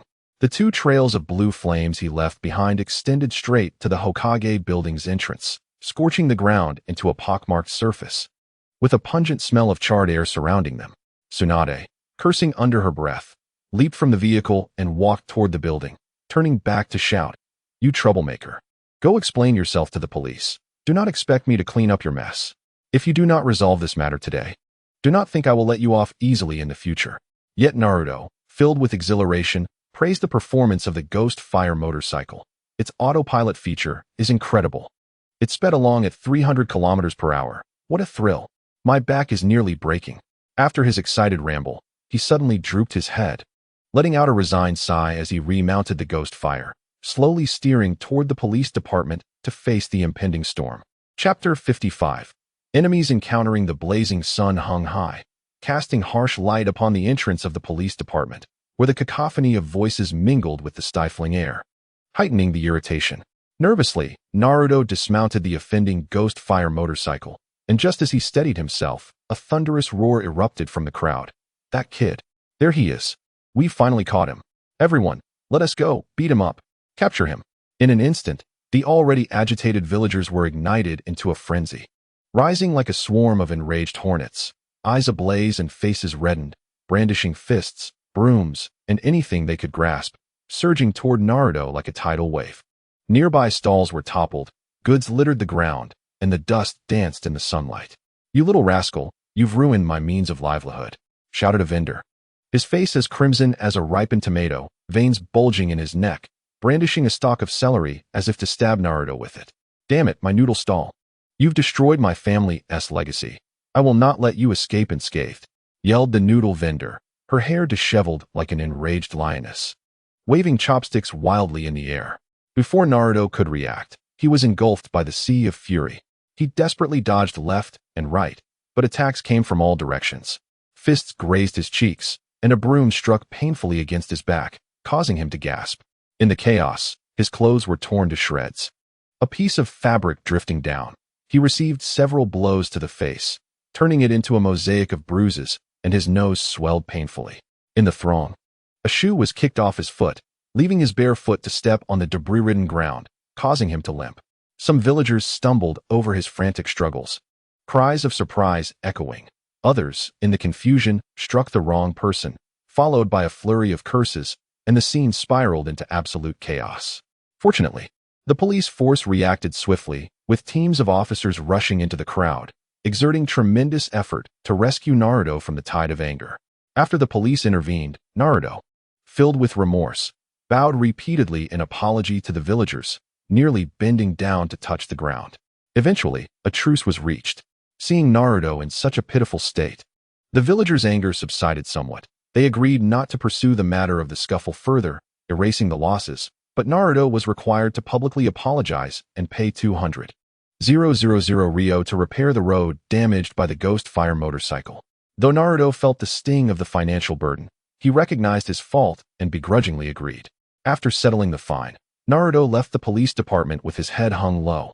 Just as he was feeling distressed, he suddenly noticed a similarly disheveled figure emerging beside him. It was a white-haired old man, tattered and missing a wooden sandal, his face a patchwork of bruises, resembling Naruto in a state of shared misfortune. The two exchanged a glance, momentarily stunned, before simultaneously pointing at each other and shouting, "Pervy Sage! Traitor Naruto!" After their cries, they both looked at each other as comically tragic appearances and burst into laughter. After a hearty laugh, Jiraiya wiped the tears from his eyes, gasping for breath as he said, "Naruto, how have you ended up like this?" With a grimace, Naruto recounted the incident involving Tsunade and the reckless motorcycle ride. Jiraiya, upon hearing this, laughed uncontrollably, unable to straighten up. "You rascal, you're still as troublemaking as ever." Naruto scratched his head, helplessly replying, "Pervy Sage, what happened to you? How did you end up in such a state?" At this, Jiraiya awkwardly rubbed his nose, his gaze evasive, mumbling, "Well, I just happened to pass by a women's bathhouse and accidentally looked a bit too long. When I was discovered, a fight broke out." Upon hearing this, Naruto immediately understood that Jiraiya had reverted to his old ways, rolling his eyes in sarcastic remark, "Accidentally? You clearly did it on purpose. By the way, how did you end up here with me?" Jiraiya huffed, replying with irritation, "Isn't it all because of you? As we fled together, your kick was truly ruthless. sending me straight into the crowd, where I was promptly pummeled by these hot-headed villagers, landing me right here. At this, Jiraiya suddenly leapt up and playfully struck Naruto on the head, exclaiming with mock irritation, "This is all your fault, you traitor. Here I am, a distinguished member of the legendary Three of Konoha, a sage of Maiboka Mountain, the disciple of the Third Hokage, and an acclaimed author of sensational novels. Reduced to this state." Naruto, cradling his head, repeatedly apologized. "I'm so sorry, pervy sage. I'm in a dire situation myself." Jiraiya crossed his arms, feigning disdain. "You think you're in trouble? This is true misery. My handsome face has been battered beyond recognition. How will I ever gather inspiration for my work now?" Naruto retorted defiantly. "Oh please, with your penchant for peeping at women's baths, getting beaten up was inevitable." Jiraiya's eyes widened in response. "What do you know, you little brat? That's called drawing inspiration from my art." Naruto laughed heartily. Right. Your inspiration comes from getting beaten up. Should I help you find more inspiration next time?" The two engaged in their playful banter when suddenly, Naruto heard the system's alert in his mind. "Objective Shobu has 5 days remaining. Please hurry, host." He jolted as if doused in cold water, awakening from his reverie. He nearly forgot that he bore the task of pursuing Shobu, and time was of the essence. If he did not act swiftly, it would be too late. With that thought, the playful smile vanished from Naruto's face, replaced by urgency. He no longer had time to bicker with Jiraiya, and quickly donned a conciliatory smile, saying, "Pervy sage, to make amends, let me treat you to ramen." Upon hearing this, Jiraiya's stomach growled audibly, yet he feigned indifference. "Humph, considering your sincerity, I shall reluctantly accept." Thus, the two supported each other as they made their way to Ichiraku Ramen, while Naruto contemplated how to win over Shobu. With only 5 days remaining, he needed to devise a clever plan. What does Shobu enjoy? His brow furrowed as he murmured to himself. Jiraiya, observing Naruto's intense expression, inquired curiously, "What are you scheming now, kid?" Snapping back to reality, Naruto replied dismissively, "Nothing much. Just pondering whether to add a fried egg to the ramen." In truth, his thoughts had already drifted to Shobu, and a thrilling plan of pursuit was quietly brewing in his mind. Chapter 56. The strategy within the ramen shop supporting Jiraiya.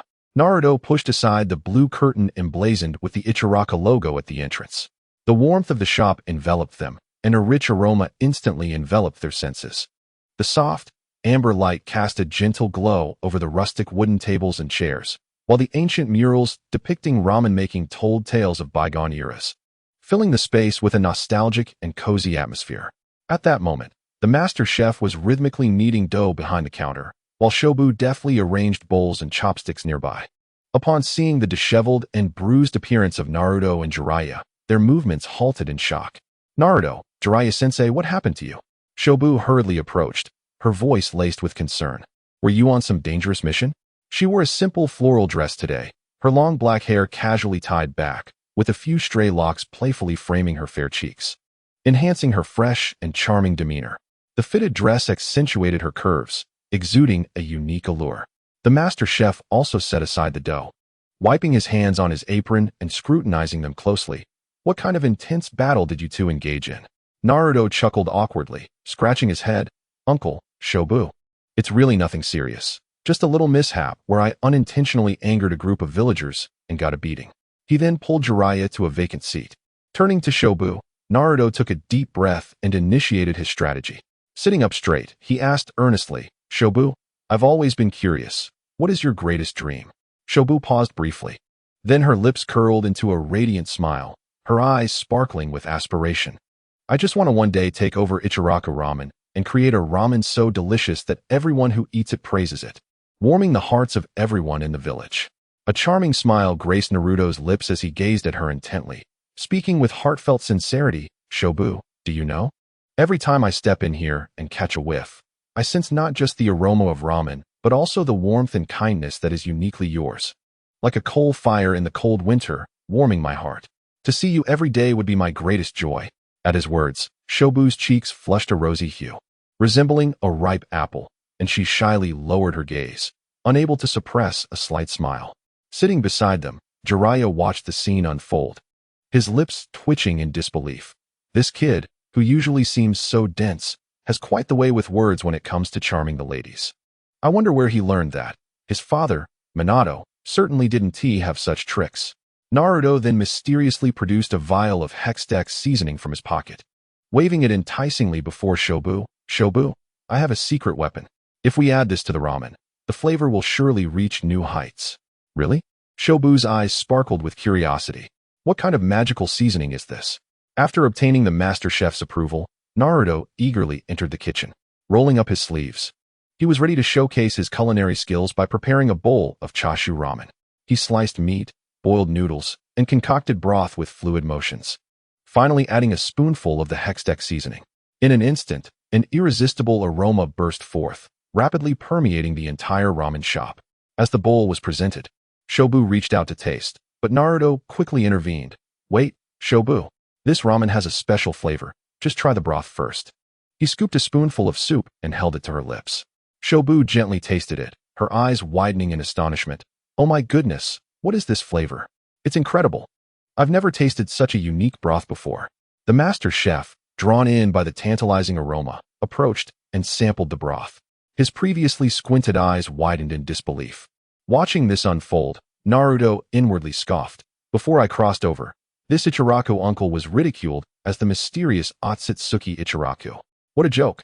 He is just an ordinary squinty-eyed man without any ocular prowess. Jiraiya, already entranced by the fragrance, stared hungrily at the bowl. With a mischievous grin, Naruto pushed the bowl of chashu ramen, enhanced with Hexdex seasoning, toward him. Pervy sage, hurry up and try it. I guarantee you won't forget this flavor. Jiraiya, unable to contain himself, eagerly grabbed a handful of noodles and slurped them down, his eyes widening in shock and delight. Is this really ramen? It's simply the work of a ramen god. He ignored his manners, devouring the noodles with reckless abandon, splattering broth on his face, while incoherently mumbling. This is so delicious. What kind of divine seasoning is this?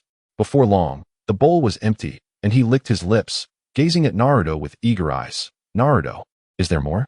I want another bowl. Naruto chuckled, teasing. Pervy sage, your eating habits are quite exaggerated.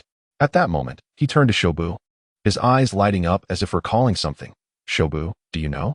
I have a particularly extraordinary cat at home. It can do consecutive backflips. So entertaining. Would you like to come see it after you close tomorrow? I can also share the secret of this special seasoning with you. The fragrant iris was momentarily taken aback before bursting into laughter, exclaiming, You must be joking. What cat can do consecutive backflips? With utmost seriousness, Naruto replied, I assure you. Sister Iris, I am not deceiving you. Once you see it, you will be astounded. It is truly remarkable. Under Naruto's persistent persuasion, Iris's cheeks flushed as she gently nodded. All right then, I shall witness your extraordinary cat. Observing Iris's bashful demeanor, Naruto's heart blossomed with joy, realizing that today marked a significant step forward in his pursuit. In the following days, he resolved to exert greater effort to complete his quest swiftly. After bidding farewell to Iris and Uncle Shouta, Naruto packed a serving of Ichiraku ramen and hummed a cheerful tune as he made his way to Xiangling's residence. A gentle breeze caressed him as if celebrating his progress that day. By the time he arrived at Xiangling's home, his injuries were nearly healed. Showcasing the formidable resilience of the Uzumaki clan, his recovery was nothing short of astonishing. At 6 p.m, the sound of a key turning in the lock echoed, and Xiangling opened the door to step inside. Upon seeing that familiar figure, her eyes welled with warmth, and she hurriedly embraced Naruto from behind. Her voice tinged with a hint of grievance. Where have you been? I haven't seen you all day. Turning around, Naruto placed a gentle kiss on her forehead. Noticing the glimmer of unshed tears in her eyes filled him with compassion. He thought to himself how much Xiangling had endured throughout her life, vowing to always be by her side from that moment on. With a smile, he revealed the carefully packed Ichiraku ramen, saying, Xiangling, look what delicious treat I've brought for you.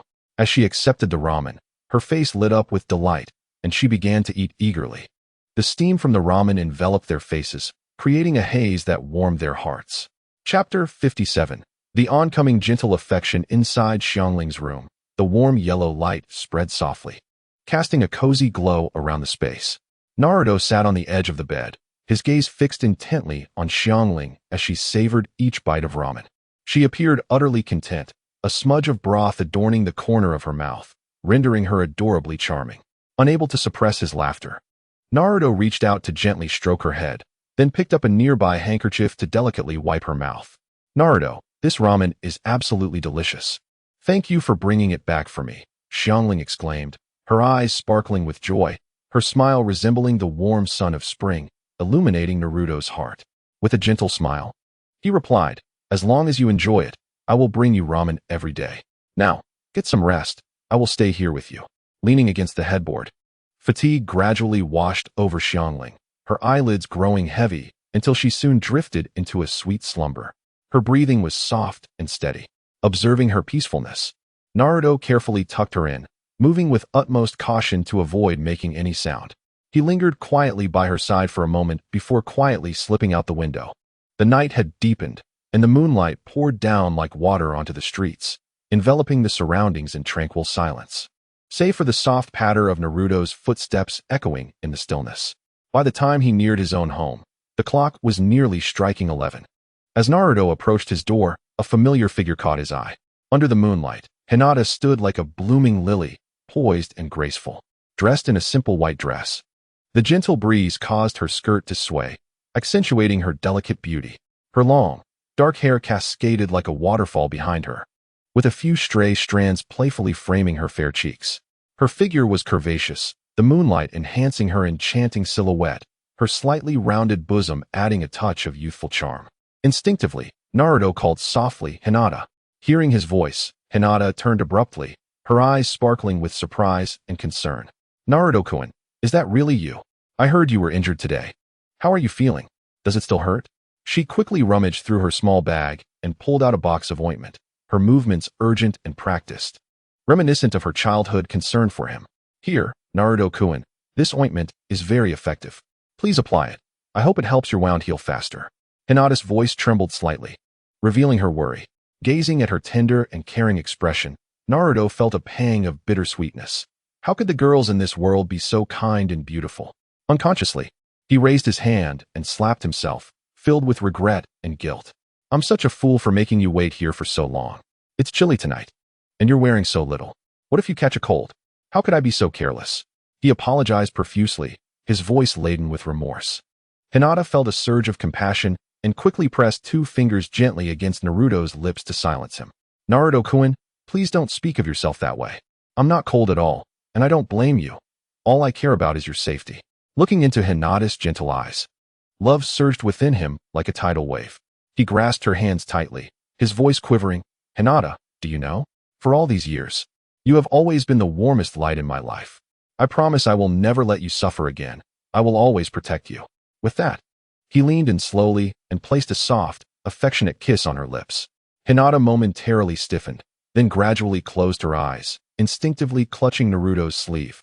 Lost in the sweetness of the moment, they remained entwined for a while before slowly parting. Hand in hand, Naruto led Hinata toward the Hyuga residence, their eyes occasionally meeting, filled with deep affection and longing. Upon reaching the doorstep of the Hyuga home, Naruto gently embraced Hinata, accepting the box of ointment filled with her heartfelt concern, bidding her a reluctant farewell. As he turned to head back home, he was met by a familiar figure with a bun hairstyle, adorned in an elegant cheapao. Naruto's eyes widened in surprise, and he murmured, "Goodness, another unexpected encounter. How delightful." Pressing his forehead, he took a deep breath and, before Tian noticed him, hurriedly approached her, taking her hand. Tian, let us go inside first." Tian, startled by his sudden gesture, felt a flush creep across her face. Once inside, she quickly regained her composure and exclaimed, "Naruto-kun, I heard you were injured today, so I brought some ointment for you. Let me take a look at your wounds. I can help apply it. Also, you've incurred quite a fine. Will you have enough money for the days ahead? I have some savings. Please take it and don't hesitate to use it." With that, she insisted on shoving her savings book into Naruto's hands. Naruto gazed at the series of numbers in the book, 10, 100, 1,000, 10,000, 100,000, million, unable to contain his astonishment. Tian, you must be incredibly wealthy. You're practically a hidden heiress. Dressed in a fitted cheapao that accentuated her vibrant figure, her long legs peeked out from the slit of the dress, radiating youthful exuberance. Her slender waist was delicate, and every gesture exuded a lively aura, her high bosom further highlighting her youthful vitality. Tian blushed, lowering her gaze and softly saying, This is what I saved from my missions over the years. If you're in need, please don't hesitate to ask. I would be overjoyed to help you." Looking at the sincere and kind-hearted TenTen before him, Naruto felt warmth enveloping him. He gently lifted her chin, his gaze tender and affectionate. "TenTen, you are always so thoughtful, quietly caring for me. I truly don't know how to express my gratitude." Without waiting for her response, he could no longer contain his emotions and pulled her into his embrace, kissing her lips. TenTen gasped, instinctively pushing against Naruto's chest, but soon relaxed, wrapping her arms around his neck. Together, they walked slowly toward the room. The dim yellow light gently cascades throughout the room, while the moonlight outside flows like water, quietly spilling onto the windowsill. Clothes flutter softly, and the silhouettes of two figures intertwine in the play of light and shadow, sketching an atmosphere of hazy intimacy. Hinata breathes lightly, her cheeks flushed, her eyes brimming with shyness and affection as she confesses, "I have always cared about you." Naruto slightly releases her, resting his forehead against hers, gazing deeply into her eyes, and softly replies, "Hinata, how could I not feel the same? Your kindness and sincerity have long been etched in my heart." A gentle smile graces Hinata's lips as she encircles Naruto's waist, resting her head against his chest. "Hearing you say that brings me immense joy." Naruto tenderly strokes her hair, his voice low and warm. "From now on, no matter what challenges we face, I will never let you confront them alone. I will always be by your side." In this profound exchange, their love deepens, enveloping the room in a sweet and tender warmth. Chapter 58. The fusion of dreams and love. The soft light of dawn gently filters through the window, illuminating Naruto's youthful and vibrant face. He stirs awake, still heavy with the lingering aches from last night's tender moments. The bed beside him is already empty. Hinata has departed, leaving only a bank book resting quietly on the pillow, the sum of 70 million glimmering in the faint morning light, as if reminding Naruto of last night's passionate and reckless escapade. A faint smile tugs at his lips as he marvels inwardly at being supported by such a wealthy woman. Suppressing his bodily discomfort, Naruto rises slowly, his steps heavy as he makes his way to the washroom. Under the refreshing cascade of cool water, his thoughts begin to crystallize, rapidly formulating plans on how to cleverly utilize this substantial fortune, combined with the Hexdex seasoning rewards from the system, to successfully woo Shikamaru. He is acutely aware that Shikamaru yearns to elevate Ichiraku Ramen's reputation, dreaming of establishing an extravagant and expansive ramen restaurant, an undeniable shortcut to fulfilling her aspirations. Seizing the moment, Naruto swiftly retrieves a special communication frog from the ninja world, contacting the most renowned builders and talented designers in Konoha. After a vigorous negotiation, he successfully uses the funds provided by Hinata to secure a prime piece of land in the bustling heart of the village, preparing to construct the largest and most lavish ramen shop in all of Konoha. With all preliminary preparations completed, Naruto begins to seek the perfect moment to present this delightful surprise to Shikamaru. Suddenly, an idea strikes him. Recalling a previous mention of a magical cat that can perform backflips, he decides to use this as an excuse to invite Shikamaru over. With this thought in mind, he once again picks up the communication frog, arranging for her to visit the next evening to see the cat. The following evening, the setting sun bathes the sky in hues of orange and red. After a day of bustling business at Ichiraku Ramen, Shikamaru approaches Naruto's home with a heart full of anticipation and a hint of nervousness. Today, she has intentionally shed her usual white chef's attire for a delicate pink floral dress. The fitted gown perfectly accentuates her slender waist, and with each graceful step, the hem sways gently, reminiscent of petals dancing in the spring breeze, further highlighting her fair and proportionate calves. Her long, lustrous black hair cascades casually over her shoulders, with a few playful strands framing her slightly flushed cheeks, akin to blossoming flowers in spring, fresh and enchanting. The fullness of her bosom subtly lifts the neckline of her dress, tracing a tantalizing curve that adds a unique allure of mature femininity. "Shikamaru, you look absolutely stunning today. Like the most exquisite flower of spring," Naruto exclaims upon opening the door, momentarily captivated by her beauty, his gaze lingering longer than intended, marveling at the unexpectedly alluring figure of the usually modest Shikamaru. Shikamaru's cheeks flush crimson, and she shyly lowers her gaze, playfully chiding. "You always use such sweet words to flatter me. Didn't you say there was a magical cat you wanted to show me? I am quite curious." Once inside, Naruto does not rush to present the cat, but instead, with a serious demeanor, guides Shikamaru to the sofa. Taking a deep breath, he begins, "Shikamaru, I must confess. There is no magical cat that performs backflips. I lured you here because there are some profoundly important feelings I've harbored in my heart for a long time that I wish to share with you." Shikamaru's eyes widen in surprise, silently awaiting the continuation of his heartfelt confession. Naruto speaks slowly, his voice filled with deep emotion. "Perhaps you are unaware, but I have cherished you since childhood. Back then, the villagers viewed me as a cursed monster, shunning me, yet you were different. You never turned your back on me, always offering warmth and kindness.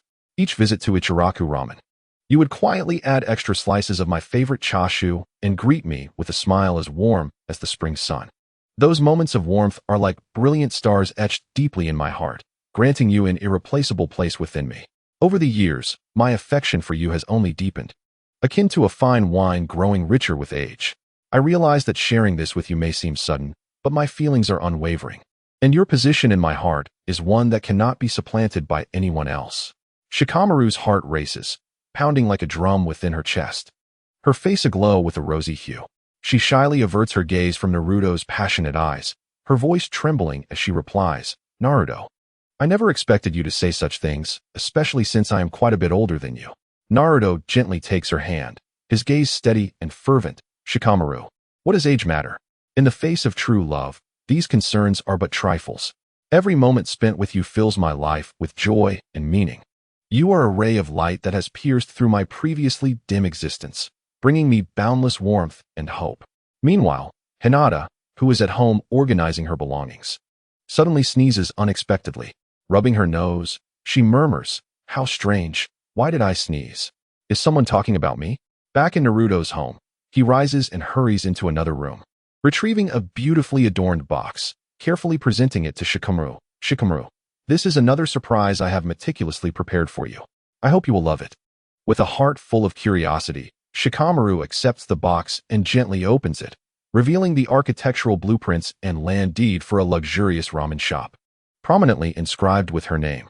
As Shikamaru gazes at the plans and deed in her hands tremble with shock and emotion, tears welling in her eyes as she chokes out, "Naruto, why are you so good to me? I truly do not know how to express my feelings at this moment."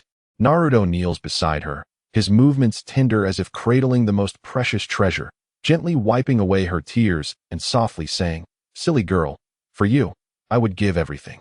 This is merely the beginning of my desire to bring you happiness. In the days to come, I will offer you even more." Naruto could no longer contain the torrent of emotions surging within him. He stepped forward, gently cradling Shobu's face with his hands. While she was still immersed in a profound sense of surprise and emotion, he tenderly pressed his lips against hers. Shobu initially stiffened, but as Naruto's fervent and sincere kiss deepened, she slowly closed her eyes, responding to the kiss imbued with affection. He lifted her gently, walking steadily towards the bedroom. The soft, warm light cast a gentle and romantic atmosphere throughout the room, while the moonlight outside poured through the window, adding a touch of dreaminess and beauty to their love.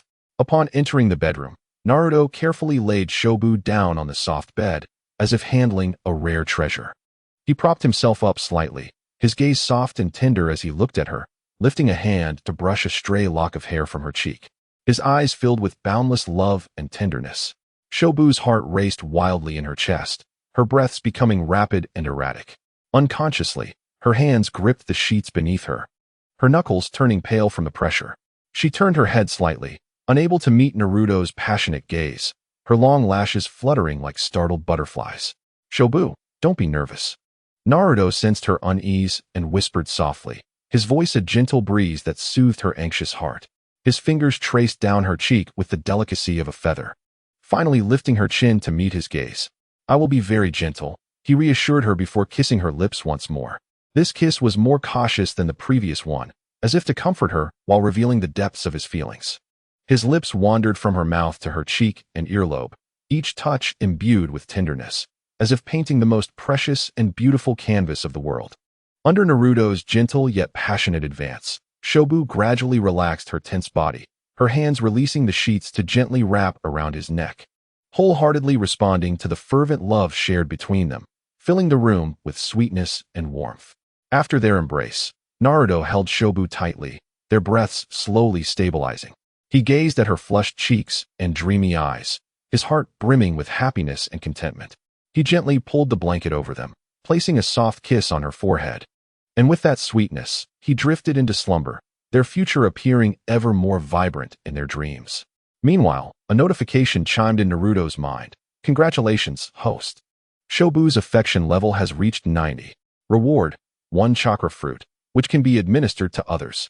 A translucent blue panel slowly appeared before him, clearly outlining his attributes and skills. Host, Lee Junjun, Naruto, strength, 80, far exceeding the average person, capable of easily shattering boulders. Agility, 85, swift as lightning. Endowed with extraordinary speed and reflexes. Intelligence, 70, strong aptitude for strategy and ninjutsu theory. Charm, 80, deeply adored by many women. Possessing a unique allure. Chakra amount, extremely high, thanks to the Nine-Tails power and chakra fruit. He possesses a vast reserve of chakra. Chakra attributes, wind. Yang skills, body flicker technique. S-class, allows for instantaneous movement at incredible speed. Shadow clone technique. A-class, capable of creating numerous physical clones, each with independent consciousness and chakra. Nine-Tails Chakra 6 Paths Mode. SS class, grants immense power, speed, and perception upon activation, allowing control over the Nine-Tails power. Tailed Beast Ball Rasengan. SS class, an ultra-powerful ninjutsu combining the Tailed Beast Ball and Rasengan, boasting tremendous might. Wind Style, Cutting Torrent, S-class.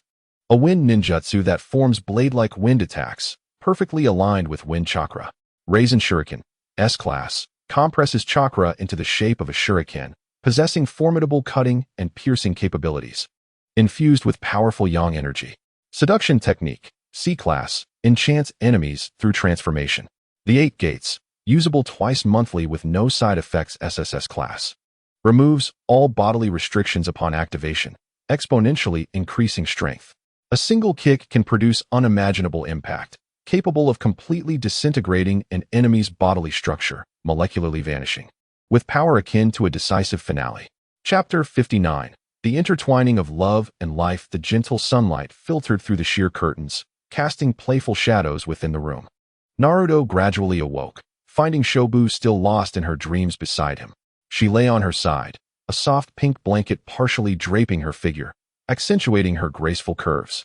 The neckline of her garment was slightly open, revealing skin as fair as jade, while her long neck led to the subtle rise and fall of her bosom with each even breath, exuding an irresistible allure. As Naruto beheld this scene, a rush of warmth surged through him, sending his adrenaline soaring. Unable to suppress his impulses any longer, he disregarded Shobu's slumber and gently pulled her into his embrace. Shobu stirred, letting out a soft murmur before she could fully comprehend, as Naruto's lips descended upon hers, delivering a fervent kiss laden with desire. "Naruto, what are you doing?" Shobu mumbled sleepily, her voice laced with the languor of just awoken dreams. Yet, in that moment, Naruto was consumed by his desires, his hands eagerly exploring Shobu's form. Movements urgent yet tender, as if seeking the world's most precious treasure. Shobu's resistance gradually weakened, her breaths quickening under Naruto's passionate advances, her cheeks flushed with a captivating crimson. The air in the room grew thick with intimacy as their silhouettes intertwined in the morning light. After a tempest of passion, Shobu gasped, playfully punching Naruto's chest, scolding, "You're terrible, you know." Despite her words, a smile crept onto her lips, her eyes sparkling with affection. Naruto pulled her close, placing a kiss on her forehead. Grinning as he said, "Shobu, you are my destined light. Each day I wake up to see you, I feel like the luckiest person in the world.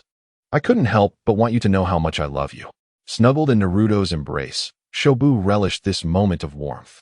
After a while, Naruto gently rose, looking down at her with kindness. "Shobu, it's time to get up. Today, we're going to see the new shop. I have so many surprises for you." Shobu nodded, a radiant smile illuminating her face as she began to prepare. They arrived at the location of the new ramen shop, and upon entering, Shobu was taken aback by the sight before her. The spacious and bright lobby, exquisitely decorated, revealed Naruto's meticulous attention to detail in every corner. Holding Shobu's hand, he led her to the second floor, where a cozy room awaited, complete with furniture and a small balcony overlooking the vibrant street scene below. Shobu, this will be our home from now on. After we finish the shop's business, we can rest here, Naruto said, gazing at her with deep affection. Shobu was moved to tears, firmly grasping Naruto's hand. Thank you, Naruto, for everything you've done for me. Naruto then summoned a shadow clone, instructing it. Stay here and assist Shobu with the shop. Be attentive and contact me with any issues. The clone nodded and immediately set to work.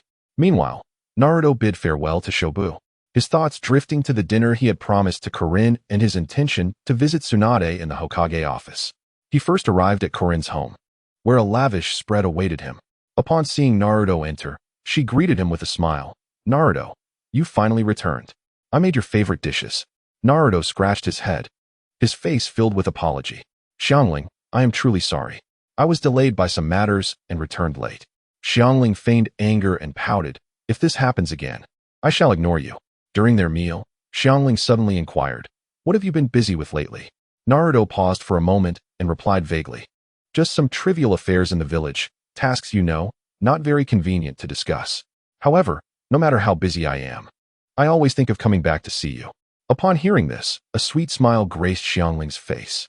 After dinner, Naruto helped Xiangling tidy up the dishes and spent a long time chatting with her, sharing delightful anecdotes from their lives, which left Xiangling in fits of laughter. After exiting Xiangling's home, Naruto made his way to the Hokage's office. Inside, Tsunade was buried under a mountain of paperwork. Upon seeing Naruto, her tired face broke into a smile. You rascal, how do you have the time to visit me? Naruto approached, wrapping his arms around Tsunade from behind, resting his chin lightly on her shoulder. My beautiful Hokage, I cannot be apart from you for even a moment, no matter how busy I am. I must check in to ensure you are taking care of yourself and not overworking, or else I will be quite distressed. Tsunade gently patted Naruto's hand. You only know how to sweet-talk me. However, seeing you does alleviate my fatigue quite a bit. Naruto released Tsunade and squatted in front of her, grasping her hand, gazing into her slightly weary eyes. How about I give you a massage to help you relax? Tsunade nodded with a smile. Naruto stood, placing his hands gently on her shoulders, beginning to knead her muscles while saying, You always push yourself so hard. Don't be too stubborn. I'm here for you. Tsunade closed her eyes slightly, enjoying the massage, her face radiating contentment. Having you by my side feels wonderful. After the massage, Naruto assisted Tsunade in organizing some documents, engaging in light conversation, creating an atmosphere of intimacy and warmth. Meanwhile, Sasuke awakened in an unfamiliar place. Obito stood nearby, coldly stating, Sasuke, you have finally awakened. Your brother Itachi has been deceiving you. Pain and confusion flashed across Sasuke's eyes. What do you mean? Obito continued to manipulate him. Itachi joined Akatsuki, appearing to be a rogue ninja, but in truth, he was acting under orders from Konoha's higher-ups to serve as an undercover agent. Yet, his actions were not meant to protect Konoha, but were driven by his own ambition.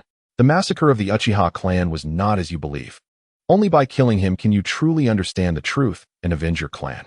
Sasuke clenched his fist, his eyes ablaze with hatred. I will kill Itachi, no matter the cost. The day after Naruto left the Hokage office, he invited Hinata to train together. They arrived at a training ground outside the village, where Naruto used Shadow Clone Jutsu to engage in practice with Hinata. Although gentle in nature, Hinata was incredibly serious and diligent during training. Her gentle fist techniques flourished under Naruto's adept guidance. During a break, the two sat on the grass, and Hinata, her cheeks slightly flushed, softly said, Naruto-kun, I feel I have improved so much training with you. Naruto chuckled, giving her shoulder a reassuring pat. Hinata, you are inherently gifted. As long as I'm here, I will support you in growing stronger. No matter what challenges we face in the future, I will ensure you suffer no harm. At that moment, a system prompt resonated in Naruto's mind. New quest released. Target: Yamanaka Ino. Initial affection value 30. The time limit is half a month.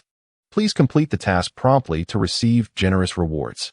Upon hearing the system's voice, Naruto abruptly halted. In his mind, the image of Ino surfaced, her radiant golden hair, sparkling intelligent eyes filled with enthusiasm, her straightforward and vibrant personality, and her smile reminiscent of a warm spring sun. Having harbored feelings for this spirited girl since before his journey, he now felt both excitement and nerves at the prospect of pursuing her. Taking a deep breath, He resolved to spare no effort in winning her heart within the next half-month. As expected, this book should update daily at 12 o'clock. Those who enjoy this story may consider supporting the author. If you wish to pursue a particular heroine, feel free to send a paid gift. The choice of whom to pursue is in your hands, dear readers. The author expresses gratitude once more. Chapter 60. The beginning of the pursuit as dawn broke. Naruto sprang out of bed like a coiled spring, the system's urgent prompt echoing in his mind like a relentless spell. Pursue Yamanaka Ino, time limit of half a month. Naruto clenched his fists, knuckles whitening with the force, his eyes ablaze with fierce determination. Deep within, he vowed, "Humph, pursuing Ino?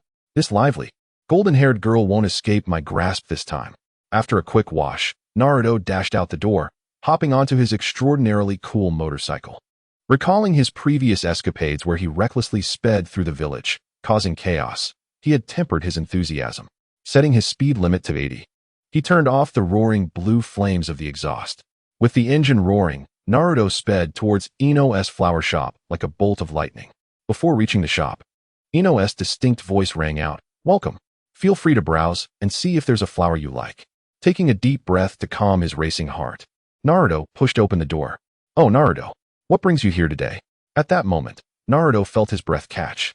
Ino stood before him, clad in a snug, deep purple top that hugged her alluring figure. The daring V-neck design perfectly showcased her porcelain collarbone, and a delicate black netting veiled her chest, hinting at her charms and exuding an irresistible allure. Her ultra-short purple shorts revealed her long, slender legs, encased in black stockings, radiating youthful exuberance, a vision of a captivating vixen. Her signature golden hair cascaded freely, with playful bangs partially obscuring her face, her one visible eye sparkling with curiosity and mystery. Naruto stared at Ino, mesmerized for several seconds, before snapping back to reality, awkwardly scratching his head and chuckling. "Hee, Ino, I was hoping you could help me pick out a bouquet." Upon hearing this, Ino's interest peaked, and as she flipped through the flowers, she enthusiastically elaborated, "You've come to the right person. Look at these sunflowers, they are so vibrant. And these pink roses are perfect for someone you like." She playfully brushed aside her bangs, gazing curiously at Naruto. "So, who is the lucky recipient? Do you have a crush?" Naruto's face flushed, stammering, "Sort of, I guess." Ino paused momentarily, her smile faltering slightly, before quickly regaining her cheerfulness. "Any girl lucky enough to catch your eye must be over the moon." After paying, Naruto carefully cradled the pink roses he had selected, hesitating for a moment before extending the bouquet to Ino, his eyes reflecting a mix of nervousness and anticipation. "Ino, I actually wanted to give these flowers to someone very important to me." Ino accepted the flowers, her fingers gently brushing the petals, a soft smile gracing her lips. But her eyes flickered with a fleeting hint of melancholy. She must be truly fortunate. At that moment, Naruto scratched the back of his head, feeling slightly embarrassed as he suggested, "Ino, to prepare for that surprise, I've been brainstorming lots of ideas, but I feel like something is still missing. How about we find a quiet place to brainstorm together? The grassy area by the river outside the village is quite nice, peaceful and pleasant." Ino's eyes lit up as she readily agreed, "Sure. I don't have anything urgent today, so I'll gladly help you with this big task." Together, they walked along the familiar path, side by side, their laughter and voices filling the air. Upon reaching the grassy riverbank, they casually found a flat patch to sit on, surrounded by swaying grass and the gentle murmur of the river, as if it were performing a soothing melody. In the midst of their lively conversation, Naruto suddenly had a flash of inspiration and, with a serious expression, turned to Ino. "Ino, do you know what my flaw is?" Ino, puzzled, instinctively asked, "What flaw?" Naruto's lips curled into a mischievous smile. "Your flaw." Ino was momentarily taken aback, but quickly realized, her face turning crimson like a ripe tomato. She playfully punched Naruto. "You just love to talk nonsense." Yet, her lips betrayed her as they curved upwards, her eyes sparkling with uncontainable mirth. Seizing the moment, Naruto continued, "Ino, do you know the difference between you and a star?" Ino blinked in confusion. "What difference?" Naruto proclaimed earnestly, "The stars are in the sky, while you reside in my heart." Ino's cheeks flushed even more, and she retorted, "Where did you learn such smooth-talking lines?" Then, noticing a frog hopping by the riverbank, Naruto's mind sparked with another idea. "Ino, do you know why frogs can fly?" Ino, baffled by the nonsensical question, asked why. Naruto stifled a laugh. Because they ate a magical cookie. And do you know why snakes can fly? Following his train of thought, Ino curiously asked, why? Naruto burst into laughter. Because they ate frogs. Then why can eagles fly? Ino contemplated, uncertain. Because they eat snakes? Naruto laughed uncontrollably. Eagles can fly to begin with. Realizing she had been tricked, Ino felt a mix of annoyance and amusement, pretending to hit him. You did that on purpose. While dodging her playful swat, Naruto chuckled. All right, don't be mad. I just wanted to make you laugh. Watching Ino's adorable demeanor, Naruto's fervent desire for possession intensified, secretly vowing to make this girl entirely his. Gathering his courage, Naruto asked, Ino, are you free today? Once I finish with a surprise, I'll take you for a ride on my motorcycle. It'll be thrilling. Ino's eyes widened in excitement. Really? I've heard so much about your bike. Is it the one that caused such a commotion in the village a few days ago? She showed no sign of disdain, her eyes sparkling with enthusiasm as she eagerly touched the motorcycle, murmuring, wow, this is so cool. I can't wait to ride it. Seeing Ino's reaction, Naruto's heart soared with joy. Indeed, she was the spirited little sister of Konoha, completely unable to resist such exhilarating things.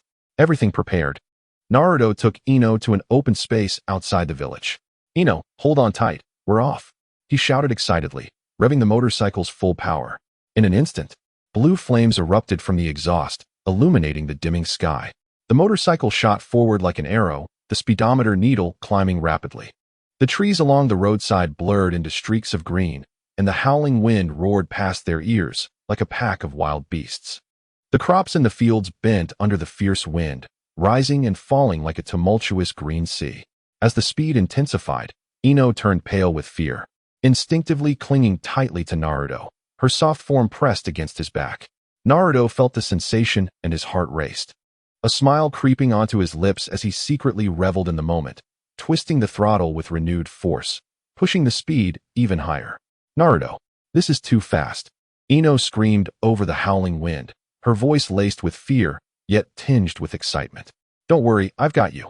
Naruto shouted back, his face alight with joy as he savored the thrill of speed and the rare intimacy shared with Ino. They zoomed down Shanshan Street, making a swift turn that left only a blur behind, causing onlookers to gasp in astonishment.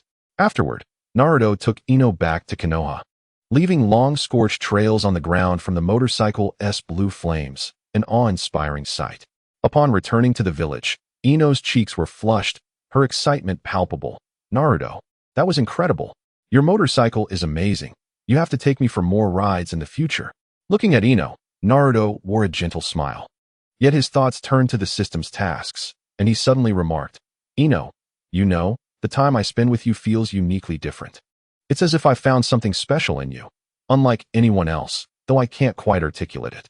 His words were ambiguous, echoing the classic lines of a charming rogue, stirring Ino's heart while leaving himself an escape route.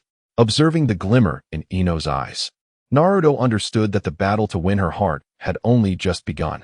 Just as Naruto basked in the joy of being with Ino, a Konoha Umbu ninja hurriedly approached and whispered in his ear. Naruto's expression changed abruptly. After bidding farewell to Ino, he rushed to the Hokage office without delay. Inside the Hokage's office, the atmosphere was stifling, as if the very air had been drained of vitality. Tsunade's face was grim as she informed him of dire news from Sunagakure. Gaara had fallen victim to Akatsuki's treachery. This time, Pain led the entire Akatsuki organization in a relentless assault, forcibly extracting the one tail from Gaara.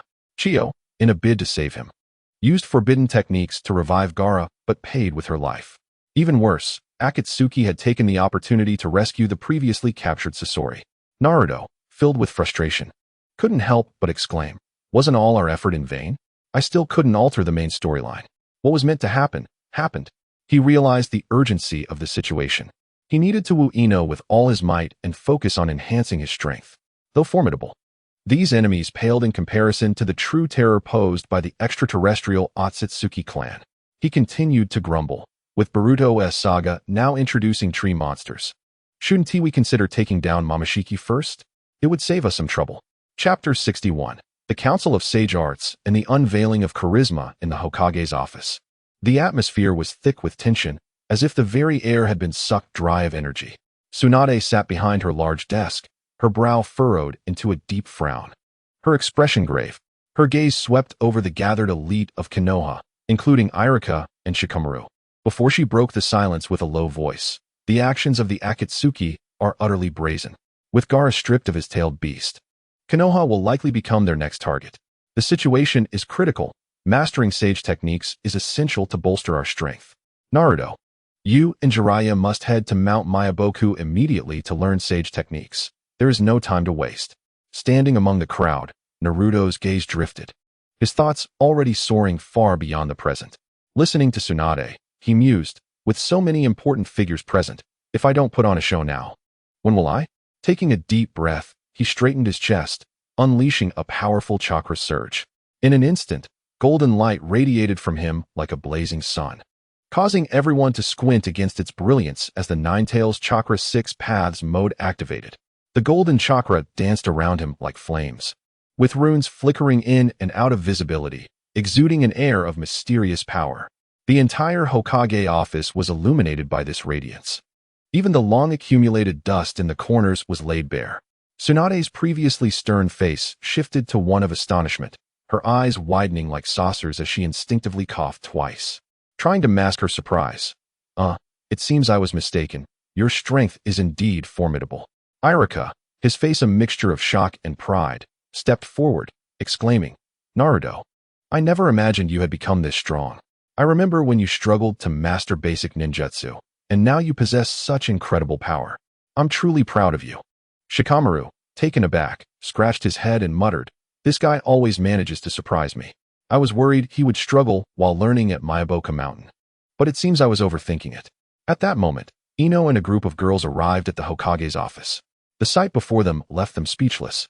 Ino's eyes widened in shock and admiration as she rushed in, grabbing Naruto's arm, her softness pressing against him.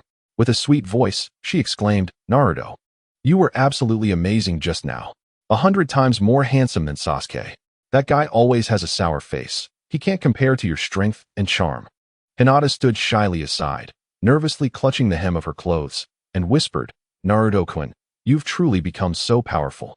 Naruto smiled and affectionately ruffled Hinata's hair, teasing, you know best how strong I am. At his words, Hinata's face flushed from her cheeks to her ears, her eyes round with shyness. Her mind became a jumble, leaving her uncertain of how to respond to Naruto. Suddenly, a wave of heat surged from her head, causing her to sway and faint. Fortunately, Sakura, quick to react, rushed to catch Hinata, worry etched on her face. Hinata, what's wrong? Wake up. As she spoke, Sakura shot Naruto a reproachful look, scolding, Naruto, you always tease Hinata. She is so sensitive. TenTen approached, curiosity sparkling in her eyes as she tugged at Naruto's sleeve. Naruto, can you teach me that super strong mode of yours? As she rummaged through her pocket, she quickly produced a handful of cash, counting it while murmuring, I'll pay for lessons, no matter how much it costs. I don't want to be left behind. With this ability, missions will surely be smoother. Naruto was taken aback by Tenen's enthusiasm, his eyes wide as he quickly grasped her hand, laughing. All right, my little moneybags, don't embarrass yourself. This isn't something that can be solved with money. Seeing TenTen's determination, Naruto felt a mix of exasperation and affection. After a moment's thought, he shared a portion of his chakra with her. Instantly, TenTen was enveloped in a red cloak of Nine-Tails chakra, crackling with energy. Naruto looked at her seriously and said, you can't learn this. But I can grant you some of my power to enhance your techniques and defense. It will help you when you face danger. If anyone dares to bully you, this power will make them regret it. TenTen, feeling the surge of strength within her, beamed with excitement. Her cheeks flushed as she jumped up to hug Naruto. Thank you so much, Naruto. I'll definitely become super strong. Next time we go on a mission, I'll show everyone what I can do. Tsunade observed the lively chaos with a resigned wave of her hand. All right, if you have this strength, your journey to Miyaboku Mountain can wait. As Naruto bid farewell to the still dizzy Hinata and the exuberant TenTen, he turned to find Ino clinging tightly to his arm, stirring a different emotion within him. A system alert echoed in his mind. Ino's current affection level is 70. Please delve deeper into the strategy. As they exited the Hokage's office, warm sunlight bathed them. Naruto's lips curled into a slight smile as he glanced at Ino and softly asked, Ino, would you like to go somewhere just the two of us? A place to relax. Ino's cheeks tinged with pink, her eyes sparkling with anticipation as she nodded gently, playfully replying, "You always come up with interesting ideas. But I'm really looking forward to it." They arrived at a tranquil meadow on the village's outskirts, where a gentle breeze rustled the lush grass. Adorned with a tapestry of colorful wildflowers, Naruto led Ino to sit on the grass, resting his hands behind his head and gazing up at the azure sky. "Ino, being with you makes me feel so relaxed. All my worries and pressures just vanish." Ino mirrored his pose, turning her face toward him with a tender smile. "I feel the same way, Naruto. You surprised me today. I didn't realize you had become this strong. I used to think of you as a reckless fool. But now you've grown into someone so dependable." Naruto sat up, his expression turning serious as he looked into Ino's eyes. "To protect those I care about, I will become even stronger. You, Ino, are one of those people I cherish. You mean a lot to me." Ino's heart raced, her lips trembling slightly as tears of emotion sparkled in her eyes. "Naruto, I've always cared about you too." It's just Naruto gently grasped Ino's hand, his fingers caressing her knuckles. "Ino, I want you to know that you hold a special place in my heart. Every moment with you feels precious." Ino's face flushed deeper as she lowered her gaze, murmuring, "I've always thought you were special, Naruto. Being with you makes me so happy. I feel like I can face anything." At that moment, a vibrant butterfly fluttered down, landing delicately on Ino's hair. Naruto chuckled at the sight, saying, "Ino, look. Even the butterfly is drawn to your beauty. It must think you are the most enchanting girl in the world." Ino laughed at his words, playfully nudging his shoulder. "You're such a smooth talker, but I enjoy hearing you say that." They frolicked on the grass, engaging in childhood games of chase. Exhausted, they collapsed on the ground, panting and exchanging smiles. Ino's purple top clung naturally to her curves as she lay back, the neckline shifting with her breaths, revealing glimpses of her fair skin and delicate collarbone, while her short shorts showcased her long, slender legs, glistening under the sunlight. Naruto's gaze was inadvertently drawn to her figure. Captivated by the sight, Ino, aware of his stare, felt a flicker of pride. Instead of shying away, she boldly stretched her body, seemingly inviting his gaze. She arched her back slightly, accentuating her curves, her long legs crossing gracefully, a faint smile playing on her lips. Naruto, overwhelmed by the sight, felt a rush of heat flood his face, nearly causing him to lose control. His throat dry, he struggled to swallow, an urge to claim this enchanting girl surging within him. Yet, he held back, his voice slightly hoarse as he stammered, "Ino, please don't do that." Ino blinked innocently, a mischievous glint in her eyes as she asked, "What's wrong?" Unbeknownst to them, the sun gradually dipped lower in the sky, painting the horizon in hues of orange and crimson.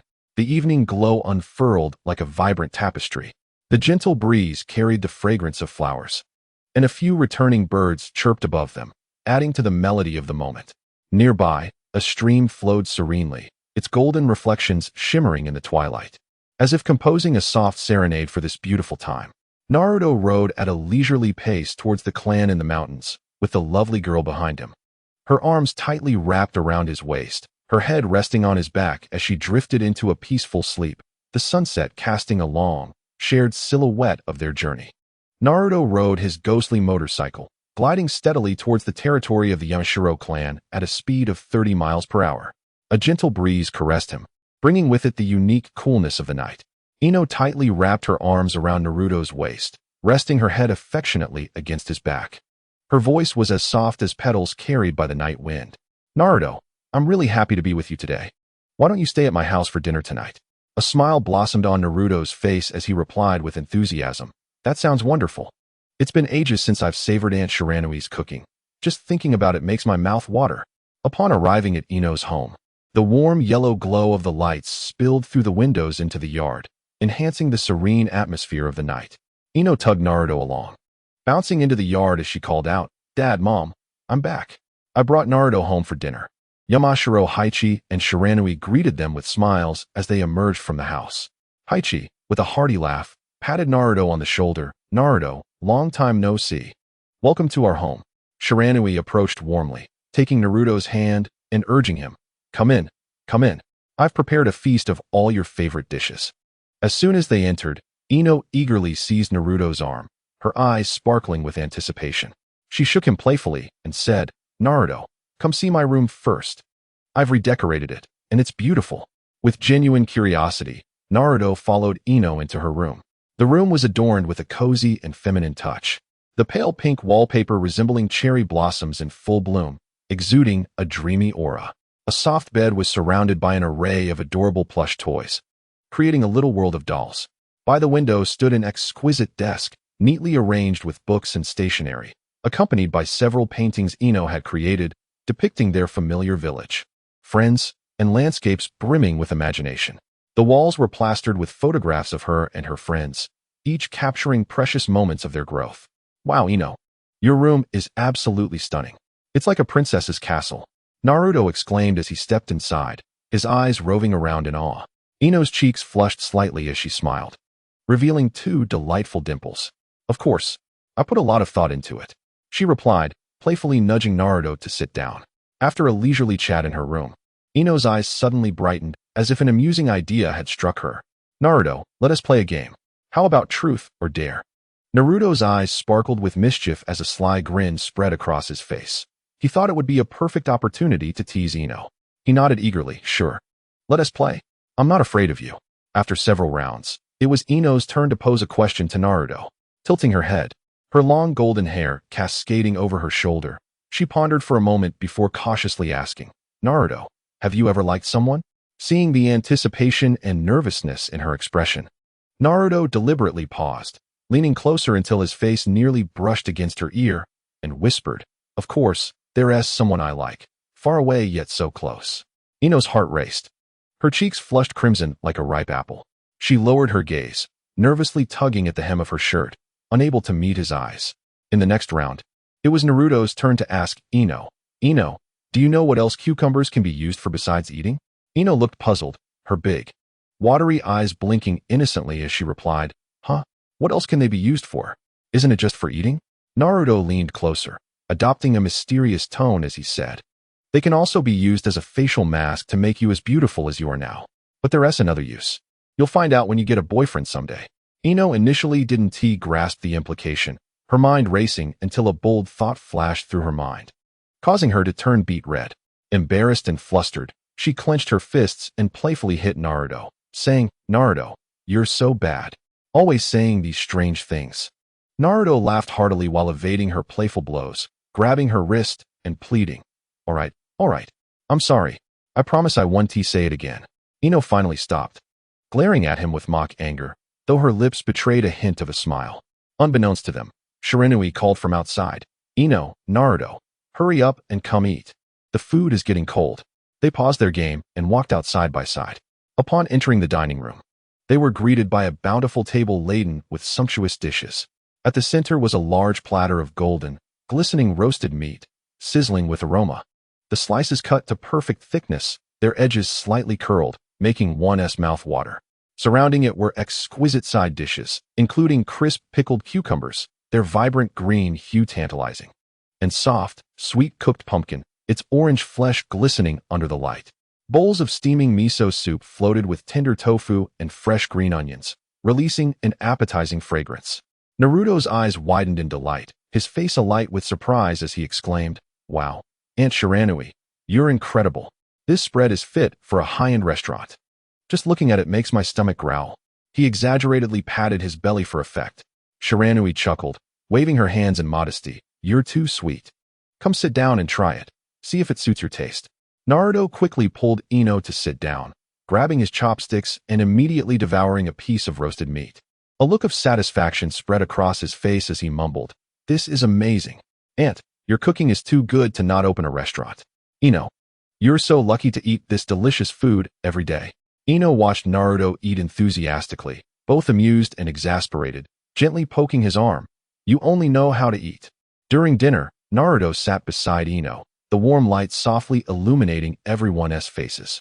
Ino's legs, clad in black stockings, peeked out from beneath the table. Unintentionally, Naruto's hand brushed against her thigh, causing her body to stiffen instantly, a blush blooming on her face. She quietly glanced at Naruto, who appeared unfazed, as if nothing had happened, leading her to believe it was accidental. However, Naruto's thoughts wandered elsewhere as he tentatively placed his hand on Ino's thigh, his fingers lightly stroking the delicate texture of her stockings. Ino felt a mix of surprise and embarrassment, her breath quickening. She cautiously reached to pry his hand away. But Naruto grasped her hand, giving her fingers a gentle squeeze. As he chatted with Ino's parents, he continued his subtle advances, his hand inching further up her thigh.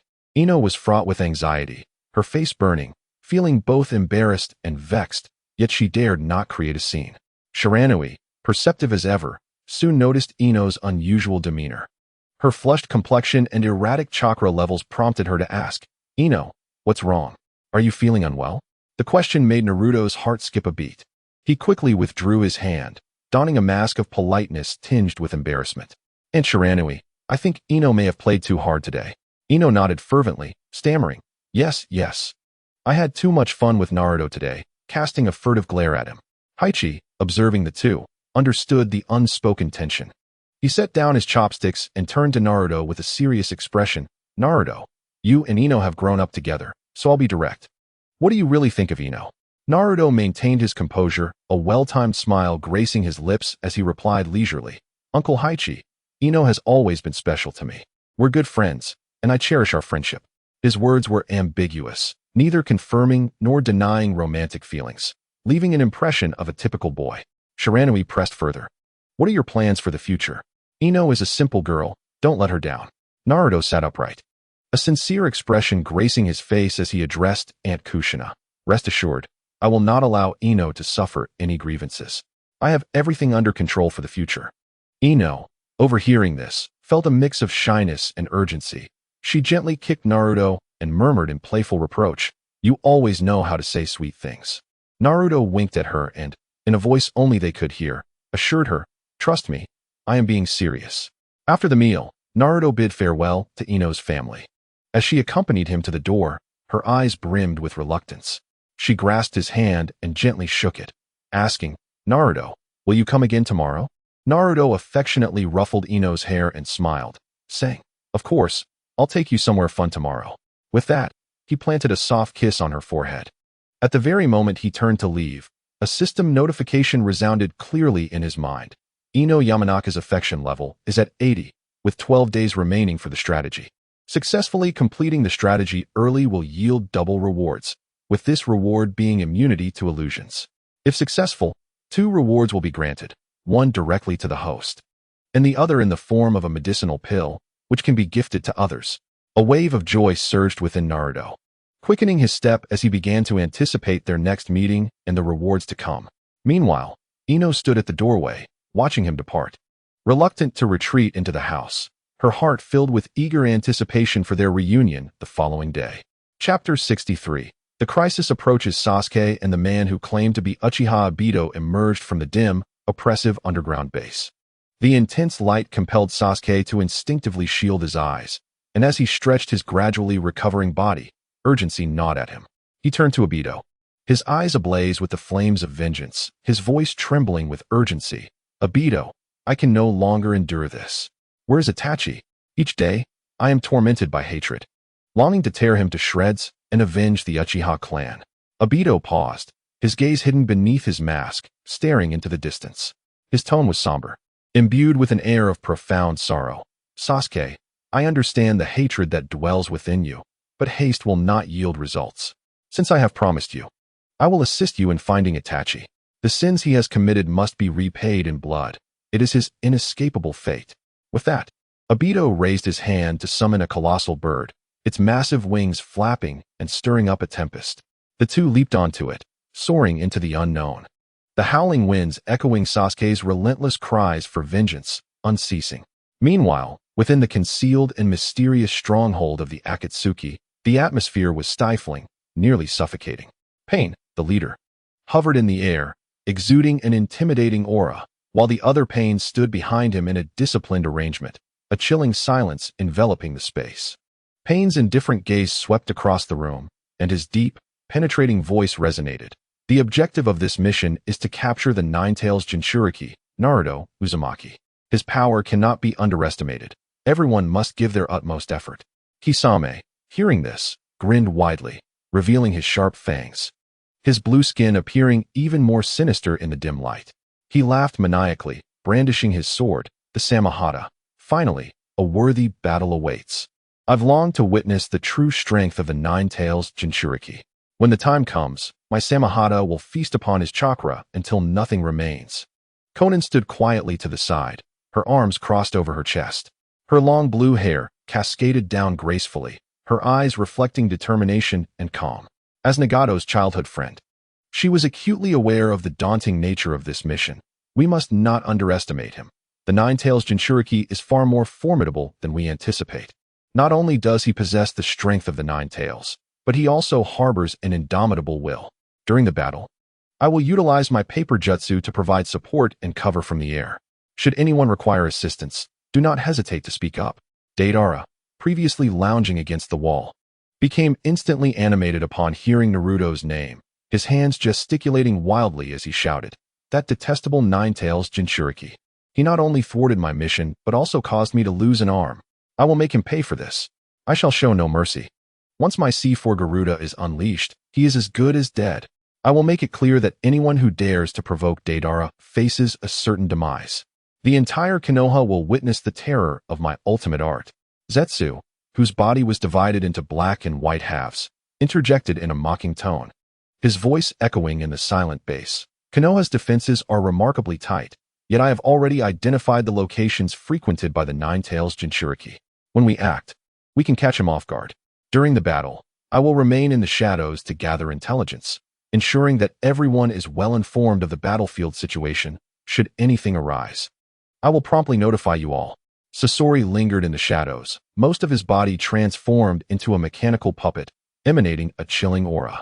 He recalled the humiliation he endured at the hands of Naruto and his comrades, his voice growing colder. "The Nine-Tails Jinchuriki and his companions subjected me to immense humiliation, and I shall reclaim that debt. I will manipulate my puppets to restrain Konoha's other ninjas, preventing them from aiding Naruto. My 100 puppets technique will leave Konoha's ninjas preoccupied and will allow the Nine-Tails Jinchuriki to experience the taste of isolation." Pain slightly nodded, continuing to orchestrate the strategy with unwavering resolve. "Kisame, your expertise in close combat and chakra absorption will be vital in directly engaging the Nine-Tails Jinchuriki. Utilize the Samahata to deplete his chakra and stamina. Should an opportunity arise, drain his chakra entirely to leave him defenseless. Konan, remain airborne. If the Nine-Tails Jinchuriki attempts to flee, immediately use your paper jutsu to block his escape route, and seize the moment to launch paper bombs at him to disrupt his rhythm. Deidara, initiate your attacks from a distance. Begin with clay bombs to throw off the Nine-Tails Jinchuriki's pace, continuously wearing him down. Once he reveals a weakness, unleash your C4 Garuda.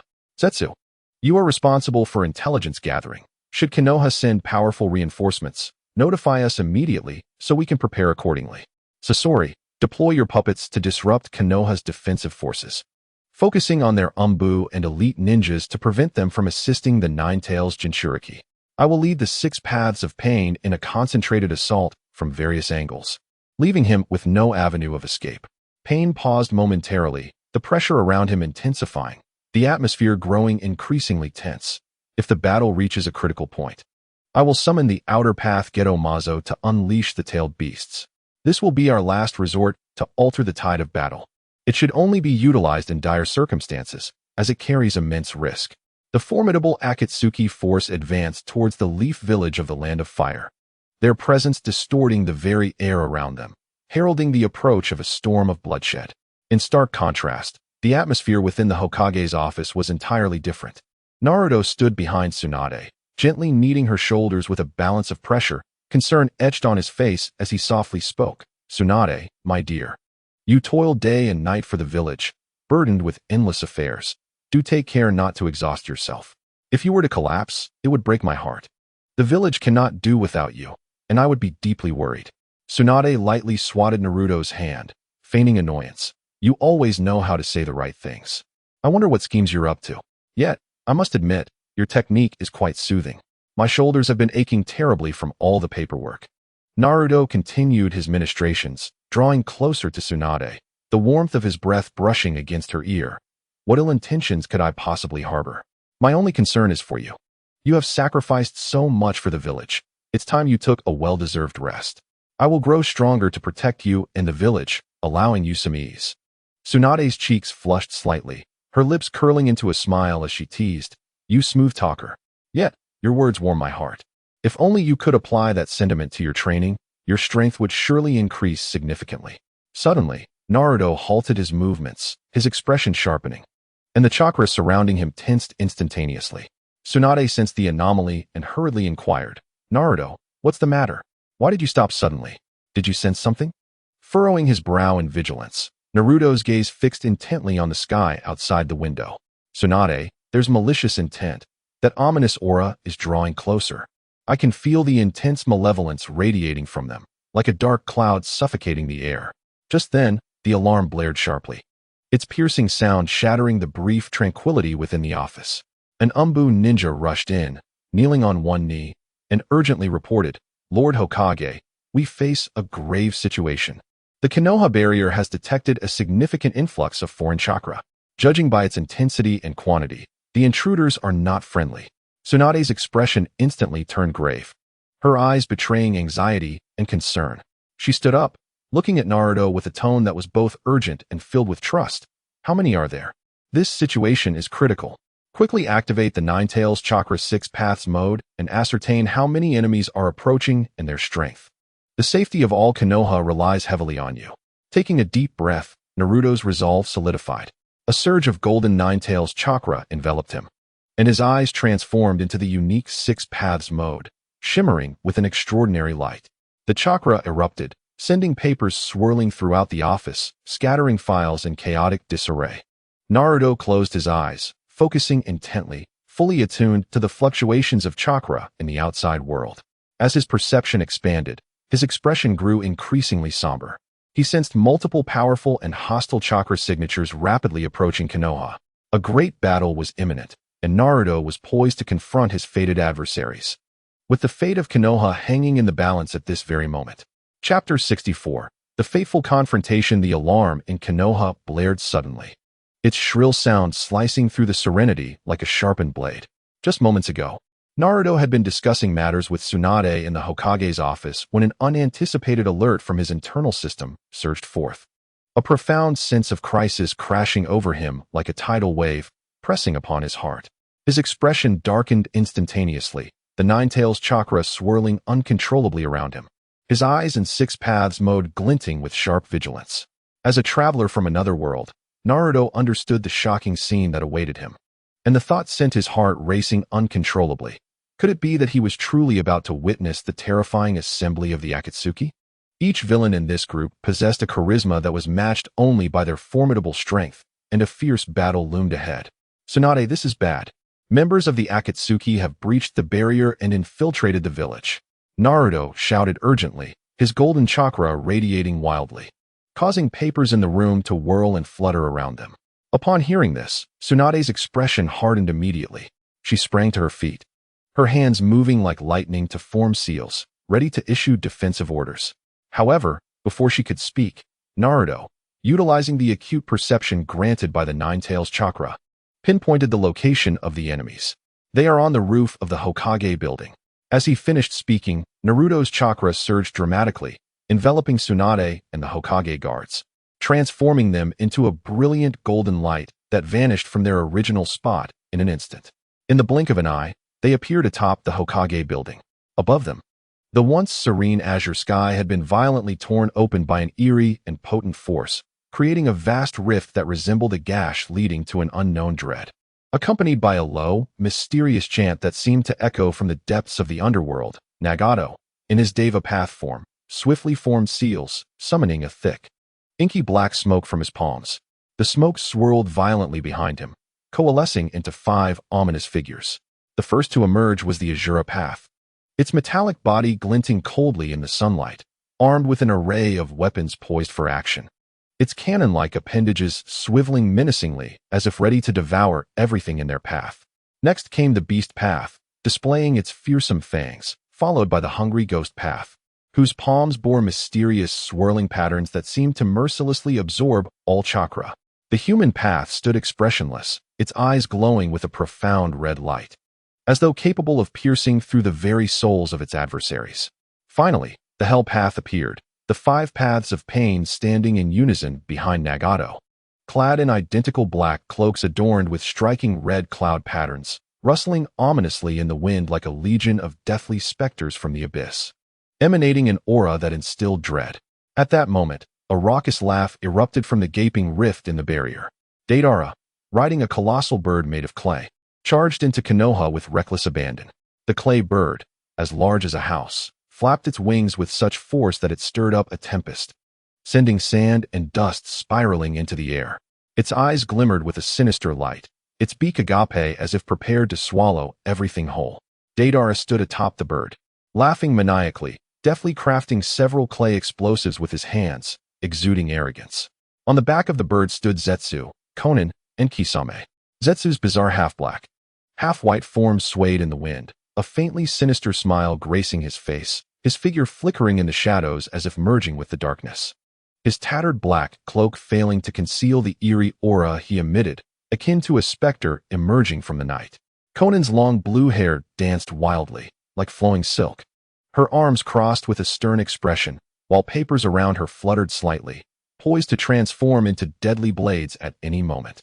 Kisame hefted his enormous sword, the Samahata, which glimmered coldly in the sunlight. His massive form loomed over the bird, exuding a palpable killing intent that sent chills down spines.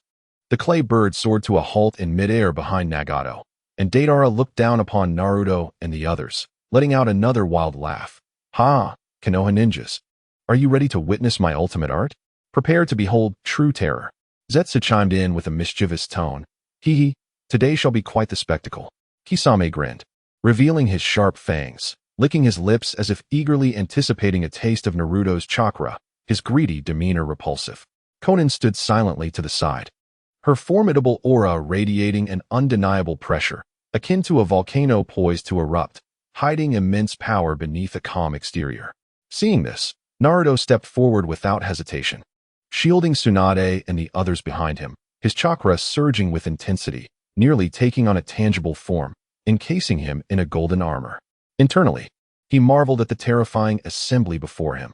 Despite having previously dispatched 2 of their number, the remaining foes were all present, undoubtedly at a combined power level exceeding that of a Kage. Yet strangely, he felt no fear. Rather, the indomitable spirit of Naruto ignited a burning desire for battle within him, causing his body to tremble with excitement, as if his very blood was boiling, eager to engage the enemy in a grand confrontation. Naruto's eyes widened fiercely, as if they would erupt into flames, glaring at Nagato with gritted teeth. Pain, you bastards dare return to Konoha? Did the last encounter in the Rain Village not convince you? I will not let you escape today. Old grievances and new scores shall be settled together. The golden chakra surrounding Naruto roared, echoing with the growl of a tailed beast, a deep and furious sound proclaiming its authority to the adversaries. The Iawa Hunguchur appeared quietly in his hand, enveloped in chakra and trembling slightly.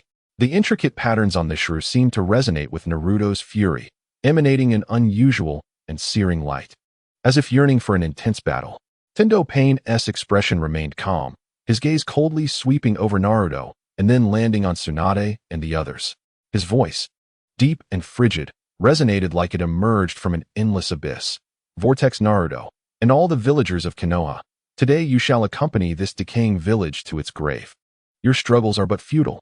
Tsunade clenched her fists, her knuckles turning white from the strain, the cursed seal on her forehead flickering with a faint glow. Clearly prepared for battle, she shouted angrily, Pain, do not presume that Konoha is still a soft persimmon to be squeezed at will. The moment you step into Konoha today, you shall not leave alive. This is Konoha, our home, and we will not retreat. Naruto scoffed, his face filled with derision. Pain, what are you pretending to be profound for? If you have the ability, stop talking and make your move. I remember your so-called almighty push from last time. And this time I will unearth the secrets of your Rinnegan, so you can understand the consequences of provoking my wrath. Your so-called pain and peace. I shall shatter them completely today. Tendo Pain tilted his head slightly, a glimmer of compassion in his eyes, his voice deep yet clear, echoing like the toll of a great bell. You ask me what pain is? From the moment of birth, one endures illness, hunger, and the loss of loved ones. This is pain. He paused, his gaze growing more profound, as if transcending time and space, witnessing all the suffering in the world. The conflicts between nations never cease. Flames of war rage on. Countless lives are lost in battle. Homes are destroyed. children weep, and loved ones despair. This is the world's pain. His voice bore an undeniable authority, as if he were the very embodiment of worldly suffering. I have witnessed too much death and despair, struggling continuously amid pain. I shall make the world feel this suffering, for only then will people understand the value of peace. And you are merely pitiful creatures in this cycle of suffering. And you, Naruto, are but a cog in this wheel of torment. Today, let you become the sacrificial offering on the path to peace. Your resistance is meaningless. Everything shall conclude according to my design. As Tendo Pain's words fell, his aura intensified, an invisible pressure radiating outward. The 5 pains behind him seemed infused with greater power, exuding a chilling presence, as if the entire world were shrouded in this malevolent force. The atmosphere was taut with tension, each side poised for battle, the impending conflict imminent. Meanwhile, Sasuke and Itachi's silhouettes flickered in another part of Konoha, uncertain of the unfolding events. Chapter 65, Assemble. The counterattack of Konoha. Kakashi reclined comfortably against the sturdy branches of a lush tree, dappled sunlight filtering through the leaves and casting patterns on his iconic mask. He held the ever-enjoyable intimate paradise, deeply engrossed in its captivating narrative.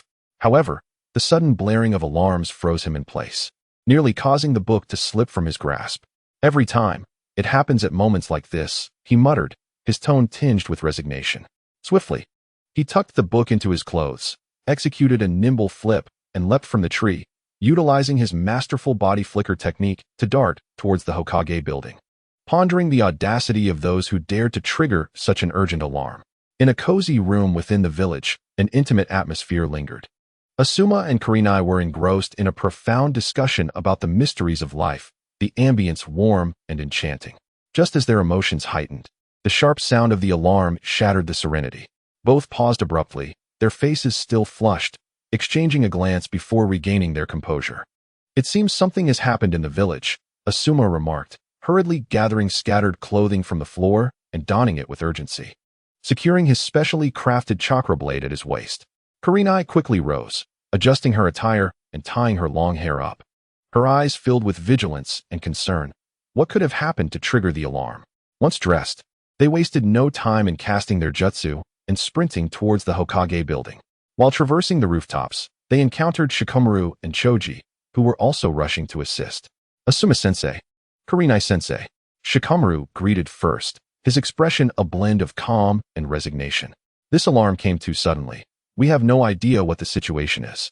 Asuma frowned slightly, his demeanor serious. Whatever it is, it's certainly not simple. We need to get there quickly. Choji swallowed the chips he had been munching on, nodding emphatically. Right. The village might be facing a major crisis. At that moment, Ino leapt agilely onto the rooftop from the adjacent street. Joining their group, we must not let anything happen to the village. As they continued forward, they soon crossed paths with Hinata, who was also making her way to the Hokage building. Meanwhile, Sakura was wholly focused on treating injured ninjas in the hospital when the alarm rang out. Her movements halted abruptly, a flicker of worry crossing her face. She swiftly removed her apron, meticulously organizing her medical tools before securing them at her waist and hurrying toward the Hokage building. On her way, she happened to encounter Jiraiya, who was rushing from the hot springs. Sakura, Jiraiya called out, concern etched on his features. The situation seems dire. We must hurry.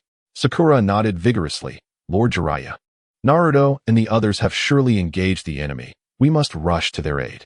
The two quickened their pace, soon catching up with the preceding group as they all sped towards the Hokage building. In another part of the village, the legendary trio of elders, Ino Shikicho, consisting of Yamenka Inoichi, Nara Shikaku, and Akimichi Choza, crossed paths on their way to the Hokage building.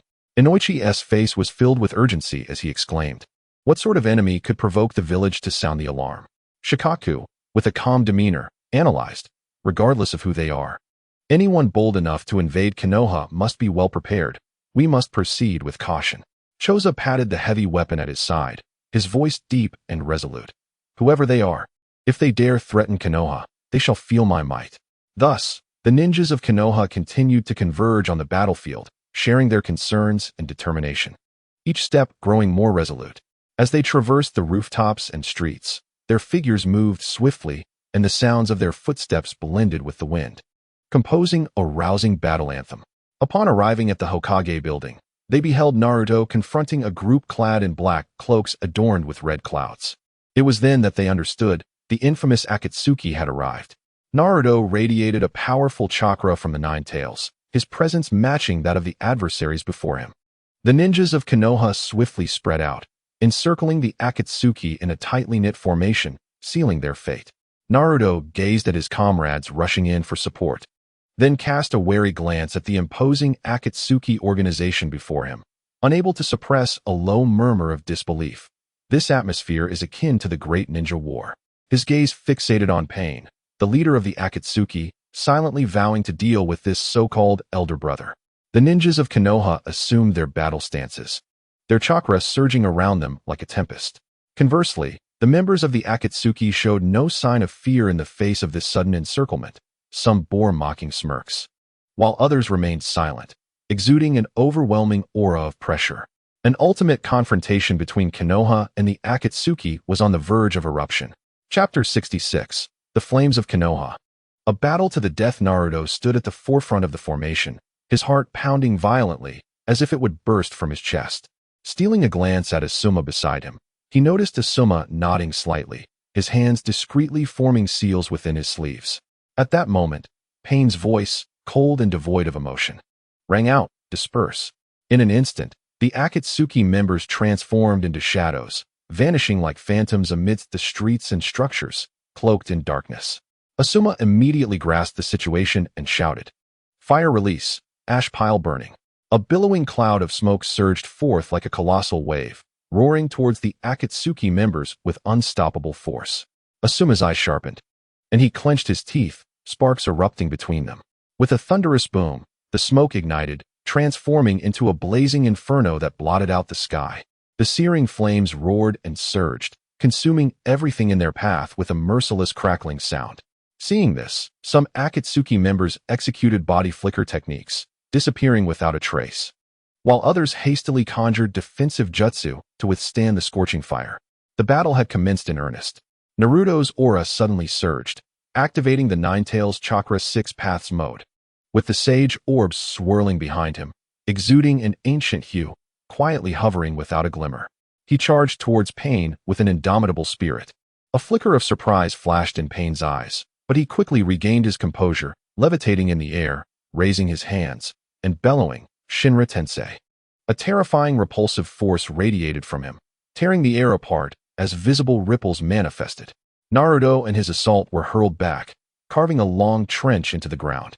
In quick succession, Pain shot several black rods, immobilizing Naruto in an instant. However, with a resounding pop, the bound Naruto transformed into white mist and dissipated.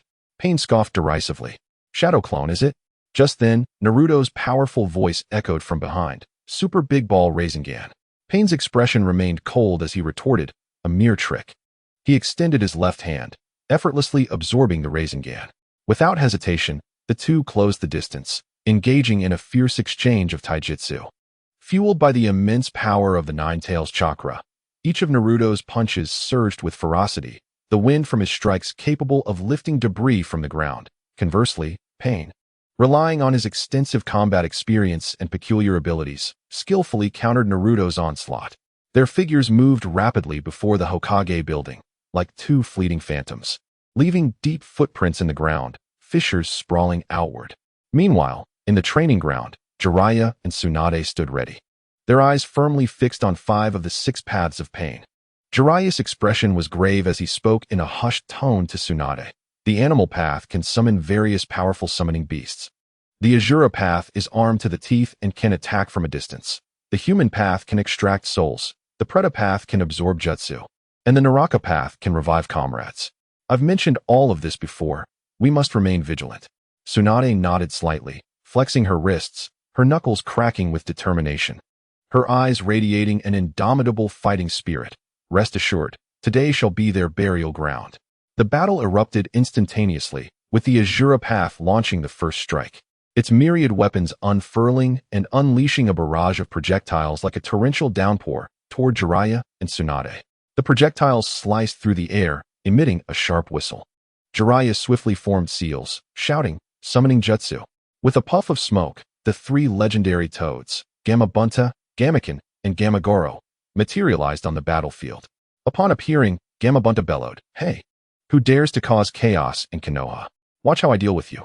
He swung his massive fists, eager for combat. Gamakin flicked his tail nonchalantly, saying, "Yeah, it's been a while since I've stretched my legs." Gamagoro emitted a deep rumble in agreement. Simultaneously, the animal path rapidly formed seals, chanting incantations. And with a swirl of smoke, 6 uniquely shaped summoning beasts emerged before everyone. A gigantic crab waved its sturdy claws, producing a clattering sound. A centipede exuded toxic fumes, its myriad legs scuttling swiftly, leaving a green trail behind. A massive rhinoceros huffed and puffed, its sharp horn glinting ominously. A gigantic 8-headed bird spread its wings, casting a shadow over all, its piercing cries slicing through the air. A cunning chameleon stealthily blended into its surroundings, waiting to strike, and at the center, a 3-headed hellhound howled in unison, its voice reverberating, causing the very air around to tremble. Gamabunta charged toward the 8-headed bird, leaping into the air and swinging his sword towards its wings. The 8-headed bird struggled to evade, its sharp claws aiming for Gamabunta. Gamakin engaged the hellhound, his tail whipping like a lash. One head of the hound nimbly dodged, while the other 2 lunged with ferocious roars, their foul breath overwhelming. Gamagoro confronted the rhinoceros, bracing himself as the rhinoceros charged, and Gamagoro opened his mouth wide, clamping down on the rhinoceros's horn, both locked in a stalemate. The ground beneath them pockmarked with deep craters, fissures spreading like spider webs. Umbu ninjas and Ibiki Marino surged forward. Ibiki, with keen eyes, locked onto the rhinoceros, swiftly forming seals with his hands, shouting, summoning technique. A colossal lucky cat appeared out of thin air, meowing as it used its massive form to trap the rhinoceros tightly. "Is that all you've got?"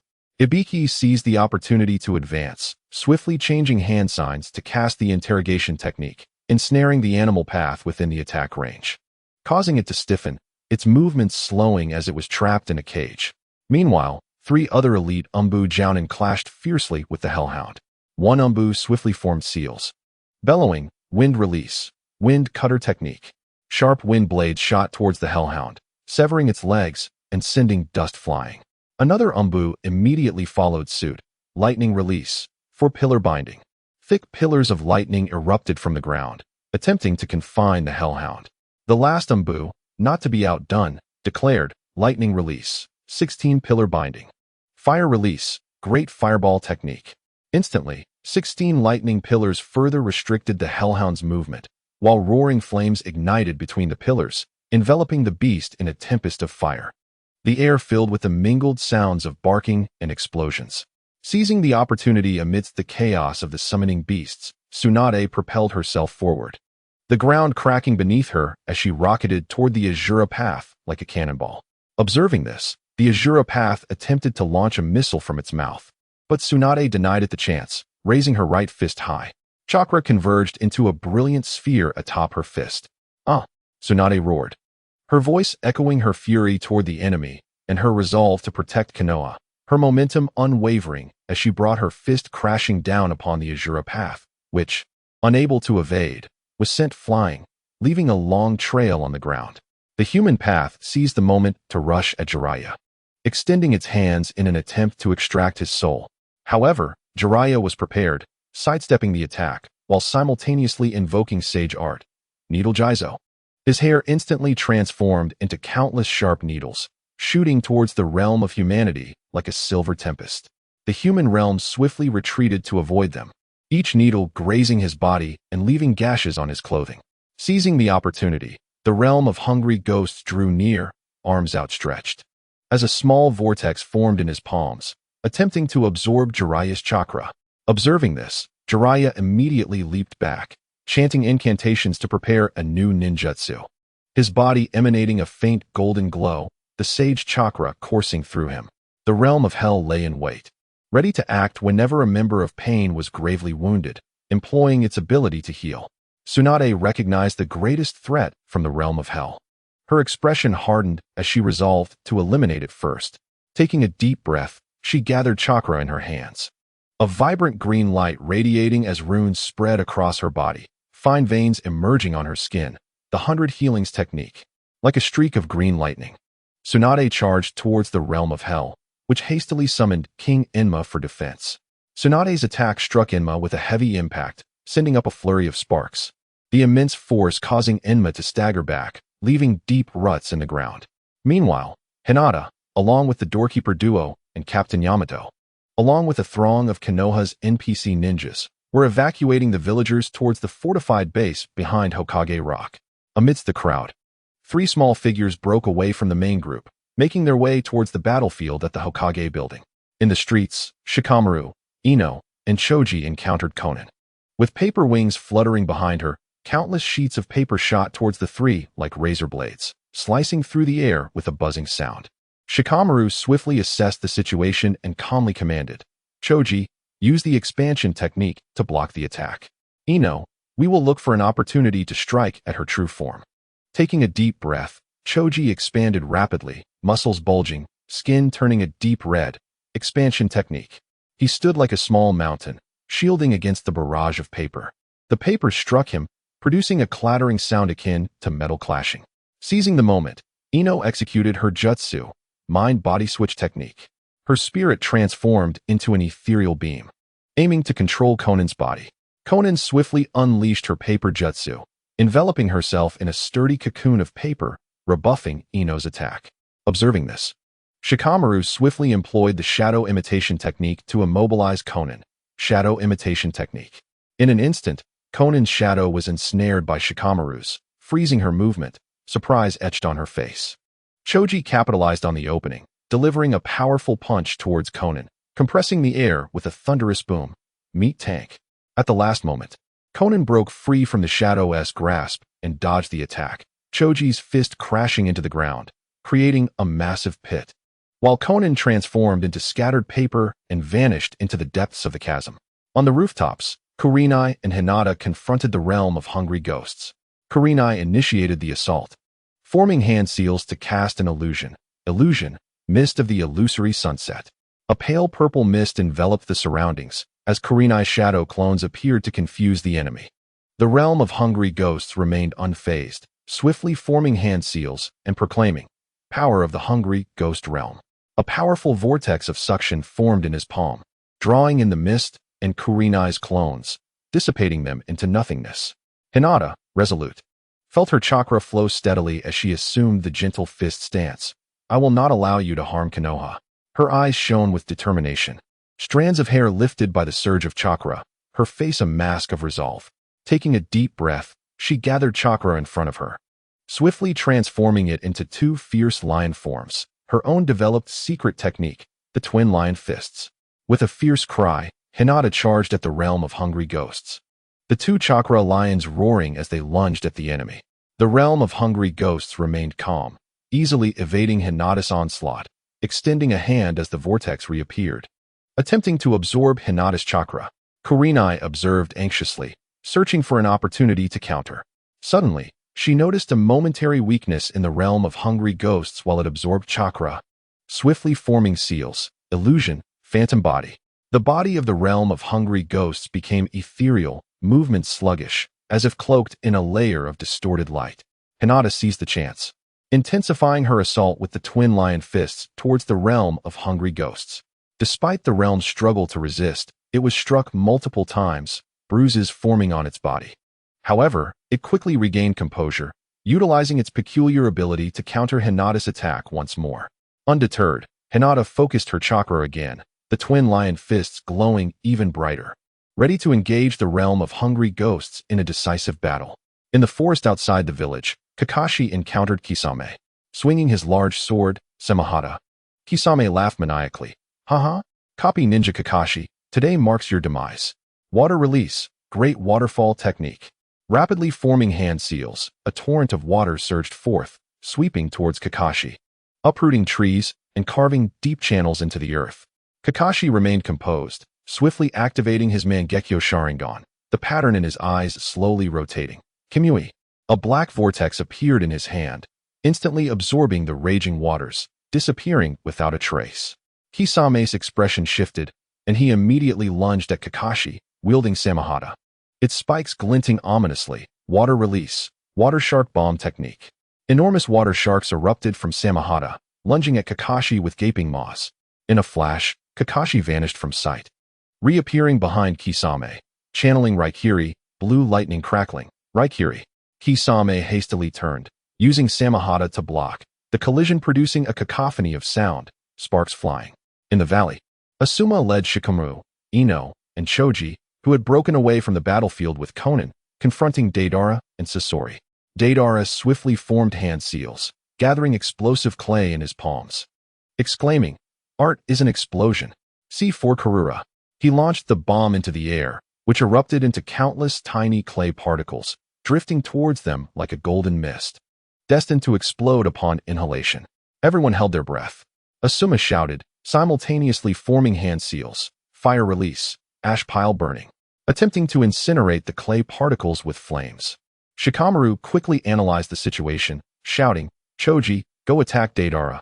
Ino and I will find a way to deal with Sasori." Choji inhaled deeply, expanding once more. Expansion technique. He charged towards Deidara like a tank. While dodging, Deidara continuously hurled explosive clay. C1 clay bomb. The bombs exploded around Choji, the battlefield erupting in flames and smoke. Ino and Asuma charged towards Sasori, who sat coldly atop his puppet.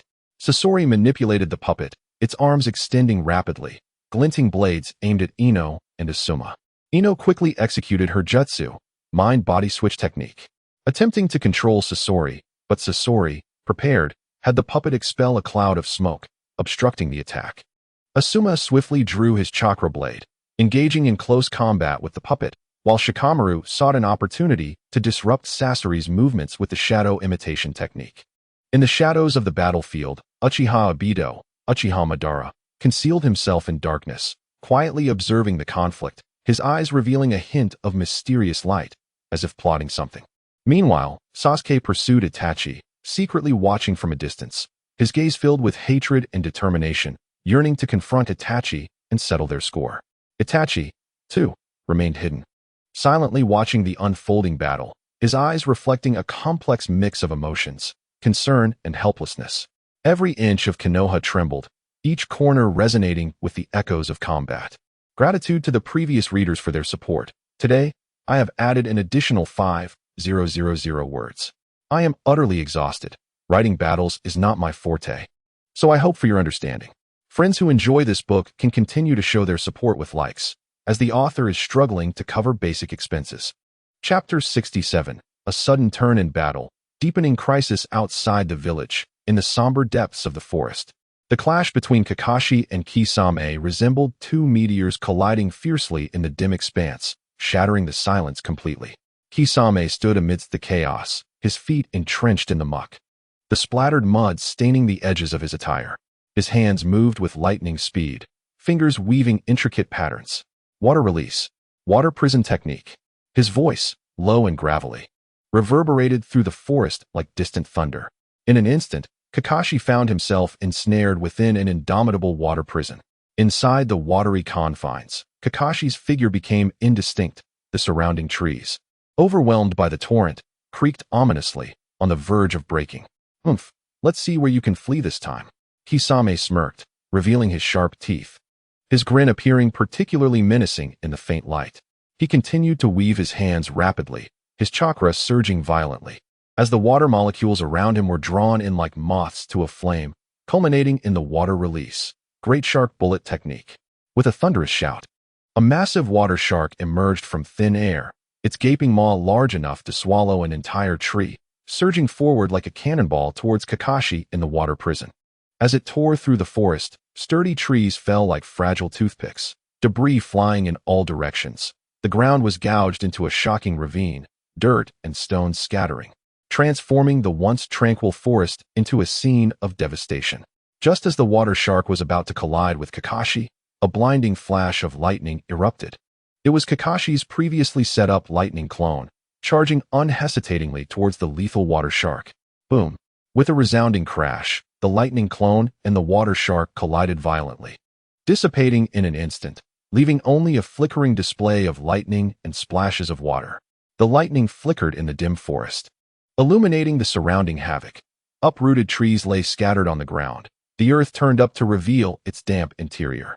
Kisame landed heavily, his legs bending slightly to steady himself, his chest heaving as he gasped for air, sweat mingling with the rain cascading down his scarred face. Having unleashed such powerful jutsu in quick succession, even a formidable ninja like him was near exhaustion, both physically and in chakra. Kakashi, equally breathless after summoning the lightning clone, leaned against a fallen tree. His complexion as pale as parchment, sweat and rain streaming down, yet his gaze remained resolute, fixed on Kisame, wary of his next assault. Humph, no wonder you are Kakashi. You possess skill, Kisame panted, a sinister smile still plastered on his face. But your luck ends here. Kakashi scoffed, if you seek my life, you are not worthy. Though his voice bore the weight of fatigue, it resonated with unyielding determination. At that moment, as Kakashi momentarily relaxed, a peculiar disturbance rippled behind him. Uchiha Obito, who had been stealthily observing from the sidelines, had been watching Kakashi's battle like a ravenous wolf eyeing its prey. Seizing this opportune moment, a glint of cold light flashed in his eyes as he activated his Kimui. Instantly, a mysterious black vortex appeared silently behind Kakashi, Obito's masked figure gradually emerging from within, emanating a chilling aura. Before Kakashi could react, Obito swiftly launched several black rods, piercing Kakashi to the ground with the speed of a released arrow. Kakashi was immobilized, shock and fury flooding his eyes. Obito stepped closer, a mocking expression on his face as he coldly declared, "This eye is wasted on you. You remain feeble, having lost the worth to possess it." Kakashi gritted his teeth, wanting to retort, but found himself too weak to utter a word. Before Kakashi could respond, Obito reached out, brutally prying away Kakashi's Sharingan. Kakashi emitted a muffled groan of pain, blood streaming down his cheek, pooling in the mud below, staining it a vivid crimson. With a kick, Obito sent him flying into the distance, Kakashi's body crashing heavily against a tree before sliding down into the mud, unconscious and unresponsive. Obito had never intended to kill Kakashi. In his grand and deranged plan for the Eye of the Moon, Kakashi's existence would still play a role. This strike was meant to incapacitate him without taking his life, thus preventing Kisame from further attacking Kakashi. Obito turned towards Kisame, who regarded him with a flicker of confusion. Obito murmured, "You go assist Pain, I will handle things here." Although Kisame was filled with doubt, he nodded, "Then I shall see how the battle fares with Pain." With that, he swiftly departed towards the direction of Konoha, his figure quickly vanishing into the rain. Meanwhile, Obito, gazing at the Sharingan still warm with blood in his hand, was engulfed in a whirlwind of thoughts, his expression a complex tapestry of nostalgia and future ambitions. Soon, he dissolved into nothingness, entering the enigmatic realm of Kamui. At the same time, high above the Hokage building, Naruto and Pain had been locked in fierce combat for an extended period. Surrounded by the unique chakra radiance of the Sage Mode, Naruto, initially brimming with confidence, was astonished to find himself unable to dispatch Pain in an instant, despite his formidable state. Both possessed the powers of the Sage, making it difficult to ascertain a victor without resorting to system skills. After a heated exchange of techniques, Naruto and Pain momentarily separated. Naruto swiftly reached into the system space, retrieving the ancient measuring tool. This tool felt archaic and weighty in his grasp. With his left hand, he quickly formed seals, infusing the Nine-Tails chakra into it like a roaring flame, followed by the natural energy of Sage chakra, and finally, the potent Six Paths Yang Shield chakra, merging them into a harmonious fusion. As the chakra continued to flow, the ancient measuring tool shone brilliantly, radiating like a newly birthed sun. At last, the moment had arrived. Naruto gripped the ancient measuring tool tightly, his voice trembling with excitement, as a sense of familiar vigor surged within him. Reminiscent of the past, when he had called himself the Flame Emperor, Pain, acutely sensing the amalgamation of chakra within the measuring tool, felt an ominous chill. He knew that if Naruto released this power, the current embodiment of Yahiko he inhabited would be utterly obliterated. Naruto, observing Pain's grave demeanor, was filled with anger and resolve. Unable to contain his expletives, "My dear brother, go down and experience the pain you so cherish." As his words fell, the energy coalesced completely, and utilizing the system's gifted skill, Wind Release, Tearing Wave, firmly planted in the air, he swung the ancient measuring tool with a mighty shout. "Here it comes." In an instant, a slash imbued with searing flames surged forth, the surrounding winds gathering as if summoned, amplifying the inferno. This overwhelming assault surged towards Pain with the force of a tidal wave. Chapter 68. Catastrophe descends. Konoha stands firm. Pain gazed at the onslaught of flames and violent chakra. A wave of dread washing over him as he sensed the impending strike. His heart sank, and his aura tightened instinctively. Reacting on reflex, he raised his hands, his Rinnegan spinning wildly as he attempted to activate his absorption ability.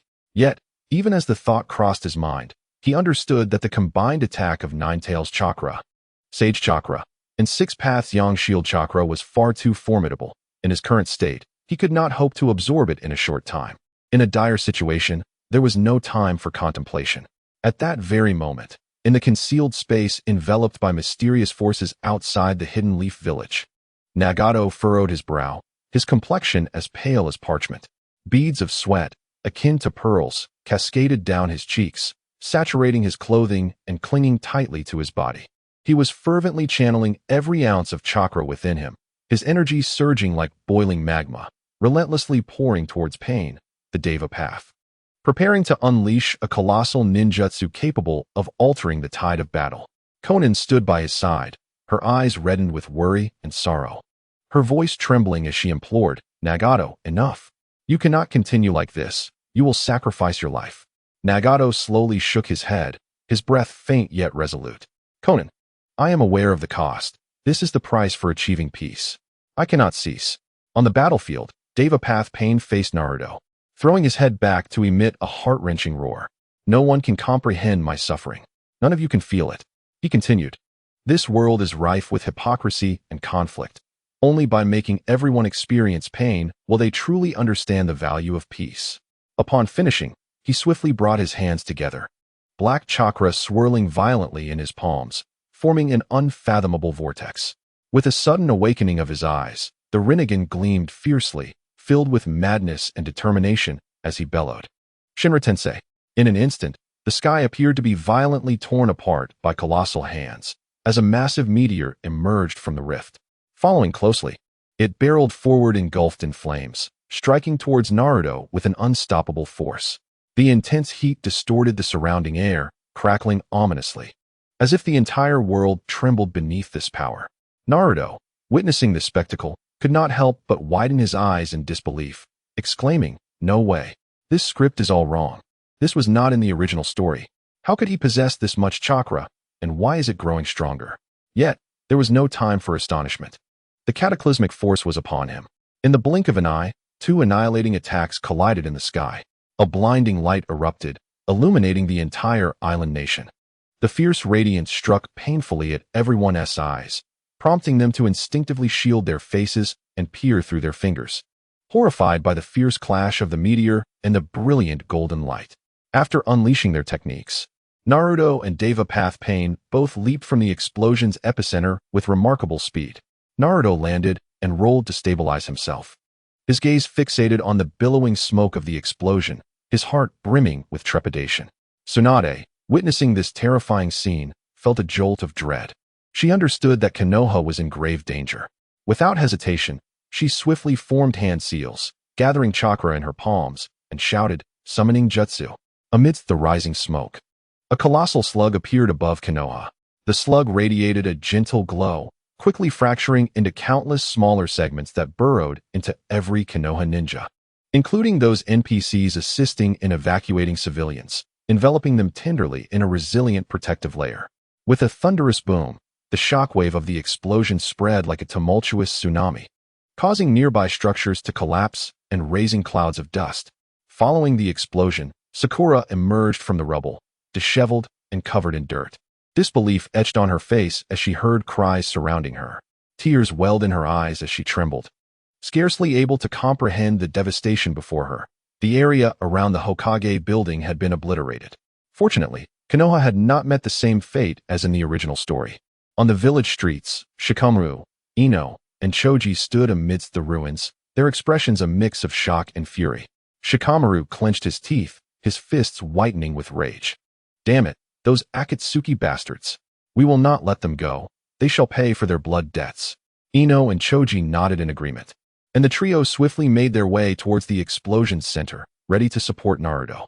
As the smoke on the battlefield gradually dissipated, Naruto and Devapath Pain faced each other once more, the air thick with palpable tension.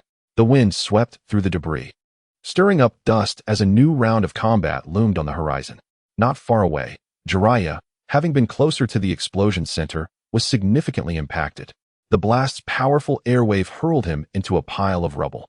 Coughing, Jiraiya struggled to emerge from the debris, his clothes tattered and his body adorned with several abrasions. Blood trickling down his cheek. He gazed up at Naruto and Devapath Pain suspended in the sky, unable to suppress his irritation. That brat didn't he even give me a heads up before unleashing such a technique. I nearly met my end. While he complained, Jiraiya sensed an ominous disturbance behind him. Years of combat experience kicked in. Without a moment's hesitation, he sidestepped, channeling chakra into a defensive barrier. Almost simultaneously, several black rods shot towards him like lightning, striking his shield with a resounding thud. Jiraiya focused intently and saw Obito's masked figure materialize. "You masked man, what are you scheming now?" Jiraiya glared, his voice booming. Obito ignored Jiraiya's inquiries, swiftly appearing behind him, reaching for his back. Jiraiya attempted to evade, but found his body ensnared by an unseen force, his movements sluggish. Obito, seizing the moment Jiraiya was distracted by the black rods, employed a special ninjutsu that interfered with Jiraiya's actions. In the blink of an eye, Obito retrieved a sealed serpent from Jiraiya's back, Orochimaru. Jiraiya felt a surge of anger and disbelief, wanting to intervene, but it was too late. After rescuing Orochimaru, Obito said nothing and instantly vanished with him into the Kamui dimension. Damn it, Jiraiya fumed, stamping his foot in frustration. He had yet to deal with Orochimaru before Obito interfered and whisked him away. Clenching his fists, he shouted, "I will not let you get away with this." Chapter 69. Intrigue and bargains within the Kamui dimension. Obito loomed like a dark deity, exuding a chilling aura as he gripped the writhing Orochimaru, who was desperately thrashing yet futilely attempting to escape Obito's iron grasp. Obito smirked coldly. "Look at you now, Orochimaru. Once one of the legendary Sannin, basking in glory, and now reduced to this pitiable state. How unpredictable fate can be." His tone dripped with unmasked derision, as if observing a tragic and laughable failure. Orochimaru, hearing this, stiffened abruptly, his once-slit eyes widening with suspicion and alertness. After a brief moment of bewilderment, he spoke, his voice hoarse from disuse. "Toby, is it really you who saved me? But what do you mean with that condescending tone? Do we have some unresolved history I am unaware of?" Orochimaru was deeply perplexed, struggling to understand why this enigmatic figure had chosen to save him while simultaneously deriding him. Obito, impatient, interrupted Orochimaru's musings with a wave of his hand. "Spare me the useless chatter. I am not your benevolent savior. Tell me, how can I revert you to your human form? Do not play games with me, be straightforward. I have little patience." Obito's gaze was icy, piercing through the mysterious mask, as if he could dissect Orochimaru's innermost thoughts. Orochimaru silently lamented, swiftly weighing the pros and cons in his mind. He was acutely aware that he was currently sealed within this serpent's form, his strength diminished to a mere fraction, leaving him vulnerable to manipulation. Returning to Jiraiya's side would undoubtedly subject him to endless torment, whether through incessant lectures or forced visits to the women's bathhouse, leaving him with little hope of survival. On the other hand, falling into the hands of the Akatsuki might lead to exploitation. Yet it would provide him with a modicum of leeway. With his cunning and resourcefulness, he might even uncover an opportunity for escape. Contemplating this, the small serpent flicked its tongue and hissed, "Bring me the red bean from the Yugure, and I shall divulge the method to break the seal." As he spoke, Orochimaru calculated in his mind, plotting for the moment he could regain his strength and seize control of his own fate, breaking free from the Akatsuki's grasp. However, before Orochimaru could finish his sentence, Obito, as if discarding a hot potato, flung the serpent hard against the cold ground of the Kamui space. Orochimaru's body rolled several times, shedding numerous scales and hissing in pain. Before he could gather his wits, Obito's form dissolved into nothingness, leaving behind only a ripple of spatial distortion, vanishing without a trace. Orochimaru glared in the direction of Obito's disappearance, his tongue flicking in anger as he gritted his teeth at the thought. Is it that accursed Mangekyo Sharingan again? How infuriatingly desirable that power is. But do not revel too much in your triumph. When I recover, I shall settle this score with you, and you will find it far from pleasant.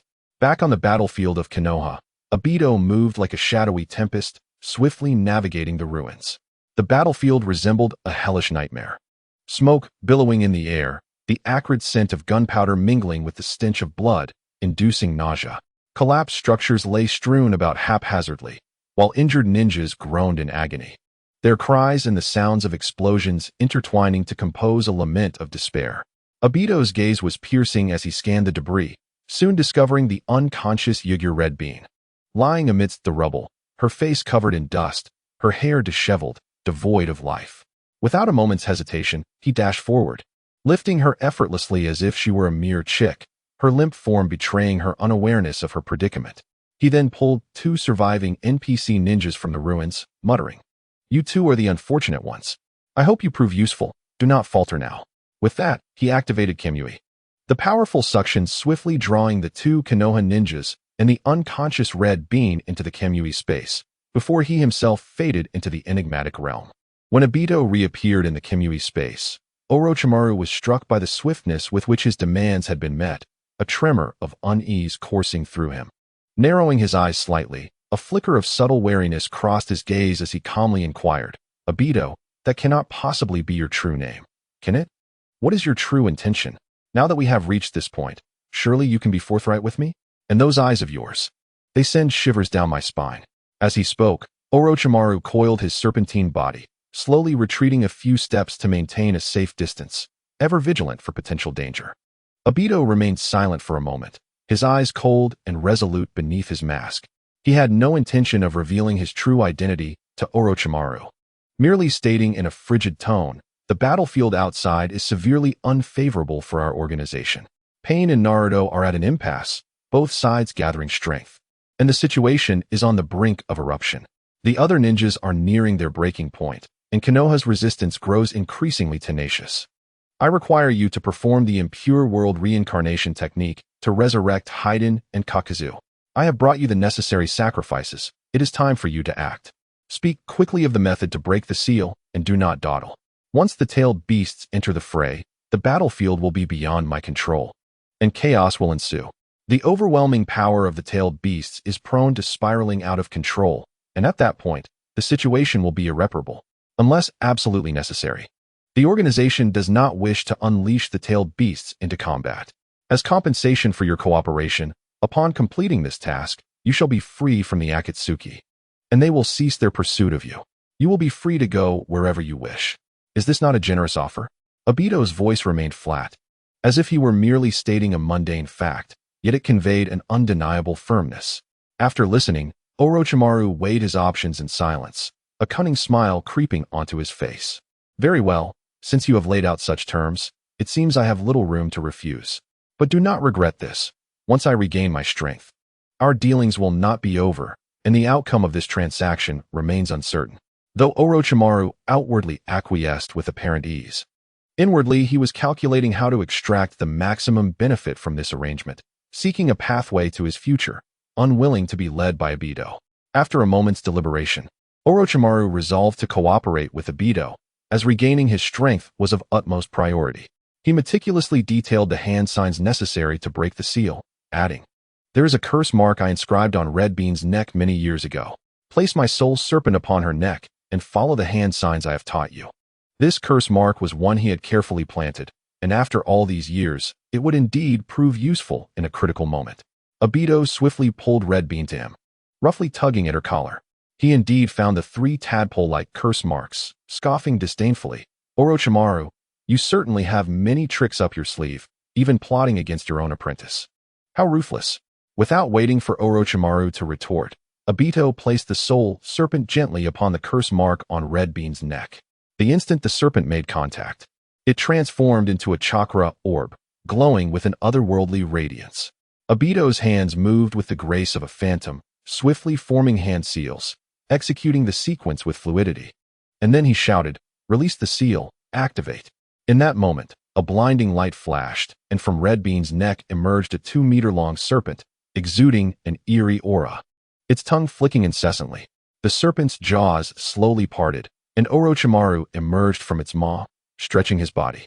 a look of elation crossing his face as he inhaled the long-lost air of freedom. In the Kamui space, an oppressive silence loomed, as if the very air had solidified. Obito's expression was grim, his movements deliberate, and with a swift motion of his arm, 2 small vials flew toward Orochimaru like arrows. The vials traced precise arcs in the air, landing steadily in Orochimaru's grasp. Here, this is the hair of Haiden and Kakuzu that was preserved within the organization. Kept for this very moment, Obito's voice was low and chilling, resonating with an icy clarity in the stillness of the space. Orochimaru caught the vials deftly, an eyebrow arching slightly as he cast a sideways glance at Obito, his trademark cunning smile forming as he remarked, "Ah, you are quite meticulous, having prepared these in advance." He leisurely unscrewed the caps, scrutinizing the contents closely. Once he confirmed their authenticity, he immediately knelt down, his hands moving like agile serpents as he swiftly began to inscribe the intricate patterns of the impure world reincarnation technique upon the ground. As he worked, the mysterious formation gradually materialized, the twisted lines emanating an unsettling energy, as if whispering secrets long kept hidden. Once the formation was complete, Obito stepped forward, effortlessly tossing the 2 unconscious Konoha NPC ninjas into the array as if they were weightless. The dull thud of their bodies hitting the ground echoed through the space, creating an oddly jarring contrast to the oppressive silence. Orochimaru, observing the situation, curled his lips in disdain and complained, "Be gentle, be gentle. Don't damage these 2 live sacrifices. They are crucial." Having said that, he carefully placed the medium containing hair at the designated spot within the formation. Following this, his hands moved with astonishing speed to form seals, his incantations tumbling forth in a blur, so rapid that one could scarcely discern the words he uttered. Suddenly, he forcefully slapped the ground and shouted at the top of his lungs, "Ido Tenshin no Kajutsu." Instantly, a brilliant light erupted from the formation, blindingly bright, making it nearly impossible to open one's eyes. The 2 unconscious ninjas seemed to be yanked awake by an invisible, powerful force, their bodies convulsing uncontrollably. They jolted from their slumber, their faces etched with terror and confusion, only to find themselves ensnared in layers of peculiar paper. A heart-wrenching scream escaped their lips, the sound echoing like a cry from the depths of hell, sending chills down the spine. As the radiance gradually faded, 2 figures slowly emerged within the formation. Their faces were marred by cracks, clad in the Akatsuki attire of red clouds on a black background, Haiden and Kakuzu, who had just been resurrected through the impure world reincarnation. As Haiden regained consciousness, his eyes widened in disbelief, and he shouted, "What? I'm alive again. Wasn't I reduced to dust by that brat, the Nine-Tails Jinchuriki? What on earth is happening?" While he spoke, he flailed about like a headless fly, clearly unable to comprehend how he had returned to life. Kakuzu, on the other hand, remained much more composed. He furrowed his brow, glanced down at his altered state, then looked around, coldly uttering, "Impure world reincarnation? Could it be the second Hokage's technique?" His piercing gaze fixed upon Orochimaru, as if seeking answers from his expression, attempting to unravel the mystery behind this occurrence. At that moment, a voice emerged from behind them. "Obito's, Haiden, Kakuzu, you have both been resurrected. The organization is currently engaged in capturing the Nine-Tails in the Hidden Leaf Village. The situation is dire, and we urgently require your strength. Follow me, and I shall explain in detail along the way." With that, Obito tossed a set of Akatsuki attire to Orochimaru and added, "This time, you must also participate. This was already established as your reward in my plan to save you. So no slacking off." Upon hearing this, Orochimaru's mind erupted with sarcastic thoughts. All right, you and I are connected, yet you wish to outsmart me. Just wait until we exit. I shall show you how I will bring about your demise." However, outwardly, he merely curled his lips in disdain and replied, "Humph, fine. In light of your saving me, I will accompany you on this venture." He then silently donned the Akatsuki attire and lifted the unconscious red bean, trailing behind Haiden, Kakuzu, and Obito as they exited the Kamui space. Outside the battlefield, in a concealed corner by the riverbank, Sasuke gazed intently at the fray, his eyes locking onto Naruto battling pain in the sky. At that moment, Naruto radiated immense power, standing out amidst the chaos, as if proclaiming his strength and inviolability to the world. Sasuke watched him, his eyes filled with bitterness and anguish. his teeth grinding together as a tumult of emotions surged within him, nearly overwhelming him. Why? Why am I still so weak? Not only can I not defeat Naruto, but I cannot even kill Itachi. When will I avenge my clan and my parents? He screamed internally, his agitation mounting, his rationality gradually consumed by rage. Suddenly, Sasuke's knees buckled, and he collapsed to the ground, pounding his fists against the earth, blood seeping from his palms and spreading across the ground in a harrowing sight. He cried out in a hoarse voice, "Why? Why? Why?" Under the intense emotional strain, the Tomo in his Sharingan spun wildly, tears of blood cascading down his cheeks. Gradually, his Sharingan evolved into the form of a kaleidoscope, successfully transforming into the Mangekyo Sharingan. Sasuke felt a surge of newfound power coursing through him, a force both foreign and formidable, as if it hailed from an enigmatic realm. He slowly rose, gazing at his reflection in the river, beholding eyes that were starkly different from before, now endowed with 3 new abilities. A faint chuckle escaped his lips, "Ha ha," starting as a whisper akin to the flutter of a mosquito before crescendoing into a maniacal laughter. Is this the power possessed by that man? At last, I too have obtained it. The laughter abruptly ceased as he cupped water in his hands by the riverbank, washing the blood from his face. Taking a deep breath to steady his emotions, he turned and strode purposefully toward the battlefield, his figure elongated in the twilight's glow, heralding the arrival of a new storm. Meanwhile, Uchiha Itachi, observing from a distance, felt a tumult of emotions within him. Severely injured, he yearned to assist Naruto against pain. Yet his body was on the brink of exhaustion, his ocular power waning, leaving him with enough strength to activate his Mangekyo abilities just once before succumbing to blindness. The only factor that could alter the tide of battle lay in the eye of Shursui, the Kodo Amatsukami, which he had entrusted to him before his death. Chapter 71. The dark conspiracy of Root. Deep within the earth of the Hidden Leaf Village, the Root base resembled a forsaken fortress of darkness, eerily silent. Torches flickered on the walls, their tiny flames dancing alone in the gloom, the dim glow barely outlining the cold, rough stone surfaces, doing little to dispel the chill, but rather intensifying the sinister atmosphere. The air was thick with the scent of dampness and mildew, mingled with a stifling sense of oppression, each breath akin to swallowing decay. The Fifth Hokage, one of the F4 of Konoha, Danzo, the leader of Root, sat upon his throne in the depths of shadow, his form hunched, clad in a black and white kimono tightly wrapped around his gaunt frame, resembling a vulture lurking in darkness, awaiting the opportune moment to strike. As he gradually unwrapped the bandages from his head, the eye of Shursui, filled with ambition and calculation, became visible, emanating a chilling light. His eyes remained closed, the wrinkles on his face resembling deep grooves etched into ancient bark, each line seemingly concealing unspeakable secrets, exuding an aura that instilled fear. Akin to a demon awakened from a dark abyss, controlling the fates of all present. Beneath the throne, dozens of ninjas adorned with menacing masks knelt in a fan formation, their postures low and breaths deliberately hushed, radiating an air of lethal mystery, akin to a pack of wolves poised to pounce on their prey. At the forefront of these ninjas knelt the oil girl Ryoma, slightly leaning forward, clad in a specialized form-fitting black outfit. His high collar obscured half of his face, revealing only his sharp, piercing eyes, like cold stars twinkling in the night sky, perceiving all that transpired. His hands, enveloped in thick, specialized gloves, were designed to better control and conceal the parasitic insects that lay in wait within his arms, those tiny creatures serving as his silent, extended senses, keenly attuned to the slightest movements in the outside world.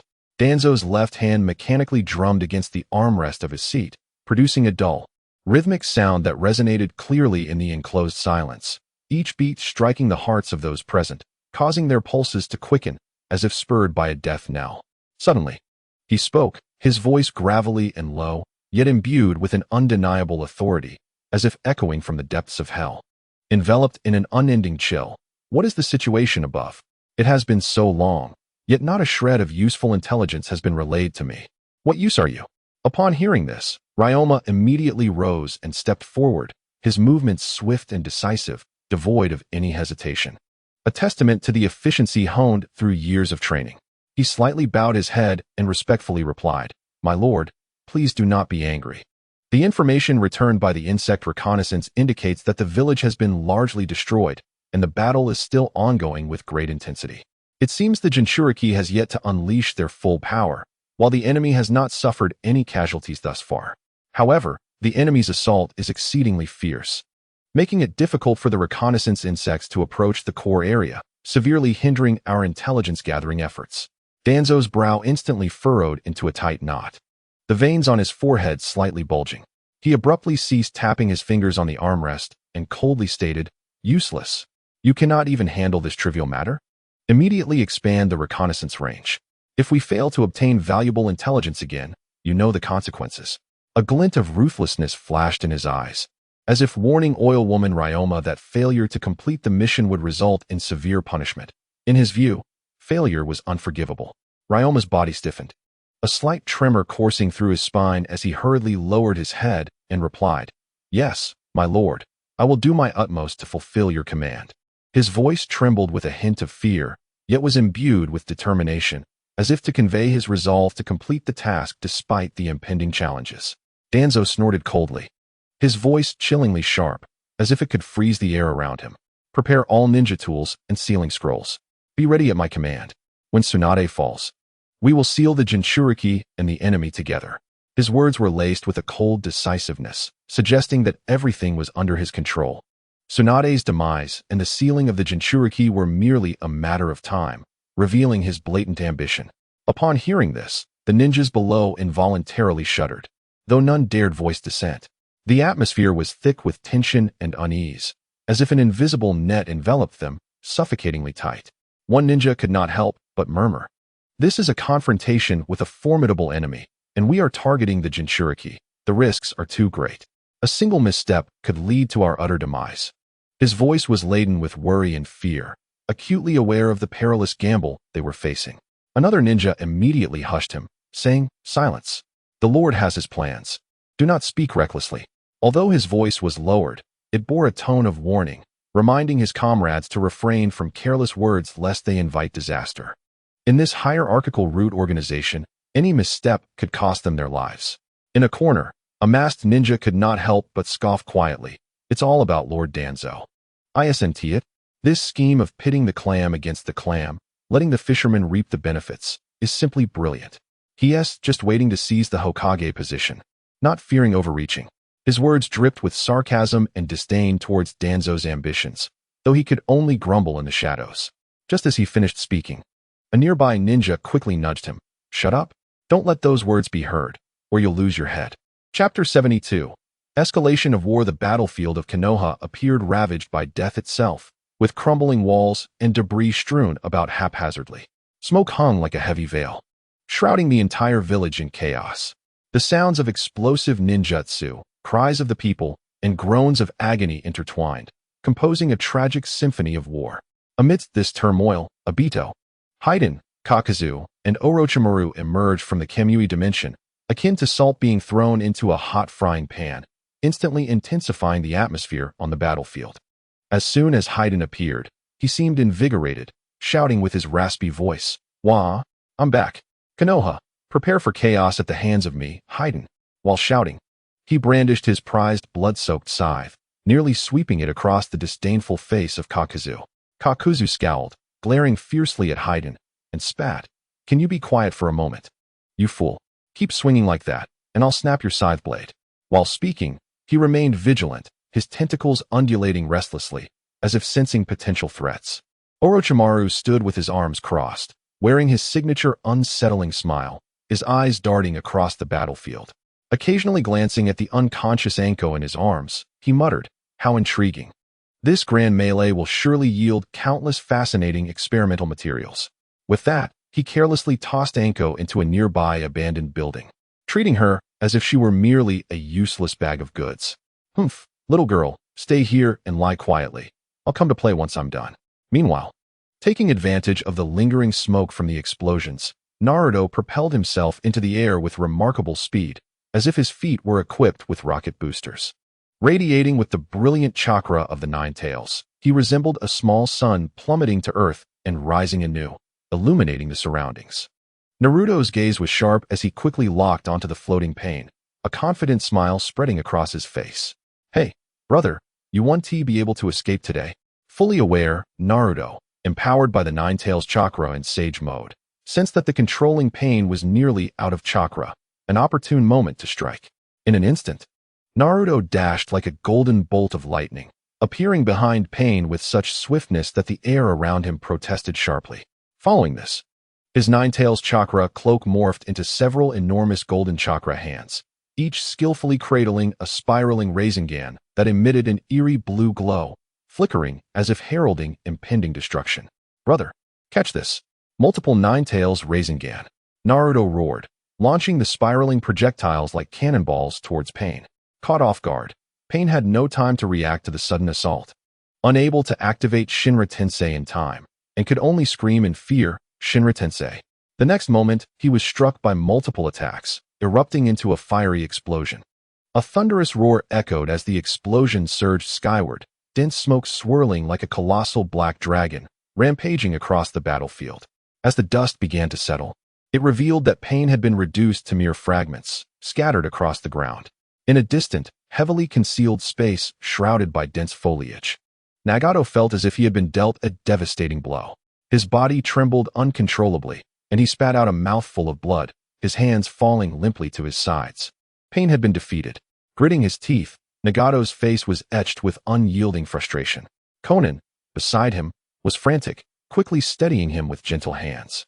Though her own anxiety was palpable, she hastily retrieved a vial of medicine from her back and without hesitation, poured it into Nagato's mouth.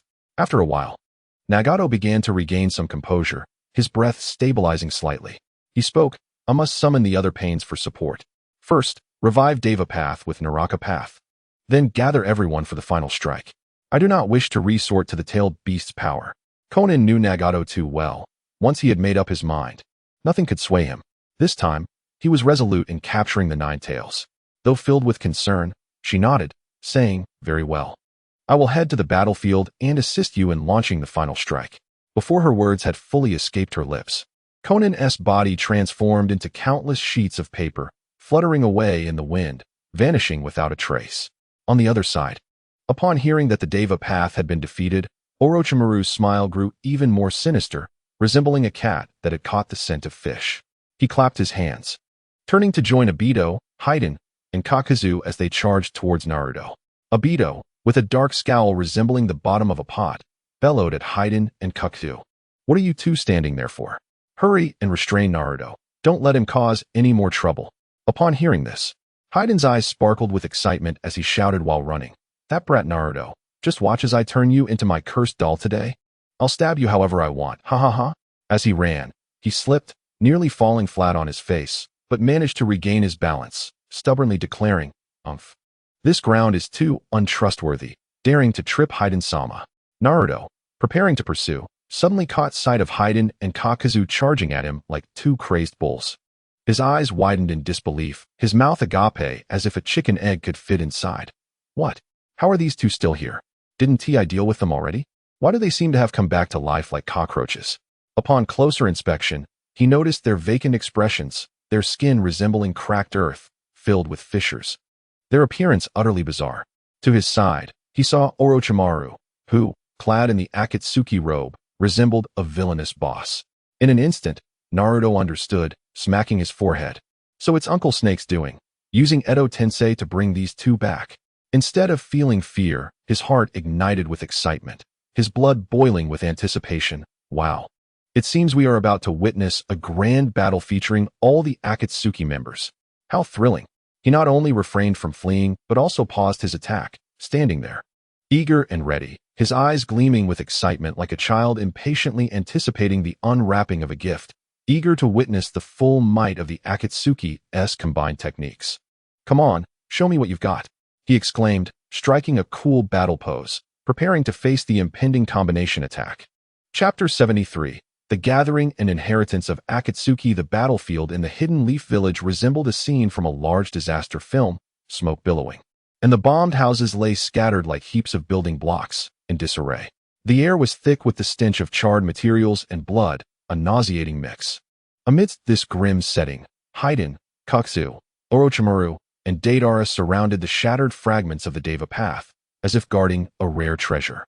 Haiden, as if fueled by adrenaline, gripped his beloved scythe tightly, its blade gleaming coldly, reflecting his maniacal face. He shouted at the top of his lungs, his voice sharp enough to pierce the atmosphere. "Get lost, everyone. Whoever dares approach our leader, I'll chop them into dumpling filling and use my curse technique to ensure they suffer eternally in the depths of hell." He continued to shout, jumping around wildly, brandishing his scythe, as if the very air around him was his foe. Kakuzu stood silently to the side, resembling a sullen gourd. The black tendrils behind him writhed like famished pythons, cautiously probing the surroundings. His gaze was as frigid as an icy cavern, silently warning, "Those who dare approach will meet their demise." Orochimaru crossed his arms, wearing his trademark enigmatic smile, his serpent-like eyes gleaming with inscrutable light. To him, this battle was merely a colossal experiment for gathering novel materials, perhaps even discovering something astonishing. Haiden bounced around, cackling. "Heh. Once the leader is revived, you small fry will be ground to dust. The entire ninja world will tremble beneath the feet of our Akatsuki." At that moment, an invisible yet potent command resonated throughout the battlefield. The Pain members engaged in fierce combat immediately received the instruction, their movements pausing momentarily before they unhesitatingly abandoned their opponents and sped towards the center of the battlefield. The human path, previously locked in a fierce struggle, suddenly unleashed a powerful punch, sending his opponent flying before darting towards the gathering point like a streak of black lightning, his movements fluid and decisive. The Azura Path's mechanical parts whirred ominously, blasting steam as he rocketed towards the center, showing no signs of hesitation. The Beast Path rode his colossal summoning beast, rampaging through the ruins, with dust flying everywhere as he raced towards the designated direction. Meanwhile, at the other end of the battlefield, Deidara and Sasori were locked in a fierce struggle against Asuma's team. Hearing the gathering command, Deidara stomped his foot in frustration, muttering, "Ugh, what terrible luck. I haven't even turned these guys into fireworks yet, and now I have to retreat. Fine, I'll let you off this time. When we meet again, I'll ensure you're left with nothing but dust." While speaking, he frantically worked with clay, and soon a massive clay bird emerged before him. Sasori swiftly retracted his puppet, coldly huffing, "Humph, when we meet again, be prepared to become my puppet parts." With that, the two leaped onto the bird and soared towards the battlefield center. Kisame had long been lurking in the shadows, and upon receiving the command, quickened his pace. His massive frame moving like a small mountain, with his shark skin swaying behind him, creating a thudding sound. He muttered, "So slow, let us gather quickly and finish this." At the battlefield's edge, Itachi Uchiha finally managed to rescue Kakashi from the wreckage. As Kakashi groggily awoke, he felt a hollow sensation in his left eye, his heart sinking as he slumped to the ground like a deflated balloon, devoid of the strength to speak. After a long moment, he weakly expressed his gratitude to Itachi, but thereafter fell silent. Itachi, with a serious expression, looked at Kakashi and earnestly said, "Kakashi-senpai, this is the Mangekyo Sharingan with Kodo Amatsukami. I am entrusting it to you. Regardless of the outcome of this battle, if Sasuke still wishes to destroy the leaf, I hope you can use these eyes to bring him back to the right path." Carefully, he withdrew a crow bearing the Kodo Amatsukami eye and gently placed it in Kakashi's hand. Kakashi looked up, his eyes filled with shock and emotion. About to say something when Itachi interrupted, "No time for words. Protect the leaf. This is our shared mission." With that, Itachi turned and strode towards the center of the battlefield, his solitary figure exuding a reassuring determination, as if he bore the fate of the entire ninja world on his shoulders. At the battlefield's heart, the members of Akatsuki began to assemble. The atmosphere was stifling, suffocating like the calm before a storm. Everyone sensed that a battle capable of upheaving the ninja world was about to commence, and the outcome would undoubtedly explode like a powerful bomb, shattering the current world order into chaos. As everyone harbored their thoughts, the Hell Path finally arrived at the center of the battlefield. Observing his arrival, those around instinctively stepped aside, clearing a space.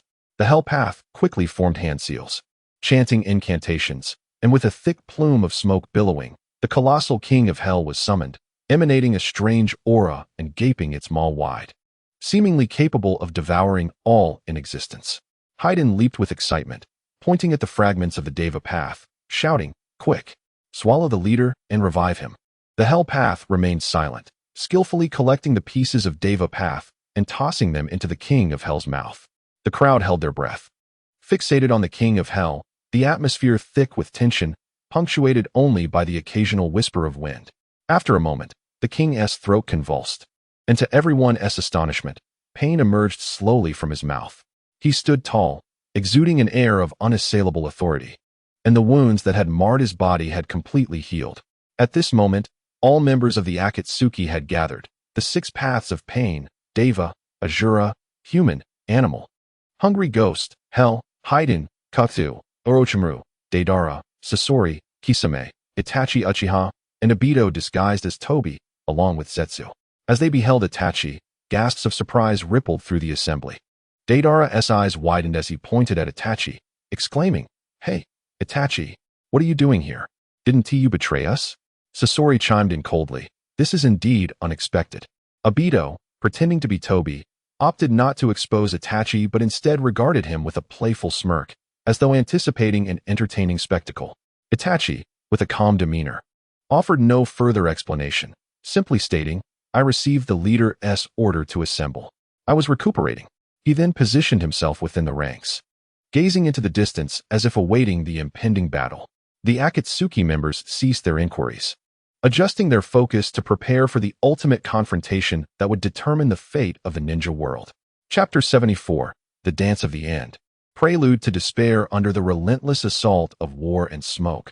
The village of Konoha had been reduced to a desolate wasteland. Ominous clouds loomed overhead, heavy as lead, casting a pall of oppressive darkness over the village. Torrential rain fell in torrents, battering the scarred earth and splattering mud everywhere. The acrid scent of smoke intertwined with the metallic smell of blood, saturating the air and inducing a wave of nausea. The members of the Akatsuki exuded an aura of death, standing like phantoms, closing in on Naruto, initiating a battle that could rewrite the history of the ninja world. Deva Pain floated among them, radiating an intimidating presence, his expression as cold as ancient frost. His deep voice, imbued with the weight of darkness, reverberated. This moment marks the end of the old order and the dawn of a new world. Naruto, you are merely a stubborn remnant of the past. Only by obliterating you and the hindrance to peace, that is Konoha, can true tranquility be achieved. Everyone, unleash your full power and execute the strongest combination of jutsu. Obito's Sharingan flickered with fervor as he swiftly initiated the attack. His movements were as quick as lightning, warping the very fabric of space around him, creating a dissonant hum as if the rules of reality were being forcibly rewritten. "Kamui," he shouted, his voice laced with determination. Instantly, the ground beneath Naruto crumbled like shattered glass, sending him plummeting uncontrollably, akin to a kite severed from its string. Obito unleashed Kamui once more, the distorted space resonating like a black lightning bolt, voraciously consuming Naruto. In a flurry of panic, Naruto desperately maneuvered to evade, but the rift grazed his garments, tearing through the air with a piercing shriek, threatening to shatter his last flicker of hope. Under the relentless barrage from Obito, Naruto was forced to the ground. Just as his feet touched the earth, Zetsu's form surged forth from the ground like a dark liquid, spreading ominously. "Haha, gotcha," Zetsu cackled, his voice dripping with mockery. The ground beneath Naruto transformed into an abyssal mire, and countless black arms, birthed from Zetsu, erupted from the earth, ensnaring Naruto's limbs like ravenous serpents, intent on dragging him into an endless void. Struggling fiercely, Naruto felt as though the areas seized were infused with lead. Immobilizing him as an unprecedented dread began to seep into his heart. "Curse technique, death by blood," Haiden exclaimed, his face flushed with excitement. Resembling a frenzied demon as he brandished his blood-stained scythe, his voice shrill and piercing, as if to pierce the heavens. He plunged the scythe into the ground, causing grotesque crimson patterns to surge outward like a tidal wave, the air thickening with a putrid stench as the earth sizzled and cracked beneath the weight of death's shadow, ensnaring Naruto in the center of the markings, leaving him no avenue of escape. Kakuzu swiftly moved his hands, conjuring black tendrils that slithered from his back, writhing like agile serpents, infused with an eerie power. He bellowed, "Earth release, multiple hardening technique." The tendrils transformed into massive rocky serpents, each as thick as a barrel, their surfaces rugged and adorned with sharp protrusions, emanating a chilling malice. The serpents lunged at Naruto, shattering the terrain as they advanced, coordinating seamlessly with Heiden's curse technique, effectively sealing off all potential escape routes, plunging him into despair. Technique of the 100 Puppets. Sasori unleashed, releasing a scroll that summoned a tidal wave of puppets. 3,000 in total, their metallic bodies clanging in perfect unison, resembling a merciless mechanical army. Simultaneously, Deidara feverishly manipulated clay, his face alight with artistic fervor, shouting, "Art is an explosion." He hurled clay bombs into the throng of puppets, which adhered to them seamlessly.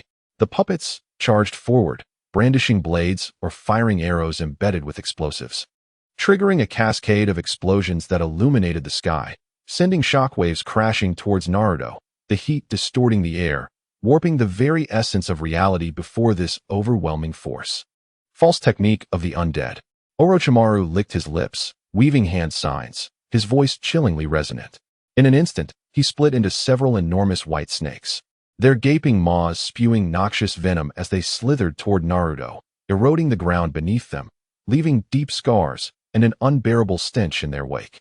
The white snakes deftly maneuvered amidst the explosions created by Sasori and Deidara, further constraining Naruto's movements, intensifying his predicament. Kisame unleashed a powerful roar, water vapor swirling around him. Water release, great exploding water collusion. A torrential wave surged from his mouth, towering high like a primordial beast breaking free from its confines, charging toward Naruto with unfathomable force. The ground was instantly submerged, debris scattered wildly, as the world seemed to be engulfed by this relentless torrent. The deluge not only assailed Naruto, but also amalgamated the destructive energies of the other members' attacks, culminating in a cataclysmic force. As the clash of water and explosions generated steam that enveloped the battlefield, shrouding all in chaos and despair. With a tranquil gaze, Itachi Uchiha opened his previously sealed eyes and uttered softly, "Amaterasu." A jet of black flames erupted from his eyes, blood streaming as it consumed the surrounding attacks and air, turning them into shadows. Wherever the black flames spread, everything was devoured. The air twisted and contorted, crackling ominously, as if heralding a symphony of annihilation. Angel technique. At that moment, Conan swiftly formed hand seals, exclaiming loudly. Countless pieces of paper surged forth from her surroundings, rapidly transforming into a pair of magnificent angelic wings. The pristine white sheets shimmered with a cold gleam against the dim sky, each one concealing a deadly sharpness. Subsequently, these paper blades shot towards Naruto like a tempest, carrying an aura of death.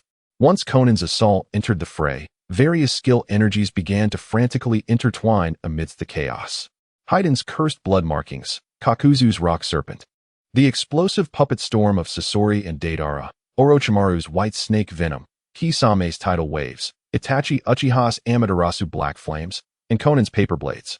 All these formidable powers converged, forming a terrifying black lightning tornado.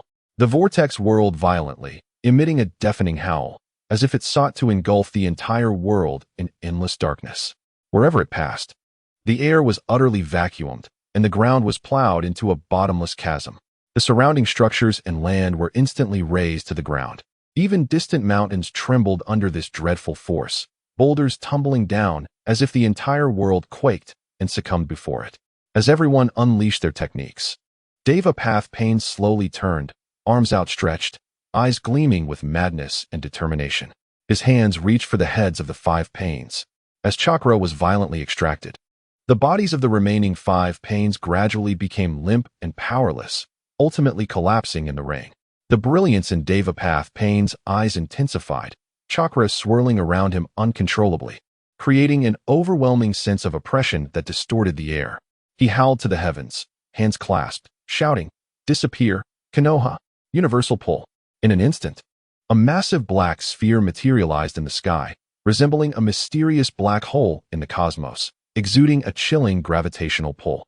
This sphere spun rapidly, generating a tremendous suction that, in the blink of an eye, drew everything around it into its depths, including that terrifying black tornado.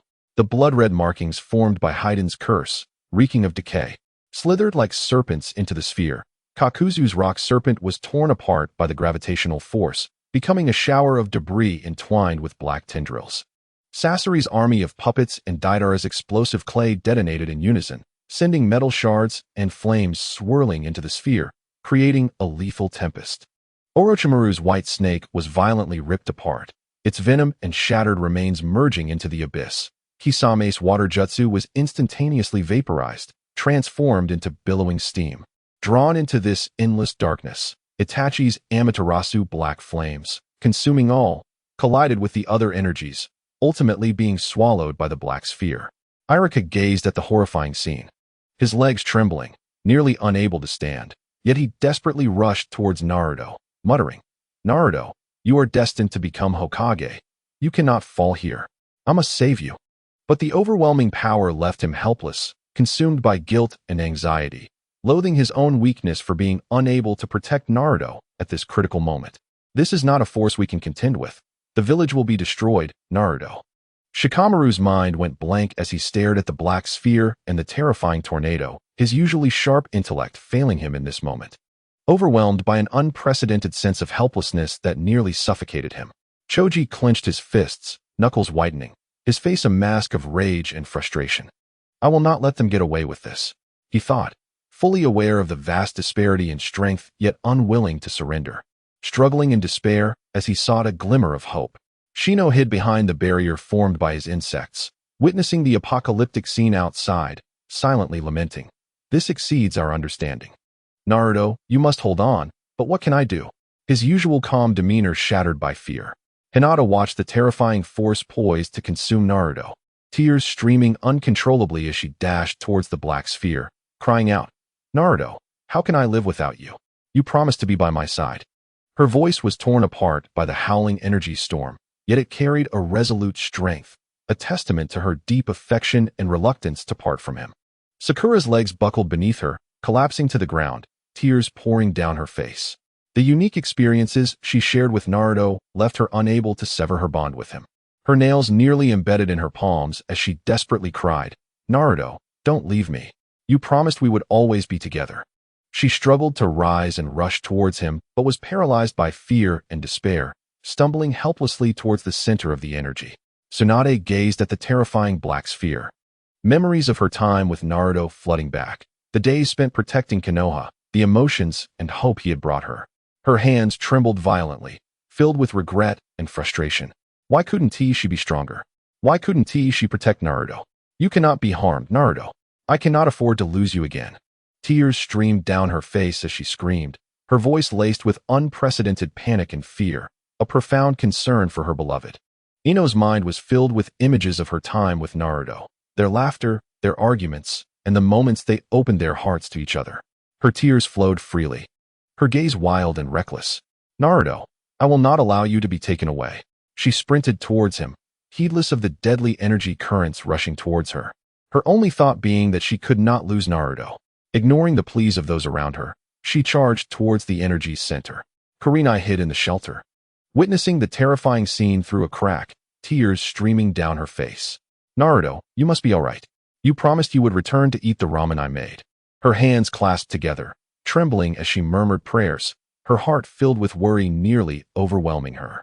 Yet, Naruto, enveloped in the chakra of the Nine-Tails sage mode, remained unharmed.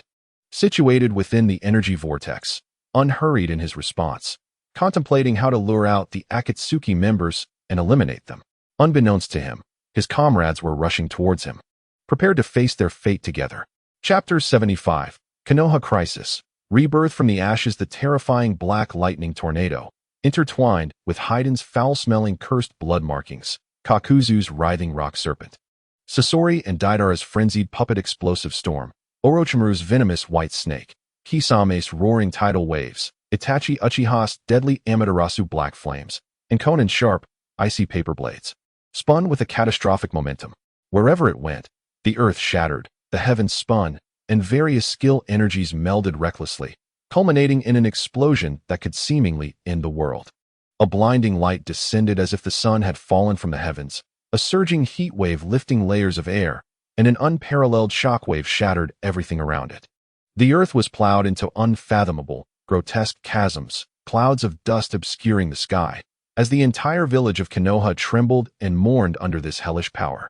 As if doomsday had arrived, Danzo hid at a safe distance, observing the chaotic and brutal scene with a slowly emerging, sinister smile of satisfaction.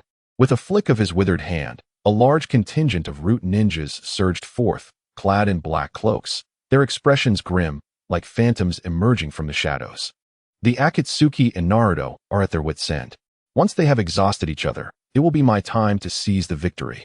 The fate of Konoha will ultimately remain firmly in my grasp, Danzo whispered, his murky eyes gleaming with greedy ambition, resembling a ravenous wolf eyeing its prey. After a prolonged wait, the smoke from the explosion gradually dissipated, revealing a scene that left everyone speechless in shock. Naruto emanated an overwhelming aura of Nine-Tails chakra, which blazed like golden flames, surging with vitality. A colossal and imposing shield in the form of the Nine-Tails rose from the ground, encasing all individuals and structures within the explosion's radius in a protective embrace. The shield shimmered with mysterious and resplendent golden chakra, the illusion of the Nine-Tails clawing at the air, exuding an aura of invincibility, as if declaring its inviolability to the world. Standing confidently at the center of the shield, Naruto's gaze was steadfast and piercing, akin to a blade drawn from its sheath, boldly surveying his surroundings. Witnessing this spectacle, Danzo's previously smug expression froze. His mouth agape like a frog caught in a spell, his face painted with disbelief and shock. Internally, he screamed, "What on earth is happening? Has Naruto been blessed by the gods? To withstand such a terrifying assault and scathe defies all logic." A smirk played on Naruto's lips, tinged with mockery as he fixated on Danzo, loudly taunting. Well, our esteemed Danzo certainly knows how to choose his moments. You couldn't have appeared at a better time, aiming to reap the benefits from the chaos. Your scheming is practically ringing in my ears. Danzo's face alternated between pale and red, akin to a cat caught in a scandal, overwhelmed by embarrassment. He coughed awkwardly, attempting to maintain composure, insisting, "Don't jump to conclusions. I am merely here to support the village, so don't think so poorly of me." At that moment, an inexplicable surge of black flames ignited around Danzo.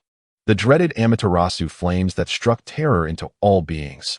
Once touched, they would cling like a relentless parasite. The crowd instinctively turned their gazes to Itachi Uchiha, for his name had become synonymous with the Amaterasu in the ninja realm. Yet, they were mistaken. It was actually Sasuke who had discreetly launched this attack. Harboring deep resentment towards Danzo, he finally found the opportunity to deliver a crushing blow to this cunning adversary. Concealed in the shadows, Sasuke reveled in Danzo's disarray, relishing the thought, "Old man, taste my specially prepared gift and see how you can continue to act so arrogantly before me." In a moment of crisis, Kazashi and Ryoma, Danzo's loyal subordinates, reacted with remarkable speed. Their eyes met, a silent understanding passing between them as Kazashi swiftly produced a specially crafted sealing scroll from his cloak. In unison, they moved their hands like phantoms, weaving intricate seals at a dizzying pace while chanting incantations to perform a complex sealing technique. Strange and ancient runes flowed from their hands, resonating with the mysterious patterns on the sealing scroll, emanating a powerful and enigmatic force that began to entwine with the Amaterasu flames engulfing Danzo. As the black flames were gradually enveloped by the runes, inching toward the sealing scroll, an unexpected calamity struck. The temperature of the Amaterasu flames was beyond imagination. Despite the runes' relentless suppression, some flames broke free, darting toward Danzo's right hand like frenzied black serpents. With no time to evade, Danzo's hand was consumed by the flames, unleashing a piercing scream as he instinctively flailed his arm, desperate to escape the deadly fire. This flail, however, triggered an even more astonishing turn of events. The sealing mechanism on his right hand, which housed the Sharingan, was instantly incinerated, exposing the multitude of Sharingan hidden beneath. Those eyes blinked emotionlessly, resembling a swarm of strange insects, and in the flickering light of the flames, they appeared eerily sinister, sending chills down spines. Naruto, witnessing this, widened his eyes in astonishment, exclaiming, "Goodness, Danzo, how many dark secrets have you been hiding? Are you planning to open a superstore for Sharingan?" The members of the Akatsuki, seeing Naruto's unharmed and commanding presence, were equally astonished, their jaws nearly dropping to the ground. Haiden scoffed, spitting disdainfully, "This kid is like an indestructible cockroach. It's downright bizarre." Deidara perked up, bouncing with excitement like a child, exclaiming, "Now this is interesting." Finally, A worthy opponent deserving of my skills. Art should clash fiercely with power. Haydn rolled his eyes, retorting, "You don't get it at all. This kid is a real handful, and you'll be the one in pain soon enough." Deidara crossed his arms defiantly. "You have no idea what true art is. My explosions are the ultimate force in this world, no matter how formidable the opponent. They'll be obliterated by my blasts." Haydn, flushed with anger, brandished his bloodied scythe, swinging it through the air with fury, shouting, "Let us see whose method prevails.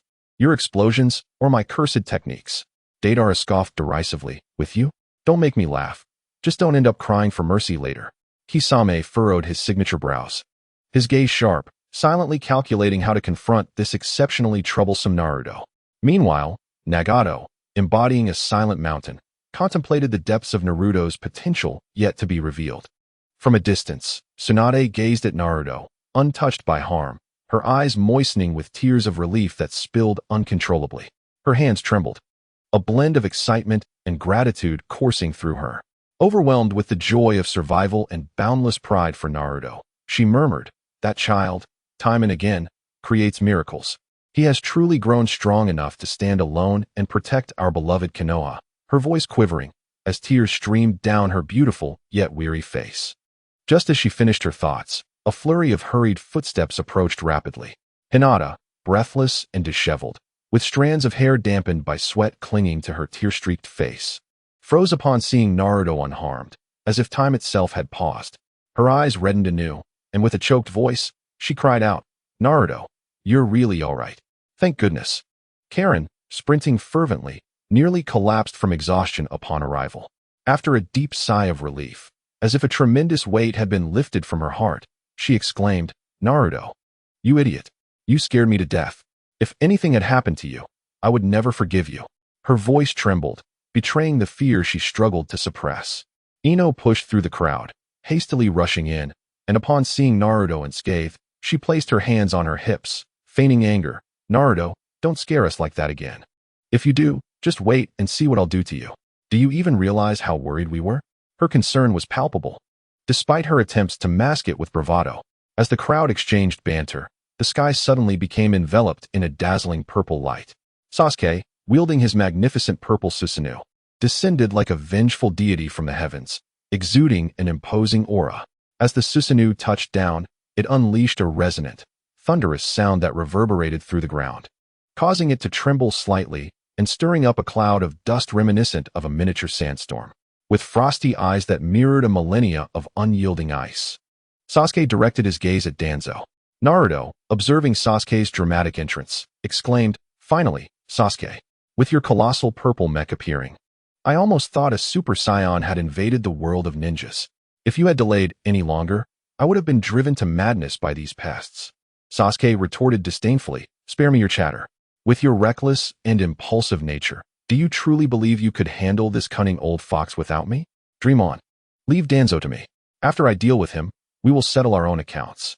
Upon landing, Sasuke's gaze sharpened like that of a hawk, swiftly locking onto Itachi, who stood a short distance away.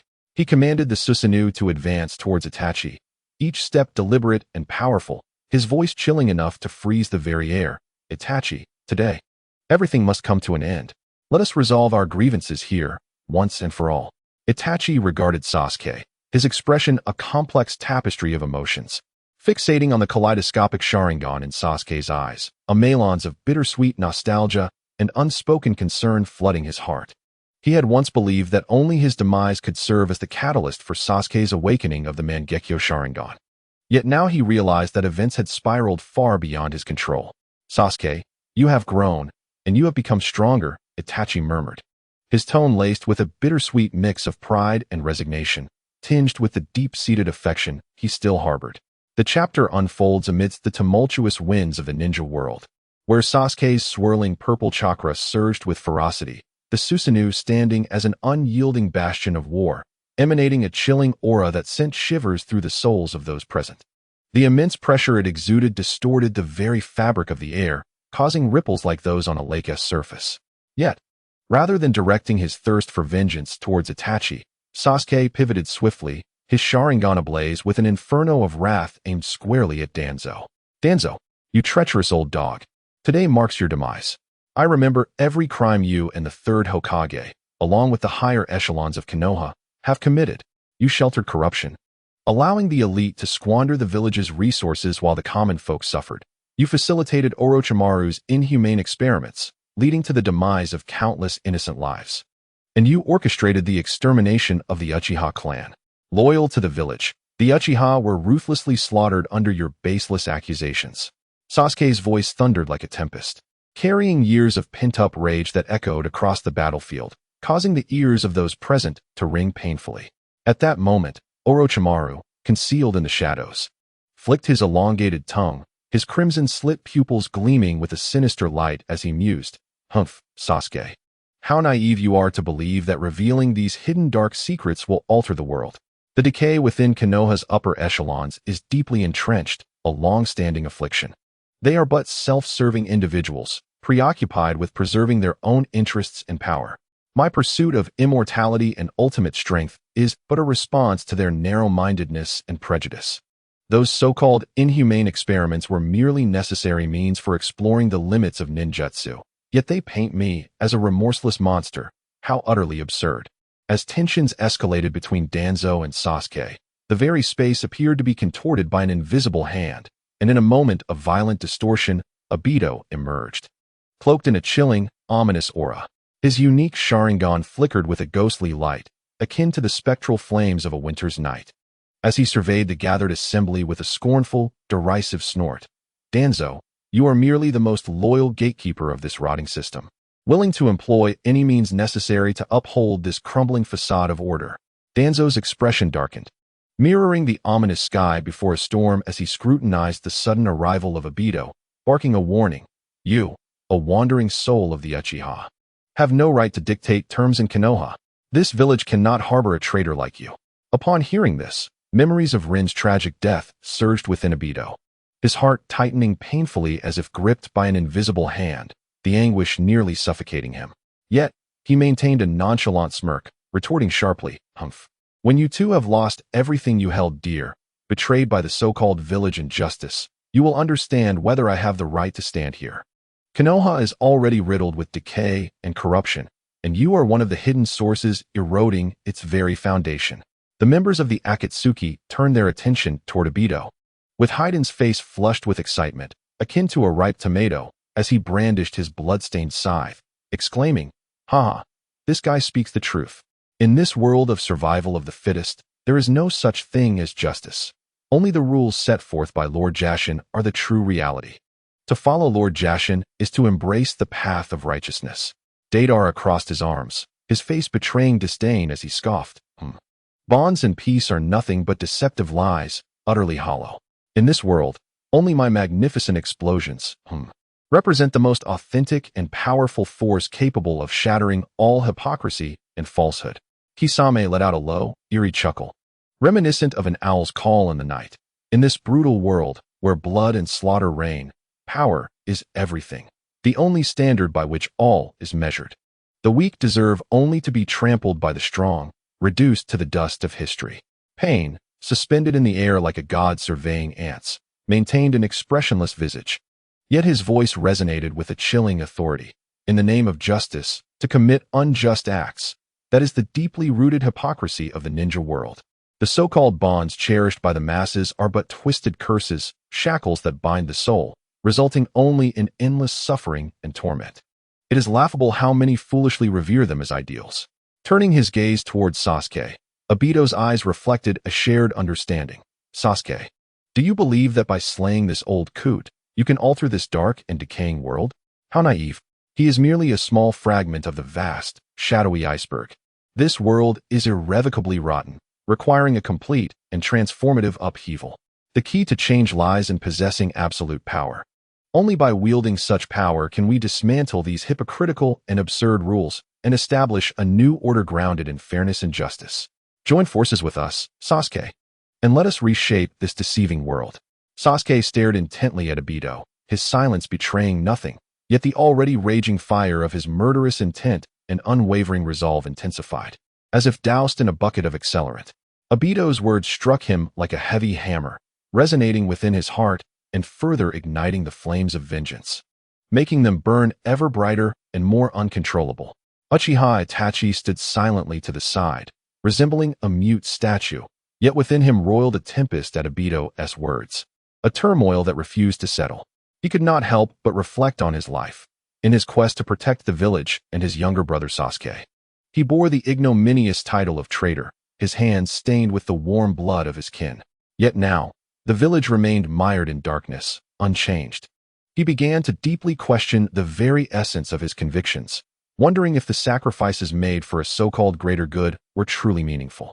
Had he been tragically misguided from the onset? Had he become merely a blade for the so-called higher-ups, brainwashed by the supposed will of fire?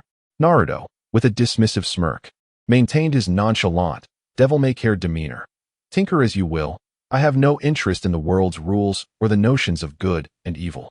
I simply wish to live joyfully and without shame, to revel in my own little life.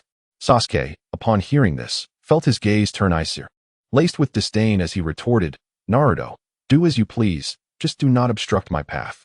At that moment, a swift and agile figure, like a meteor, leaped into the fray. It was Tsunade. Upon landing, she was struck by the unrelenting accusations regarding the village's dark underbelly, leaving her momentarily stunned, lost in profound contemplation. Images of her grandfather Hashirama's original intentions in establishing the village flooded her mind, an aspiration filled with hope, peace, and beauty, where the will of fire burned pure and fervent. Yet now, witnessing the chaotic and conflict-ridden landscape before her, she felt an unprecedented sense of confusion and concern for the future of Konoha. Could it be that the village, painstakingly built by her grandfather, and the legacy of the will of fire, had morphed into a grotesque ideology under the erosion of time? When did everything begin to unravel? Indeed, she too had grown weary of the village's darkness, which drove her to leave with Shizune. Perhaps they were right. Meanwhile, the Amaterasu flames, which had not been fully subdued, seemed to sense Danzo's panic and fear, flaring up with renewed arrogance. The black flames danced like mischievous little demons, racing up Danzo's arm with alarming speed, swiftly reaching his collar.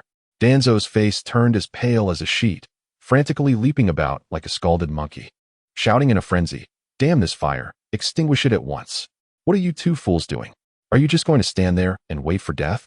In his frantic attempts to beat out the flames, he accidentally stepped on the hem of his long robe, sending him tumbling forward with a resounding thud, kicking up a cloud of dust in his ignominy. In the mountains, Fukusaku and Orochimaru were drenched in sweat, beads rolling down like pearls from a broken string, their hands moving frantically like two whirling tops as they attempted to quell the rampaging black flames. Yet the flames showed no regard for their efforts, burning even fiercer, playfully singeing Danzo's hair into a comical, frizzy mess, releasing noxious black smoke that caused those nearby to grimace. Naruto, witnessing the spectacle, burst into uncontrollable laughter, nearly shedding tears as he exclaimed, "Danzo, is this some sort of innovative new jutsu you're performing?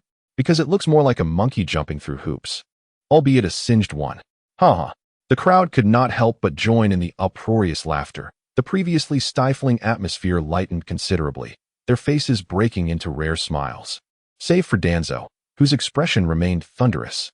Danzo clambered to his feet, disheveled and smelling of charred flesh, just as he thought he might perish to the bizarre black flames. He suddenly activated his Anaji. In an instant, the surrounding space twisted violently, as if an invisible hand were pulling and kneading it, and miraculously, the damage inflicted by the flames vanished without a trace. Gasping for breath, Danzo's chest heaved as relief mingled with anger on his face. His gaze sharpened as it fell upon Sasuke, teeth clenched in rage as he spat, "You traitorous scoundrel, how dare you act so brazenly, showing such disrespect? The Uchiha clan is nothing but a pack of ungrateful wolves. The village provided them refuge and stability, yet they continually plot betrayal. Like a malignant tumor nestled within the village's very core, perpetually threatening its safety. My teacher was right. They are embodiments of evil, the most unstable factor within the village that must be eradicated." Gamabunta sighed, casting a weary glance at Naruto, his tone tinged with disappointment. "You've changed, kid. You weren't always like this. What happened to you? It's truly disheartening." Naruto chuckled lightly, unconcerned as he replied, "Uncle Bunta, one must live for oneself. This endless fighting and scheming is simply exhausting. I refuse to wear myself out like that." With those words, he retreated into his world of blissful fantasies, his smile growing increasingly mischievous, as if he could already envision his carefree, happy existence. At that moment, Sasuke's hatred and fury surged like a volcano on the verge of eruption, reaching a boiling point as he could no longer endure the incessant bickering and justifications around him. He summoned Susanoo, its colossal hand gradually forming a massive chakra blade. The blade emanated a chilling aura of danger, the surrounding air slicing through with a hissing sound. Without warning, Sasuke swung the great blade, propelled by an unstoppable force, towards Danzo and the Akatsuki members. This sudden assault caught everyone completely off guard. The powerful gust from the blade roared past like an enraged dragon, carrying with it a terrifying force capable of annihilation. The ground where the blade struck instantly shattered, a massive fissure rapidly spreading like a gruesome scar. The aftermath of the strike sent debris flying, enveloping the area in a cloud of dust. The Akatsuki members, Danzo, and his subordinates scrambled to evade this fearsome blow, scattering like frightened birds. Some leaped high into the air, using branches or air currents to change direction. Others vanished in an instant, employing teleportation jutsu to escape danger, while some hastily formed defensive techniques in a desperate attempt to withstand the oncoming onslaught.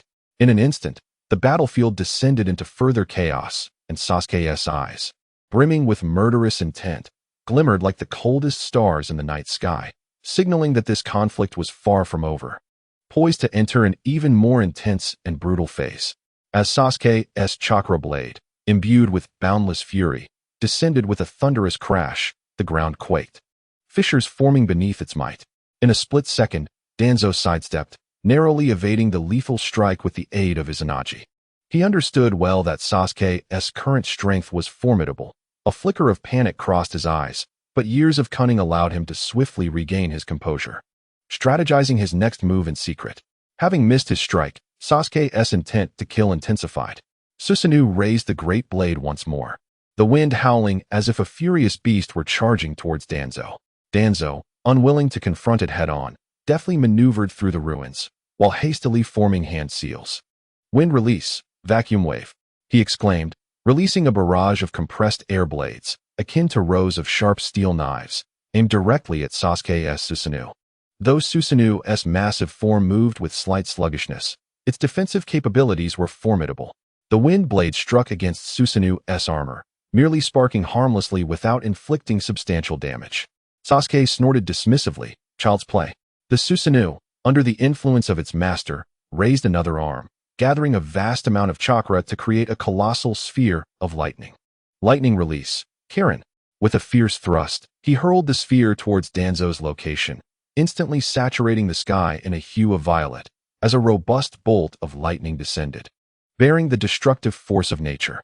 Danzo's expression shifted drastically. He recognized the immense power of this strike. In this dire moment, he concentrated chakra into his right hand, summoning a gigantic wooden arm, a manifestation of the wood release power he had acquired from Hashirama's cells. Wood release, cutting technique. Numerous sharp wooden spikes erupted from the ground, surging toward the lightning while simultaneously forming a defensive barrier. The collision of lightning and wooden spikes produced a deafening roar, the overwhelming energy blast reducing everything in the vicinity to mere dust. Danzo staggered back from the force, a trickle of blood escaping his lips, yet he maintained his composure, his gaze fixed intently on Sasuke. Meanwhile, Naruto observed the escalating intensity of the battlefield, noting that several young women who had shown him kindness were anxiously moving closer to the heart of the conflict, seeking assurance of his safety. He was determined not to involve them in this perilous clash. Taking a deep breath, the chakra of the Nine-Tails surged within him like a raging tide, and the chakra cloak behind him transformed into several enormous hands. These hands deftly navigated through the chaos of flying debris, gently grasping the young women and swiftly transporting them away from the center of the battle. "Stay here and wait for me. It's too dangerous." After ensuring their safety, he turned back towards the battlefield, his heart a tumult of emotions. He was reluctant to engage in the bitter feud between Sasuke and Danzo, perhaps due to the drastic changes in his former ally. He feared being ensnared by the pursuit of power. "Never mind, I'll deal with him later." The members of the Akatsuki, having just felt the aftershock of Sasuke's powerful maneuver and depleting their chakra reserves in previous skirmishes, now recognized that remaining in the heart of the battlefield would only heighten their peril. Haiden scoffed, "Let us retreat for now. We'll wait for them to weaken each other." Deidara crossed his arms. "We'll spare them today, but next time, they shall witness the magnificence of my art." Exchanging knowing glances, they rapidly withdrew to the periphery, concealing themselves in the shadows, poised to act when the opportunity arose. The battle between Sasuke and Danzo raged on, with Sasuke unleashing relentless assaults fueled by the formidable strength of his Susanoo, while Danzo, relying on his Anaji and his would-release abilities, fought back tenaciously. Chapter 77, Fated Confrontation. Sasuke was engulfed in a maelstrom of purple chakra, surging violently like a tempest, distorting the air around him. The towering form of Susanoo exuded an imposing aura, resembling an indomitable fortress of war. Its frigid gaze pierced through the eye sockets of the Susanoo, locking onto Danzo with a predatory intensity, as if poised to devour him whole. Danzo felt a chill run down his spine, his back drenched in cold sweat. Yet, years of holding a position of power compelled him to suppress his inner trepidation, conjuring a sinister grin in a feeble attempt to mask his turmoil. Sasuke commanded the Susanoo, forming a colossal chakra blade that shimmered with an eerie purple-black luminescence, akin to a demonic weapon from the abyss. He slashed diagonally towards Danzo, the strike imbued with the terrifying force to cleave mountains as it stirred the air into a mini-tempest. Sands and stones were swept into the air, only to be shredded into fine particles by the blade's fierce aura. Danzo dared not confront the blow directly. His hands moved like shadows, rapidly forming seals as he shouted, "Wind release, vacuum wave." In an instant, countless blades of compressed air shot forth in a fan shape towards Sasuke's Susanoo, colliding with the razor-sharp blade. In a cacophony of sparks and thunderous explosions, the sounds echoed as if a multitude of firecrackers had detonated simultaneously, resonating painfully in the ears. "Is this all you can muster?" Sasuke scoffed disdainfully, his voice dripping with contempt.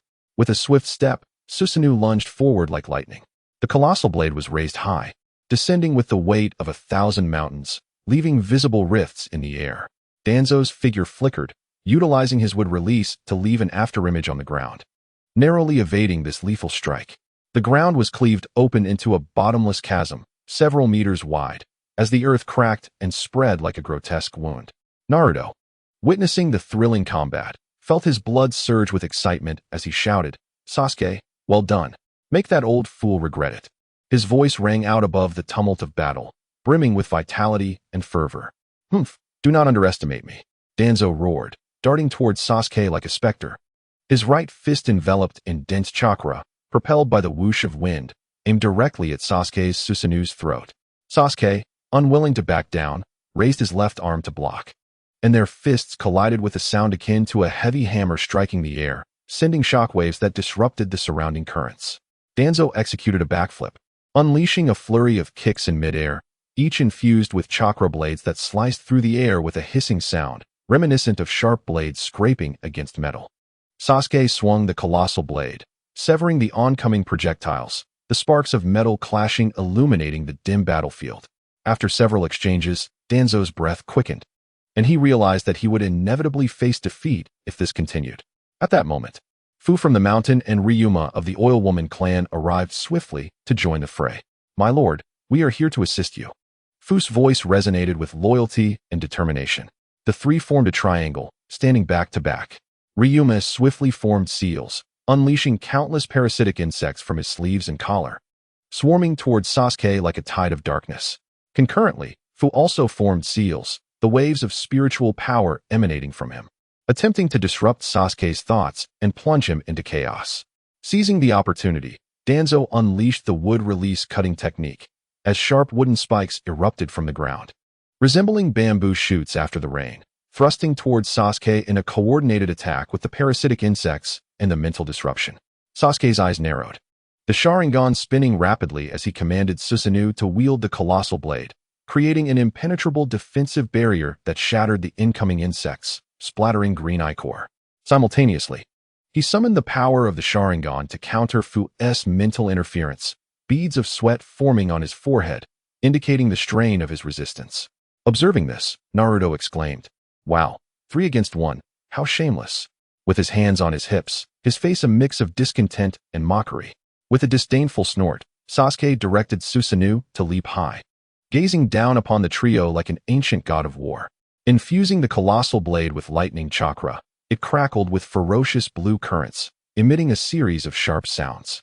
Then, with a mighty sweep, Susanoo unleashed a massive lightning-infused strike towards the three, the air sizzling as if set ablaze. Danzo's expression shifted dramatically as he shouted, "Quick, defend!"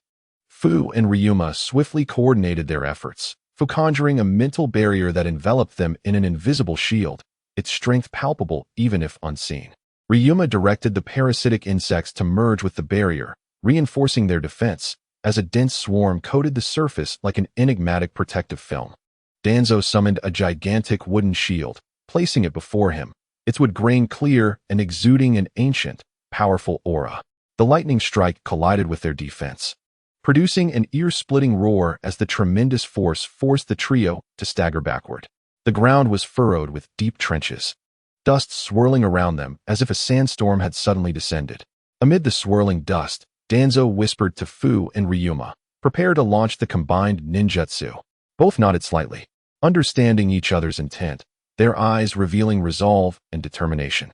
The three began to form seals once again, merging the powers of Danzo's wood release, Fu's mental arts, and Ryuma's parasitic insects into a formidable assault.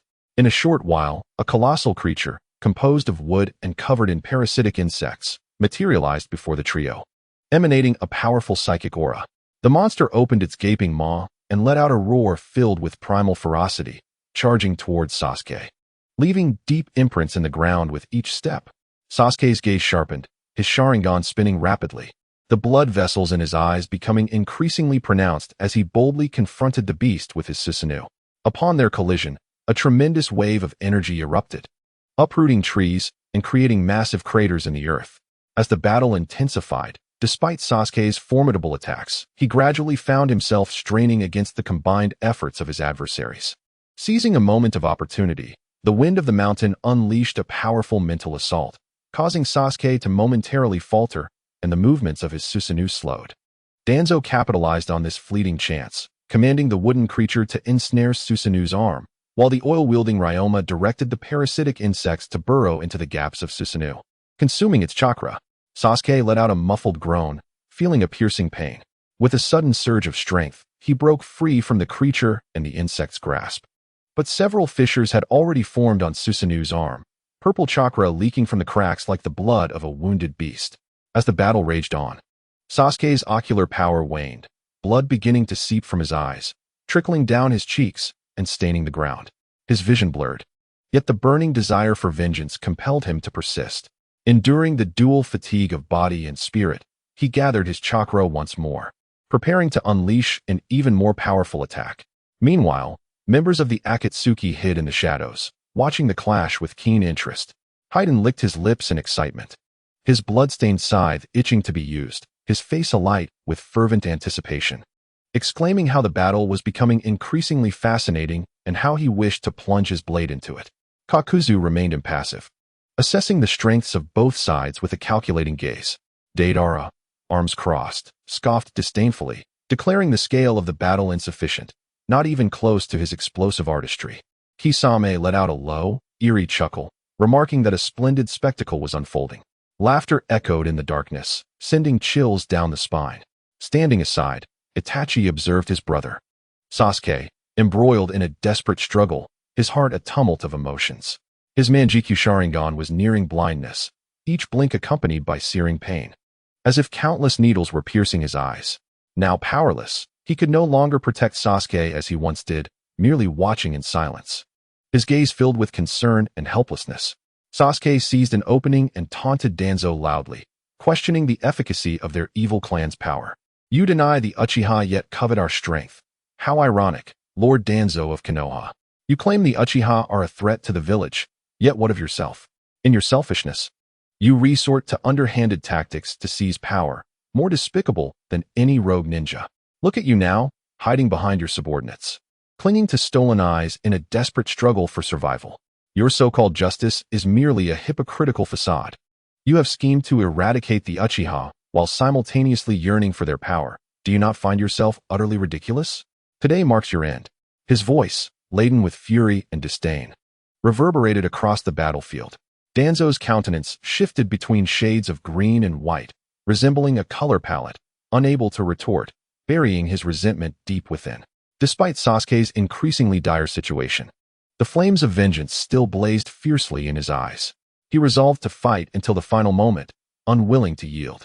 Chapter 78. Life and death on the line. The battle between Sasuke and Danzo escalated to a fever pitch, their chakra colliding violently. The air thick with the scent of gunpowder. Sasuke's Susanoo, though battered, retained its relentless momentum, each swing of its colossal chakra blade imbued with an overwhelming sense of destruction. On Danzo's side, with the assistance of the wind of the mountain and Ryoma, they struggled to maintain their composure. The creature formed from their combined jutsu was nearing its limit, the parasitic insect sparse, and its psychic fluctuations waning. Gritting his teeth, Sasuke's Sharingan shimmered, his bloodied eyes giving him a more ferocious appearance. He concentrated all his chakra into the great blade, bellowing, "Prepare to meet your demise, Danzo." Susanoo leaped high, swinging the blade down with immense force, a massive chakra slash tearing through the air, hurtling towards Danzo and his allies. Danzo's face blanched. He understood the power of this strike and felt utterly incapable of countering it. In a panic, he recalled his last resort, the four-symbol seal. A deadly technique, once initiated, would obliterate anyone within its range. Steeling himself, he swiftly formed hand signs, chanting incantations as strange runes glowed around him. "Watch out, he is about to unleash something," Naruto shouted, noticing Danzo's unusual behavior. Sasuke too sensed the imminent danger, but his chakra blade had already been unleashed, leaving him unable to retract it in time. Just as Danzo was about to complete the four-symbol seal, a pink figure dashed in like lightning. Sakura. With unwavering resolve, she positioned herself in front of Sasuke. "Sasuke, I won't let anything happen to you," she cried, her voice resonating like a thunderclap, imbued with profound determination. "Sakura." Sasuke's eyes widened in shock and urgency, wishing to call her back, but it was too late. The power of the four-symbol seal erupted, a tidal wave of energy engulfing both Sakura and Sasuke. The ground beneath them collapsed instantaneously, forming a vast pit, a cloud of dust swirling and obscuring the sky. "No." Naruto dashed towards the chasm, his thoughts racing. "It's over. That foolish girl. Please, don't let anything happen to her. I have to keep my composure." Reaching the edge of the pit, he contorted his face in agony, shouting, "Sakura, why are you so reckless?" His cries were filled with sorrow, yet he secretly opened one eye to survey the situation, tears welling but refusing to fall. After what felt like an eternity, the dust began to settle, revealing Sakura lying in Sasuke's arms, her breath faint, blood covering her body. Her once beautiful pink attire was now stained a dark crimson, reminiscent of the setting sun, yet imbued with the scent of death. Sasuke's face twisted in anguish, his voice trembling. "Sakura, why? Why did you do something so foolish?" A faint smile graced Sakura's lips, akin to a night blooming serious, beautiful yet tinged with sorrow. She struggled to lift her hand, attempting to caress Sasuke's face, her fingers trembling in the air, as if bearing the weight of a lifetime's affection. "Sasuke, from the moment we met, you have been a light in my otherwise mundane and dark world. Your laughter, your anger, every glance you cast has been indelibly etched into my heart, becoming my everything." Sakura paused, coughing up blood, the crimson droplets trailing down her chin like red plum blossoms on white snow. "I have dreamt countless times of standing beside you, imagining us witnessing the world's beauty together, protecting one another. This love is like a seed deeply rooted in my soul, growing wildly through time, breaking all rational boundaries. Even if the path ahead is fraught with thorns, even if it costs me my life, as long as I can see you safe, I would embrace it willingly. Sasuke, promise me, you must live well, carrying a part of me with you to seek true light." Her voice grew ever fainter, like a candle flickering in the wind, on the verge of extinguishment. Naruto leaned closer, observing Sakura's tenuous state, thinking, goodness, this confession, even I, a practical young man, feel my cheeks warming. Truly, for Sasuke, she could go this far.